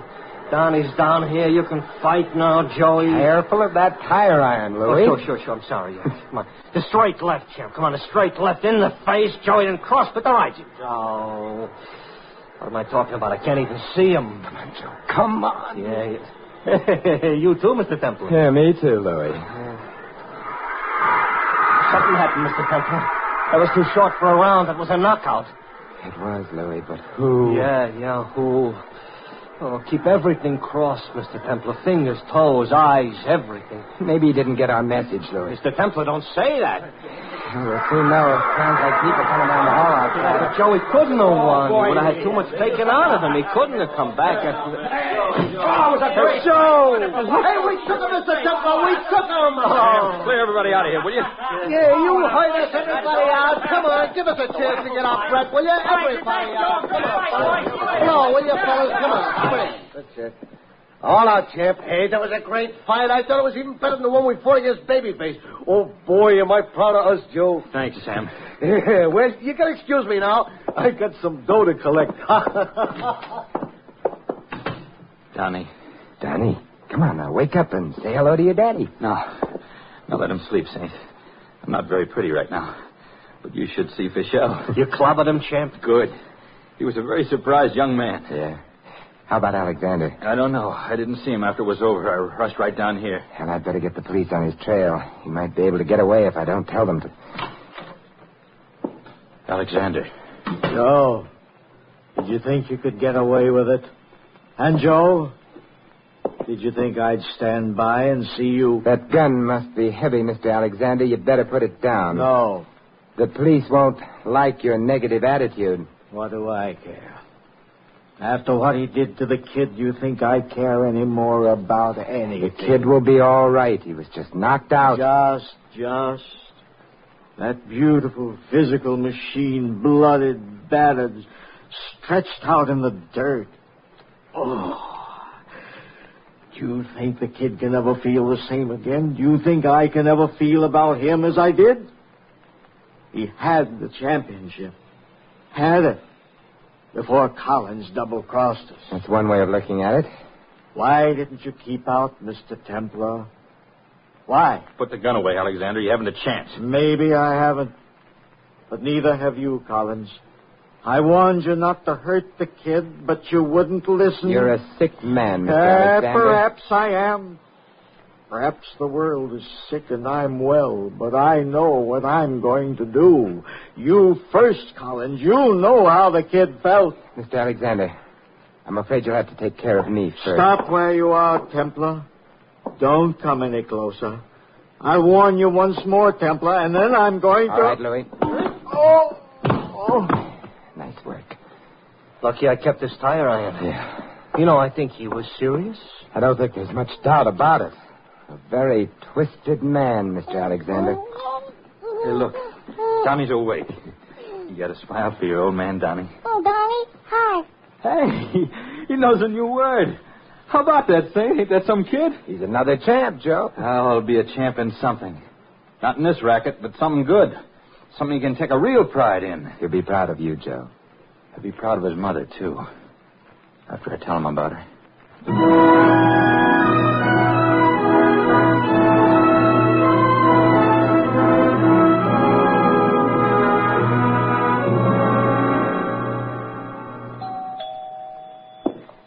Just a minute. Hi, Mr. Templar. Well, look who's here. Hi, Donnie. Champ, let me take him out for a walk. Hey, you know what, Mr. Templar? I've been teaching him all sorts of words. Honestly, Louie? Mm-hmm. The smartest kid there is. Watch this now, Mr. Templar. Watch. Donnie, what's my name? Wally. How about that? Some smart kid, huh? That's not all. Now, watch this. Donnie, what's Mr. Templar's name? Wally. Something go wrong? No, wait just a minute. Wait a minute. Donnie, Mr. Templar's name. Wally. All right, something else. Donnie, where do you live? Wally. Donnie, what's your daddy's name? Wally. No. Wally. Goodbye, Mr. Templar. Goodbye, Louie.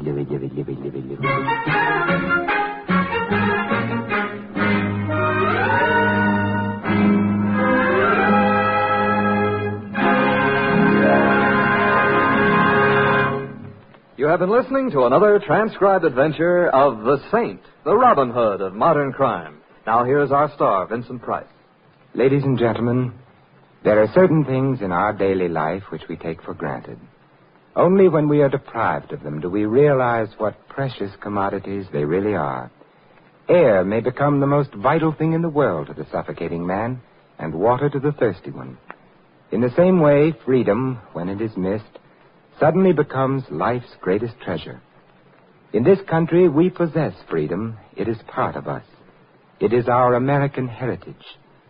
This liberty which we so casually accept was created and nurtured. It didn't just materialize. And so Americans are justly proud of their heritage, and much of the world around us is fascinated by it. If we are to justify our own pride and the yearnings of those in other countries, we must make this freedom a personal thing. We must take it as it was handed to us and preserve it. Preserve it with conscious effort.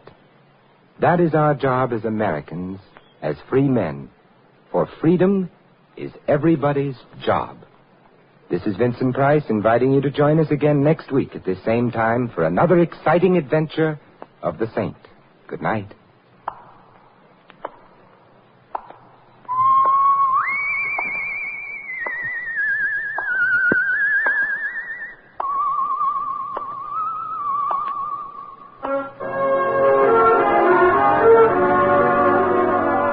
This adventure of the Saint was written by Dick Powell.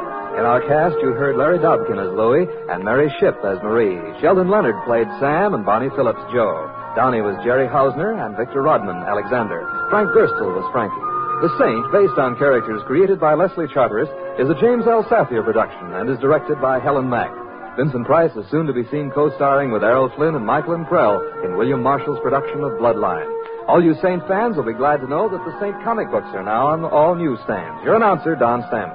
3 chimes mean good times on NBC. Who's on the big show tonight? Well, listen, Bob Hope, Dean Martin and Jerry Lewis, Rosalind Russell, Frankie Lane, Dorothy McGuire, Louis Armstrong, Meredith Wilson, and glamorous, unpredictable Tallulah. No wonder it's the big show. And Sunday evening also means another outstanding production by Theater Guild on the Air. Tonight, it's Boomerang, starring Kirk Douglas. Remember, Bob Hope and Martin and Lewis join the big show today on NBC.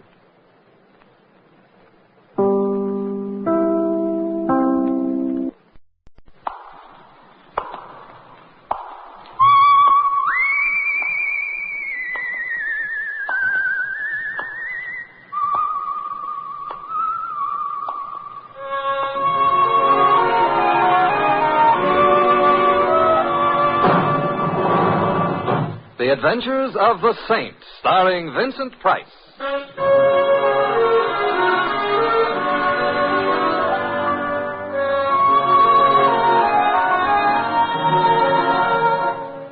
The Saint, based on characters created by Leslie Charteris and known to millions from books, magazines, and motion pictures.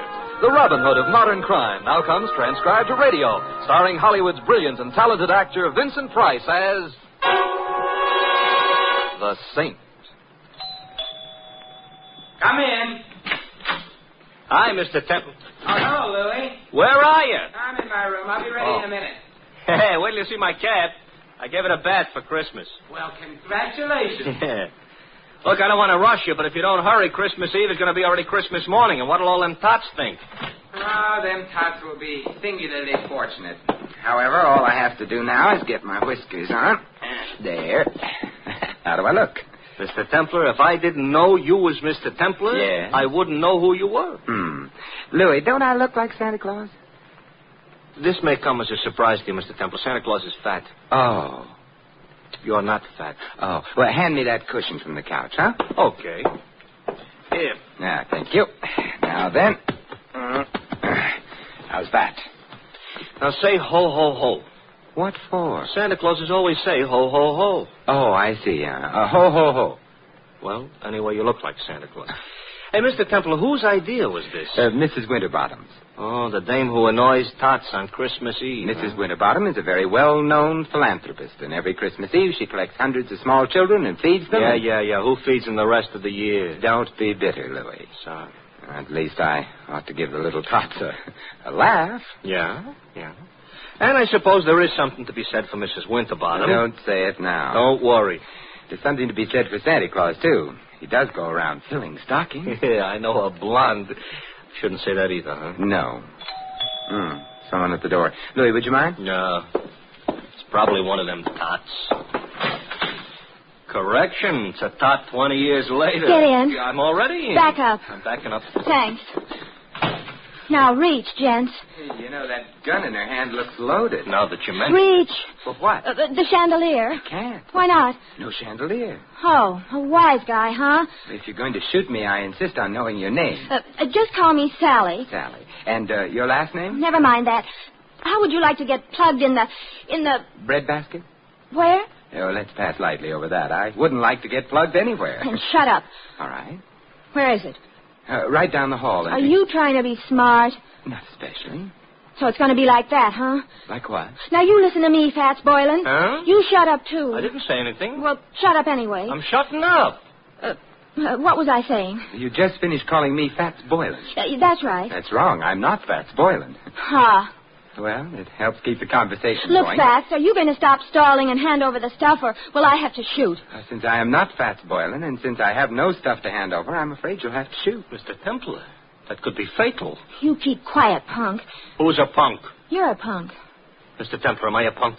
Well, Sally is just a little confused this evening, Confused Louis. or not, she shouldn't call me a... Shut up. Oh. You don't have to start bawling. I am not bawling. I You were just about to shoot me. Well, I know, but then you'd bleed. Oh, I'm sorry. I can't stand the sight of blood. Why don't you strangle him? Louis, don't be unkind. It seems to be the doorbell again. No, wait.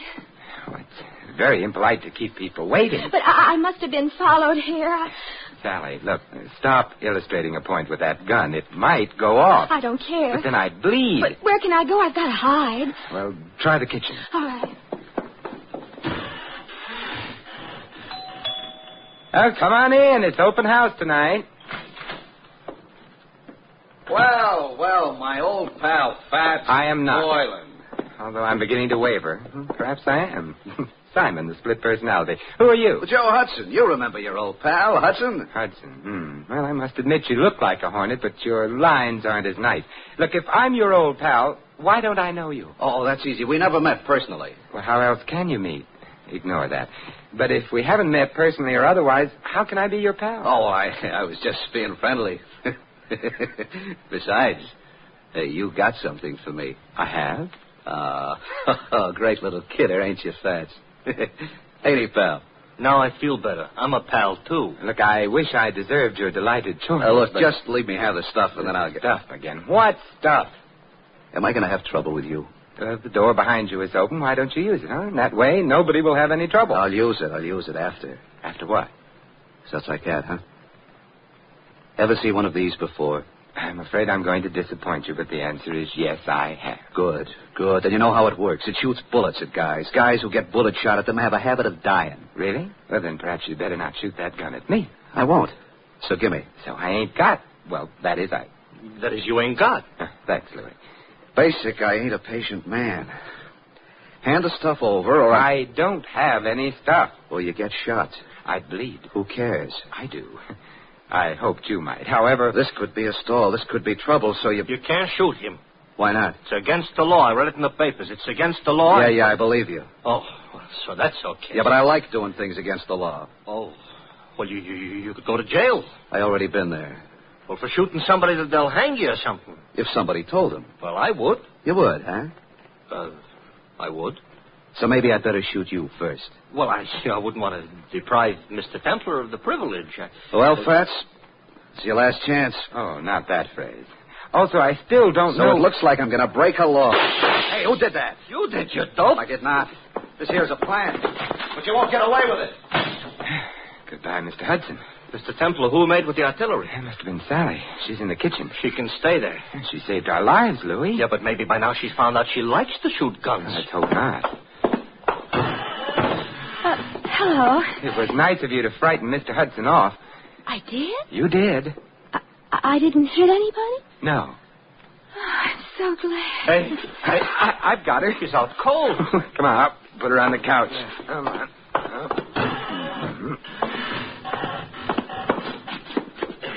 It's a little late, but somebody ought to mention she is not a bad-looking dish. You've mentioned it. Looking for smelling salts in her bag? No. Identification. Here's a driver's license. Her name is Sally Walters. Address 49 Arden Drive. Social Security card. She's the secretary. That's what I need. Take it back. She's coming, too. Better put the bag back. Yeah, but keep the gun, though. There's still some bullets in it. No. We don't want her to know we went through her bag. We're ashamed of ourselves? We're going to pay her a visit. She ain't home. But she will be after she leaves here, and then perhaps we can find out what keeps the home fires burning.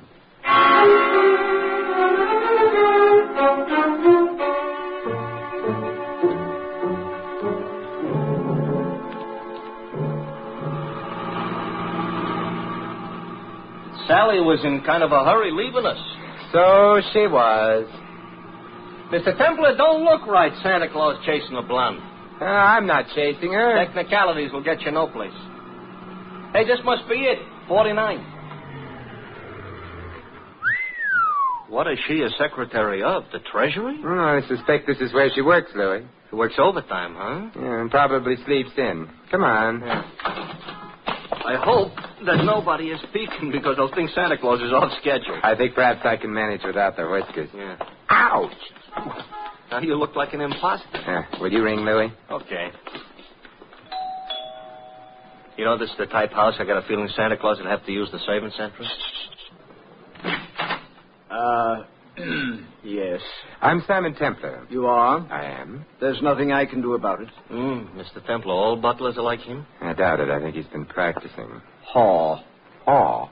Well, good night, then. I think not. Would you mind removing your shoe from the door? I would. You might at least have shined it. Humphrey, whoever is it at this time of night? No one, madam. Oh, but such an interesting-looking no one. Santa Claus, you've lost your whiskers. I haven't. They're right here in my pocket. How nice. Actually, my name is Simon Templar. I'm Carla Worth. This is Louis. Hi. Oh, I mean... Hi. Be kind to the peasants type. Did you want to see me? Now that I've seen you, yes. Well, come in then. Thank you. But, madam... Humphrey, go away. Yes, madam. Humphrey's such a problem sometimes. Shall we?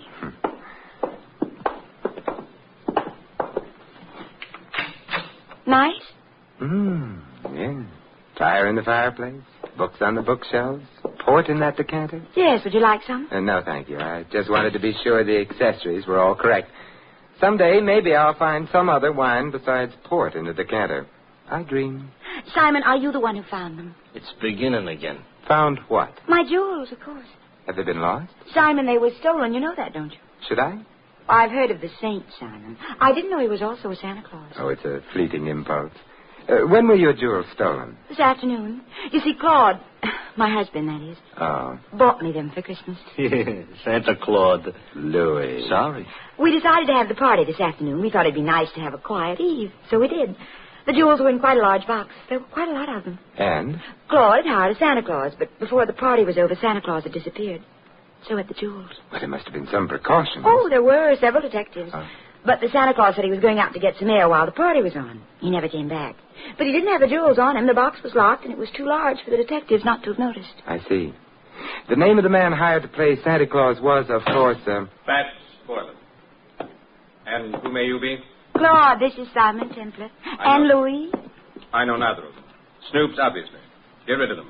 Claude likes to behave as though he were an emperor on occasion. The box wasn't found anywhere in the house? The jewel box, no. The jewels were insured? Naturally. It was none of your affair. I shall speak severely to Humphrey. He should never have let you in. I let them in, darling. So now he's going to speak severely to her. We'll go quietly, except...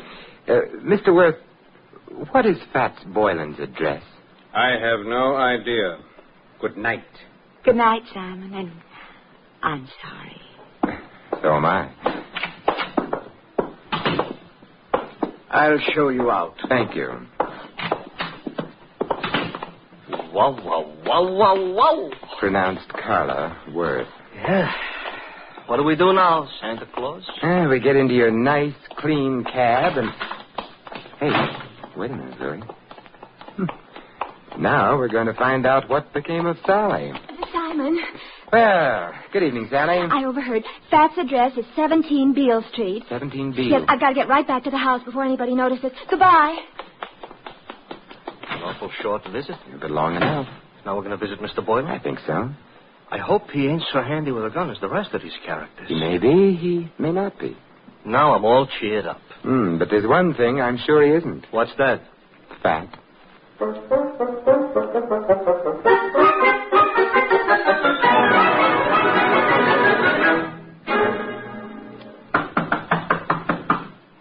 Quite a change from the Worth's dump. Now this is a dump. Yeah, and Mr. Boylan would seem to be shy. Mr. Templar, you said something about the one thing he wouldn't be was fat. Why, because he was called Fats? Not exactly. Louis, I'm worried. Hey, the door was open. Yes.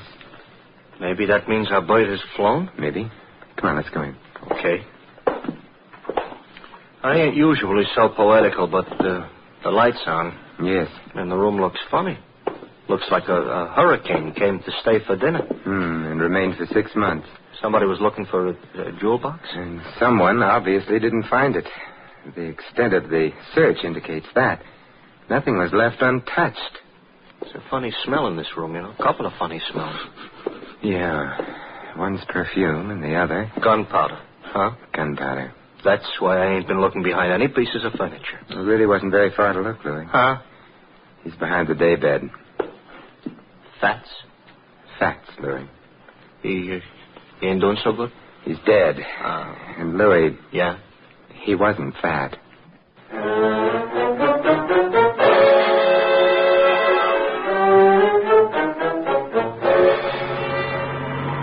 Mr. Templar?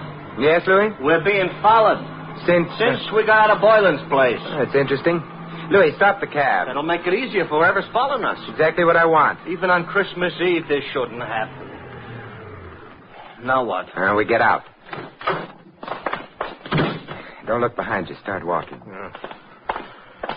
Here is a nice, lonely street. Everybody else is home hanging up stockings. I wouldn't mind hanging up stockings myself. Who do you think it is? I think it's our friend Hudson. Oh, I just lost 5 pounds. You mean the guy that was chasing Sally, who was all ready to shoot us until she made the explosion? A neat reminder. Oh, you think he wants our money or our life? Possibly. What kind of an answer is that? In here. Quickly. Yeah. Mr. Templar, this here alley is full of garbage cans. It's also dark. You don't have to see garbage cans to know they're around. Hudson? Yes. Good evening, Hudson. Huh? Don't turn around. I've got a gun on you. Hey, I don't like it. Louis, take Mr. Hudson's gun away from him. Okay. Got it, Mr. Templar. Good. Aim it at him. Hey, now, wait a minute. You can't shoot me with my own gun. Why not? That ain't tactful. What other gun could I shoot you with? Your own. Hey, you mean you ain't got a... Oh, mister, you were a liar. And on Christmas Eve, too. Hudson, who hired you to follow Sally and me? It was my own idea.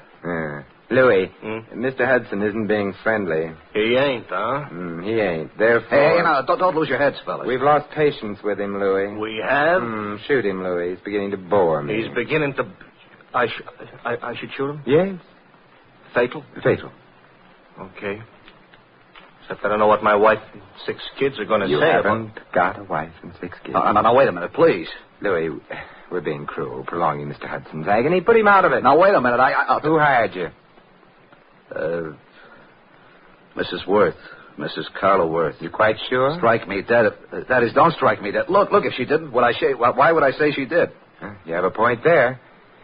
But why should she have wanted you to follow Sally? Well, she had an idea. Her husband and Sally were kind of, kind of decorating their own little tree together. I couldn't put it more tactful. I see.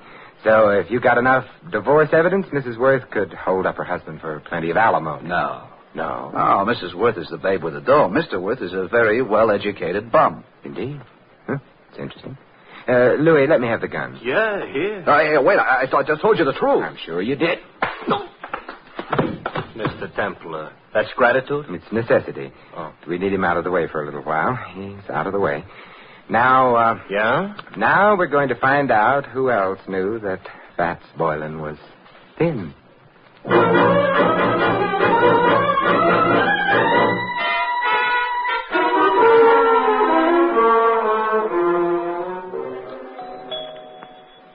If we visited often enough, I might even get accustomed to this joint. You might also start confusing yourself with Grant.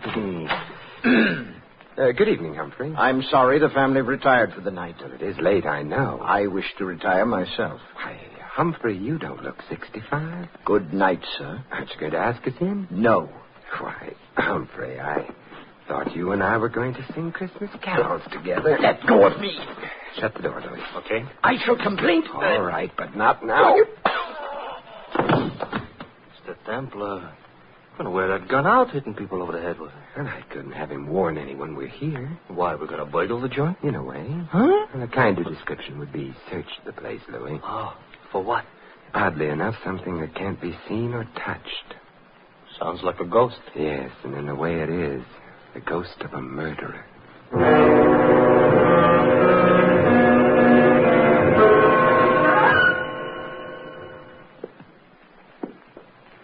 It's the night before Christmas, all right, but a creature is stirring. A couple of creatures, us. We've covered all the rooms on the other landing. Therefore, the bedroom should be here. And therefore, this should be someone's bedroom. Let's go in. We're sleeping? Now, if I can open the door softly enough and look in. Moonlight through the window. Yes. The dressing room. Door beyond would be the bedroom proper. Proper is not a word we're in any position to throw around. We'll have to go in to the dressing room. Come on, Louis. Okay. Wait a minute, Louis. Inhale. Mr. Templar, I don't usually take breathing exercises in the middle of the night. Louis. All right. I'm inhaling. Well? Perfume. Familiar? I could learn to love it, but no. Well, then out we go. You didn't care for that perfume. Didn't tell me anything. What do you want perfume should tell you? Who killed Fats Boylan?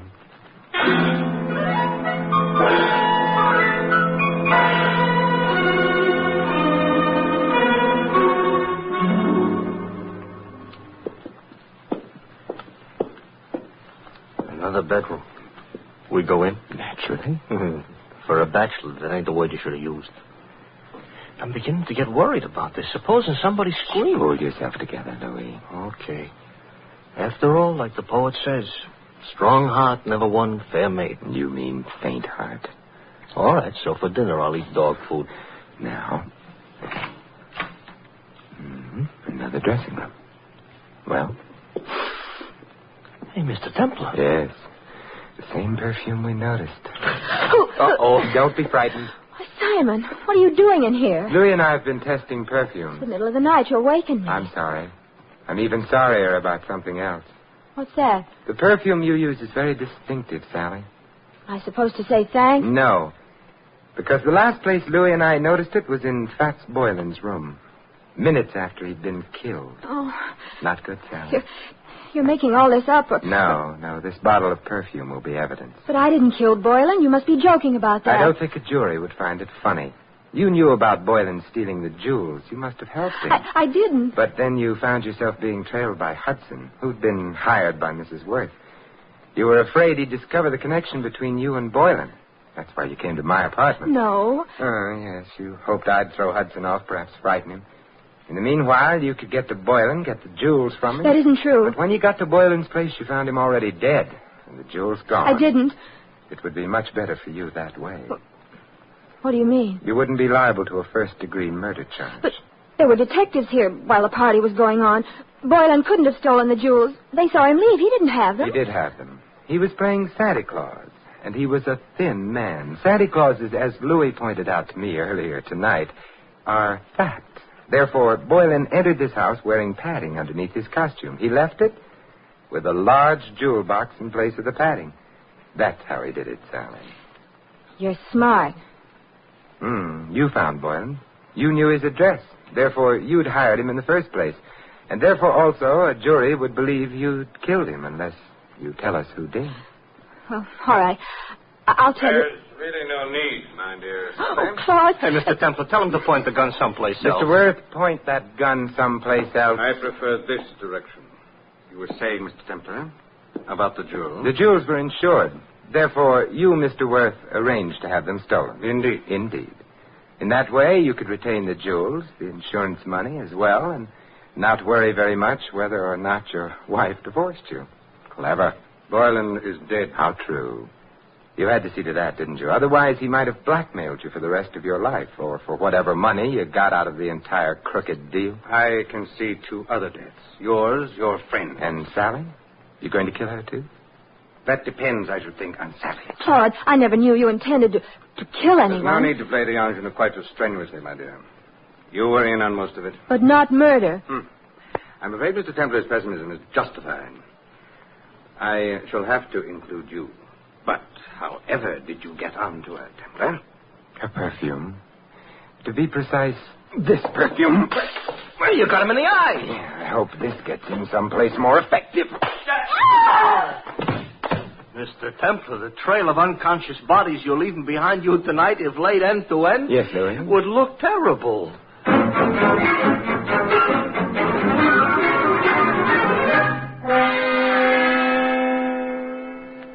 Simon. Yes, Carla? You've been very sweet. Even without your whiskers, you've been sort of a Santa Claus to me. May I? Oh, with pleasure. Well, I never knew Santa Claus could kiss like that.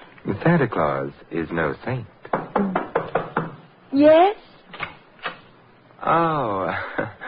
Hello, Louis. Mr. Templar, you better put on your whiskers. You forgotten all about Mrs. Winterbottom? Mrs. Winterbottom. Oh, well, the hour is past midnight. The tots have undoubtedly tottered off to bed by now.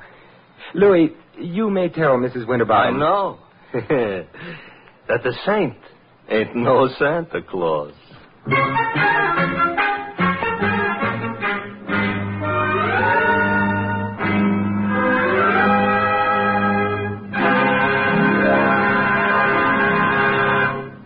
You have been listening to another transcribed adventure of The Saint, the Robin Hood of modern crime.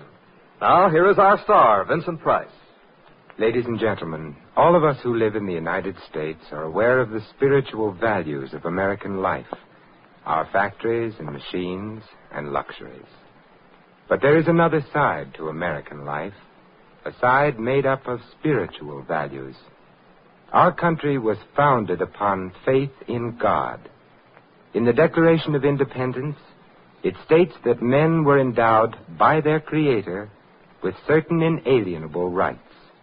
Thus, religious faith is part of the very foundation of American democracy, and one of our most precious national heritages is freedom of worship. By exercising this freedom, you and your families can enjoy the spiritual pleasures that come with church or synagogue attendance. Moreover, your religious leaders stand ready to give you their help, whether you need personal or family guidance. And if you suffer the loneliness natural to a newcomer to this country, the churches of your faith will welcome you. We all know that without spiritual values, the other advantages of American life have little meaning. Without faith, the family and the community become unstable. Without faith, the individual denies himself the peace and guidance of religion. The doors of your churches and synagogues are open to you. The freedom to worship as you please is yours. And so America's religious organizations invite you to find yourself through faith and to come to church this week. And may I wish you all a wonderful Christmas, and for the world, peace in all the years to come. This is Vincent Price inviting you to join us again next week at this same time for another exciting adventure of the Saint. Good night.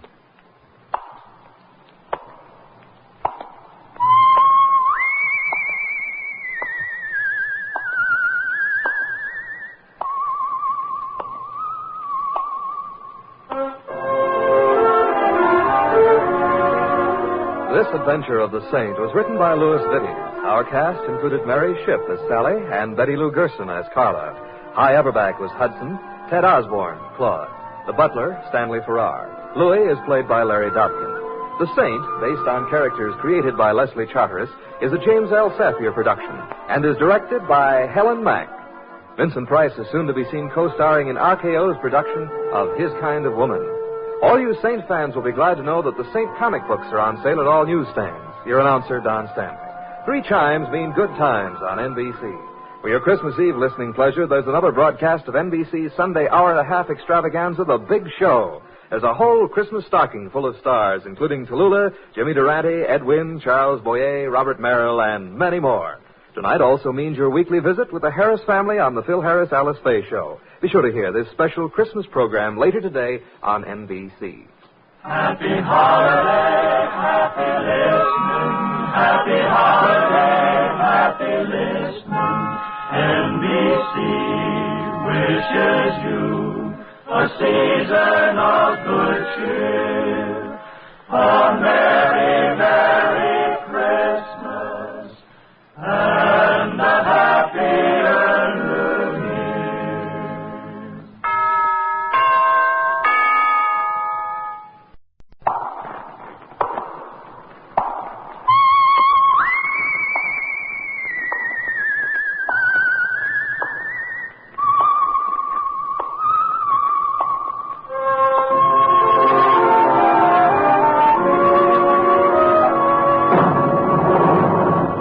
The Adventures of the Saint, starring Vincent Price.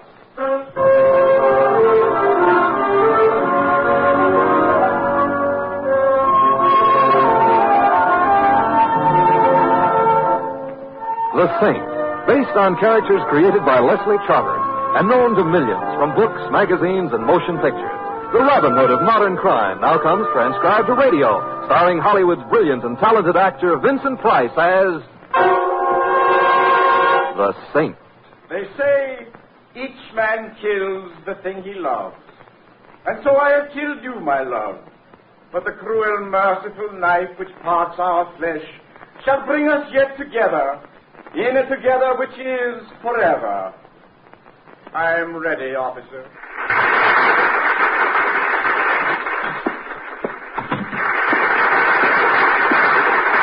Pardon me, but where may I wait for Mr. Bennett? He's still on stage taking down. Yes, I know. I was in the audience. My name is Templar. Oh, yes, Mr. Templar. He's expecting you. You can wait in the dressing room. It's right down the hall there. First on the right. The one with all the flowers on it. Thank you, thank you. Well, thank you. Thank you, darling. Did you really? I enjoyed that. Thank you. See you shortly. Mercer. Come in, my dear. Ah, you are sweet, dear, but... hello, Mercer. Congratulations. Simon Templar, how perfectly wonderful of you to come. As I was saying, my dear Shari, you are sweet and utterly charming throughout, but never, never cross in front of me. Never. Yes, Mercer, I'll remember. And you are magnificent. Thank you, thank you. Oh, Shari, this is my old friend, Simon Templar. Templar, Shari Babcock, my leading lady. How do you do? How do you do? Go change, my dear. I'll meet you shortly. Of course, Mercer. Goodbye, Mr. Templar. Goodbye, Miss Babcock. Well, your taste is still excellent, Mercer. I picked my leaves on her acting ability alone, Templar. Now, why I sent for you. By the way, what did you think of the play? Well, it was... Yes, I know. I took only 5 curtain calls, an ominous sign. For me, practically a courtesy. Writers. Why, Templar, why don't they have writers like Shakespeare around these days? It's the plot against actors. I believe you. Well, perhaps the Bennett's name will carry this thing along for a season, but it will be a strain. Mercer, why did you send for me? Oh. Sit down, Templar, while I remove my makeup. I am sitting down. Well, then stand up. No, don't. I hate to talk up to someone. I don't work well that way at all. Templar, I'm afraid of this play. It scares me, too. Oh, no, not that way. Templar, I've begun to notice a peculiar relationship between Mercer Bennett and his roles. Now, you'll think it's a bit eccentric of me, perhaps, but it's true. Templar, I'm living my roles. No. Wait, let me tell you. I don't know what it is. Perhaps I put too much of myself into a part, but the roles I portray on the stage, I also portray in real life. For example? For example, in Time Waits for Tomorrow, I played an actor who marries his leading lady. I married my leading lady. Astonishing. Wait. In Crossroads of the World, I played a singer who marries the ingenue. I married the ingenue. Laugh that off. I don't have to. I didn't marry her. You did. Yes. But I could go on, Templar. This thing has been plaguing me for years. I have a feeling of fatalism about any role I undertake, that it can't help being realized offstage. Why get excited about it now? Because, Templar, because in this play I not only fall in love with my leading lady, but I kill her. Well, has the first part come true? Well, one might say so, yes. She's utterly infatuated with me, of course, and she's a charming thing. I see. And you're afraid you're going to kill her? Deathly afraid. Well, it's been nice seeing you again, Mercer. Wait, don't go. I'm not just imagining things. The way the part was originally written, I shot Shari. But in our tryout in Boston, the plot man discovered that someone had put real bullets in the gun. Are you sure? Of course I am. That's why I had it rewritten to a knife. We use a rubber blade, of course. Of course. And you have no idea who put those bullets in the gun? None. It could have been anyone. Even you? That's what haunts me about this whole business, Templar. Could I have done it and not know it? Could I do it again? Oh, you've got to help me, Simon. Well, all right, I'll do what I can. But it might not be much. I'd appreciate it, Simon. I'd appreciate it immensely. And when we of the theater... Please, no tears. Where should I start? My agent and business manager will tell you whom to see and take you around. Stuart Jackson. Low fellow. Well, I'll see him in the morning. I'm deeply grateful, Simon. Why, I hardly dare look at the girl. I avoid her. Mercer, Daddy? Coming, Shari, darling, coming. Well, you see, I am... Yes, I know. The show must go on. See you tomorrow, Mercer.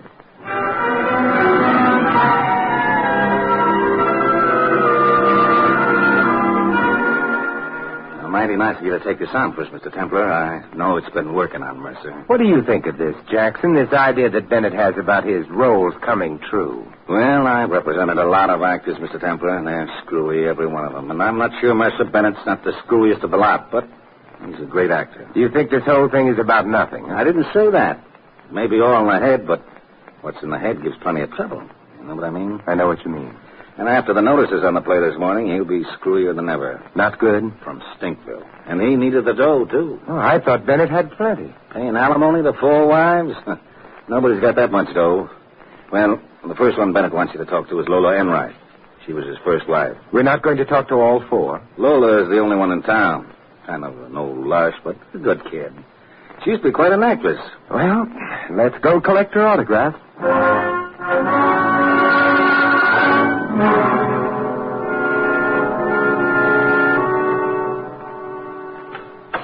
Morning, Lola. Can we come in? Why, Mr. Jackson, do come in.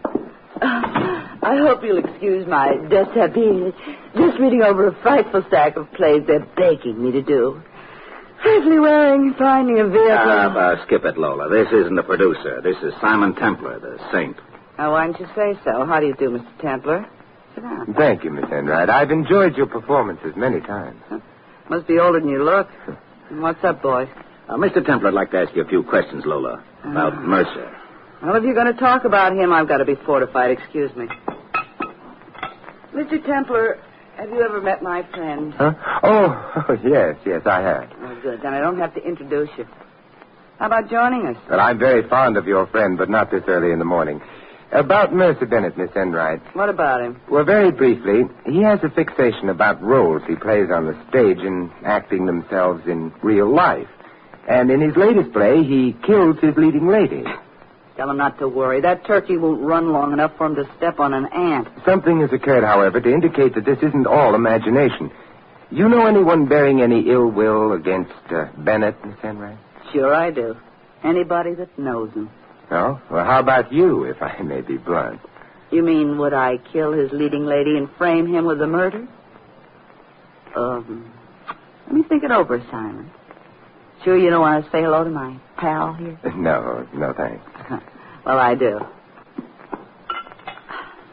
Mercer Bennett. The problem being, would I like to see him accused of murdering his latest love? Well, I might. I very well might. Anything else I can do for you, Simon? Play Camille, Butch Candy between acts, tour with the South Pacific Company of South Pacific? If anything comes up, Lola, I'll let you know. Oh, you're a nice boy, Simon. I'll give you a tip. Never be seen in public with agents. So long, Jackson. Here's to crime, Simon. Happy days, Lola. Yeah? Happy days.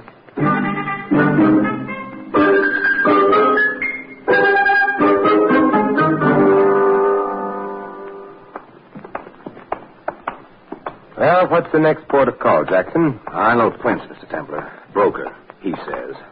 Also has a wad of dough in the show. Oh, yes, you told me. Yeah. Here's his office here. No secretary. Guess we go right on in, huh? I guess so. Morning, Mr. Prince. You busy? Hello, Jackson. Have you seen the notices? Did you see those horrible, terrible... Mr. Prince, this is Mr. Templar, Simon Templar. He wants to ask a couple of questions. Why?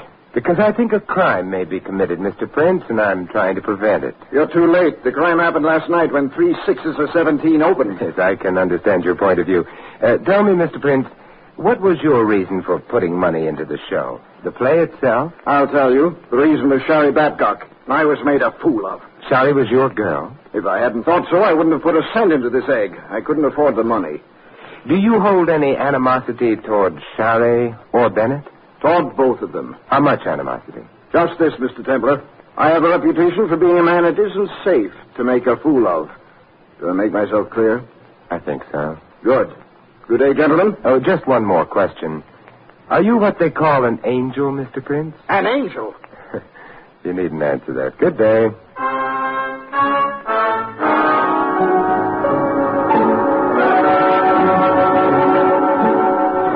This is Sherry Babcock's apartment, Mr. Templar. I hope you don't mind if I let you go in alone. I shudder at the thought. Yeah. Well, being Mercer's business manager and agent both, I got a lot of details to look after. He wanted you to talk to Charlie Glenway. He's the author of this bomb. But if you talk to Charlie long enough, Charlie'll be along. Get what I mean? I get what you mean. See you later, Mr. Templar.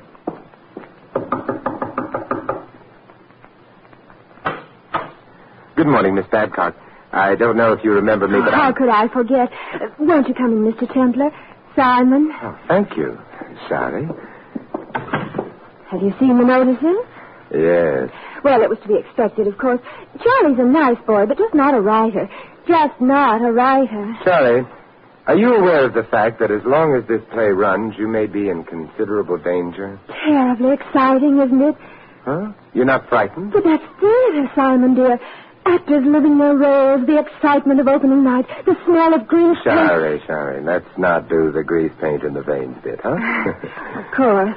You know about what happened in Boston? The real bullets instead of the blanks? Mm-hmm. Wouldn't it be fascinating if darling old Mercer had actually done it himself? I mean, conscious love, but subconscious hate. Fascinating, like Ibsen. Look, Hedda Gabler, did it ever occur to you that...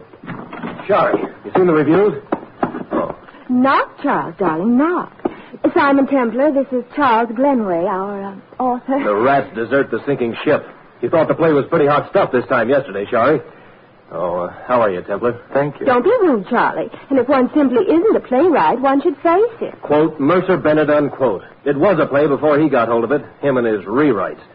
Of course it ended up garbage. It was bound to. Oh, speaking of rewrites, Charles, darling, I've got some ideas about the second act. My lines simply have to be fixed, you know. Your lines have to be fixed. Well, you certainly fixed them last night, all right. Why don't you get that dramatic school mush out of your mouth and talk? You think it improves things if nobody can hear you? In this case, yes. Am I intruding on anything? All right. We won't fight, Shari. I don't want to. Fine, darling. And you will rewrite my lines in the second act? No. Yes. I'll keep score for you. Who is this guy, anyway? Another Arnold Prince? I was never anything to Arnold Prince but nice to him, so he put up the money for your show. How nice were you? Glenway, I hate you. Sorry, darling. Mercy, sweet. Oh, Glenway and Templar. Sorry, old man. Shall I leave? Not at all. I mean, don't rush off. About the notices, Shari, darling. Disregard them. Of course, the play is bad. The thing to remember is that I've carried worse plays than this. You were younger then. Jealousy rearing its juvenile head. But it's a good thing you're here, Glenway. There's a lot of rewriting and fixing to be done. And you might possibly be of some help to me. I have an earth-shaking suggestion. Why not just do the play as it was written in the first place? You're questioning my knowledge of the theater? I think you're over the hill, Jack. Pay no attention to this scribbler, Mercer. R.T. I find your conduct unprofessional, Glenway. We of the filter. And I find your conduct unbecoming to your fellow members in the Townsend Club, Bennett. Hands. What did you say, Templar? I have been up since dawn trying to prevent a murder about which I now feel almost indifferent. I have foregone my breakfast, but I find myself unable and unwilling to do so another second. If anyone wants me, I should be in the restaurant on the corner, saving a life near and dear to me, my own. Farewell, Thespians.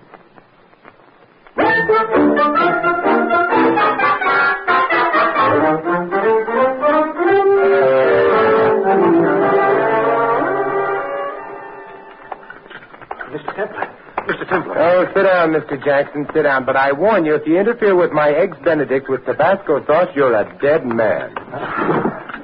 Mercer phoned me as you were here, Mr. Templar. He wants you to come to the play tonight. I have seen the play, and every horrible detail is etched with acid on the dark mirror of my mind. You know, you talk just like Mercer. It must be contagious. Oh, we just got word, Mr. Templar. The play's closing tonight. A 2-day run. Just ahead of the lynch mob. Do you carry insurance on your client, Mr. Jackson? Sure. And put him in another disaster like this, and he'll need it. Oh, but what I wanted to tell you, Mr. Templar, was this. Mercer's worried about the prophecy, or whatever you want to call it. He's afraid that something will happen to Shari. And tonight's the last night for it to happen. You'll be there, Mr. Templar? Against my complete better judgment, my appreciation of the aesthetic, and in utter disregard of my sanity, I shall be there.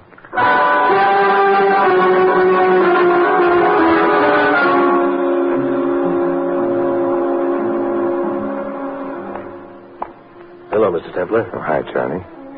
Where have you been, huh? Out front. Everything all right back here, Mr. Templar? It's all quiet so far. This is the final scene. The death scene. Yeah. He plays the violin to her before he stabs her. You think the audience is buying it, Mr. Templar? Well, they haven't stormed the stage as yet. It's not a bad play, or it wasn't at first. It's Bennett in a rewrite. Now it's all hash. How do you like Shari? As an actor? Promising. A bit theatrical, but she should have a good career ahead of her. If nothing happens. Nothing will happen. Hey, there's Prince backstage. I don't like that. I'll keep an eye on her. And there's Lola, too. She's... I know. She's Bennett's first wife. And she's bitter because he hasn't paid her alimony for years. Look. They're going into the death scene. Yeah, I'm watching, Charlie. Don't let anything happen to her, Mr. Templar. Charlie. Hey, what's that on the prop table, huh? A knife. Well, it's not a real one. It's like the one Bennett stabbed Shari with, a rubber blade. But if that knife is here, what has Bennett got? What? Well, I don't know. Templar, Charlie! Charlie, look out! Hold on, Charlie, are you hurt? What happened, Bennett? I don't know. I started to stab her like I always do, and blood came. I had the wrong knife. Let me, Templar. Sorry, baby. How bad is it? Get a doctor, somebody. No doctors to spoil our last moment, Charles. Just you and me. Oh, it will always be you and me, Shari, always. No. The realization came too late. The bloom with us in the bud. It's fragrant, secret, forever. Shari, next week, East Lynn.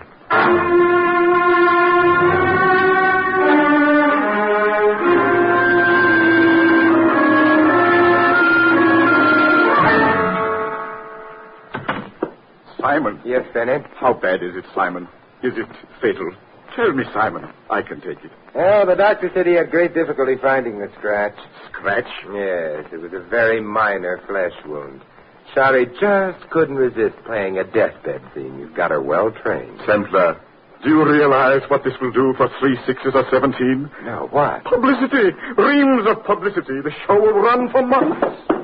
Where is she? Oh, she's in her dressing room. Come on. Shari. Mercer, you've come to say farewell to Get up, you lovesick ingenue. Put a bandage on that scratch. You've got a show to do tomorrow. But, Mercer, I'm dying. You couldn't be killed with a meat hand. Wait a minute, Bennett. That's no way. And I want to see you about some rewrites, Glenway, as soon as I talk to the press. We're not closing. Mercy, you are closing. What? Whether you like it or not, someone tried to kill Shari tonight, and if the police had to pick a suspect, they would undoubtedly pick you. Yes, perhaps they would. Perhaps they might even be right. Say nothing about this stabbing to anyone. Run one more night, tomorrow night, and let everyone know the closing is definite after that, huh? Why one more night? We've got one more night in which to catch a potential killer. See that everyone backstage tonight is here tomorrow. Lola, Prince, Jackson, Glenway. And you, certainly, Mercer. Definitely you.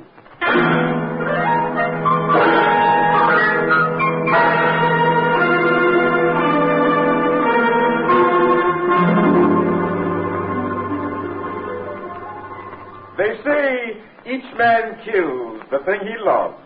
And so I have killed you, my love.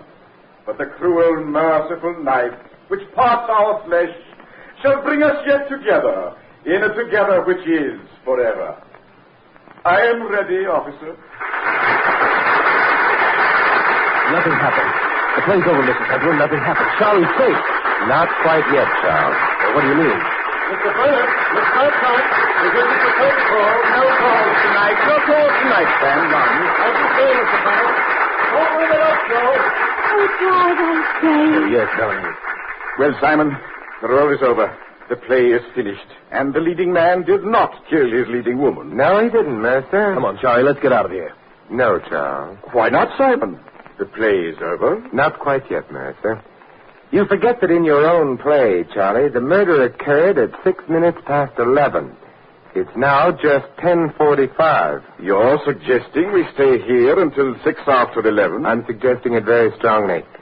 Charles, would you ask Lola, Arnold Prince, and Stuart Jackson to join us? They're all backstage. Okay, Mr. Templar. What are you expecting, Simon? Sorry, I'm expecting another attempt on your life. There have been 2 already. I intend to see that this is the final one. What if it's a success? If my theory is correct, it won't be. The saint is never wrong, Shari. Are you? Well, hardly ever. Let's join the others, shall we? I'm giving a theater party.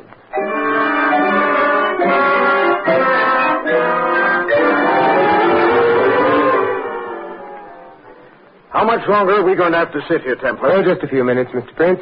It's after 11 now. I'm getting very dry, Simon, old boy. Patience, Lola, patience. It's creepy in here with everyone gone. I don't like being the bait in a trap. You have a whole squad of protectors, Shari. Except that one of them could be a murderer. Hey, got any theories on the case, Mr. Templar? Oh, a few, Jackson. 3 minutes after 11. Well, I guess we've got time to hear some of them. It will pass the time. In this case, the question seems to be motive. Who would profit by killing Shari? Or who would profit by framing Bennett here with the killing of Shari? Always presuming that the assailant is not Bennett himself. Thank you. Mr. Arnold Prince, A motive, certainly. I agree with you. A rejected suitor who feels himself used badly. She's a little... Why, you... Gentlemen, no violence until 6 after 11. Mr. Prince lost money he could ill afford to lose. He thought he lost Miss Babcock to Mr. Bennett, and so had reason to hate them both. Stick around, Mr. Prince. Don't worry. I wouldn't miss Sherry's murder for twice as much dough as I poured in this rat hole. Oh, Miss Lola Enright. A motive, perhaps? Love. Desperate, hopeless love for this road company, Barrymore, and hatred for the younger rival. Right, Simon? Couldn't have done it better myself. I'll stick around, Simon. Mr. Mercer Bennett. A strange fixation that he is destined to carry out whatever roles he plays on the stage. A mania, perhaps? I've tried to get him to an analyst, Mr. Templar, many times. Ask him. Shut up, Jackson. Tempers are getting edgy as we approach the hour. Mr. Charles Glenway, one of the best of motives. What? Oh, I might warn you, I don't know if the electrician knows we're still here, so we might find ourselves in the darkness. Simon. And then it might not happen at all. Let's see, where were we? Oh, yes. Charles Glenway. Oh, Charlie couldn't do it, Simon. All right, drop it, you. Drop it, or I'm going to break your wrist. Drop it. There. All right, Sam, you can put the lights back on. Sam! Right away, Mr. Templar. There. What happened? Who was it? Jackson. Yes, Jackson. Pick up his knife, Charlie. Sure. Anything to say, Mr. Jackson? Plenty. But not here. Smart fella. But why Jackson, Templar? He was my agent. He was making a good living out of me. Not good enough. He was also your business manager. He told you were paying alimony to all 4 of your ex-wives. Lola hasn't gotten anything in years, right? Right. Yeah, this suggested the juggling of your books. And then I'm always suspicious of business managers anyway. He also told me he had your life insured. If you were to die for the murder of Charlie Babcock, Jackson would be a rich man, and no questions asked about his books either. But why, Jackson? You were still collecting commissions from me? Shall I tell him, Jackson, or will you? I'll tell him. You're just about through, you big ham. You can't play leading men anymore. You're too old. Ah, sharper than the serpent's tooth. The French say, cherchez la femme. The Anglo-Saxons say, cherchez la financial angle. Anything I've left out, Jackson? Yes. I hate actors. I've always hated them. And Bennett I hated worst of all. Sneering at us all the time. Running us down behind our backs. I hate them! I've always suspected this about agents. I must be more careful. Now, come along, Jackson. I can get you a long contract with no options.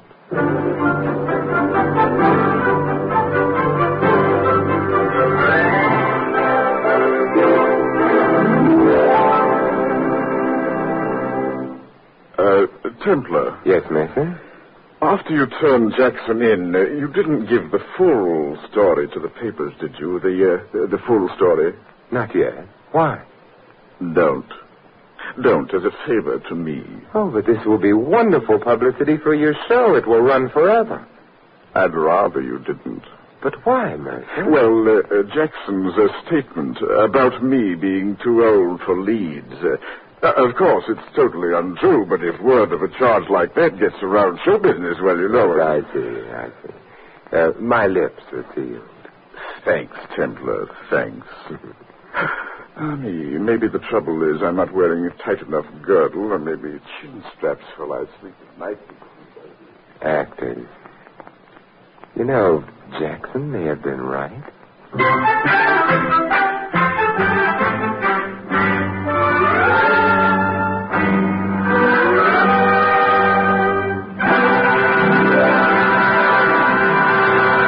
You have been listening to another transcribed adventure of the Saint, the Robin Hood of modern crime. Now here's our star, Vincent Price.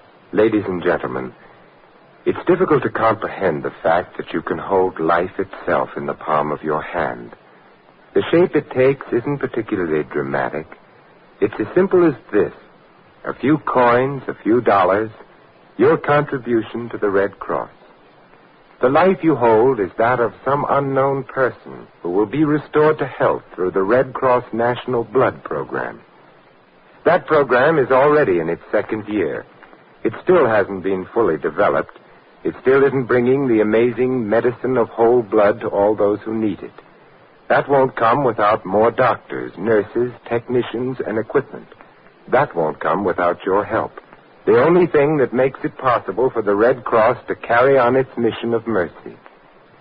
More than 1,500 hospitals have been supplied free of charge with blood and blood derivatives.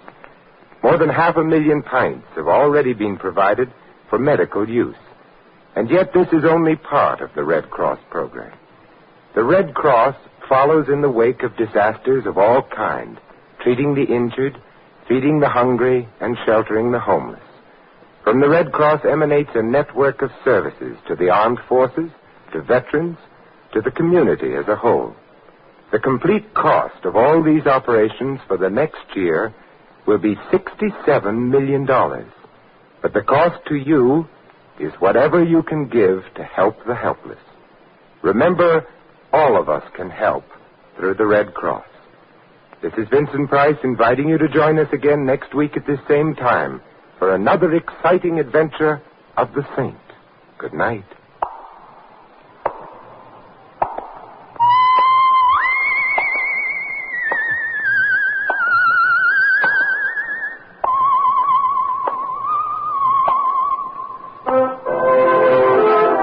This adventure of the Saint was written by Dick Powell. Our cast included Theodore Von Elf as Bennett and Mary Shipp as Shotty.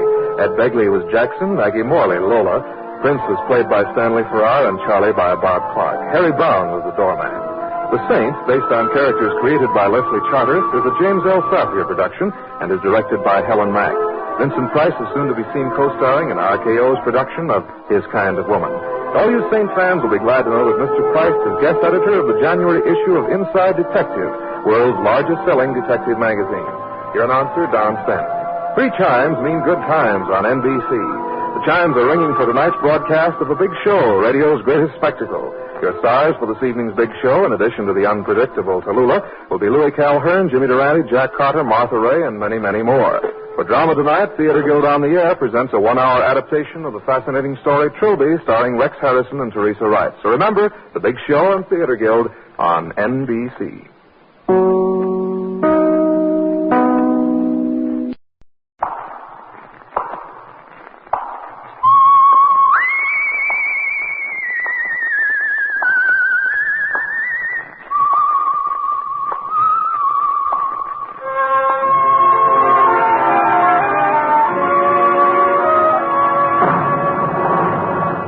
The Adventures of the Saint, starring Vincent Price.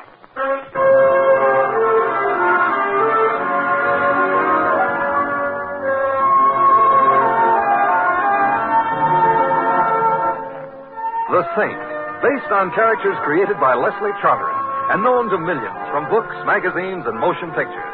The Robin Hood of modern crime now comes transcribed to radio, starring Hollywood's brilliant and talented actor Vincent Price as The Saint.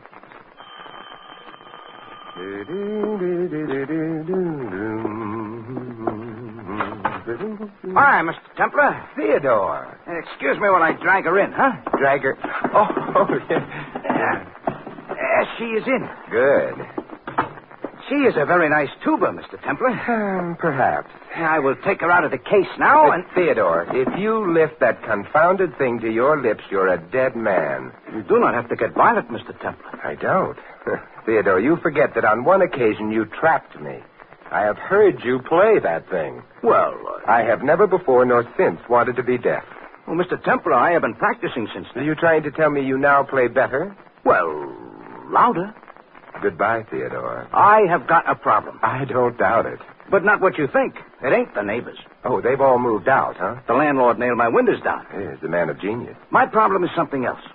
It would help if Keep away from that tuba. But I only want to play... I've never strangled anyone yet, but there can always be a first time. Okay, I won't demonstrate. But you heard me play. 5 years of my life went down the drain on that unhappy day. What did I play for you? It had a title? Well, I guess it don't really matter. On account of I only know one piece, so... Well, anyways, that's what I played for Mr. Stanley. Who immediately and no doubt happily proceeded to return to Africa, yodeling for Livingston. No.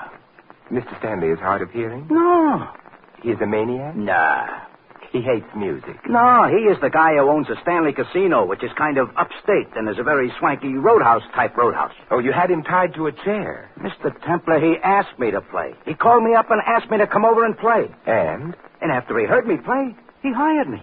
Oh? To do what? Sweep the roadhouse? To play the tuba in his band. You know, it doesn't happen very often, but tonight it's happened.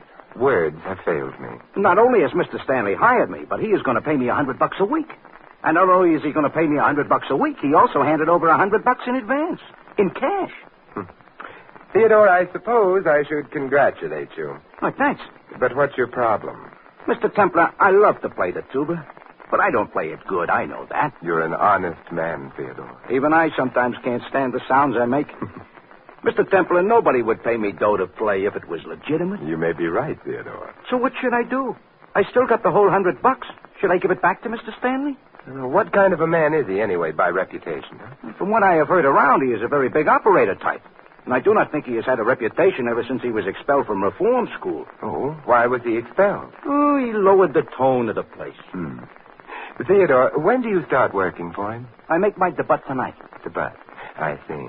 So what I'm asking you, Mr. Templar, is will you please be there when I debut? That means there will be at least one friend of mine in the audience, and I got a feeling I am going to need a friend. You may be right, Theodore, but if the roadhouse is the kind of place most roadhouses are, the patrons will be thinking of other things than music anyway. Yeah, but suppose they think of murder.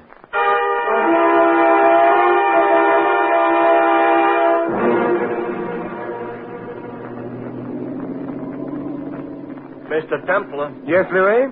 It ain't none of my business. Will that stop you? No. I didn't think it would. One of these days, I'm going to hail somebody else's cab. So then what happens to my wife and my 6... No, don't say it. I haven't got a wife and 6 kids. You never will have if you don't keep your eye on the road. Up here in the country, what could I run into? A tree. True. Yeah, but Mr. Templar, I started to ask you something. You're going to the Stanley Casino. The Stanley Casino is in the country. Westchester, Louis. You know, the same thing. Also, the Stanley Casino is a very romantic place. Fellas take their girls there. Now, you're not equipped with a girl, therefore... Why am I going there? To listen to a friend of mine play the tuba. Well, one thing you can say for that, it's different. It's also true. Yeah. Mr. Templar, I'm not saying I can understand why a guy would want to play a tuba in the first place, but maybe he's got a reason. But for somebody to voluntarily listen to him, then there's no excuse. I'm fond of Theodore, Louis. I have a feeling he may be in trouble. Oh, that I can understand. You see, he must have been hired for a reason that has nothing to do with his tuba playing. Now, what it is, I can't imagine. Maybe you should have stopped him. I couldn't, Louis. It was a job, and, I don't know. Maybe I should have. Maybe not. I feel a little like Hamlet. Oh, this I got a feeling I'm going to regret. What do you mean you feel like Hamlet? He couldn't decide either. Of course, you remember his famous soliloquy. I think the children should ought to be sent to bed right now. The one that begins, tuba or not tuba, that is the question.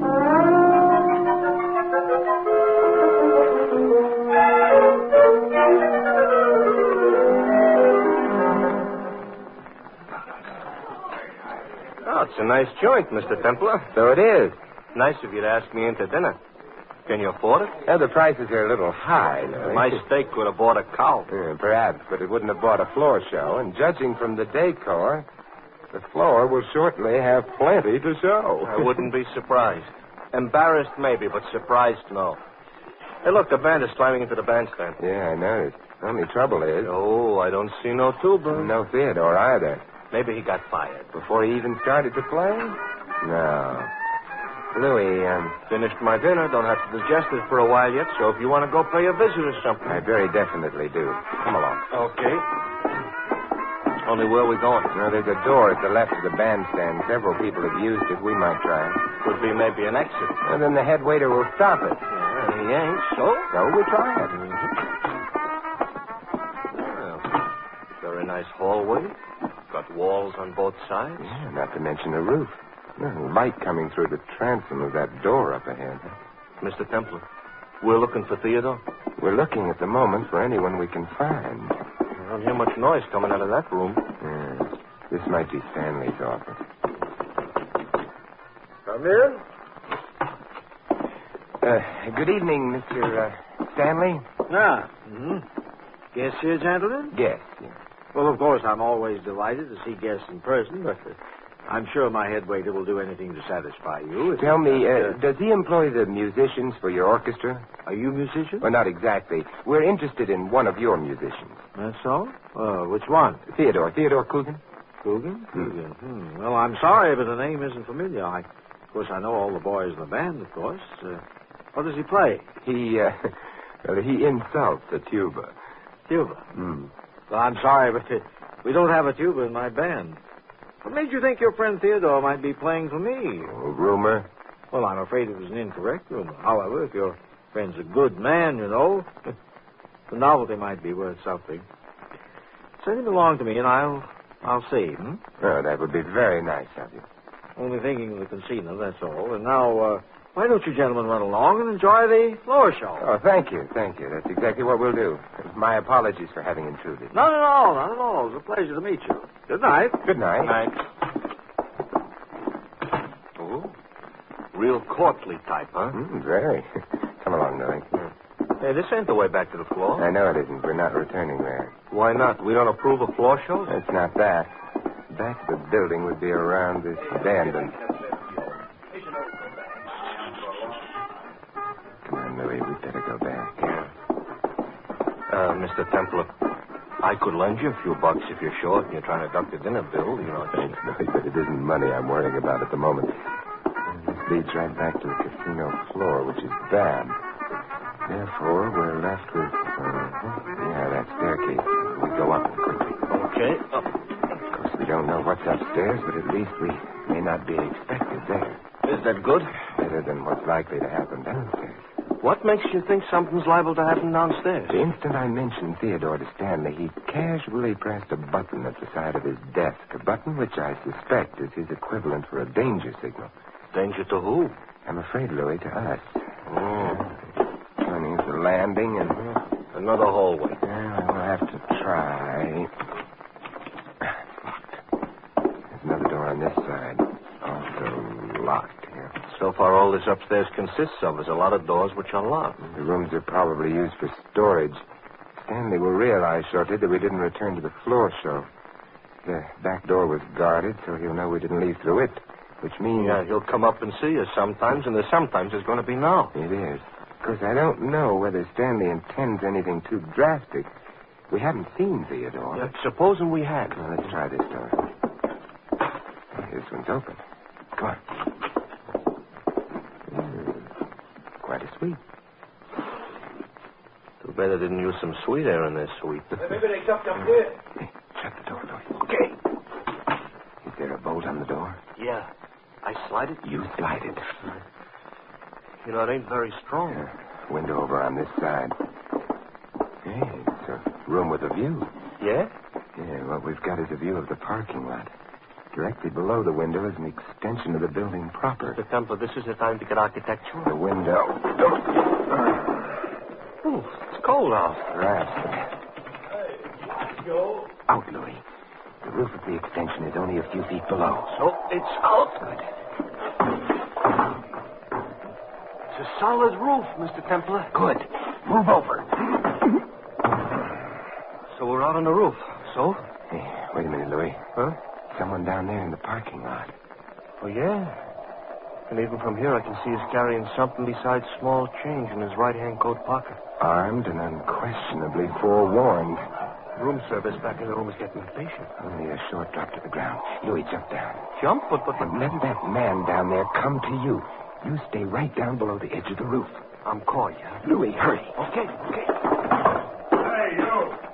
For me? Don't move. Never broke a lease in my life. Keep your hands away from your pockets. But they're in my pocket. I said. Okay. I heard what you said. Well, here goes. Mr. Templar, you didn't say 4, and you landed right on them. Hey, it's out cold. Come on, Louis. Yeah, I already located it. It's over to the left. Come on, let's take a cab, huh? Templar? Yeah? A very good foot racer, I ought to tell you. Not.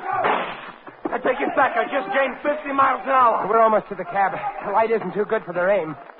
Their aim could be too bad for our health. Ow! Hey, Louis, were you hit? No, they scratched the fender. I just painted it. I'll buy you a new fender. Quick, Louis, in. Yeah. What? Look, come on. Mr. Templar, did we stop at a gas station on the way out here? Yeah, the one with the flying red horse just outside the city. We should have taken the horse. Oh. No, we'll go. Those bullets are breaking the speed limit. Oh, boy, I think we're out of range now. As long as we ain't out of gas. Hey, Louis. What? I just remembered. What is it, Mr. Templar? What happened? I forgot to pay the check.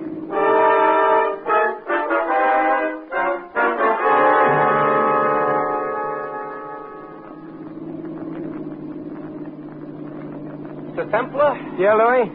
I ain't as big a coward as I sound. Of course you're not. I'm bigger. Why don't we go home instead of visiting that tuba player? Louis, Theodore may be in danger. And when they fire bullets at us, we're not in danger. Yeah, you mustn't forget, Louis, that Theodore has to worry about his tuba, too. Oh, this touches me. Okay, we'll help Theodore protect the tuba. But if we wind up in a hospital, who'll need a tuba? We will. A tuba toothpaste.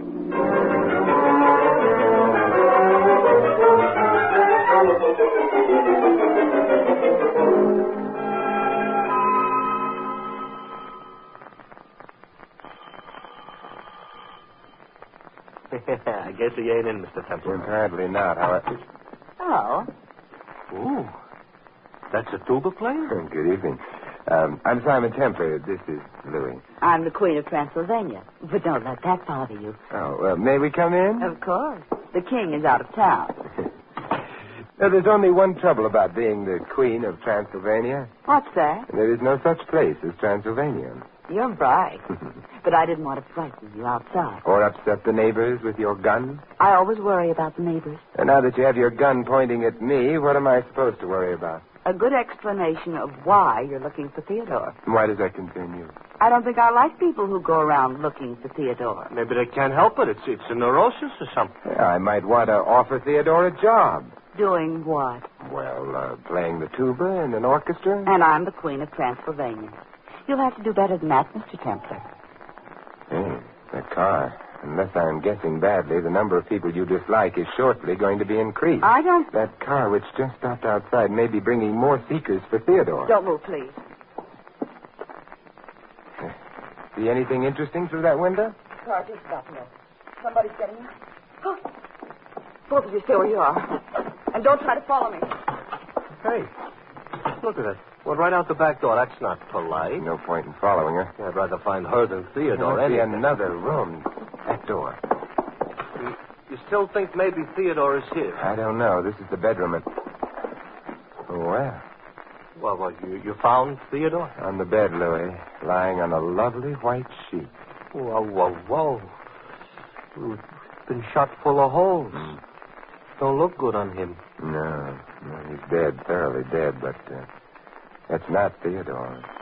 The doorbell. Undoubtedly Mr. Stanley and his friends, however. Mr. Templar, this is no time to pick a corpse's pocket. The wallet. Yeah. All right, come on. We may still make it if they haven't put anyone on the back door. And if they have? Let's not cross any bridges until they collapse under us, huh? Something with what you just said. Clear out here. Fire stairs, yeah. Yeah, I know. No bridges. We ought to be able to make it out of the building. You know something? This is one time I would like to run into a cop who'll ask me where's the fire. There's a more important question, Louis. Where is Theodore?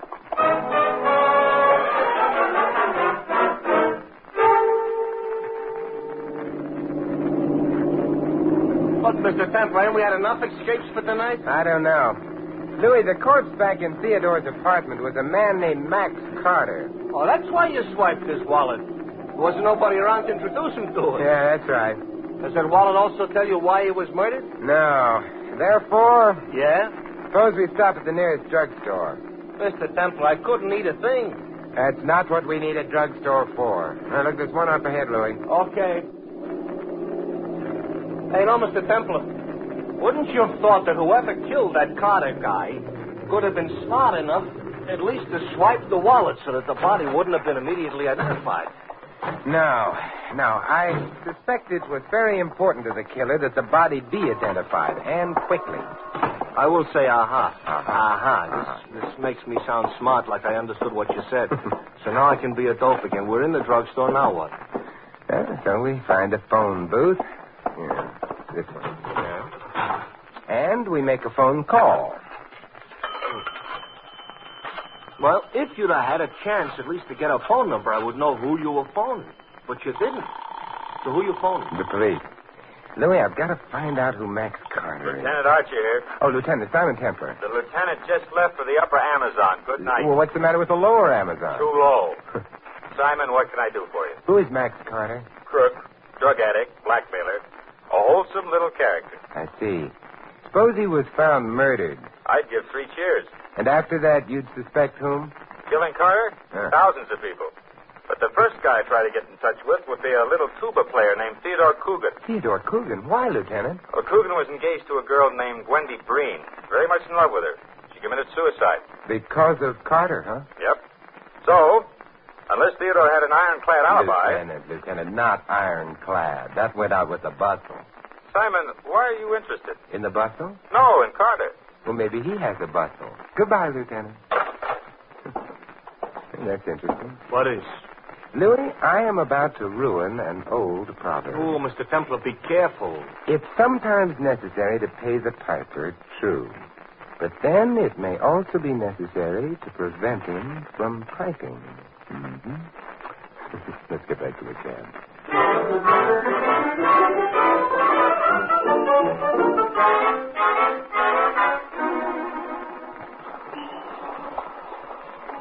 Did the lieutenant mention why he would suspect Theodore? Yes, Carter was the reason for a suicide of a girl named Wendy Breen. Theodore was going to marry her. Oh, that's plenty motive. Yeah. Okay, the cab. Well, where to? Oh, twice around the park. What? Mr. Templar, you're not the man you used to be. Don't be silly, Louis. The Queen of Transylvania has joined us. Uh-huh. I've been following you two. Well, we're flattered. When you stopped, I paid off my cab and decided to use yours. Oh, cozier? Cheaper. Mr. Templar, why were you looking for Theodore? I wasn't. Not in his apartment, at any rate. What were you looking for? You know that as well as I do. You'd better tell me anyway. You know, you really should have words with your dressmaker. Your revolver's showing again. Besides, do I really have to tell you? You were in the bedroom. No, I didn't have a chance to... Go on, start the car. I start, Mr. Templar? You start, Louis. Now, suppose you tell me what you were looking for. I'm the one who has the gun. I don't have to answer any questions. Not mine, perhaps. The police, however, will be ruder and more insistent. The police? Excuse me for interrupting, Mr. Templar, but we are being followed. Oh, by someone else beside the Queen here? Must make quite a procession. Louis, can you get any more speed out of this cab? Well, there's a car right in front of me going slow. Well, you might try passing it. Okay. Hey, he's swinging over right in front of us. How do you like that? Oh, Mr. Stanley is thorough. One car in front of us, one behind. They were boxed in. Good evening, Mr. Templar. Louis will sue you, Mr. Stanley. He's very touchy around the fenders. Oh, indeed. Well, and can that be my beautiful moon? I've got a gun. Half a dozen of my boys surrounding the cab, and you better let me have that gun. Thank you. Now then, you'll all join me in my car. I think you'll find it more comfortable. Yeah, but I like it here. Besides, your car is black. It reminds me of a funeral. You know, that's a very interesting comment, because that may be precisely where all of you are going.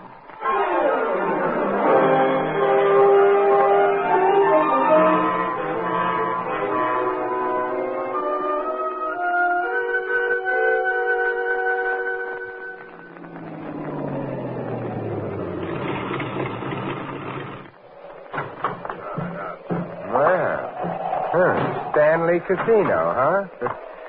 Beginning to feel like my little home away from home. Well, I'm so glad. The back way, boys. Come on, come on. You don't have to push.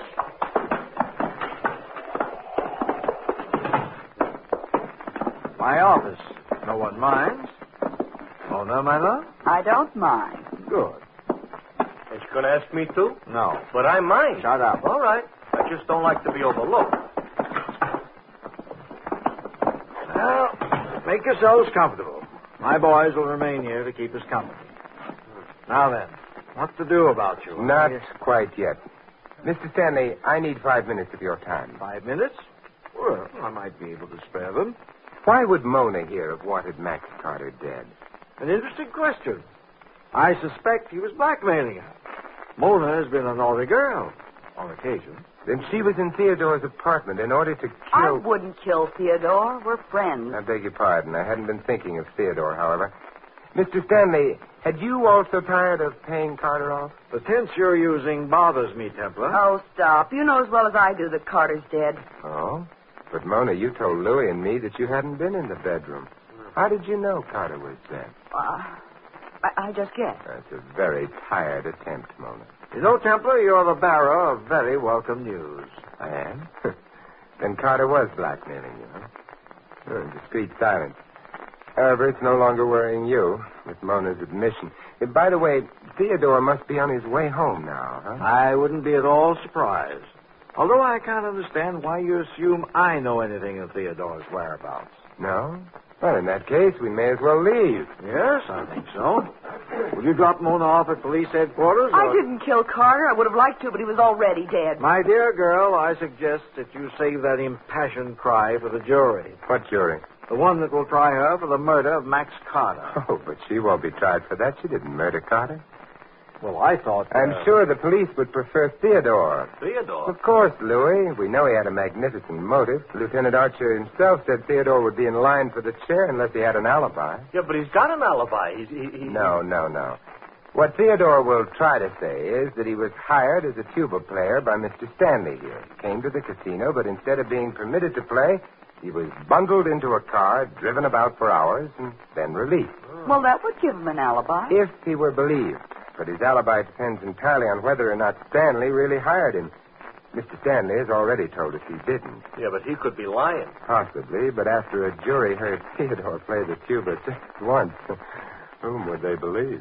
No one would believe Theodore. So Theodore would stand a very good chance of dying in the electric chair. However, oddly enough, Theodore will be believed. Having fun, Templar?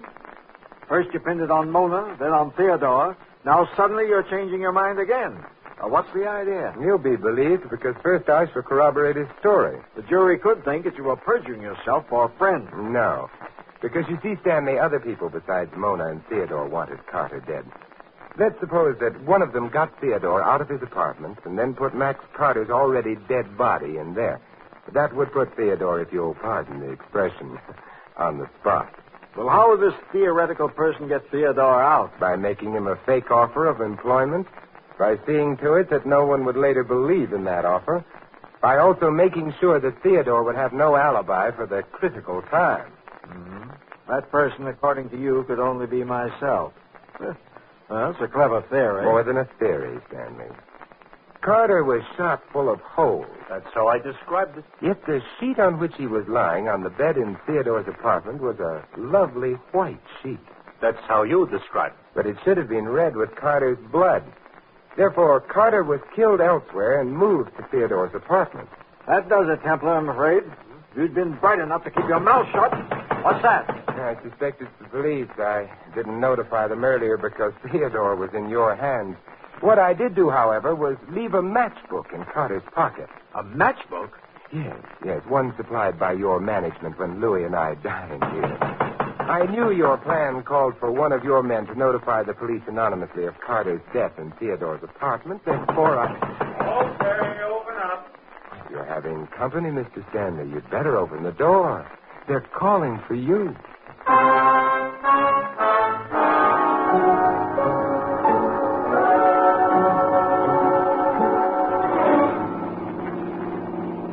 Well, Mr. Templar, we got through it alive. Perhaps, but will we ever be the same? Is that bad, Simon? Well, I never would have met the Queen of Transylvania otherwise, so...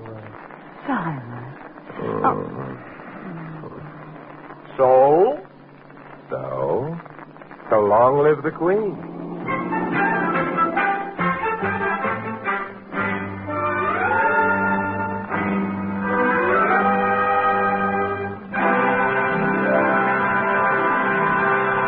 You have been listening to another transcribed adventure of the Saint, the Robin Hood of modern crime. Now here is our star, Vincent Price. Ladies and gentlemen, almost by definition, freedom has been an integral part of America. It is the foundation upon which our political philosophy is based. And now we must reaffirm our faith in that philosophy. This is the sentiment expressed by the Crusade for Freedom. The purpose of the crusade is simple. First, to bring moral and financial support to a radio station operating in the heart of Europe itself. A radio station which gives the communist-dominated countries a chance to hear the voices of their exiled democratic leaders, to tell the world just what America stands for, and to bring the truth to the ears of subjugated Europe. To reaffirm your faith in freedom, join the crusade for America, for all humanity. This is Vincent Price inviting you to join us again next week at this same time for another exciting adventure of the Saint. Good night.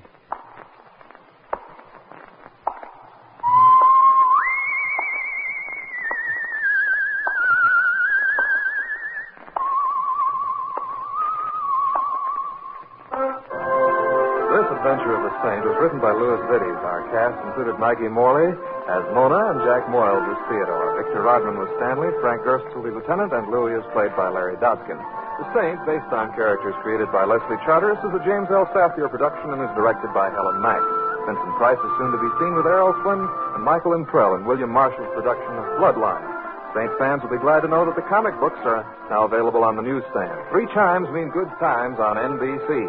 Today, Cary Grant and Betsy Drake star in the premiere of a delightful newcomer to the NBC Sunday lineup, Mr. and Mrs. Blandings. It's top listening, so be sure to hear the Cary Grants as Mr. and Mrs. Blandings later on NBC.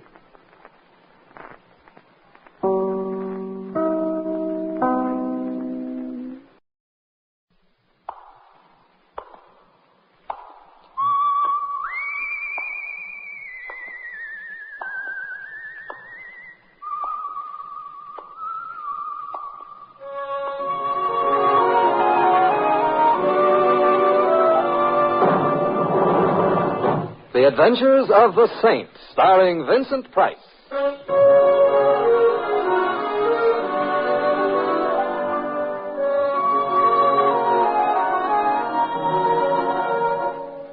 The Saint, based on characters created by Leslie Charteris and known to millions from books, magazines, and motion pictures. The Robin Hood of modern crime now comes transcribed to radio, starring Hollywood's brilliant and talented actor Vincent Price as the Saint. Just step a little closer, if you will, my friend. You might be the start of a mighty and surging throng. You mean me? You and none other. Slumming the night, friend? Oh, I just happen to like carnivals. The gentleman says he likes carnivals. And now let us all step up a little closer here while we talk about the greatest attraction on the mighty Midway. A test of strength, courage, and endurance, attracting attention all over the civilized world and further. Texas. It's a joke, friend. Oh, sorry. Yes, sir. Indeed. Well, I am talking about that little lady inside the tent here that all your friends have told you positively not to miss. The courageous girl who lies buried alive 20 feet below the surface of the earth. Are you going in, friend, or am I wasting my time? I'm still on the fence. Yeah, indeed. Well, you have heard her name, you have read about her in the papers, and now you are going to see Mona, the buried alive girl, who has lain in her grave on these premises for 222 hours, 36 minutes, and 21 seconds.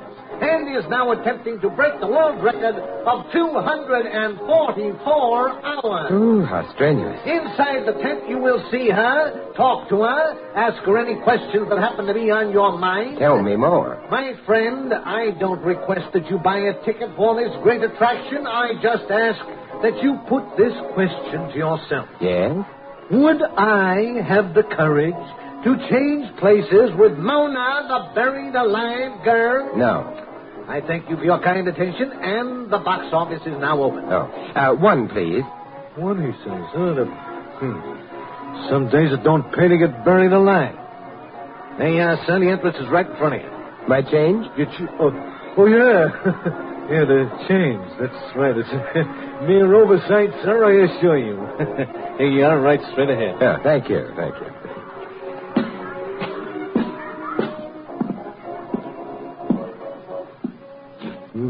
communicate with Mona, talk down Cube. Well, all right, I talk. Mona. Frankie, you gotta get me out of here. I'm going crazy down here. I'm scared. Mona, I've been thinking, Frankie. I've been thinking all day what Angie said just before she... I don't want to end up like Angie, Frank. I don't. And I will if you don't get me out of here. I know I will. I don't want to die, Frankie. Get me out. Mona, this isn't Frankie. This is Simon Templar. Can I help you? Oh, you're not Frankie? No, but I'll help you if you'll tell me what you're afraid of. Mona. I am in very good health and am enjoying no physical discomfort whatsoever. I am looking forward eagerly toward breaking the world's record for being buried alive. 244 hours.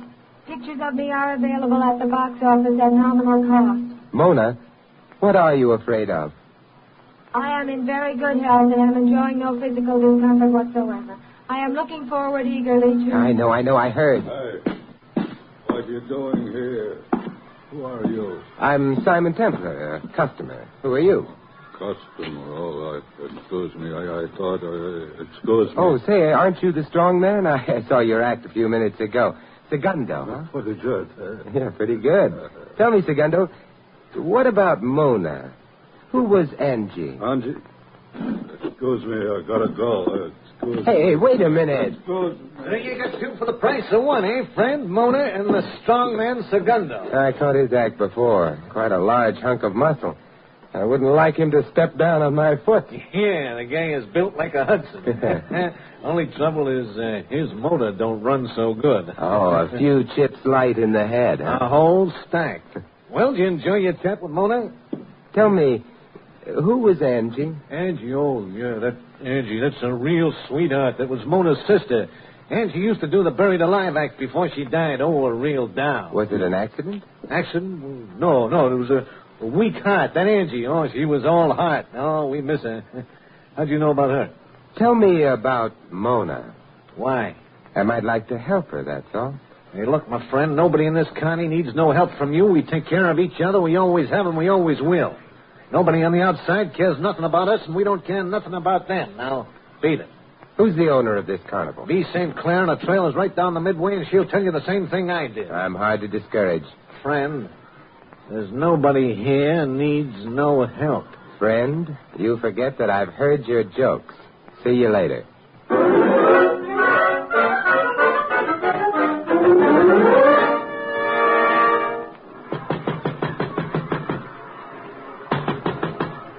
Come in. Miss St. Clair? Right. Who are you? I'm a customer of your carnival. Well, come in, customer. Sit down. Oh. Thank you. I wanted to ask a few questions, if you don't mind. Where's your question license? My name is Simon Templar, also known as the Saint. Gee, I form my own opinion. What do you want to know? I'm interested in Angie. Angie? Mm-hmm. They never come any better. Every 100 years or so, you meet somebody nice in this louse trap circuit. And Angie was one of them. Now she's gone, and the crumbs remain. Anything peculiar about the way she died? Sudden, that's all. Heart. Why? And her sister Mona took her place. Yep. Mona's a good kid, but a kid. Any chance of her being brought up from the living grave soon? Why? I got the impression she didn't like it down there. No, you did. You know something? I don't like running this flea circus of a carnival either. Some mornings I don't even like living. But I don't come running to you about it, Mr. Templar. You won't bring her up then, huh? No. I got nothing to say about it anyway. It's up to her husband, Frankie Fowler. You catch his act? Frankie, the tattooed boy? I'm afraid I'm not an art lover. Well, he's no Mona Lisa, Jack.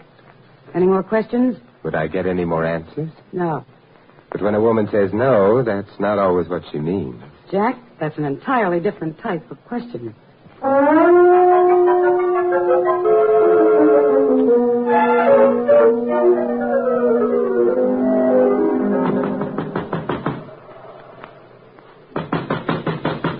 Hello. Anybody here? Yeah? Frankie, I'd like to talk to you. Who are you? My name is Simon Templar, Frankie. What do you want? Well, I've always been interested in tattoos. I think they're fascinating. Oh? Almost as fascinating as the people who do them. Oh, a fan. Come in. Thank you. You know, the Connie's closed for the night, but I'm always glad to oblige a customer. Well, I'm not exactly a customer. I'm a friend of Mona's. Mona's got no friend Simon Templar. Well, let's say a speaking acquaintance. Did you know Angie, Frankie? Know her. Angie was my wife. Wonderful girl. Almost killed me when she passed away. Omaha. She's buried there? I couldn't leave her behind. Not with strangers. Call me sentimental if you want to, but that's the way I felt. You see that urn over there on the table? Now Angie's with me always. I see. They say us carny people got no heart. Hey, you like to see some real artistic work in tattoo, Mr. Templar? Oh, maybe some other time, Frankie. Look at that. Here. Monitor and a Merrimack. Civil War. Authentic, 100%. They don't do work like that anymore. Frankie, Everything I got on me is art. Art! I seen a guy the other day ask him what he had on. He said, surrealism. Surrealism. I told him right out. I said, the guy that tattooed that on you ain't American. That's what I told him, and I'll stand by it. Surrealism. Frankie, I've been talking to Mona. What about? She's buried too far under the earth, Frankie. She wants to come up. Well, she does she? She say anything else, did she? I just got the impression she was frightened down there. Well, let her be. Let her stay there. She's getting just like Angie. Oh? Angie was frightened? Well, no, that's not what I meant. Angie was the greatest. It's just that they're sisters, see? What's this to you? Nothing, except I think it might be better if you brought Mona up. Oh, you do? Segundo! Frankie. Come in here. Now you see what happens to guys who get nosy. Afraid to do your own strong-arm work, eh, Frankie? Why, you... Here I am. Look, Segundo, this guy came in here saying bad things about Angie. About Angie? Yeah. You shouldn't have said that, mister. Not about Angie. I don't like nobody to say bad things about Angie. I'm trying to help her, Segundo, and Mona. Don't listen to him, Segundo. Get him. I don't trust strangers. Hit him again, Segundo. Throw him out. Yeah. You shouldn't have said bad things about...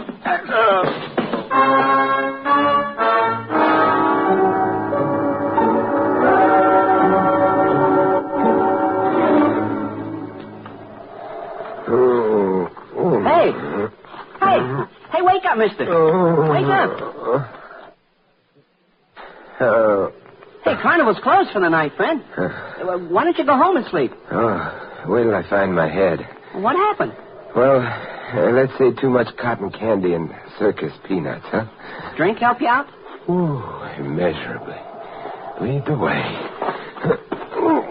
You don't mind drinking with a dwarf, do you? Well, why should I? Well, some people do. My name's Carlos. Hello. I'm Simon Templar. Right in here. My home. One of the wagons. Don't bump your head. I'll watch it. Here. Pour this down. Thank you, my friend. I needed that. Have to go, or can you stay and talk a while? I'd like to stay if I may, Carlos. Oh, thank you. I very seldom get the chance to talk, Mr. Templar. Why is that? I'm a dwarf's rather lonely occupation.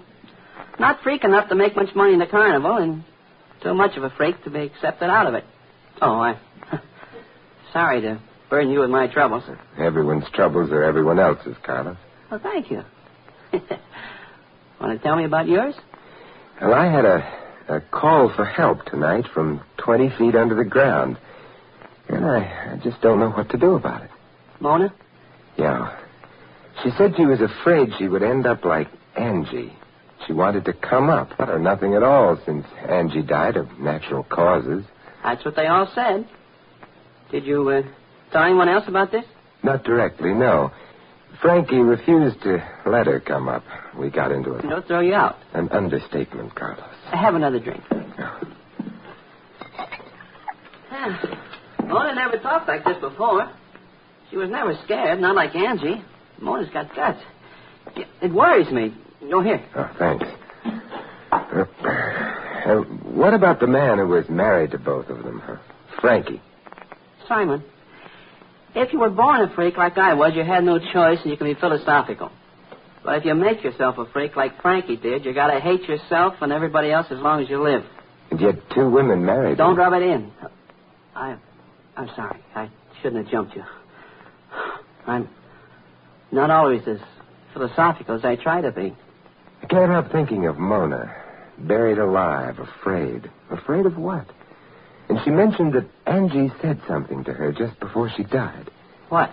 She didn't say. Tell me, how far are we from where Mona is?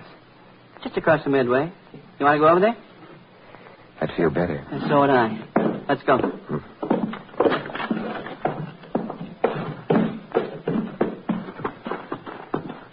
What about B. St. Clair, Carlos? Can you figure her out? Well, not quite, because I don't think B can figure herself out. She hasn't had much fun either. I hope she gets some. This is Mona's tent, isn't it? Anybody around? Not a soul. Let's go in.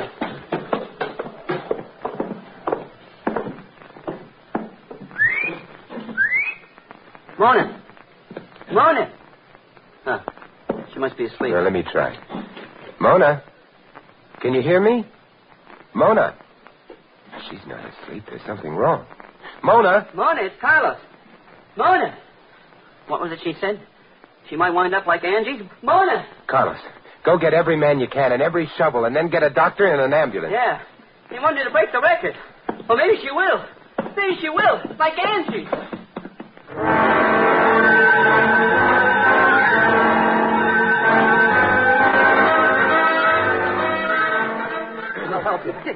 That's it. Keep going. Stop. Get out of the way. Move. Go. It's faster when I do myself.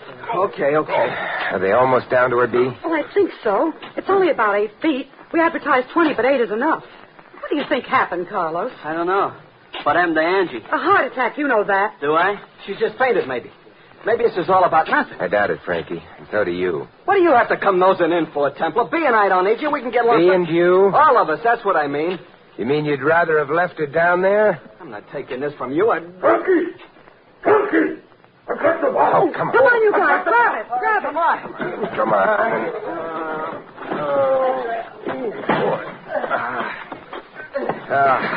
There now. Give me a hand with the lid. You better come over here, Doctor. Right, Mr. Templar. There. What is it, Doc? Is she... Well, she's still breathing, but that's about all. Any symptoms? If I had to make a guess, symptoms of poisoning. Get her over to the ambulance. All right, come on. Mr. Templar, I'm sorry I didn't get her up sooner. I should have made it plainer, but I didn't know who to trust. Do you now? Just who not to trust. And who's that? Everyone.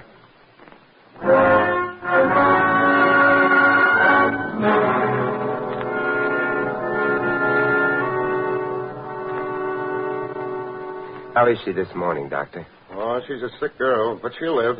We got her in time. Oh, I'm glad. What caused it? Poison of some kind, definitely. I'm waiting for a lab report. May I see her? Yes, go ahead, Mr. Templar. She's rational now. Kept asking Angie to forgive her before... Forgive her for what? Well, she didn't say. They usually don't. Don't stay too long. Oh, all right, Doctor. Good morning, Mona. Who are you? Simon Templar. I spoke to you down the tube yesterday. You thought at first I was Frankie. I don't remember. Don't you? You said you were afraid you might end up like Angie. She said something to you before she died, Mona. What was it? I don't remember. She didn't say anything. You know what happened to you last night, Mona? No. There was poison in your food that was lowered through the tube. Got any idea who did it? Poison? I don't believe it. Well, police will find out. I don't want the police. I did it. I took it myself. What kind? Well, I don't remember, but I took it. Why did you want Angie to forgive you, Mona? Who told you that? I mean, you're making that up. I'm trying to help you, Mona. I don't need help. I want Frankie. I want him back. I want him back. All right. I'll find him for you.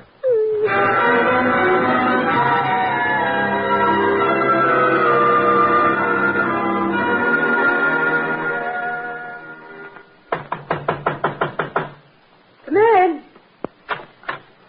Simon, come in. How are you, B? How's Mona, Simon? Better, Carlos. I was at the hospital all day. Had to wait for the lab reports on the poison. Who did it?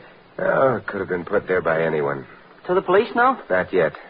Mona claims she took it herself. She's obviously protecting someone, or is afraid of someone. But who? B, you don't have to answer unless you want to. What, Simon? Has there been anything between you and Frankie? Well, everybody gets lonely. Are you still lonely?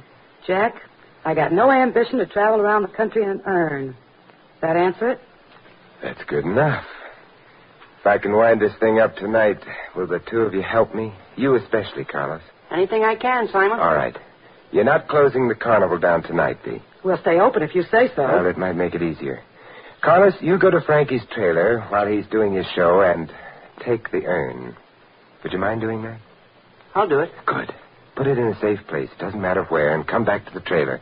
All three of us will wait for Frankie to come back after his show. What happens then? I don't know for sure, but I have a theory. Hope it's right. It's a question. What happens if it's not right?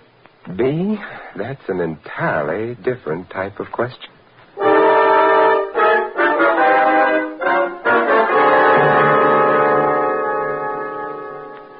Simon, why do we have to wait in the dark for Frankie? It's creepy in here. He might not come in if he saw the lights, B. Do you mind, Carlos? Not a bit. The dark is a friend of mine. Oh, I'm getting jumpy. You can leave if you want to. I might be able to handle what I have to do alone. Oh, I'll stick. But give me a chance to gripe, will you? How about you, Carlos? Oh, I'm enjoying it, Mr. Templar. Gives me a chance to feel important. I don't get many chances like that. See, Frankie's late. He should have been here by now. Well, maybe business was good tonight. Well, usually is. Oh? Say, B, I don't want to be personal, but running a carnival, is it lucrative? Jack, I don't want to brag, but I am loaded. Oh, how nice for you. Why, last year alone, Someone coming.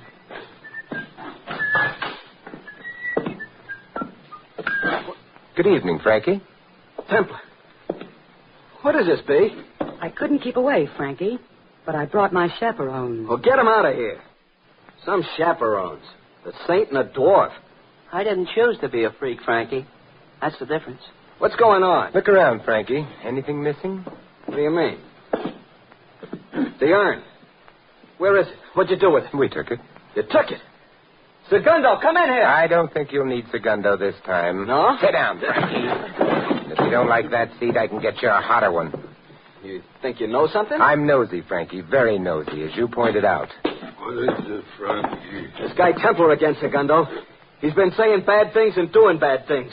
He took Angie's urn. Easy, Segundo. You'll want to hear this, too. Hear what? Don't wait, Segundo. He's just stalling. Go get him. You took the urn. Segundo, sit down. No. Segundo, wait in here. Wait in here. Okay, Carlos, I trust you. Good. It's about Angie, Segundo. This morning and last night, Mona was calling out for Angie to forgive her. For what? Because she'd been going around with you, Frankie, while you were married to her older sister. I loved Angie. And how long after she died did you marry Mona? 6 weeks. I couldn't help it if the kid was crazy about me. And you couldn't help it when you killed Angie with poison. Who says I did? Where's the evidence? You thought there wasn't any. It was almost a smart job, Frankie, but you couldn't pull anything all the way smart. It was only half smart, and that can be fatal. If you think I'm going to stand here and listen to this You'll stuff... stand and you'll listen. Murderers hardly ever change tactics, Frankie. The poison showed up in Mona's stomach. We couldn't prove that on you, but there are certain poisons that can be traced even after cremation. The kind you used is one. Now, do you begin to get the point? It's not true. You can't trace it, can you, Carlos? Yes, you can. I should have remembered. I should have had that urn analyzed long ago. Now, wait a minute. You're guessing at this. Are we? Where's the urn? You're guessing at a motive. I didn't kill Angie. And why would I want to kill Mona? Bigger stakes. You were after B. She was loaded. It's all a lie. I mean, B and I... Segundo, stay away from me. Put that gun away, Frankie. No. I'll use it if you don't stay back, Segundo. Frankie, you killed Angie. I tell you, nobody killed her. She had a weak heart. That was it, a weak heart. Segundo, listen to me. You killed Angie, Frankie. Stay back. Stay back. He's going to shoot, Segundo. She never done no harm. She was so... Stay back, I'm warning you. She loved you and you gave her poison. Don't come no closer, I mean it. Stay back. She laughed sometime, and she did like a little girl. Keep away from me, you big creep. Why, you couldn't let her live. You crazy creep. Why don't you drop? You ain't human. Keep your hands off of me. Let go of him. Let go of him. Let go. It's me. Carlos, let him go. Let him go. Sure, Carlos, sure. Segundo, are you hurt? Bad? No. I think one was a clean miss. The other two got him in the shoulder. And he'll live. Here, let me help you up, Segundo. Come on now. Sit down, sit down. B, get a doctor. All right, Father. Quite a man, this Segundo. Not so strong upstairs, but in the heart, plenty. Yeah, he almost killed Frankie. I'm almost sorry he didn't. Frankie doesn't deserve to live. Someone else will decide that, Carlos. What Segundo did? I wish I could have done it, Saint. In my hands. I wish I could have done it. Carlos. I never told anybody, Saint. I never told her. She never guessed. But I loved Angie, too. Heaven help me. I loved her, too.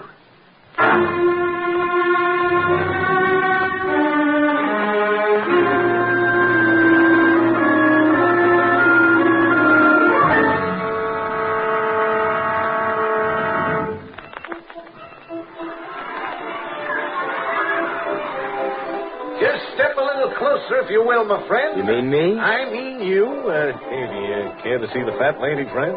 Weight 9,324 ounces. Well, that's better. How are you, Mr. Templar? I'm fine. Tell me, how's Mona? Oh, she's all right. It's a funny thing, Mr. Templar. I think Angie must have told her when she was dying that she suspected Frankie. But Mona could never bring herself to believe it. She still can't. But I guess she will. See, going in to see the fat lady, Mr. Templar? You talked me right into it. Here's a $5. Thank you, and the entrance is straight ahead, friend. That might change? Yeah, change. Here's your $5 back.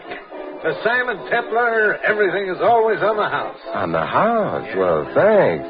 Say, you'd make a wonderful bartender. Oh, now, Mr. Templar, that wouldn't be refined. Oh, well, just a lovely dream, a wild, lovely dream.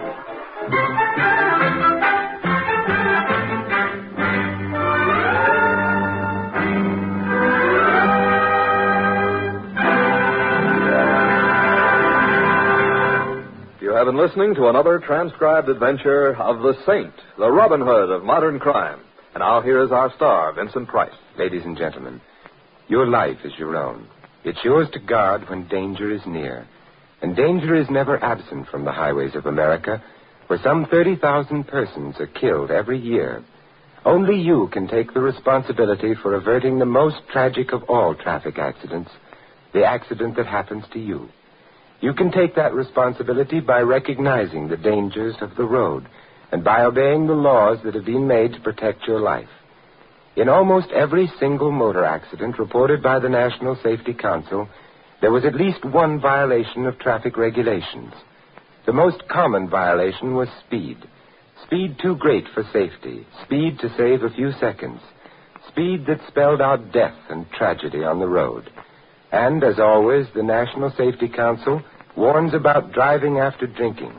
It's not an empty warning because fully 1/4 of all fatal accidents involve drivers or pedestrians who have been drinking. This is a fact.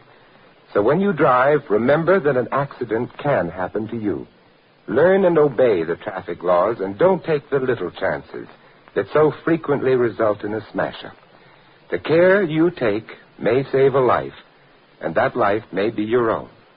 This is Vincent Price inviting you to join us again next week at this same time for another exciting adventure of the Saint. Good night.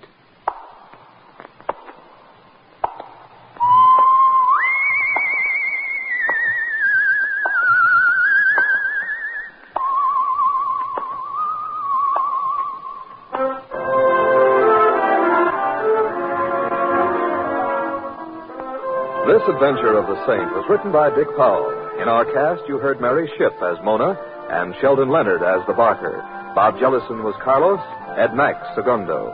Henny Backus played Dee, Harry Bartell was Frankie, Harry Brown was the doctor.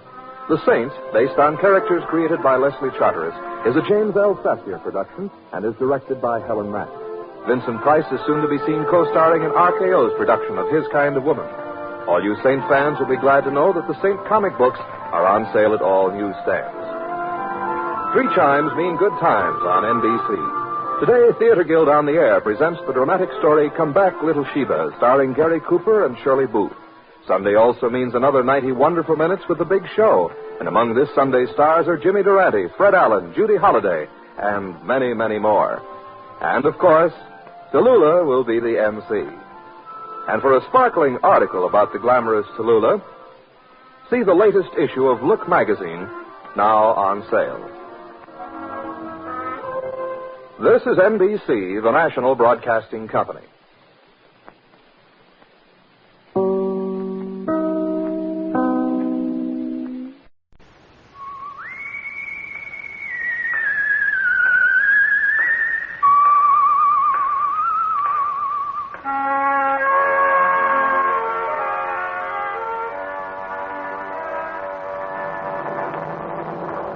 The Adventures of the Saint, starring Vincent Price. The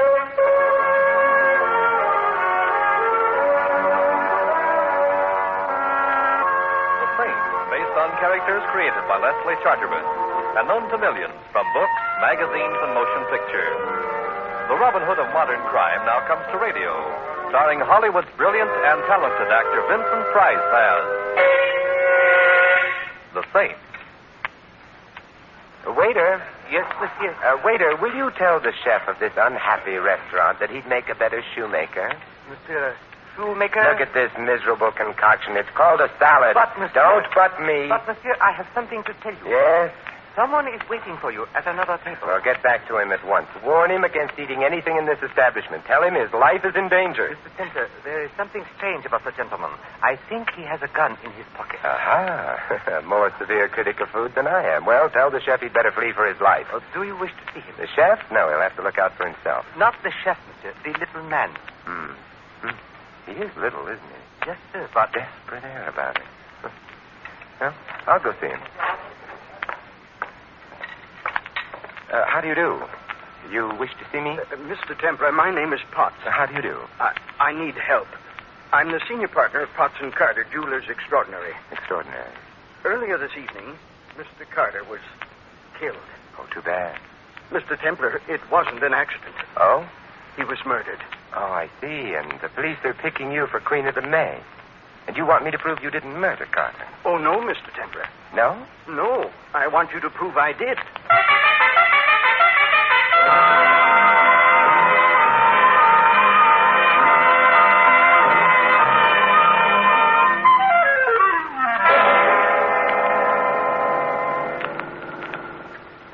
It's no use, Mr. Templar. I did kill Carter. Well, why wouldn't the police believe you? Because they couldn't find the corpse. There's usually one around after a murder, you know. Somebody stole this one. Stealing corpses is a rather restricted profession. Where did you kill your partner? In our establishment on Wilshire Boulevard. Well, that's a nice place for it. When? Earlier this evening. And then you phoned the police from the shop?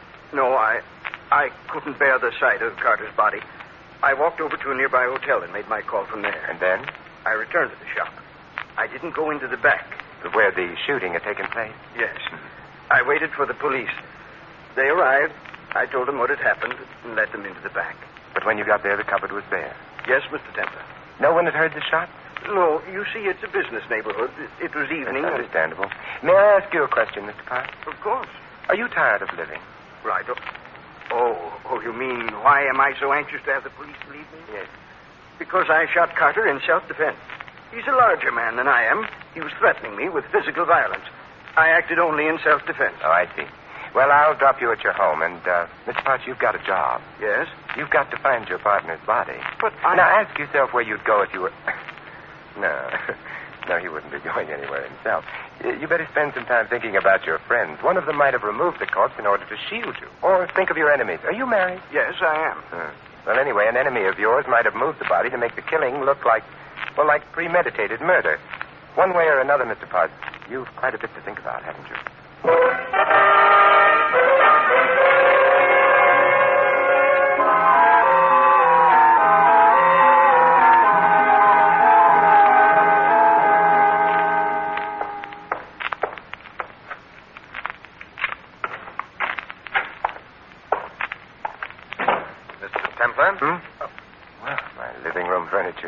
outing, or are you, I'm Carter. Carter? Yes. Of Potts and Carter? Of Potts and Carter. Oh, one of us is in a bad way. Either you're dead or I'm crazy. I can assure you I'm not dead. Oh, very well. I'll see a psychiatrist in the morning. Tonight I'm sleepy. What did Potts want with you? Well, you've been haunting me, haven't you? I've been following Potts. What did he want? Oh, nothing really. He merely wanted to assure me that he'd killed you. He what? Killed you, shot you to amplify an already unbelievable remark. He said that? He must be insane. Well, eccentric, anyway. Mr. Carter, the situation is rather bizarre. A man confesses to a murder. The police do not believe him. He comes to me and asks me to prove him a murderer. I leave him and find myself confronting the man he claims to have murdered. It doesn't make sense. No, perhaps it's not intended to. What do you mean? I suggest you go to the police, identify yourself to them, and ask complete protection for yourself. I don't need any protection. Potts wouldn't harm a fly. Yeah, but you're not a fly. My dear fellow, the possibility of Potts really doing me harm is something I can't take seriously. Why not go to the police anyway? I couldn't without exposing Potts to ridicule, and Your solicitude for your partner is rather touching, especially since he accused you of being a thief, of stealing from the firm, to be precise. He said that? Yes. Then I have something to think about. You've something to fear. Nonsense. No. Now, a man has already confessed to your murder, and you're still alive. His confession may have been moonstruck madness, or it may have been prophecy. Good night, Mr. Carter.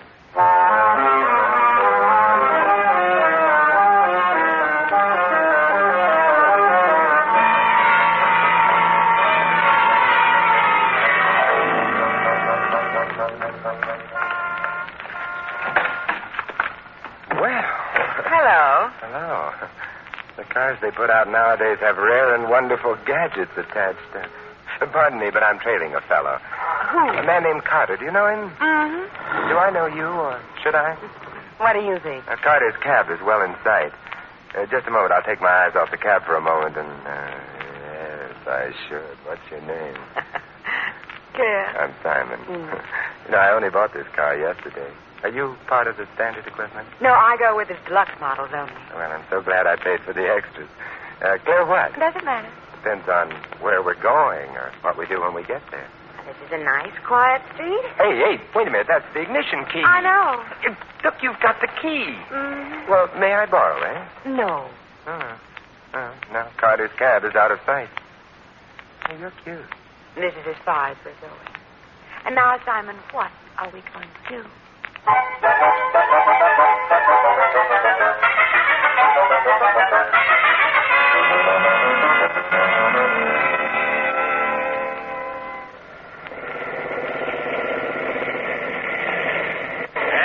beg your pardon. Oh, hello, officer. Now, this may be a residential neighborhood, but... Is it? It is. But that doesn't mean you should play house here. Well, we weren't exactly playing house, officer. I was trying to persuade the lady to return my ignition key to me. Is that a fact? Lady, give him back his ignition key. All right, officer. Here you are, Simon. Well, thank you. Now, you take that ignition key and stick it in the lock. Uh-huh. That's right. Now you turn it. Oh, you're doing very nicely. Now you push the little button over there. This one? Yeah. Oh, charming. Now you shift the gear into first. You release the handbrake. Now, you're a bright boy. The next time you go out with a girl, make sure your ignition key isn't showing. Now step on the gas and get the heck out of here.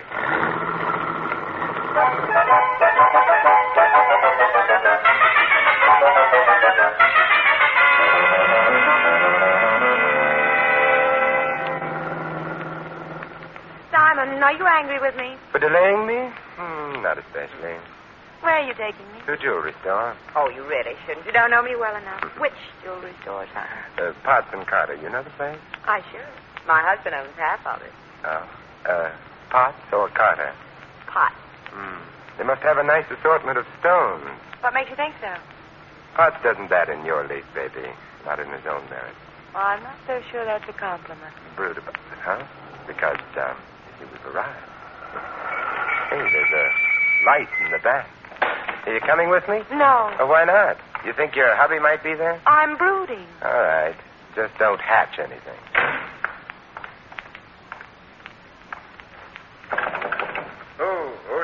Open the door. Okay.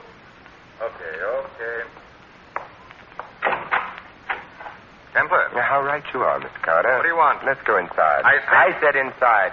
Well, come in. But I know. You weren't expecting company. The house is a mess. what made you think I'd be here? I wasn't sure, but it was a possibility, so I came. Now that you're here. I'd like to take a look in that back room where the light is. Where the light? And I rather suspect the vault. Templar, I don't have to stand for this. No, but I've got a feeling you're going to. Let's get on with it, shall we? I was checking stock. Well, let's both check. Wait a minute. You mightn't understand. Give me a chance to first, huh? I don't want you to come in Keep here. walking. All right. But Well, you idiot, if you think that by putting the lights out you... Carter! Simon! Claire, I heard the shots. I came up to Simon. Where? The light switch is near the back door. I got it. All quiet now. Simon, at your feet. Lying half across the doorway, Mr. Carter. Eyes are open. Simon, they're open. Dead. There's blood leaking out from under him. Let's take a look at the back room. Uh-huh. Yeah, back window leading to an alley.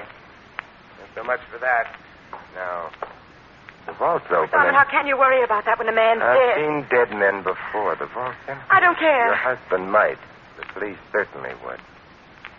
Well, I gotta go. Oh, but you can't leave me. You've got a job notifying the police. They wouldn't like it if you didn't.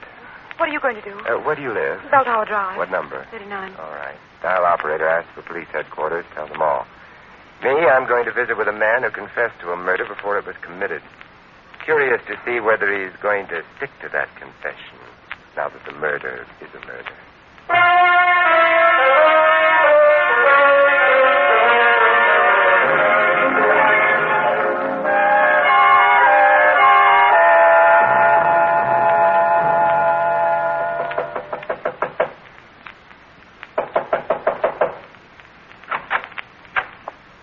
I want to see Mr. Potts. At this hour? Yes, I'm peculiar. I want to see Mr. Potts at this hour. I'm sorry, but... Save your regrets. Good heavens, sir, you pushed me aside. Tonight you win the badge for alertness. Now shut the door. Yes, sir. Where's Potts? I refuse to... You're not the usual butler. You're young, big, and you look as if you've got muscles. Yet you let me push you aside as if you were a doddering old man. Why? My father was a butler before me, sir, and his father before him. We're accustomed to dealing with gentlemen, sir. Must be quite a come-down talking to me. Where's Potts? He's not at home, sir. You sure? Quite, sir. Let's go look for him as though we didn't know he was out. But I assure you, Don't sir, that he... Show me.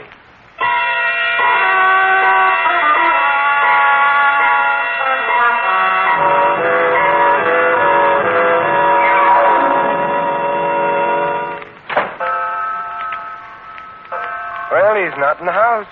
No, sir. Don't look so smug. Mrs. Potts isn't in the house either. You knew that, sir, before you looked. Tell me, how does she feel about her husband? I beg your pardon. All right. You've given me the proper outraged response. What's your name? Anderson, sir. Anderson, make a speech. Sure. Well, my father And his father before him. And I'll bet you they all knew exactly what cooked with the master and mistress. So do you. What cooked? Well, Mr. Potts is a very fine man. Mrs. Potts is a very fine woman, and you take the high road, and I'll take the low road. Hey, company's coming. I will take the low road. Butler, who am I? I don't know, sir. Good. Then tell the police all about me when they arrive. And they'll be here soon. It'll give them something to think about besides Mrs. Potts. And, Anderson? Yes, sir? You think about something besides Mrs. Potts, too. Something like murder,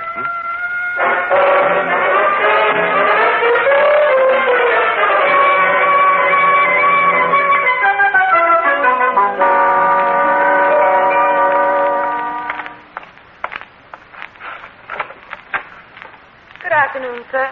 Oh. It's only Simon. Hello, Simon. Business as usual here at Potts and Carter, Yes, usual enough, I suppose, with Carter lying in the morgue and my husband. Where? Nobody knows. Police looking for him? Yes. Warrant out for him? No, of course not. Then whom have they in mind for Carter's murder? A burglar. It's obvious what happened last night. Someone was burgling the vault. Carter surprised him. The burglar shot Carter. It's a theory with a great many pleasant aspects. It doesn't explain your husband's confession, though. Well, he was overworked. He was tired. He didn't know what he was saying. Police are afraid that maybe he's lost his mind or something. Yeah, I like that or something better. The theory doesn't explain your husband's accusations against Carter. Accusations of theft. Simon, I don't know anything about all this. Then why you act in the car last night? I was worried about my husband, about Carter. And then I've always wanted to meet you. Oh. Why? Well, it's not the kind of thing I can talk about coldly like this. Well, we must discuss it warmly. Some other time. Right now, what about Anderson, your butler? Anderson? I don't trust him. I know it's not done this year, mistrusting butlers, but I have a feeling he knows more than he should. More than he should about what? Why don't you find out? What? How could I? By discussing things with him, warmly. I'm not so sure I'd like that. I'm not making friends today, just influencing people. I can't imagine what Anderson would or wouldn't know. Stimulate your imagination by going out to the house now and working on him. You really think it's important? Very important. Now run along. Well, all right, but for sure. I'll lock up. You go on. Will I see you later? I'll be at home, stirring up the furnace. Simon, you don't have to have a furnace. Be warm.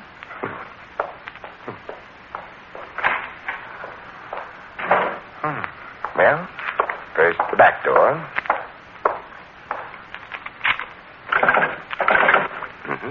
Locked. And now the front door.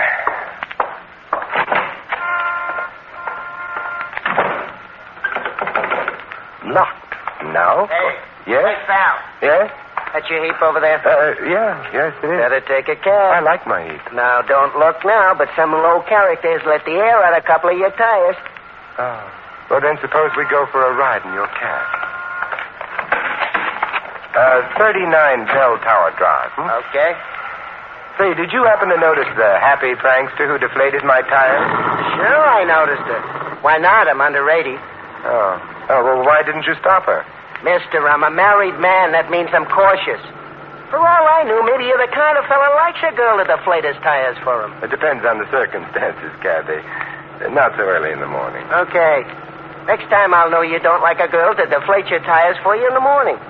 You don't think it's fun? No, I think it's murder.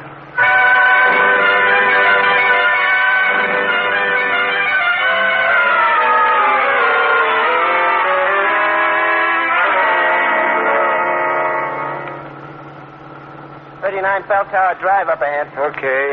Pull over here. Okay. Nice stuff. What, I should wait for you? We'll both wait. For somebody to get to the house? No, for someone to leave it. Hey, mister. Yeah? There's a guy leaving the house now, getting into a car. Good. Anderson, follow the car. Okay. Not too close, huh? Not too close. There he goes. Well, we go too. Hope he ain't going on no long trip.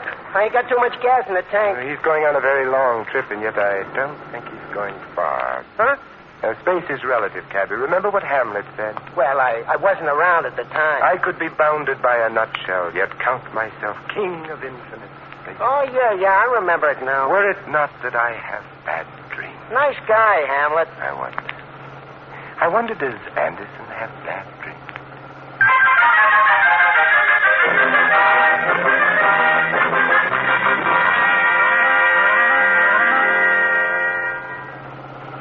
Getting dark. I don't like these hills when it starts getting dark. They're barren. Yeah, and they're steep. Hey, the guy we're trailing is turning off the road. Private driveway. Pull up to it and stop. Okay. The house is beyond the bend, quite near the road. Cabby. Yeah? I'm leaving you. Look, I want you to drive back to town. The instant you hit a place with a phone, call the police. Yeah, and tell them what? To warm a cell for a murderer. They can pick the murderer up here. Okay, pal. Don't do nothing rash.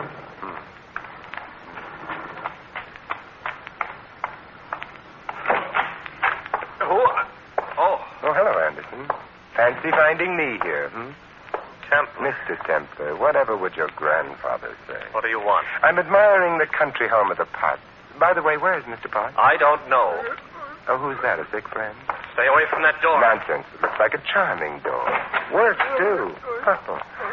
Mr. Potts, tied and gagged. I told you to stay away I from don't it. accept advice graciously, nor do I care for large with lantern jaws. But lantern jaws are handy to hit. Now for you, Mr. Potts. Or get the gag out of your mouth. There. You feel better? Oh, don't rush it. Your hand. Nice stuff. Shh, quiet. Look out behind you. Oh, hello, Claire. Hello. So glad you dropped in. You are? Yes. Remember I warned you about your butler? It was he who brought your husband here, tied him up, etc. That's interesting. You should ask me why I suspected him. Oh, all right, I'll tell you. When I visited your house and met Anderson for the first time, we had a little chat, in the course of which he remarked that I knew you weren't in the house before I searched it. That's odd, you know. Why?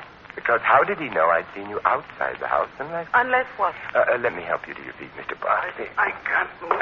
Standing up will help restore the circulation. Unless what, Mr. Templar? Oh, tut. So formal, Mr. Templar. Unless, Claire, you told him. Oh.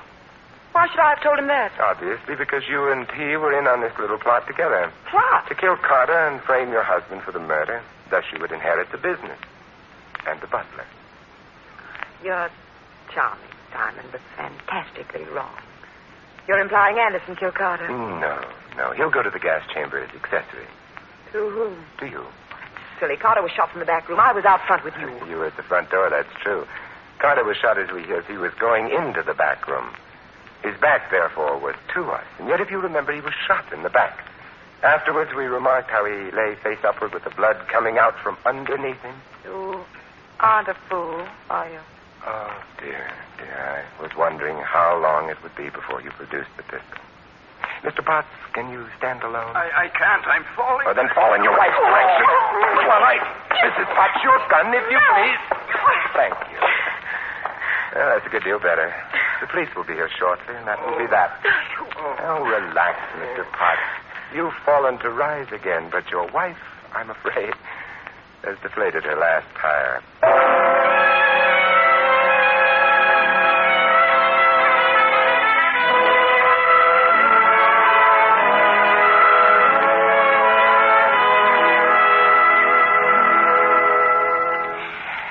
Here you are, Mr. Potts, in good health.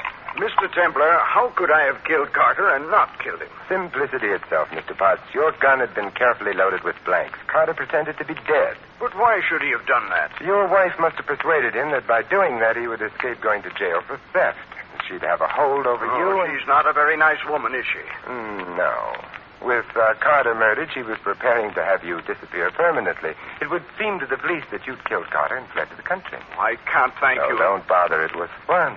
But in the future, Mr. Potts, before you confess to murdering anyone, be sure you murder him.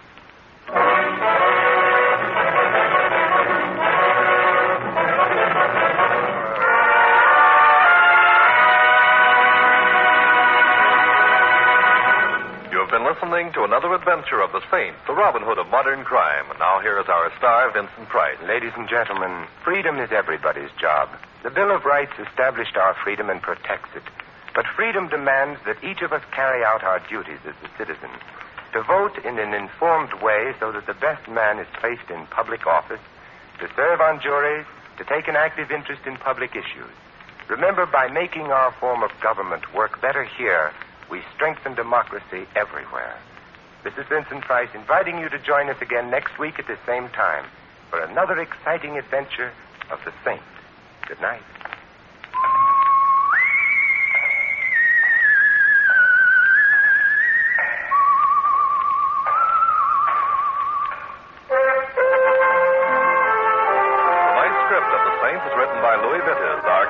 Included Betty Lou Gerson, Stanley Farrar, Ted Osborne, Larry Dobkin, and Tom Brown. The music was composed and conducted by Harry Zimmerman. The Saint, based on characters created by Leslie Charteris, is a James L. Safier production and is directed by Thomas A. McAvity. Vincent Price is soon to be seen in Robert Lippard's production of The Baron of Arizona. All you Saint fans will be glad to know that the Saint comic books are on sale at all newsstands. Your announcer, Merrill Ross. This is the Mutual Broadcasting System.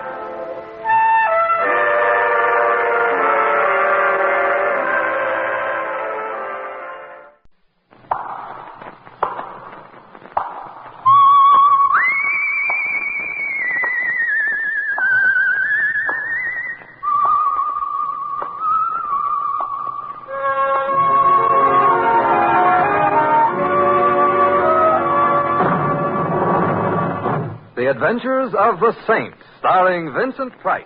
The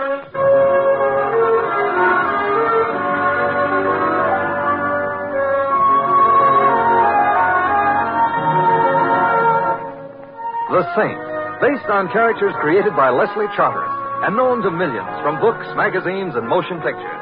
The Robin Hood of modern crime now comes transcribed to radio, starring Hollywood's brilliant and talented actor Vincent Price as The Saint. Taxi! Personally, lady, the name is Louis, but... Please hurry. Okay, but where to? I don't care. You don't... I don't like to mention this, lady, but I think you mislaid your groom. What? Of course, a girl getting married, she's kind of excited. Maybe she forgets a little something here and there, but, lady, not your husband. I'm not married. Look, you're all dressed up like your bride. You come running out of that church. They was having a wedding there. They thought they were, but... Oh, I want Jimmy. Look, please, lady, don't cry. If I had Jimmy, I'd give him to you. Who's Jimmy? I love him, and we were going to get married, and I went to the church, and everybody was there, except... Jimmy. Yes. I called everywhere. I know something terrible must have happened to him. For a girl in your position, you know what I think you need? What? A saint.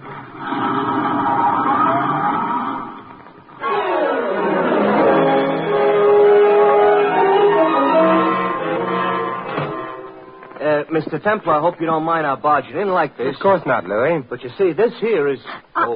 I'm Carol Blair. Miss Blair. But by this time, she's supposed to have been Mrs. Snyder. Yeah, but she ain't on account of Mr. Snyder didn't show up at the altar. So... Miss Blair, please sit down. Thank you. Here, have a handkerchief. I don't want a handkerchief. I want Jimmy. Well, I don't have Jimmy. I might perhaps try to find him. Oh, Mr. Templar. Whether I can or not is something else again. However, have you thought of the possibility that he might have changed his mind about matrimony? Oh, no, he wouldn't have. He loves me. Well, Mr. Templar, there's nothing that could have kept Jimmy from marrying me. Nothing except death.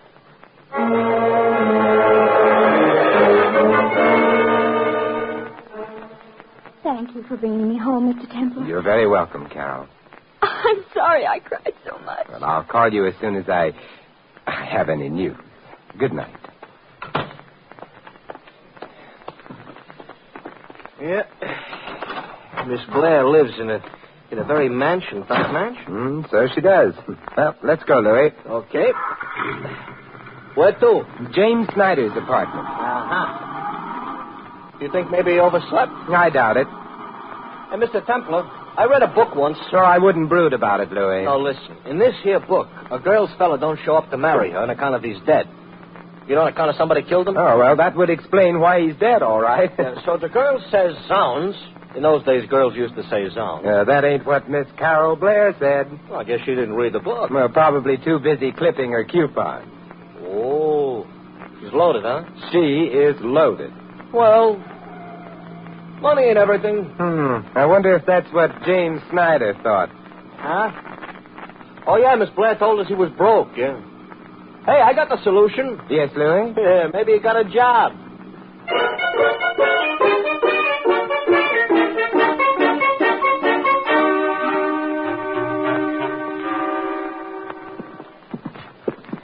Now, this here is a very fancy-type hallway, Mr. Templar. So it is. Gaudy, but not neat. 1C. Yes, here it is. How can a guy with no dough afford to live here? Well, we'll ask him if he answers that doorbell. Hey, he's in. Hello. Ooh. Except he's a she. Good evening. May we come in? All right. Thank you. Hey, Mr. Templar. Maybe she's why Snyder didn't show up. I think we stop here, no? Yes, Miss... I am Marie. Oh, Mary. This is Louis. Hello. Yeah, and I'm Simon Templar. Ah, you are the saint. I'm afraid I am. Spending the winter here? In this apartment? For right now, I am reading the book, you see. Book on American history. You're a student? What do you think? I think you graduated. Why the book, then? Well, I'm not so long in this country, and I wish to learn about The American people? American men. Oh, they're not that different from Frenchmen. Maybe so, but it's the little difference that counts, Perhaps. You know, there are better ways of learning than from books. Why don't you ask Jimmy? He is out. He is? Yes, he's marrying himself. Oh, it is not right what I'm saying. He's marrying a girl. That's more usual. You don't mind? I do not mind. Well, sometimes close friends of the groom do. They say things like, what on earth does he see in her? But I am knowing what he sees in her. Be careful. $1 million.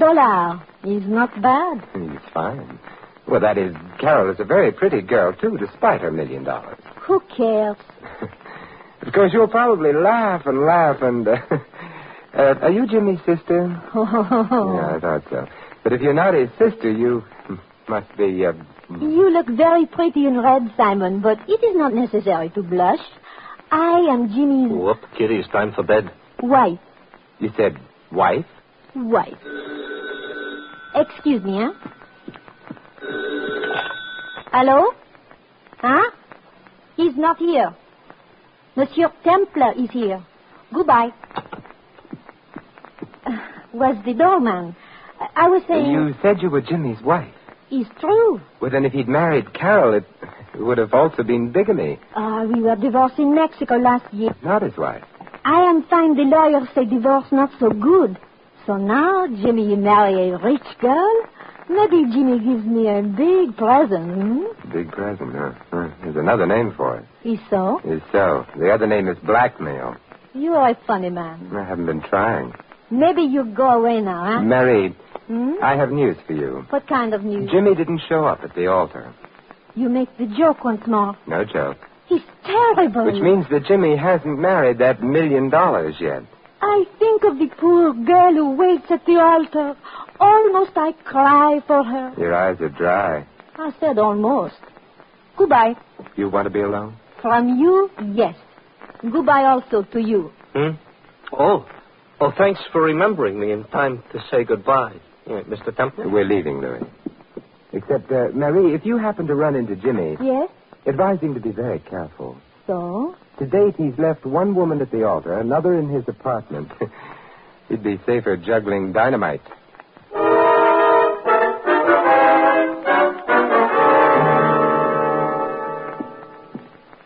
About Marie's character, I got nothing to say. But about her figure... Louis.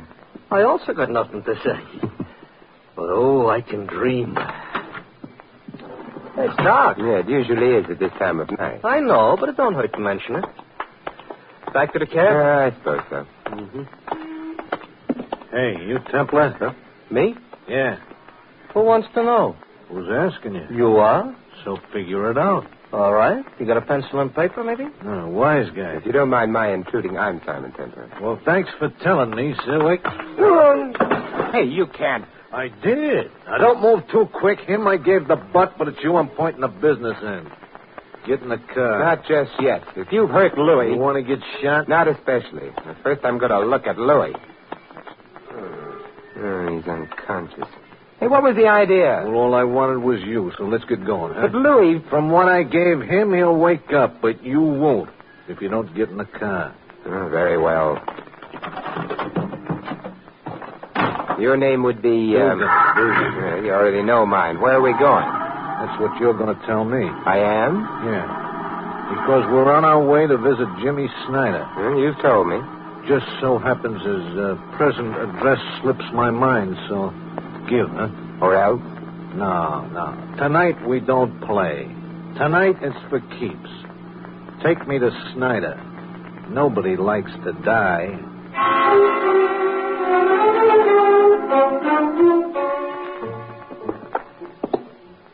This is where you live, huh? Not quite yet. Hallways are so drafty. Huh. Thank you. Mm-hmm. Snyder's in your apartment? We'll be inside in a moment.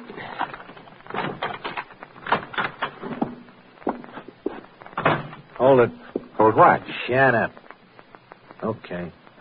Move slow, straight ahead. You mean now you've cased the joint? I mean, I wanted to get that light on. Now, Templar. Yes? I don't see Snyder. Hey, you know, now that you mention it, I don't see him either.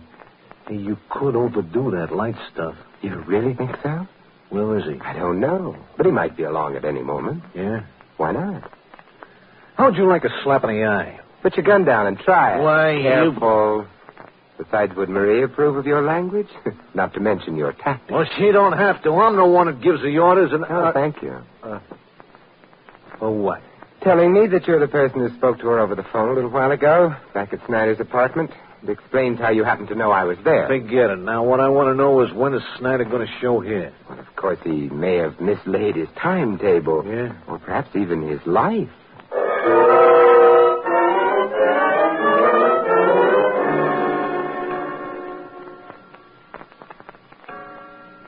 Hey, Templar. Yes? I'm beginning to think that Snyder maybe ain't going to show. Well, as a beginning, it shows promise. In time, you may have lots of little thoughts all your very You own. said... I said he might be along. I offered no guarantees. Nobody's offered a guarantee on your life. Sheer oversight. You could be playing me for a dope. Oh, good heavens, no. Are you a dope? Where's Snyder? Well, men who have just been married usually spend the time immediately thereafter. No. He ducked the church. Yeah, that's interesting. But how did you know? I know. Something else, however, that you don't know. What's that? The door behind you is just being sneaked open very, very softly. Ha. Oh, I amuse you? You kill me. You're so funny. You exaggerate. I'm not the one who may kill you. There's a revolver barrel poking its snout around the edge of that door. Point of it's aimed at you. Well, I don't take my eyes off you, mister. I don't suppose there's anything I could say that would stop that little stranger from shooting, whoever he or she is. I do dislike having my home used as a shooting gallery, though. Neighbors complain. So, Mr. Dugan, would you mind going away and being shot someplace else? I am staying right here.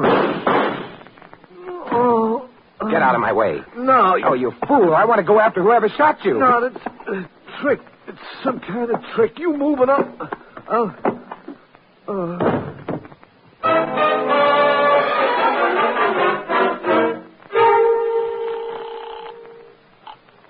Lieutenant Archer, homicide. Hello, Lieutenant. This is Simon Templar. Lieutenant Archer just grabbed his Nash for a quick trip to the upper Amazon. Lieutenant Archer hasn't got a Nash. He's doing it the hard way. Good night. Lieutenant. Yeah? Look, stop gnashing your teeth and guess what I've got. I wouldn't want it. I'm a married man. His name used to be Dugan, Anthony Dugan. I don't like him. Someone else didn't like him harder. So now he's dead. Where? My apartment. Got the killer there, too? I'm sorry, no. Well, get in touch with me when you do. All right, Lieutenant. I'll be right down, Simon.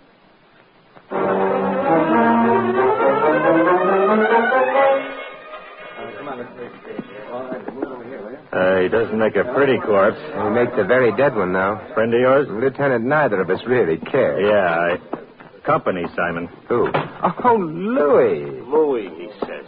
That's what he said. Louis, you're not hurt. No. No, in my family, everybody goes around with two heads. Well, there was nothing I could do. Hang out with the saint and see Johns Hopkins from a bottle. Mr. Templar, where is that hooligan? I'm going to... That's him? Yes, Louis. But he ain't breathing. No, Louis. Oh. Lieutenant. Yeah? Louis and I have an errand. You mind our leaving? Thanks for asking. So long. Goodbye. Louis? Coming. But to where? I think perhaps it's time we visited Carol Blair. Uh-huh. You think maybe she needs help? Help? Or an alibi?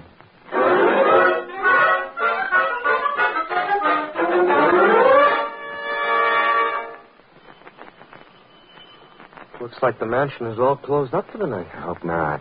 Maybe she's asleep, huh? If she is, she hasn't read the right books. A woman who's just been left at the altar never sleeps. What's the matter? They don't get sleepy? I have nothing to say to the press. Who is he? I don't know. To me, he looks like an outfielder. From left field, I might add. Louis. I beg your pardon. You, sir, would be... Theobald A. Blair. What does the A stand for? Artaxerxes. You may make all the jokes after I shut the door. Good night. We are coming in, Mr. Blair. Thank you. Pushing type. Uncle. Only when necessary. You're Carol's father? Uncle, young man. Uncle. And who are you? Simon Templar. This is Louis. Tonight, everybody goes, Why does he have to use a question mark for me? Your niece asked me to help her, Mr. Blair. Carol is a young idiot. Youth has no monopoly on idiocy. I'm almost squelched. Something that hasn't happened to me in years. How about an offer of employment? The last one I received was in the early 30s. Since then, no one's been vulgar enough to... That is hardly your concern, is it? It might be. By the way, Marie sends her love. Good heavens, sir. Not here. I beg your pardon? Well, we're men of the world, true, but still. Then you knew Jimmy was married? Would you like a spot of something? Truth. I'm afraid we're temporarily out of that commodity. Dugan is dead, Mr. Blair. Indeed? How pleasant to discover that thugs like him are mortal. Were you the one who tested his mortality? He was murdered, huh? No doubt whoever murdered him did so with the best of intentions. It wasn't I, however. You haven't asked me where Jimmy is. You haven't implied that you know. Do you? No. Do you want to know? Of course I do. In order to test his mortality? Nonsense. I wanted Jimmy to marry Carol. Wanted it very badly. Uncle, I heard... Oh, Mr. Templar. Yeah, and Louis. I'm keeping the franchise open. Hello, Louis. Hello. I hope you went to sleep. Oh, no, I couldn't. Simon, have you found Jimmy? No, I did find Marie, however. Who is Marie? Uncle Theobald can tell you, probably with more details than I would know. Uncle? Well, that is, she used to be, friendly with Jimmy at one time. Friendly? Well, yes, you might say that. As a matter of fact, she carried it to the extent of marrying him. Oh, no. Uncle, you're joking. Now, my dear, perhaps you'd better lie down. Uncle, I've warned you time and time again. I'm not a child. I never thought you were. Oh, Mr. Templar, it isn't true, is it? That Jimmy was married? I'm afraid it is. But it can't be. Otherwise, why would he have... Been ready to marry you? But he was under the impression that he'd been divorced from his first wife. Oh, and the divorce wasn't any good. So it seems. Then Jimmy did love me. Jimmy would be the best one to answer that. Which reminds me, Louis and I have another errand to perform. What errand? I can't tell as yet whether it would be a matter for the police or for the medical examiner.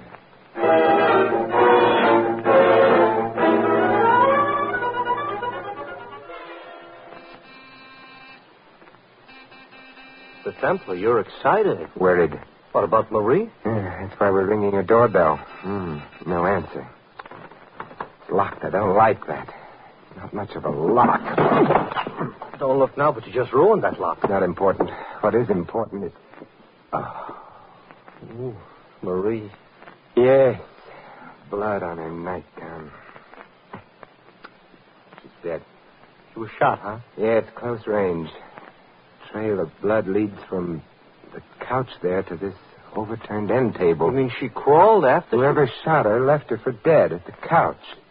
She wasn't quite dead. She fell to the floor, managed to reach the end table, knocked it over. Yeah, and started to read a magazine or something, because there's one right under her head. Not read.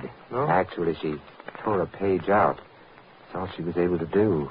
No writing on it? No, which means... Let's see. One side's the back cover. The other's a full-page advertisement for Hamilton watches. Maybe she wanted to know what time it was. It's a bad joke, but I don't feel good. She was evidently trying to tell us something with that ad. Something about her murderer. Hey, maybe the guy who shot her was a watchmaker, huh? Yeah, possibly that. More obviously that his name was Hamilton. But so far as we know, there's been no Hamilton connected with the case. And it would be stretching coincidence too far, anyway. A ready-made clue like that. No. Well, I'll have to wait. Are you calling the cops? No, they can wait, too. I'm calling the Blairs.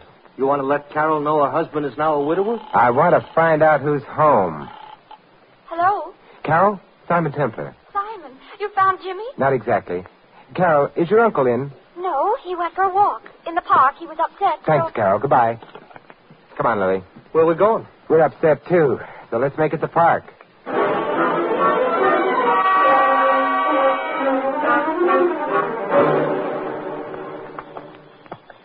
You know, this here just happens to be a very dark park. No sign of Uncle Theobald. Mr. Templar, you think there's something phony about him taking a walk this time of night? Phony? Not necessarily. Let's call it dangerous. No, I'm nervous. Let's not. Maybe he used to be a watchmaker. That's possible. Mr. Templar, you know, I just thought of something else. You kind of stopped looking for Jimmy Snyder. You think it's hopeless? I don't know. Other things to worry about first. The Snyder, if he's still alive... You wouldn't bet on that, huh? Hey, look. Up ahead by the side of the road. Yeah, Theobald. He's waiting for the traffic lights to change. Not many cars are driving around through the park this time of night, though. But there is one parked down the road a bit. Come on. Yeah. The lights change. He's starting to cross. Oh, so's the car. Theobald! Theobald! He ain't heard you. He's out the roadway. Theobald! The car hit him. No lights, no license plate type. Is he dead? No. Car just sideswiped him.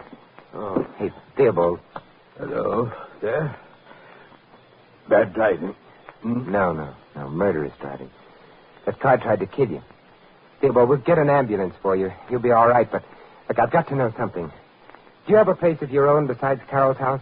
Well, yes. I keep a small room. Shabby vanity of mine. But it belongs to me. What is it? 19 Terrace Place. Apartment 3. Have fun, and...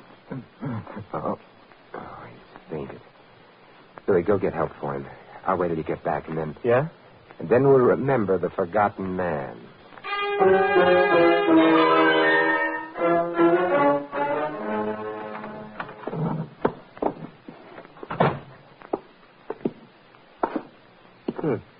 This here ain't a very elegant dump. Louis, I'm worried. About who's killing everybody? No, I think that's fairly clear. Oh, you speak for yourself, John. But Mary's dying action, it puzzles me. That ad for watches, it seems to point nowhere. It just adds an unnecessary complication. To me, all complications are unnecessary. You know, Mr. Templar, maybe what you need is a secretary. What? All I said was a secretary. Louis, I love you. What? Look, this is my busy weekend, please. Here's apartment 3. Oh. This is where he hangs out when he ain't being rich. Hey? Yeah. From back there. This closet. Don't look now, but that there must be Jimmy Snyder all tied up and gagged. You're quite right, Louis. I better untie him. No, Louis. Huh? You better make a phone call. Who to? The police. Mr. Snyder can untie himself without too much difficulty, I suspect. Hey, he's got a hand I for it. rather thought he would. I'll take that gun and... Oh. You felt you had to do that? Of course. He wasn't tied up very good. No. All right, I'll phone the police. Yeah, but what'll I tell them? To come and pick up Mr. James Snyder, vanishing bridegroom and murderer.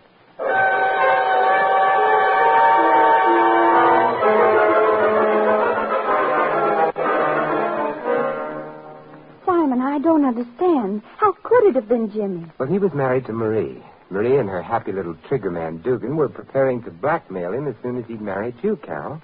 Jimmy didn't care for the program, and so... So he killed him. Right, Louis. Oh.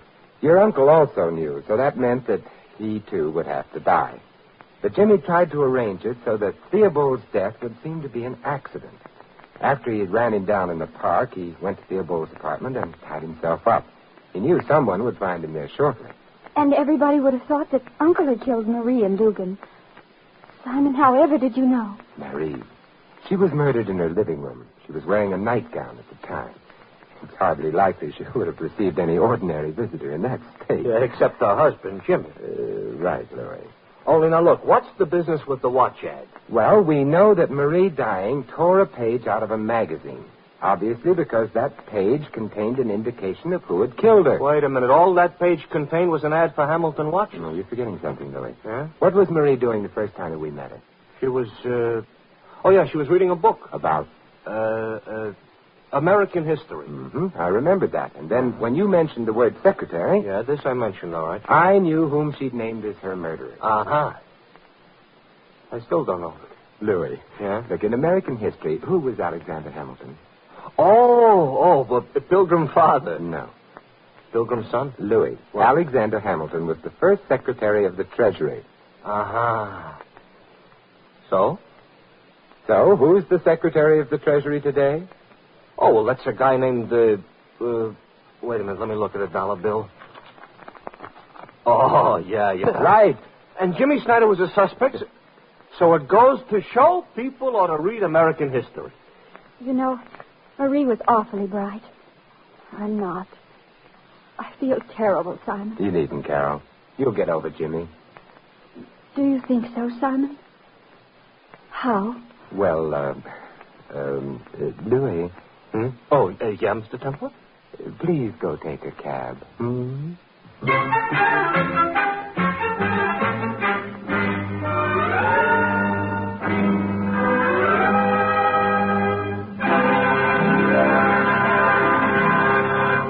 You have been listening to another transcribed adventure of the Saint, the Robin Hood of modern crime. Now, here is our star, Vincent Price. Ladies and gentlemen, from the past we have received a heritage, our American heritage, and it consists of many things. It's an ideal and a way of life. It's everything America stands for, our heritage. We can repay the past only by using our heritage well today, by taking pride in the most complete expression of individual liberties, civil rights, and personal dignity. And by doing so, we'll be guaranteeing our future. For we have learned from history that unused freedom has a habit of slipping away. Of course, using our freedom makes certain demands upon us. But to the people of many countries today, these demands would constitute a gift beyond price. They mean voting in an informed way, serving on juries, taking an interest in having a voice in all the affairs of the community, the state, and the nation. All this preserves our heritage by exercising it. And by making our form of government work better at home, we strengthen democracy everywhere. We provide an example of free people governing themselves through a free government, a dynamic example of man's finest ideals at work. To every American, then, falls the task of protecting our heritage. For freedom is everybody's job. This is Vincent Price inviting you to join us again next week at this same time for another exciting adventure of the Saint. Good night.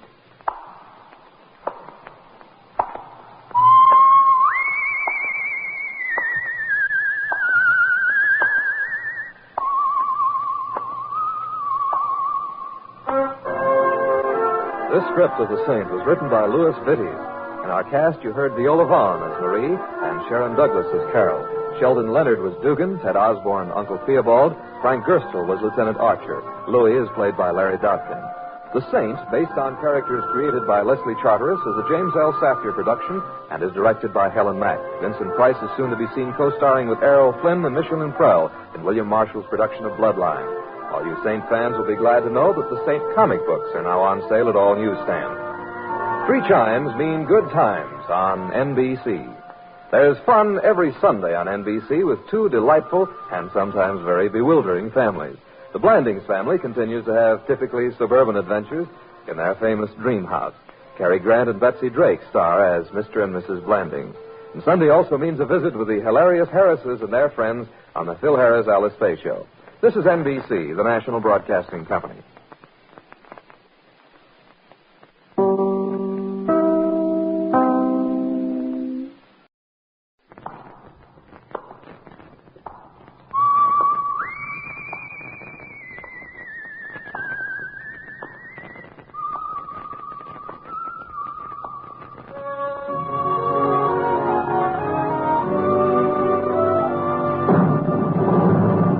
The Adventures of the Saint, starring Vincent Price.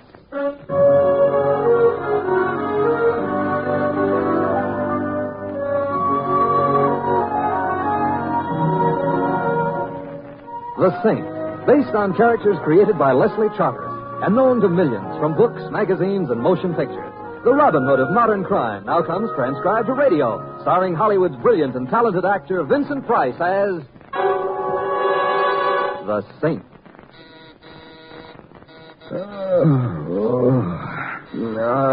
All right, I'm coming. Wait until I put my head on, can't you? You? Well, this is an unexpected displeasure. I gotta talk to you, Saint, quick. Let me in. All right, Blanco. But I'm surprised at you. 4 o'clock in the morning is no time for a man in your profession to pay social calls. Like I say, I gotta talk. And you gotta listen. I'm listening. They got a job gonna be pulled tomorrow. Today, I mean.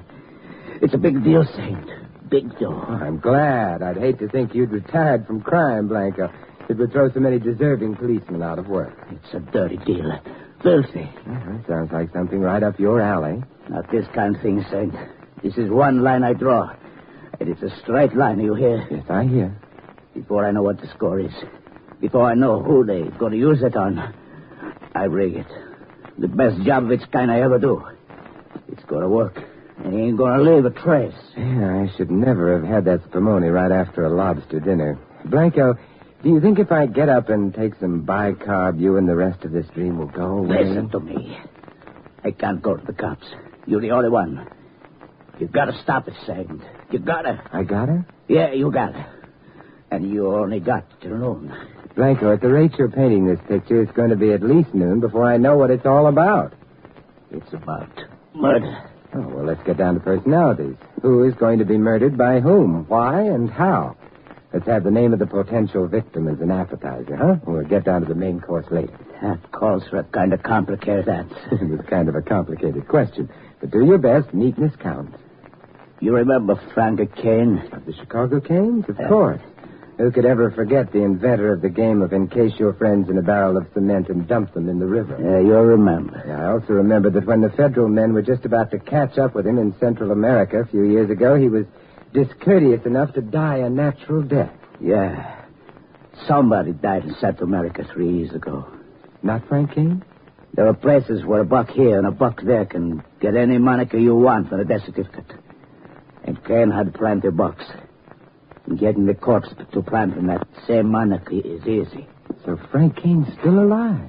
Yeah, he's alive. But that ain't all. He used to... Wait. You hear something? What sort of something? Someone moved in the hall. Pour yourself some brandy and try and get your nerves back into waltz time, eh, Blanco? Now, look, what about Frank Kane? You sure you didn't hear something? There they are. Oh, turn off there. Down. Get down. Blanco. So, what about the girl? Don't let them kill her. Who, Blanco? Who?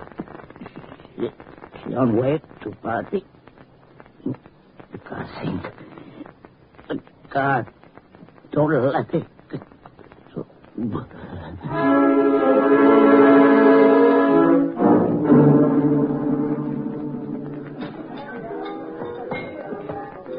It's good to see you again, Mr. Templar. And here I've been thinking you'd given up after I was drinking. Yeah, I just about have. And it's a pity because I like this bar of yours, Morgan. Why didn't you make an honest saloon out of it and open up during legal hours? My customers would never stand for it. No? My customers all learned to drink during Prohibition. In speakeasies. The way they look at it, a drink just doesn't have any kick in it if it's legal. Yeah, and this is the part of the lost generation that's still lost, eh? Would you like a table? Just some information. Yes? About a year ago, when I was one of your regular patrons, a lady used to frequent this place. A lady? In this place?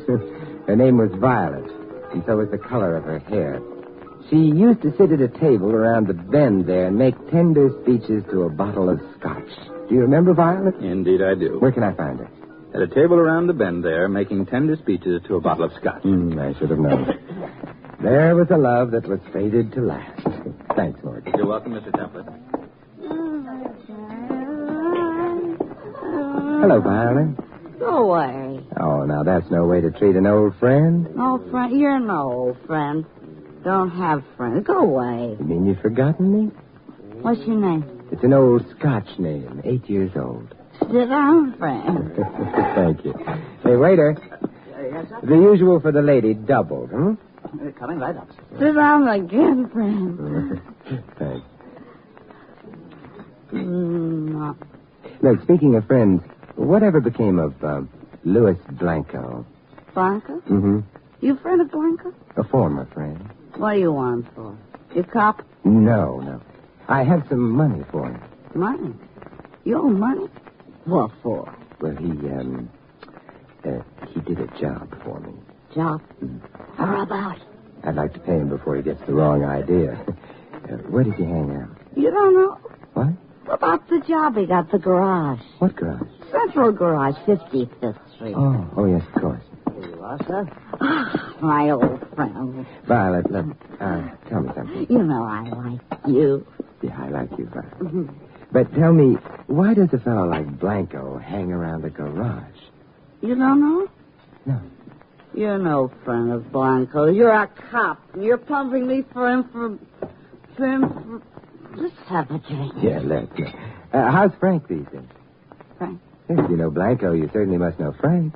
Blanco used to work for him in the old days. Frank came, remember? How do you torture me like this? You know Frank's dead. You sure? Sure. I ought to know whether or not I'm a widow. Why do you think I drink like this? Why do you think... Go away, go away.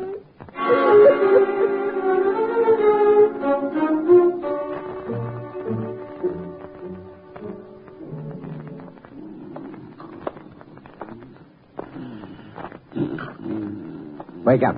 Hey, come on, wake up. Huh? Guess I fell asleep. Gets kind of lonesome here in this garage all night. I'm sorry I woke you. That's okay, mister. You bringing a car in? No. Taking one out? I just want to talk. You woke me up just to talk to me? Hey, you said you were lonesome. What do you know about a man named Blanco? Blanco. Customer? I thought perhaps he worked here. Nobody by that name here, mister. You sure? Sure, I'm sure. There's 4 of us working here. Me, Ed Williams, Pulaski, and that new guy, Stevens. We take turns working nights. Tonight was my turn. The new man, Stevens, what does he look like? Look, pal, why don't you give a guy a break? Huh? So he did time once. Is that any reason for you cops to come checking up on him every time you got nothing else to do? What does he look like? You don't get any help from me. I'm a law-abiding citizen. I believe in helping the law, but not when it starts hounding a guy. And I'll give it to you straight, friend. There was a murder committed tonight. The chances are the guy you're asking about had nothing to do with it. If Stevens and Blanco are the same man, he had a lot to do with it. What, do you think he killed somebody? He's the corpse. He's dead? What did he look like? About medium height, dark hair, dark eyes, sort of dark complexion. He's dead. That's Blanco. Gee. Well, who did it? That's what you're going to help me find out. Me? Mm-hmm. What did Blanco do around here? Same as we all do. Sleep. We're mechanics, mister. Last night was the guy's night on. It was supposed to be my turn, but he asked me to swap with him. Last night, eh? Yeah, so I swapped. It made no difference to me. He made out like it was important. What did he work on while he was here last night? Well, how should I know? Don't you keep records? Well, sure. Well, then that's how you should know. All right, come on in the office.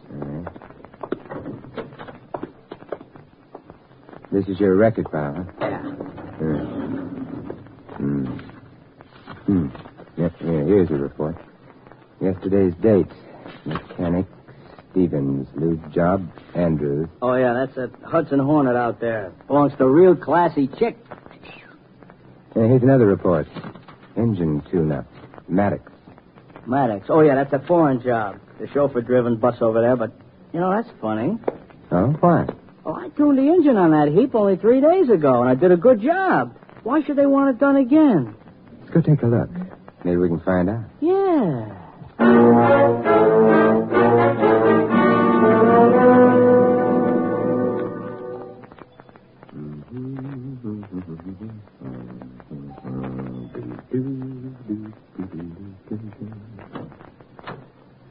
Yes? My name is Templar. I'd like to see Miss Maddox, please. Miss Maddox? Mm-hmm.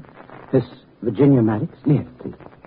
Forgive me for being inquisitive, sir, but it isn't quite 8 o'clock yet. A little early for a social call. Are you acquainted with Miss Maddox? We went to school together. You did?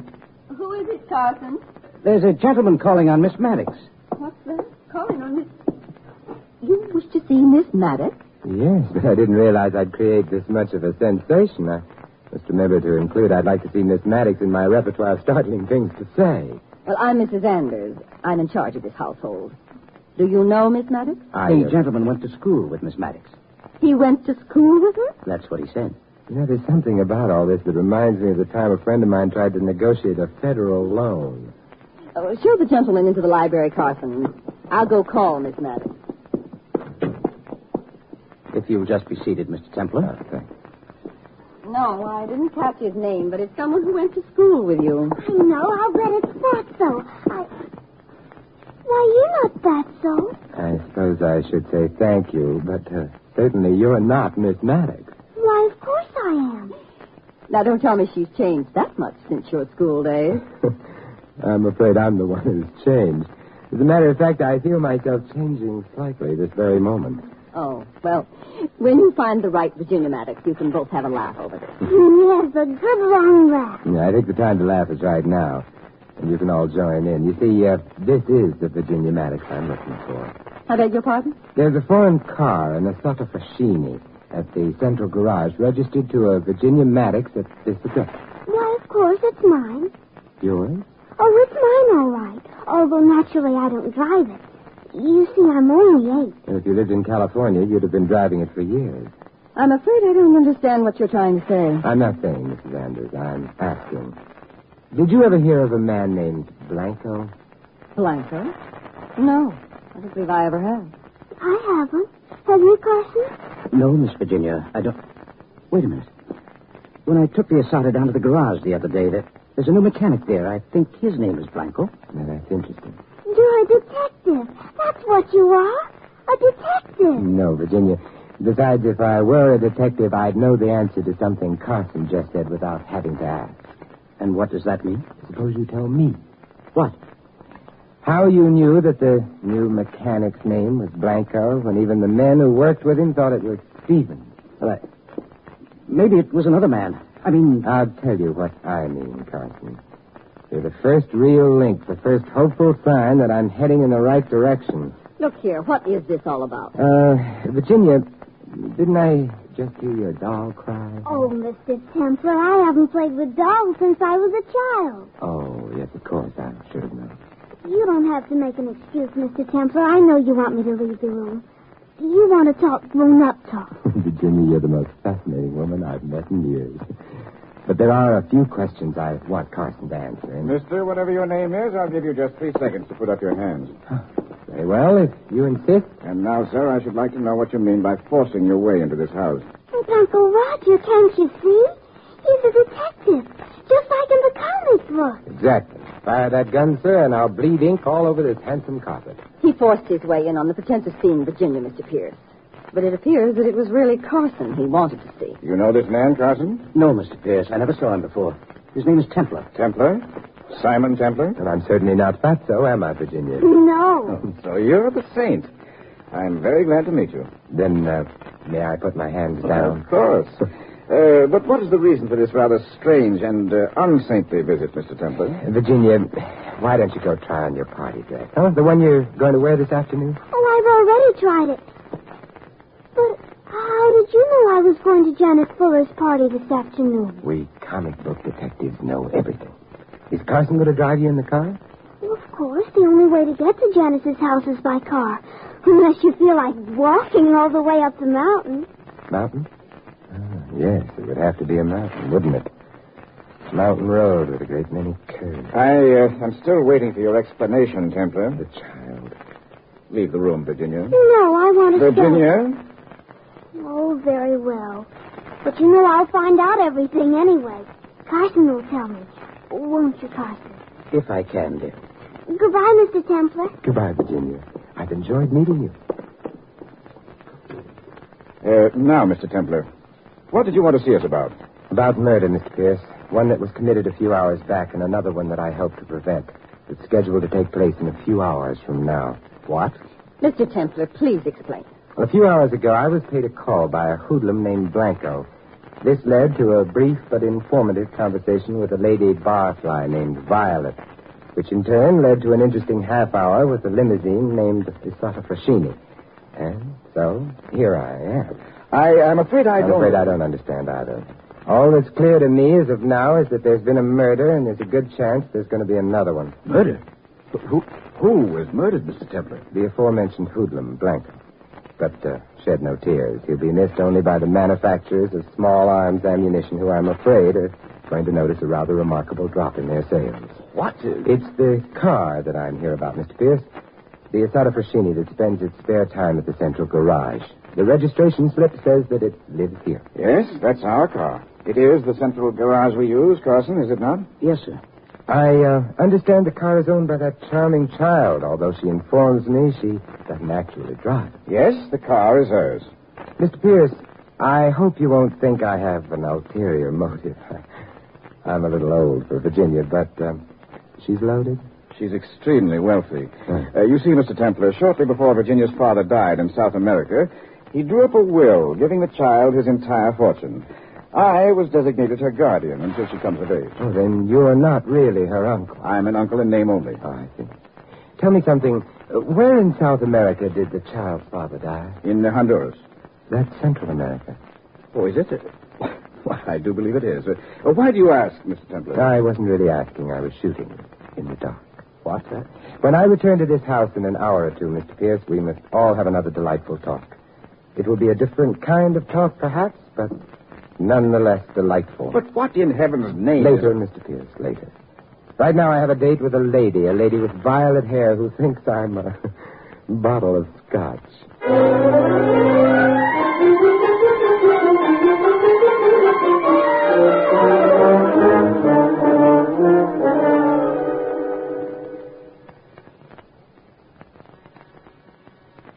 Yes, who is it? Package.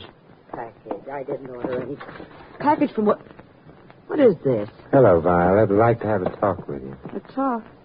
Say, look here, I don't know who you are, but... If you'll let me in, I'll... No, Come on. What do you mean by forcing your way in here? Argument, while always stimulating, takes time, and I don't have much time. What's this all about? Blanco's dead. Blanco? What's that to me, Carter? I'm not the police. My name is Simon Templar. The same? And you're Violet Kane, Frank Kane's wife. Widow. Yeah, that's another argument we're not going to have time for. You're nuts. If Frank were alive, I'd know it. Drink? No.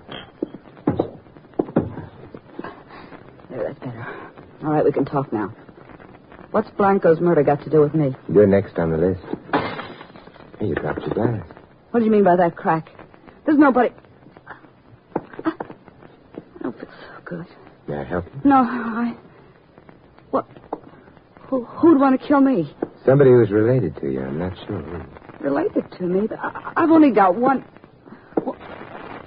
I don't feel so good. What is it? Oh, it burns. Violet, come on, now let me... No, listen to me. Picture on the table. Only relative.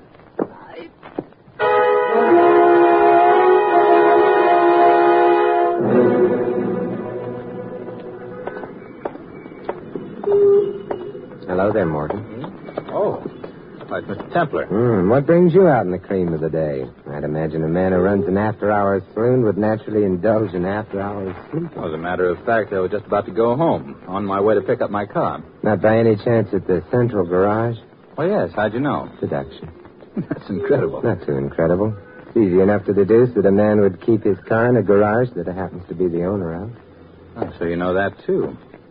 There isn't very much you miss, is there, Mr. Templar? Murder has a way of sharpening one's senses. Murder? Man named Blanco. Should we go into the garage? Right behind you.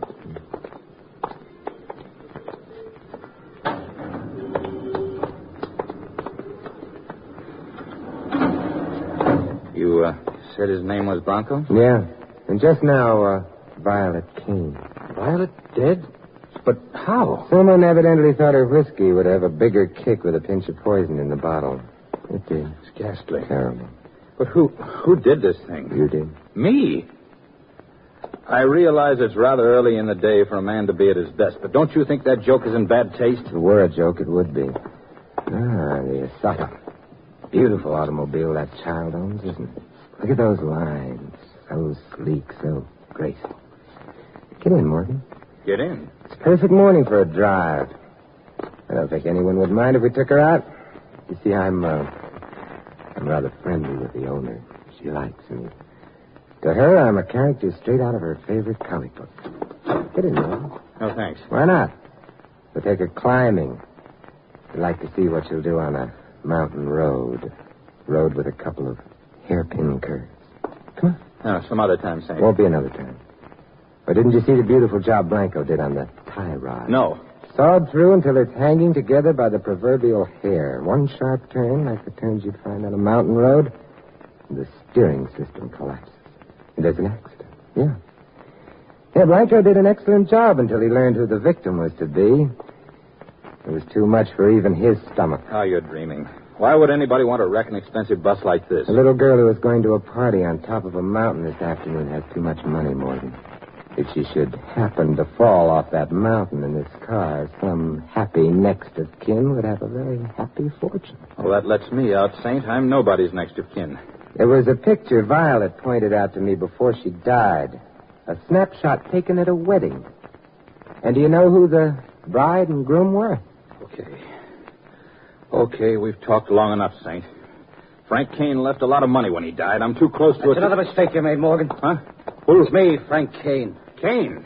Say, what are you pulling your Carson, the chauffeur? Carson's only his nom de plastic surgery. It's Kane with a new name and a new face. Yeah, but with the same old trigger eye. Kane, are you... Yeah, but never mind me. Don't let him get away.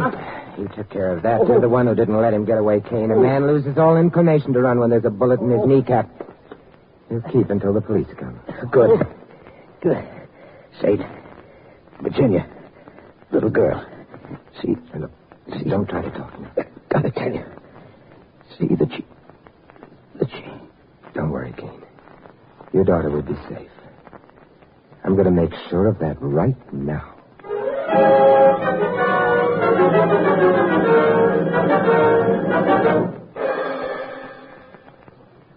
It's beyond belief, Mr. Templar. What sort of fiend could even dream of harming that child? It was a team of fiends, Mr. Pierce. And one of the fiends has just given up his membership in the inhuman race. There were two of them? Yes, Miss Anders, two of them. Morgan and someone else.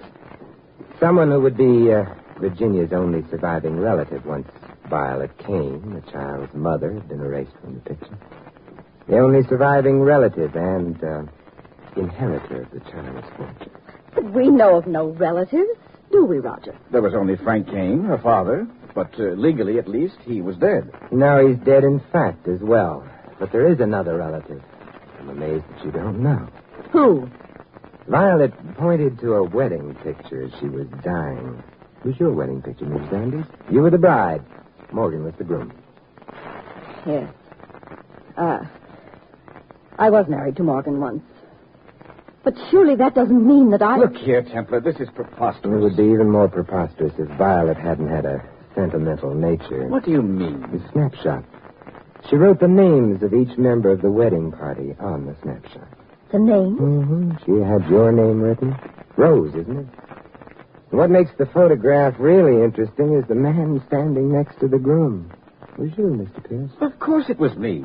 Is it a crime to attend a wedding or have one's name written on a picture? No, but in this case it solves a crime. Because, Mr. Pierce, under your picture, Violet affectionately wrote, "My dear brother, Roger."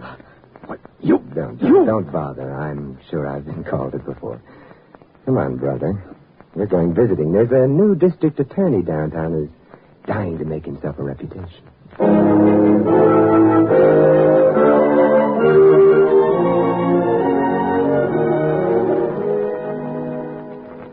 Virginia, I've brought you a present. Oh, Mr. Templar, you shouldn't have. But I'm so glad you did. Well, go on, open it.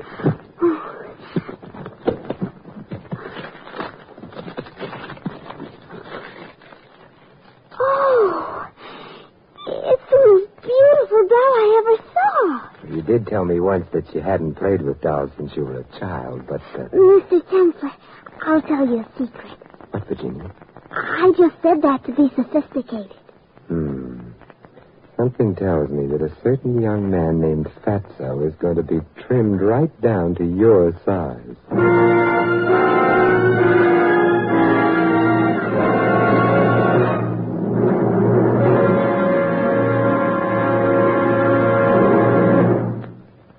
You have been listening to another transcribed adventure of the Saint, the Robin Hood of modern crime. And now, here is our star, Vincent Price. Ladies and gentlemen, in tonight's cast, you heard Maggie Morley as Violet and Anne Whitfield as Little Virginia. Edmund McDonald played Blanco, Jack Moyles, Carson. Ted Von Eltz was Roger, Irene Tedrow, Mrs. Anders. Morgan was played by Barney Phillips, and The Garage Man by Jerry Hausner. This is Vincent Price inviting you to join us again next week at the same time for another exciting adventure of the Saint. Good night.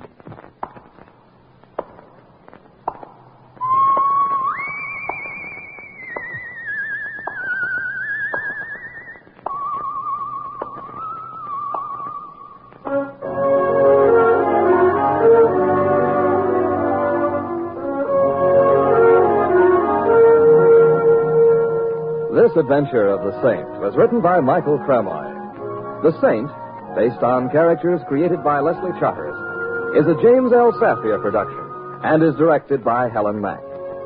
Vincent Price is soon to be seen co-starring in RKO's production of His Kind of Woman. And all you Saint fans will be glad to know that the Saint comic books are on sale at all newsstands. This is Don Stanley speaking. 3 chimes mean good times on NBC. Every Sunday on NBC, meet 2 delightful and often confusing families, the Blandings and the Harrises. Mr. and Mrs. Blanding stars Cary Grant and Betsy Drake as the proud but bewildered owners of the famous Dream House. And the Phil Harris-Alice Faye show features the hilarious Harrises and their friends in typical Amazing Harris situations. Hear them later today. Fred Allen, Ed Wynn, and Bea Lilly join the big show today on NBC.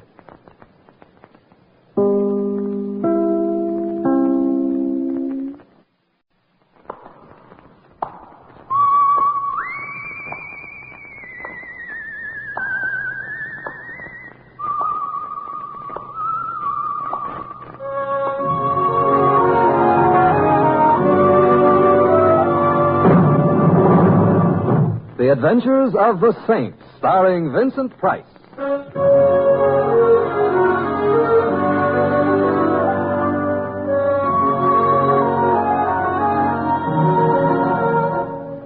The Saint, based on characters created by Leslie Charteris and known to millions from books, magazines, and motion pictures. The Robin Hood of modern crime now comes transcribed to radio, starring Hollywood's brilliant and talented actor Vincent Price as The Saint. Just a moment. Yes? Are you Simon Templar? The man they call the Saint? Yes, I am. Who am I? Oh, what do I get if I come up with the correct answer? Let me in and I'll show you. Well, you're in. If you're carrying your laundry in that little black bag, Jack Benny is... I said I'll show you. There. Oh, laundry never looked like this. Don't touch. Just look. It's almost all big bills. The whole bag full of big bills. What did you do, sell your car to Honest John? That's what I want you to tell me. You mean you don't know how you got all this money? I don't know anything. That goes for who I am, where I came from, where I'm going. I see. An hour ago, I woke up in a taxi and we're driving through the park. I got a bump on the head the size of an ostrich egg and this bag full of sugar beside me. When I wake up from a bump on the head, I'm lucky if I find an aspirin beside me. I got no wallet, no papers, no keys, not even a matchbook. My pockets are empty and so's my head. I remember nothing. The cab driver? Oh, he's waiting for me downstairs. Says he picked me up on a midtown street. Says I gave him a 10 spot to drive me through the park while I took a nap. So for $1,000 from this joy-jammed bag, Saint, who am I? My friend, I'm afraid you have amnesia. You'd better tear some doctor away from his cigarette test and have yourself looked at. You're nuts. You go to a doctor with a knock on your noggin, the doctor calls the cops come calling, and write your own finish. You don't like cops? With a hat like I'm wearing, I'm not even positive I hate spinach. It isn't what I might think of cops that's important, Saint. It's what they might think of me. You mean the money? I mean exactly nothing else. Anybody carrying this kind of dough these days has either been stealing from a bank or holding on to the government. No hospital, Saint, no doctors, no cops, no explanations, no jails. You. Me. You. Once again, Saint, for $1,000. Who am I? All right. $1,000 goes to the Red Cross in anticipation of the day that I become a national disaster. You've just made a deal. And as for you, you'd better go into my guest room, lock yourself and your money in, and sleep off that bump, huh? Before it grows into another head and wants to know who it is. You'll find sleeping pills in the medicine chest if you need them. I'll need them. You're going somewhere? I want to see if that cab driver left his meter running. Thanks a lot, Mr. Templar. You're very welcome, Mr. I can't help you there. But for the time being, I'll just call you Mr. Sugar.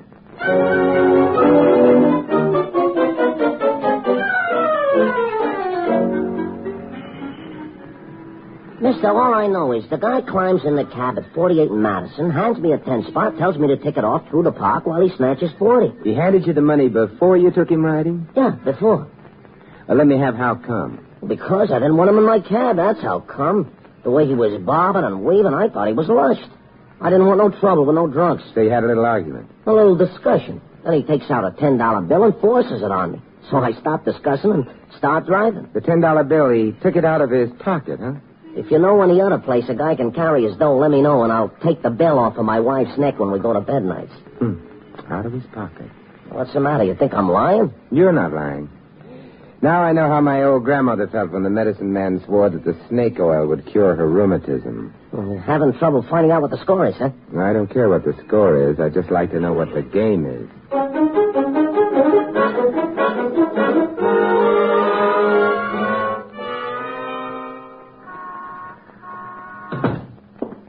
Well, here he is at long last, Basil. Yeah, and I'm very glad, Cecil. Oh, so glad. You were waiting for me. Yeah, we seen you chatting with the cab pusher outside, Saint. We didn't want to interrupt. So we come here into the hall. To wait you. We want to have a chat, too. With you, Saint. With you? Oh, please, now, one head at a time. Now, what should we chat about? A man. Which man? The man we've been shagging. Shagging? He means following. The guy's in your apartment now. When we phone the boss and tell him, the boss has a reaction. Right while he's talking to us. I can understand it. I feel a little sick myself. The boss says we should collar you and ask you politely. No, Basil. He said first ask him politely. Oh, thank you, Cecil. So we are asking, Saint. Politely?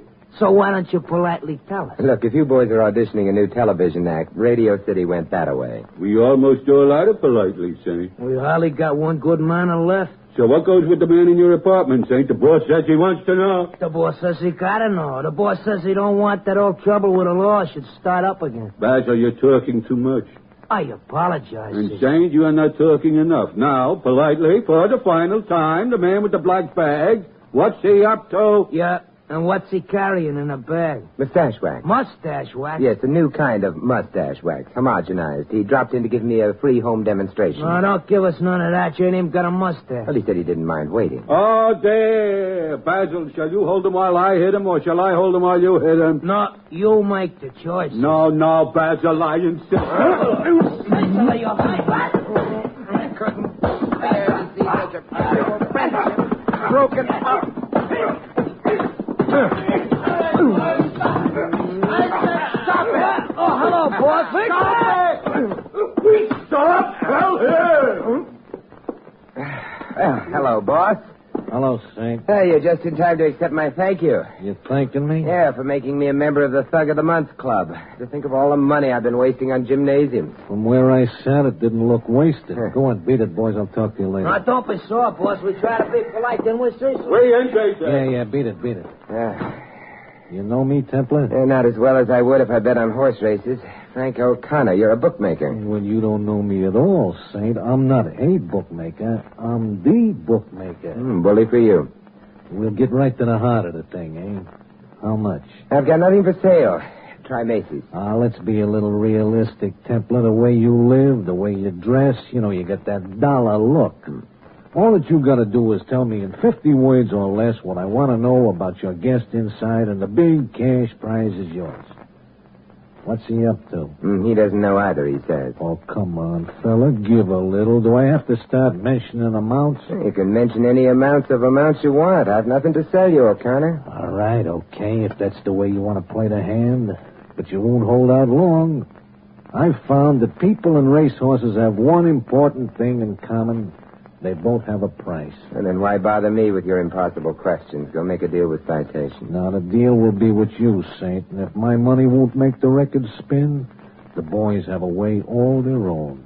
Yes, the boys. It's too bad they weren't able to stick around and play a little longer, but I guess the zoo was getting anxious. Oh, you'll be seeing them again.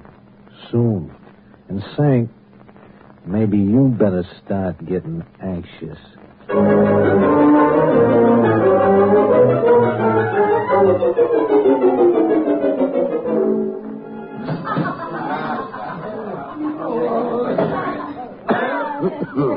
Ah, love, wouldst thou and I with fate conspire to change this sorry scheme of things entire? Would we not shatter it to bits and then... Anyone who recites Omar Khayyam to a highball either loves Omar Khayyam or loves highball. I'm happy to say that I love and am faithful to both. And what brings the great saint, the scourge of the wicked, the nemesis of evil, to this humble drinking place? I have a brain to pick with you, Murphy. Whose brain? Your brain. Ah, you've made a wise choice. Do we haggle about price, or is it the usual? The price is what it always is. Splendid, splendid. I will accept payment now. Hey, bartender. Yeah? A bottle of bourbon for my friend. One of the stamps for services rendered. Coming right up. Ah. Here you are. Thank you. And now, render friend. At your service, friend. Now, which branch of my fabulous brain have you purchased? Memory branch, Mice and Men Division, Department of Thugs and Bookmakers, the file on Frank O'Connor. Frank O'Connor, born in Boston in 1912, father was... which brings us up to recent years, and an old trouble with the law that he doesn't want should start up again, to quote a thug named Basil. The case of the missing paint man, Payne. Huh? Let's have that in waltz time. George Payne, Payne's Paints. He liked to play the horses. He didn't like to pay the bookmaker. He didn't mind making promises, though. When was this? A couple of years ago. He owed O'Connor what could easily have been the annual budget of a small Latin American republic. How did it all come out? He disappeared. Disappeared? Like the buttons on a shirt in a 10-cent laundry. It created quite a splash. How come I didn't... You were in Las Vegas at the time. The Hotel Flamingo, I believe. It was room 210, and the lady you liked in the floor show was named Yvonne. Yeah, someday when you have time, would you mind writing my memoir? But right now, let's go on with the opera. Yeah. The police found out about Payne's debt to O'Connor. They picked O'Connor up, grilled him, medium rare, made him very uncomfortable, found they couldn't pin anything on him, turned him loose. Yeah, and Payne? Where are the snows of yesteryear? The popular theory is that he is a victim of amnesia somewhere. Amnesia? He's had it twice before, his doctor said. So be kind to the next bum who asks for a handout, Simon. He may own $1 million paint factory in Long Island City. Any relatives? Wife. Much younger. Much prettier, too, they tell me. She's running the paint factory now, bigger and better than ever. That's all. Clothes found. And I got my money's worth. Naturally. I do have a remarkable brain, don't I? Fabulous. Anytime, Mr. Templar, anytime. I am here at my office every day.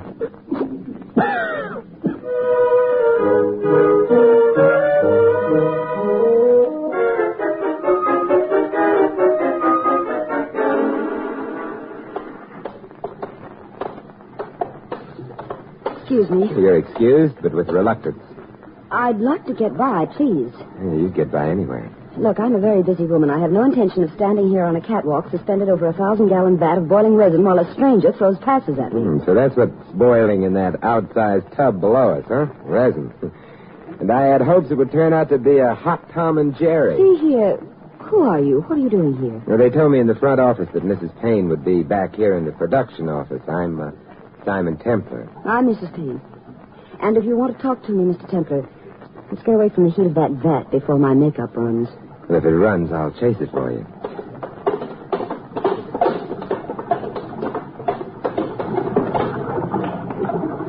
Come into my office. Oh, thank you. Ms. Payne, I'm here to talk to you about your husband. My husband? You know something about George. You know where he is. Well, let's just say I know where a man with amnesia is. At least he says he has amnesia. He says... I'm afraid I don't understand. Well, frankly, neither do I yet. Then what makes you think you... Well, a bookmaker named Frank O'Connor. O'Connor? Yeah, and two patrons of the arts named Basil and Cecil who work for him.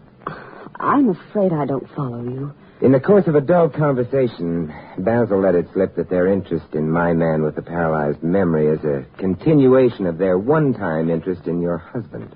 So you think that the man with amnesia and my husband are one and the same? It's the theory that I'm working on. Oh, if only it turns out to be more than a theory. Mr. Templar, when can I meet this man? Don't get your hat. No? All right. Only... Now, look, if you're worried about that resin you have cooking, couldn't you get some obliging neighbor to turn it off when it's done? My only obliging neighbor is the foreman at this plant.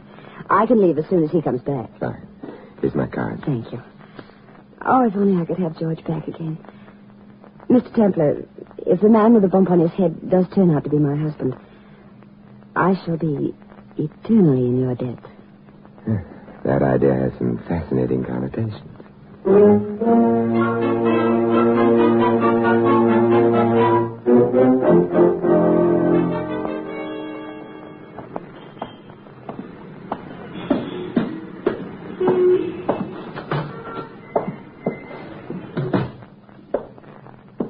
Templar?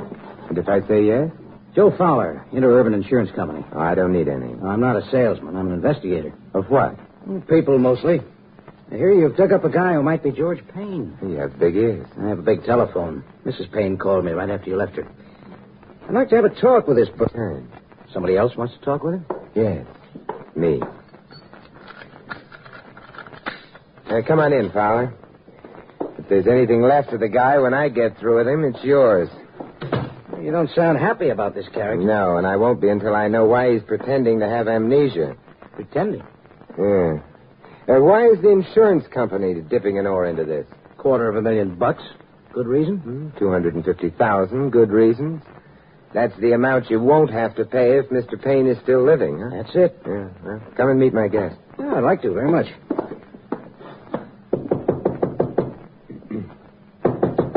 Mr. Sugar.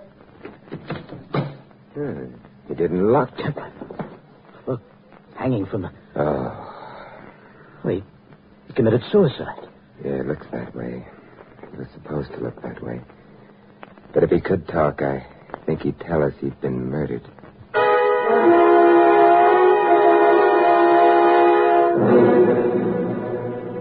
Cheerful place, isn't it, Fowler? Waiting rooms of morgues aren't supposed to be cheerful. You're pretty sure that the unfortunate victim is Payne, aren't you? Oh, I didn't say that, Saint. I said he fits the physical description. But if the lovely Mrs. Payne should tell us that she is satisfied with the identification that the corpse is her husband, then what? Then in all likelihood, the insurance company will be equally satisfied. And $250,000 moves from your pocket to hers. That's the way it goes, Saint. When a policyholder dies, we pay. It's the basic principle of life insurance, you know. I know. But in this particular instance, a few things strike me as being a little too basic. What do you mean? And I can answer that partially as of now, but I prefer to answer it entirely as of later. You still think Payne was murdered, Saint? Thoroughly. Guesswork? Mathematics. The well-worn problem of 2 added to 2 and equaling 4, only in this case it was 10 and 10 equaling 20. 20 what? Sleeping pills. Sleeping pills? 20 sleeping pills, each one guaranteed by the manufacturer to make you dream of Hedy Lamarr. They're in my medicine chest. Oh, today I'm stupid. The late lamented knew I had dream pills in my medicine chest. He even said he thought he would need one. So he took one, and it didn't work. And he lay awake with a bump in the head and a skull full of amnesia, and being mentally upset, he became depressed, and he got out of bed and hung himself. Fowler, have you ever hung yourself? Huh? It's a difficult thing to do. And it's a dreary way to die. Painful, too. You can swing and sway in agony for as much as 5 minutes before you pronounce yourself dead. Well, but people have been known to do it, Saint. Not people who have 20 sleeping pills available. See what you mean. If he'd wanted to kill himself, he could have gone after the pills instead of the cord. Sir, you are a detective. But why was he murdered? Well, some people call it the root of all evil. You and I simply refer to it as money. This is where I get off. If he was knocked off for anything, it was certainly not for money. Or didn't you notice that little black bag was still with him? Well, if the killer had taken the little black bag with its little green contents, the suicide he hoped to make everyone think it was would no longer look like suicide. There's a lot of sugar in that bag, Saint. And the killer could have so easily taken it. It cost him a lot of money to make this murder look like suicide. The way I'm thinking, it didn't cost him 1 red cent. What do you mean? Not 1 Chinese dime. Because that little black bag with its cargo of joy, every last penny of it will now go back to its lawful owner. Lawful owner? But who? The killer. I don't think I'll wait any longer for Mrs. Payne to come and identify the body. I have a sudden urge to talk to a certain bookmaker. You're going? You're not interested in knowing whether or not Mrs. Payne identifies the guy as her husband? Mr. Fowler, are you kidding?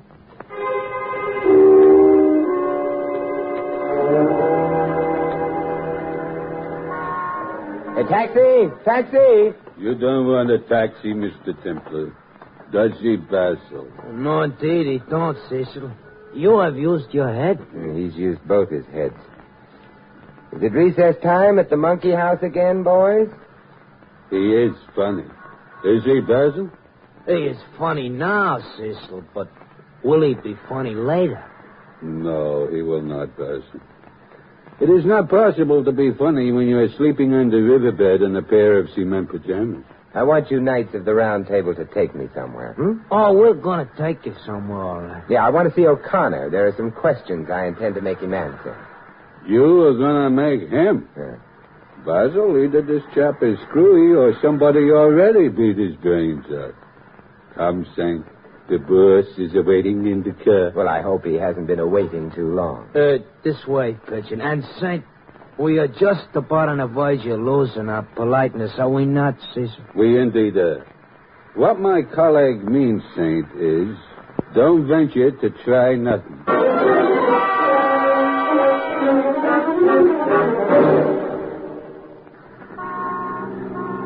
Yes, Saint, like I told you, people and racehorses, they both have a price. You wouldn't talk for money. Set of prices now, a painless rub-out as against one that's full of agony. You're being far too generous, O'Connor. Hey, drive carefully, you hooligan. You want the cops on us? I'm sorry, boss. Don't worry, boss. I will see that Basil drives careful. Yeah. Well, Saint, look, I'll make the offer even more attractive. I'll let you choose the spot where the bullets go. Oh, really? Now, that's too much. Frankly, Saint, I'd like to be able to tell you to let you go after you told me what I want. You know, maybe with just a couple of broken bones here and there, some little stuff. But I can't do it. I can't let you continue alive. You're too smart. And unless you're running way off form, you've started up a fire I thought I put out 3 years ago. You did kill Payne the Paint Man 3 years ago, didn't you? Well, he owed me some pretty important money. The boys and I called on him to collect, and he said no. And the boys went into action. I'll stay with us. Yeah, these 2 apes of mine, they made with a little too much action. See, I didn't want George Payne killed. Just wanted him scared into paying up. But Payne died, and the river bottom has been his home these last 3 years. Huh? Yeah, that's it. And tonight he's going to have company on that lonely river bottom. And it won't be no mermaid. Ready to give me an earful now, Saint? Not quite ready. We'll make him ready when we get to the shack, boys. Yeah, be just screaming to talk. Meanwhile, then, let's have some more of your reminiscences, O'Connor. For instance, what made you so interested in the little man with the black bag, huh? What made me interested? Hey, you crazy? Here we go. We knock a guy off 3 years ago, and for 3 years he's laying in a river. See? How would you feel if you see him or his exact duplicate, the same clothes, same everything, on the street one day last week? I'd feel haunted. So you had the boys tail him for a couple of days, huh? Yeah. And one of the places he went was my apartment. Yeah. But where he goes twice before that, that's what I get to worry over. Yeah. He went to the place where George Payne would be most apt to go, didn't he? Yeah, he sure did. So you began to worry about it, huh? You didn't want George Payne or anything concerning him to pop up anywhere. Yeah, that's it. You worried because whatever Payne's double was up to had to be a swindle. And you were afraid that the swindle might interest the police again in the Payne affair, and that you'd be on the carpet again, and maybe this time you'd be nailed as Payne's killer. Yeah, I knew that you had it figured, Saint. You see what brains do for a guy, though? You are going to be killed because you got brains. How sad. Come on, Saint. Come on, give, huh? Give. Spare the boys some bruised knuckles. What's the swindle the guy who looks like Payne is pulling? Yeah, if he's pulling any swindle right now, it's trying to convince St. Peter that he belongs. Huh? Yeah, the man you're worried about is dead. Dead? Now you're pulling a swindle. Well, a little sightseeing trip to the morgue will convince you. Okay. All right, we'll take that trip, Saint, and if the guy is dead like you say, maybe you'll live a little. But if he's not, you're going to be dead a little.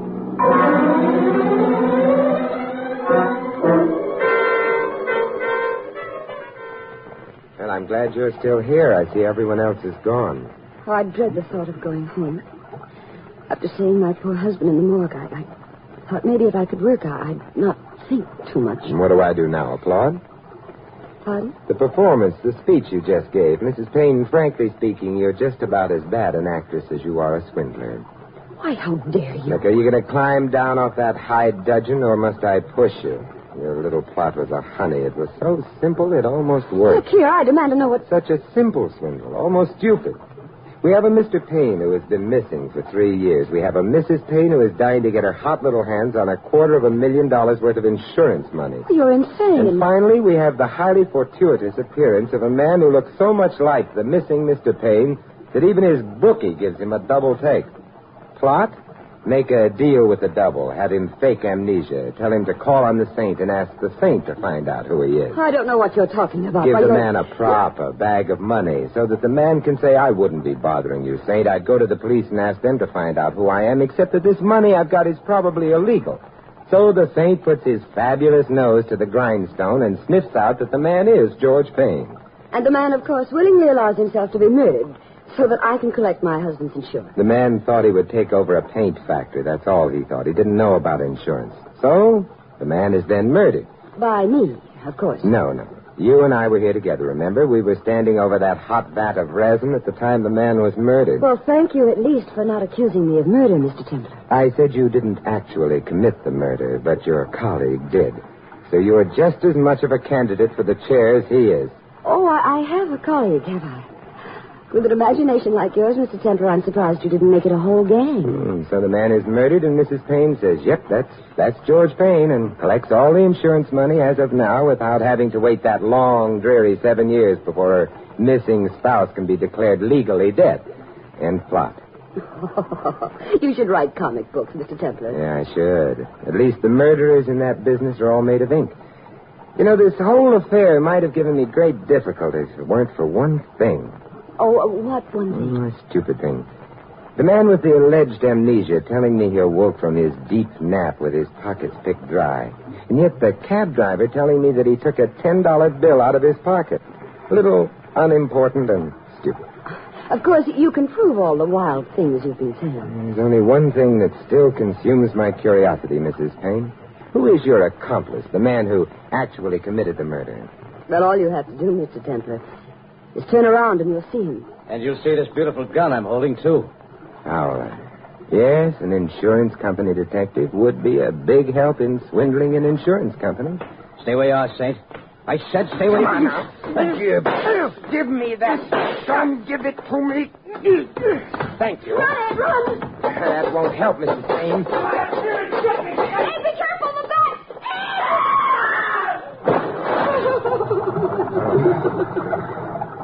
Someday, somebody is going to buy a can of your paint, Mrs. Payne, and wonder why there are buttons in it. Don't bother, Mrs. Payne. I've been called it before. What do you say we go drop in on some policemen, huh?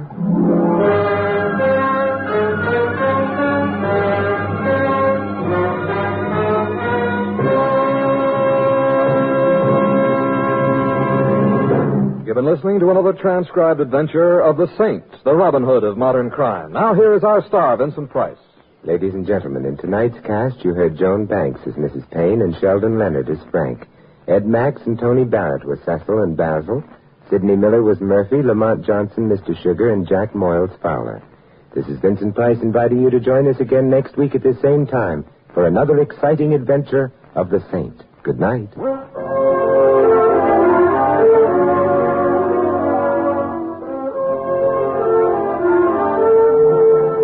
This adventure of the Saint was written by Michael Cramoy. The Saint, based on characters created by Leslie Charteris, is a James L. Safier production and is directed by Helen Mack. Vincent Price is soon to be seen co-starring with Michelin Prell and Errol Flynn in William Marshall's production of Bloodline. All you Saint fans will be glad to know the Saint comic books are available on all newsstands. 3 chimes mean good times on NBC. Next Sunday, you're invited to the Theater Guild on the Air's full hour-and-a-half production of Shakespeare's masterpiece, Hamlet. The pages of Hamlet come to life on Theater Guild next Sunday, March 4th on NBC.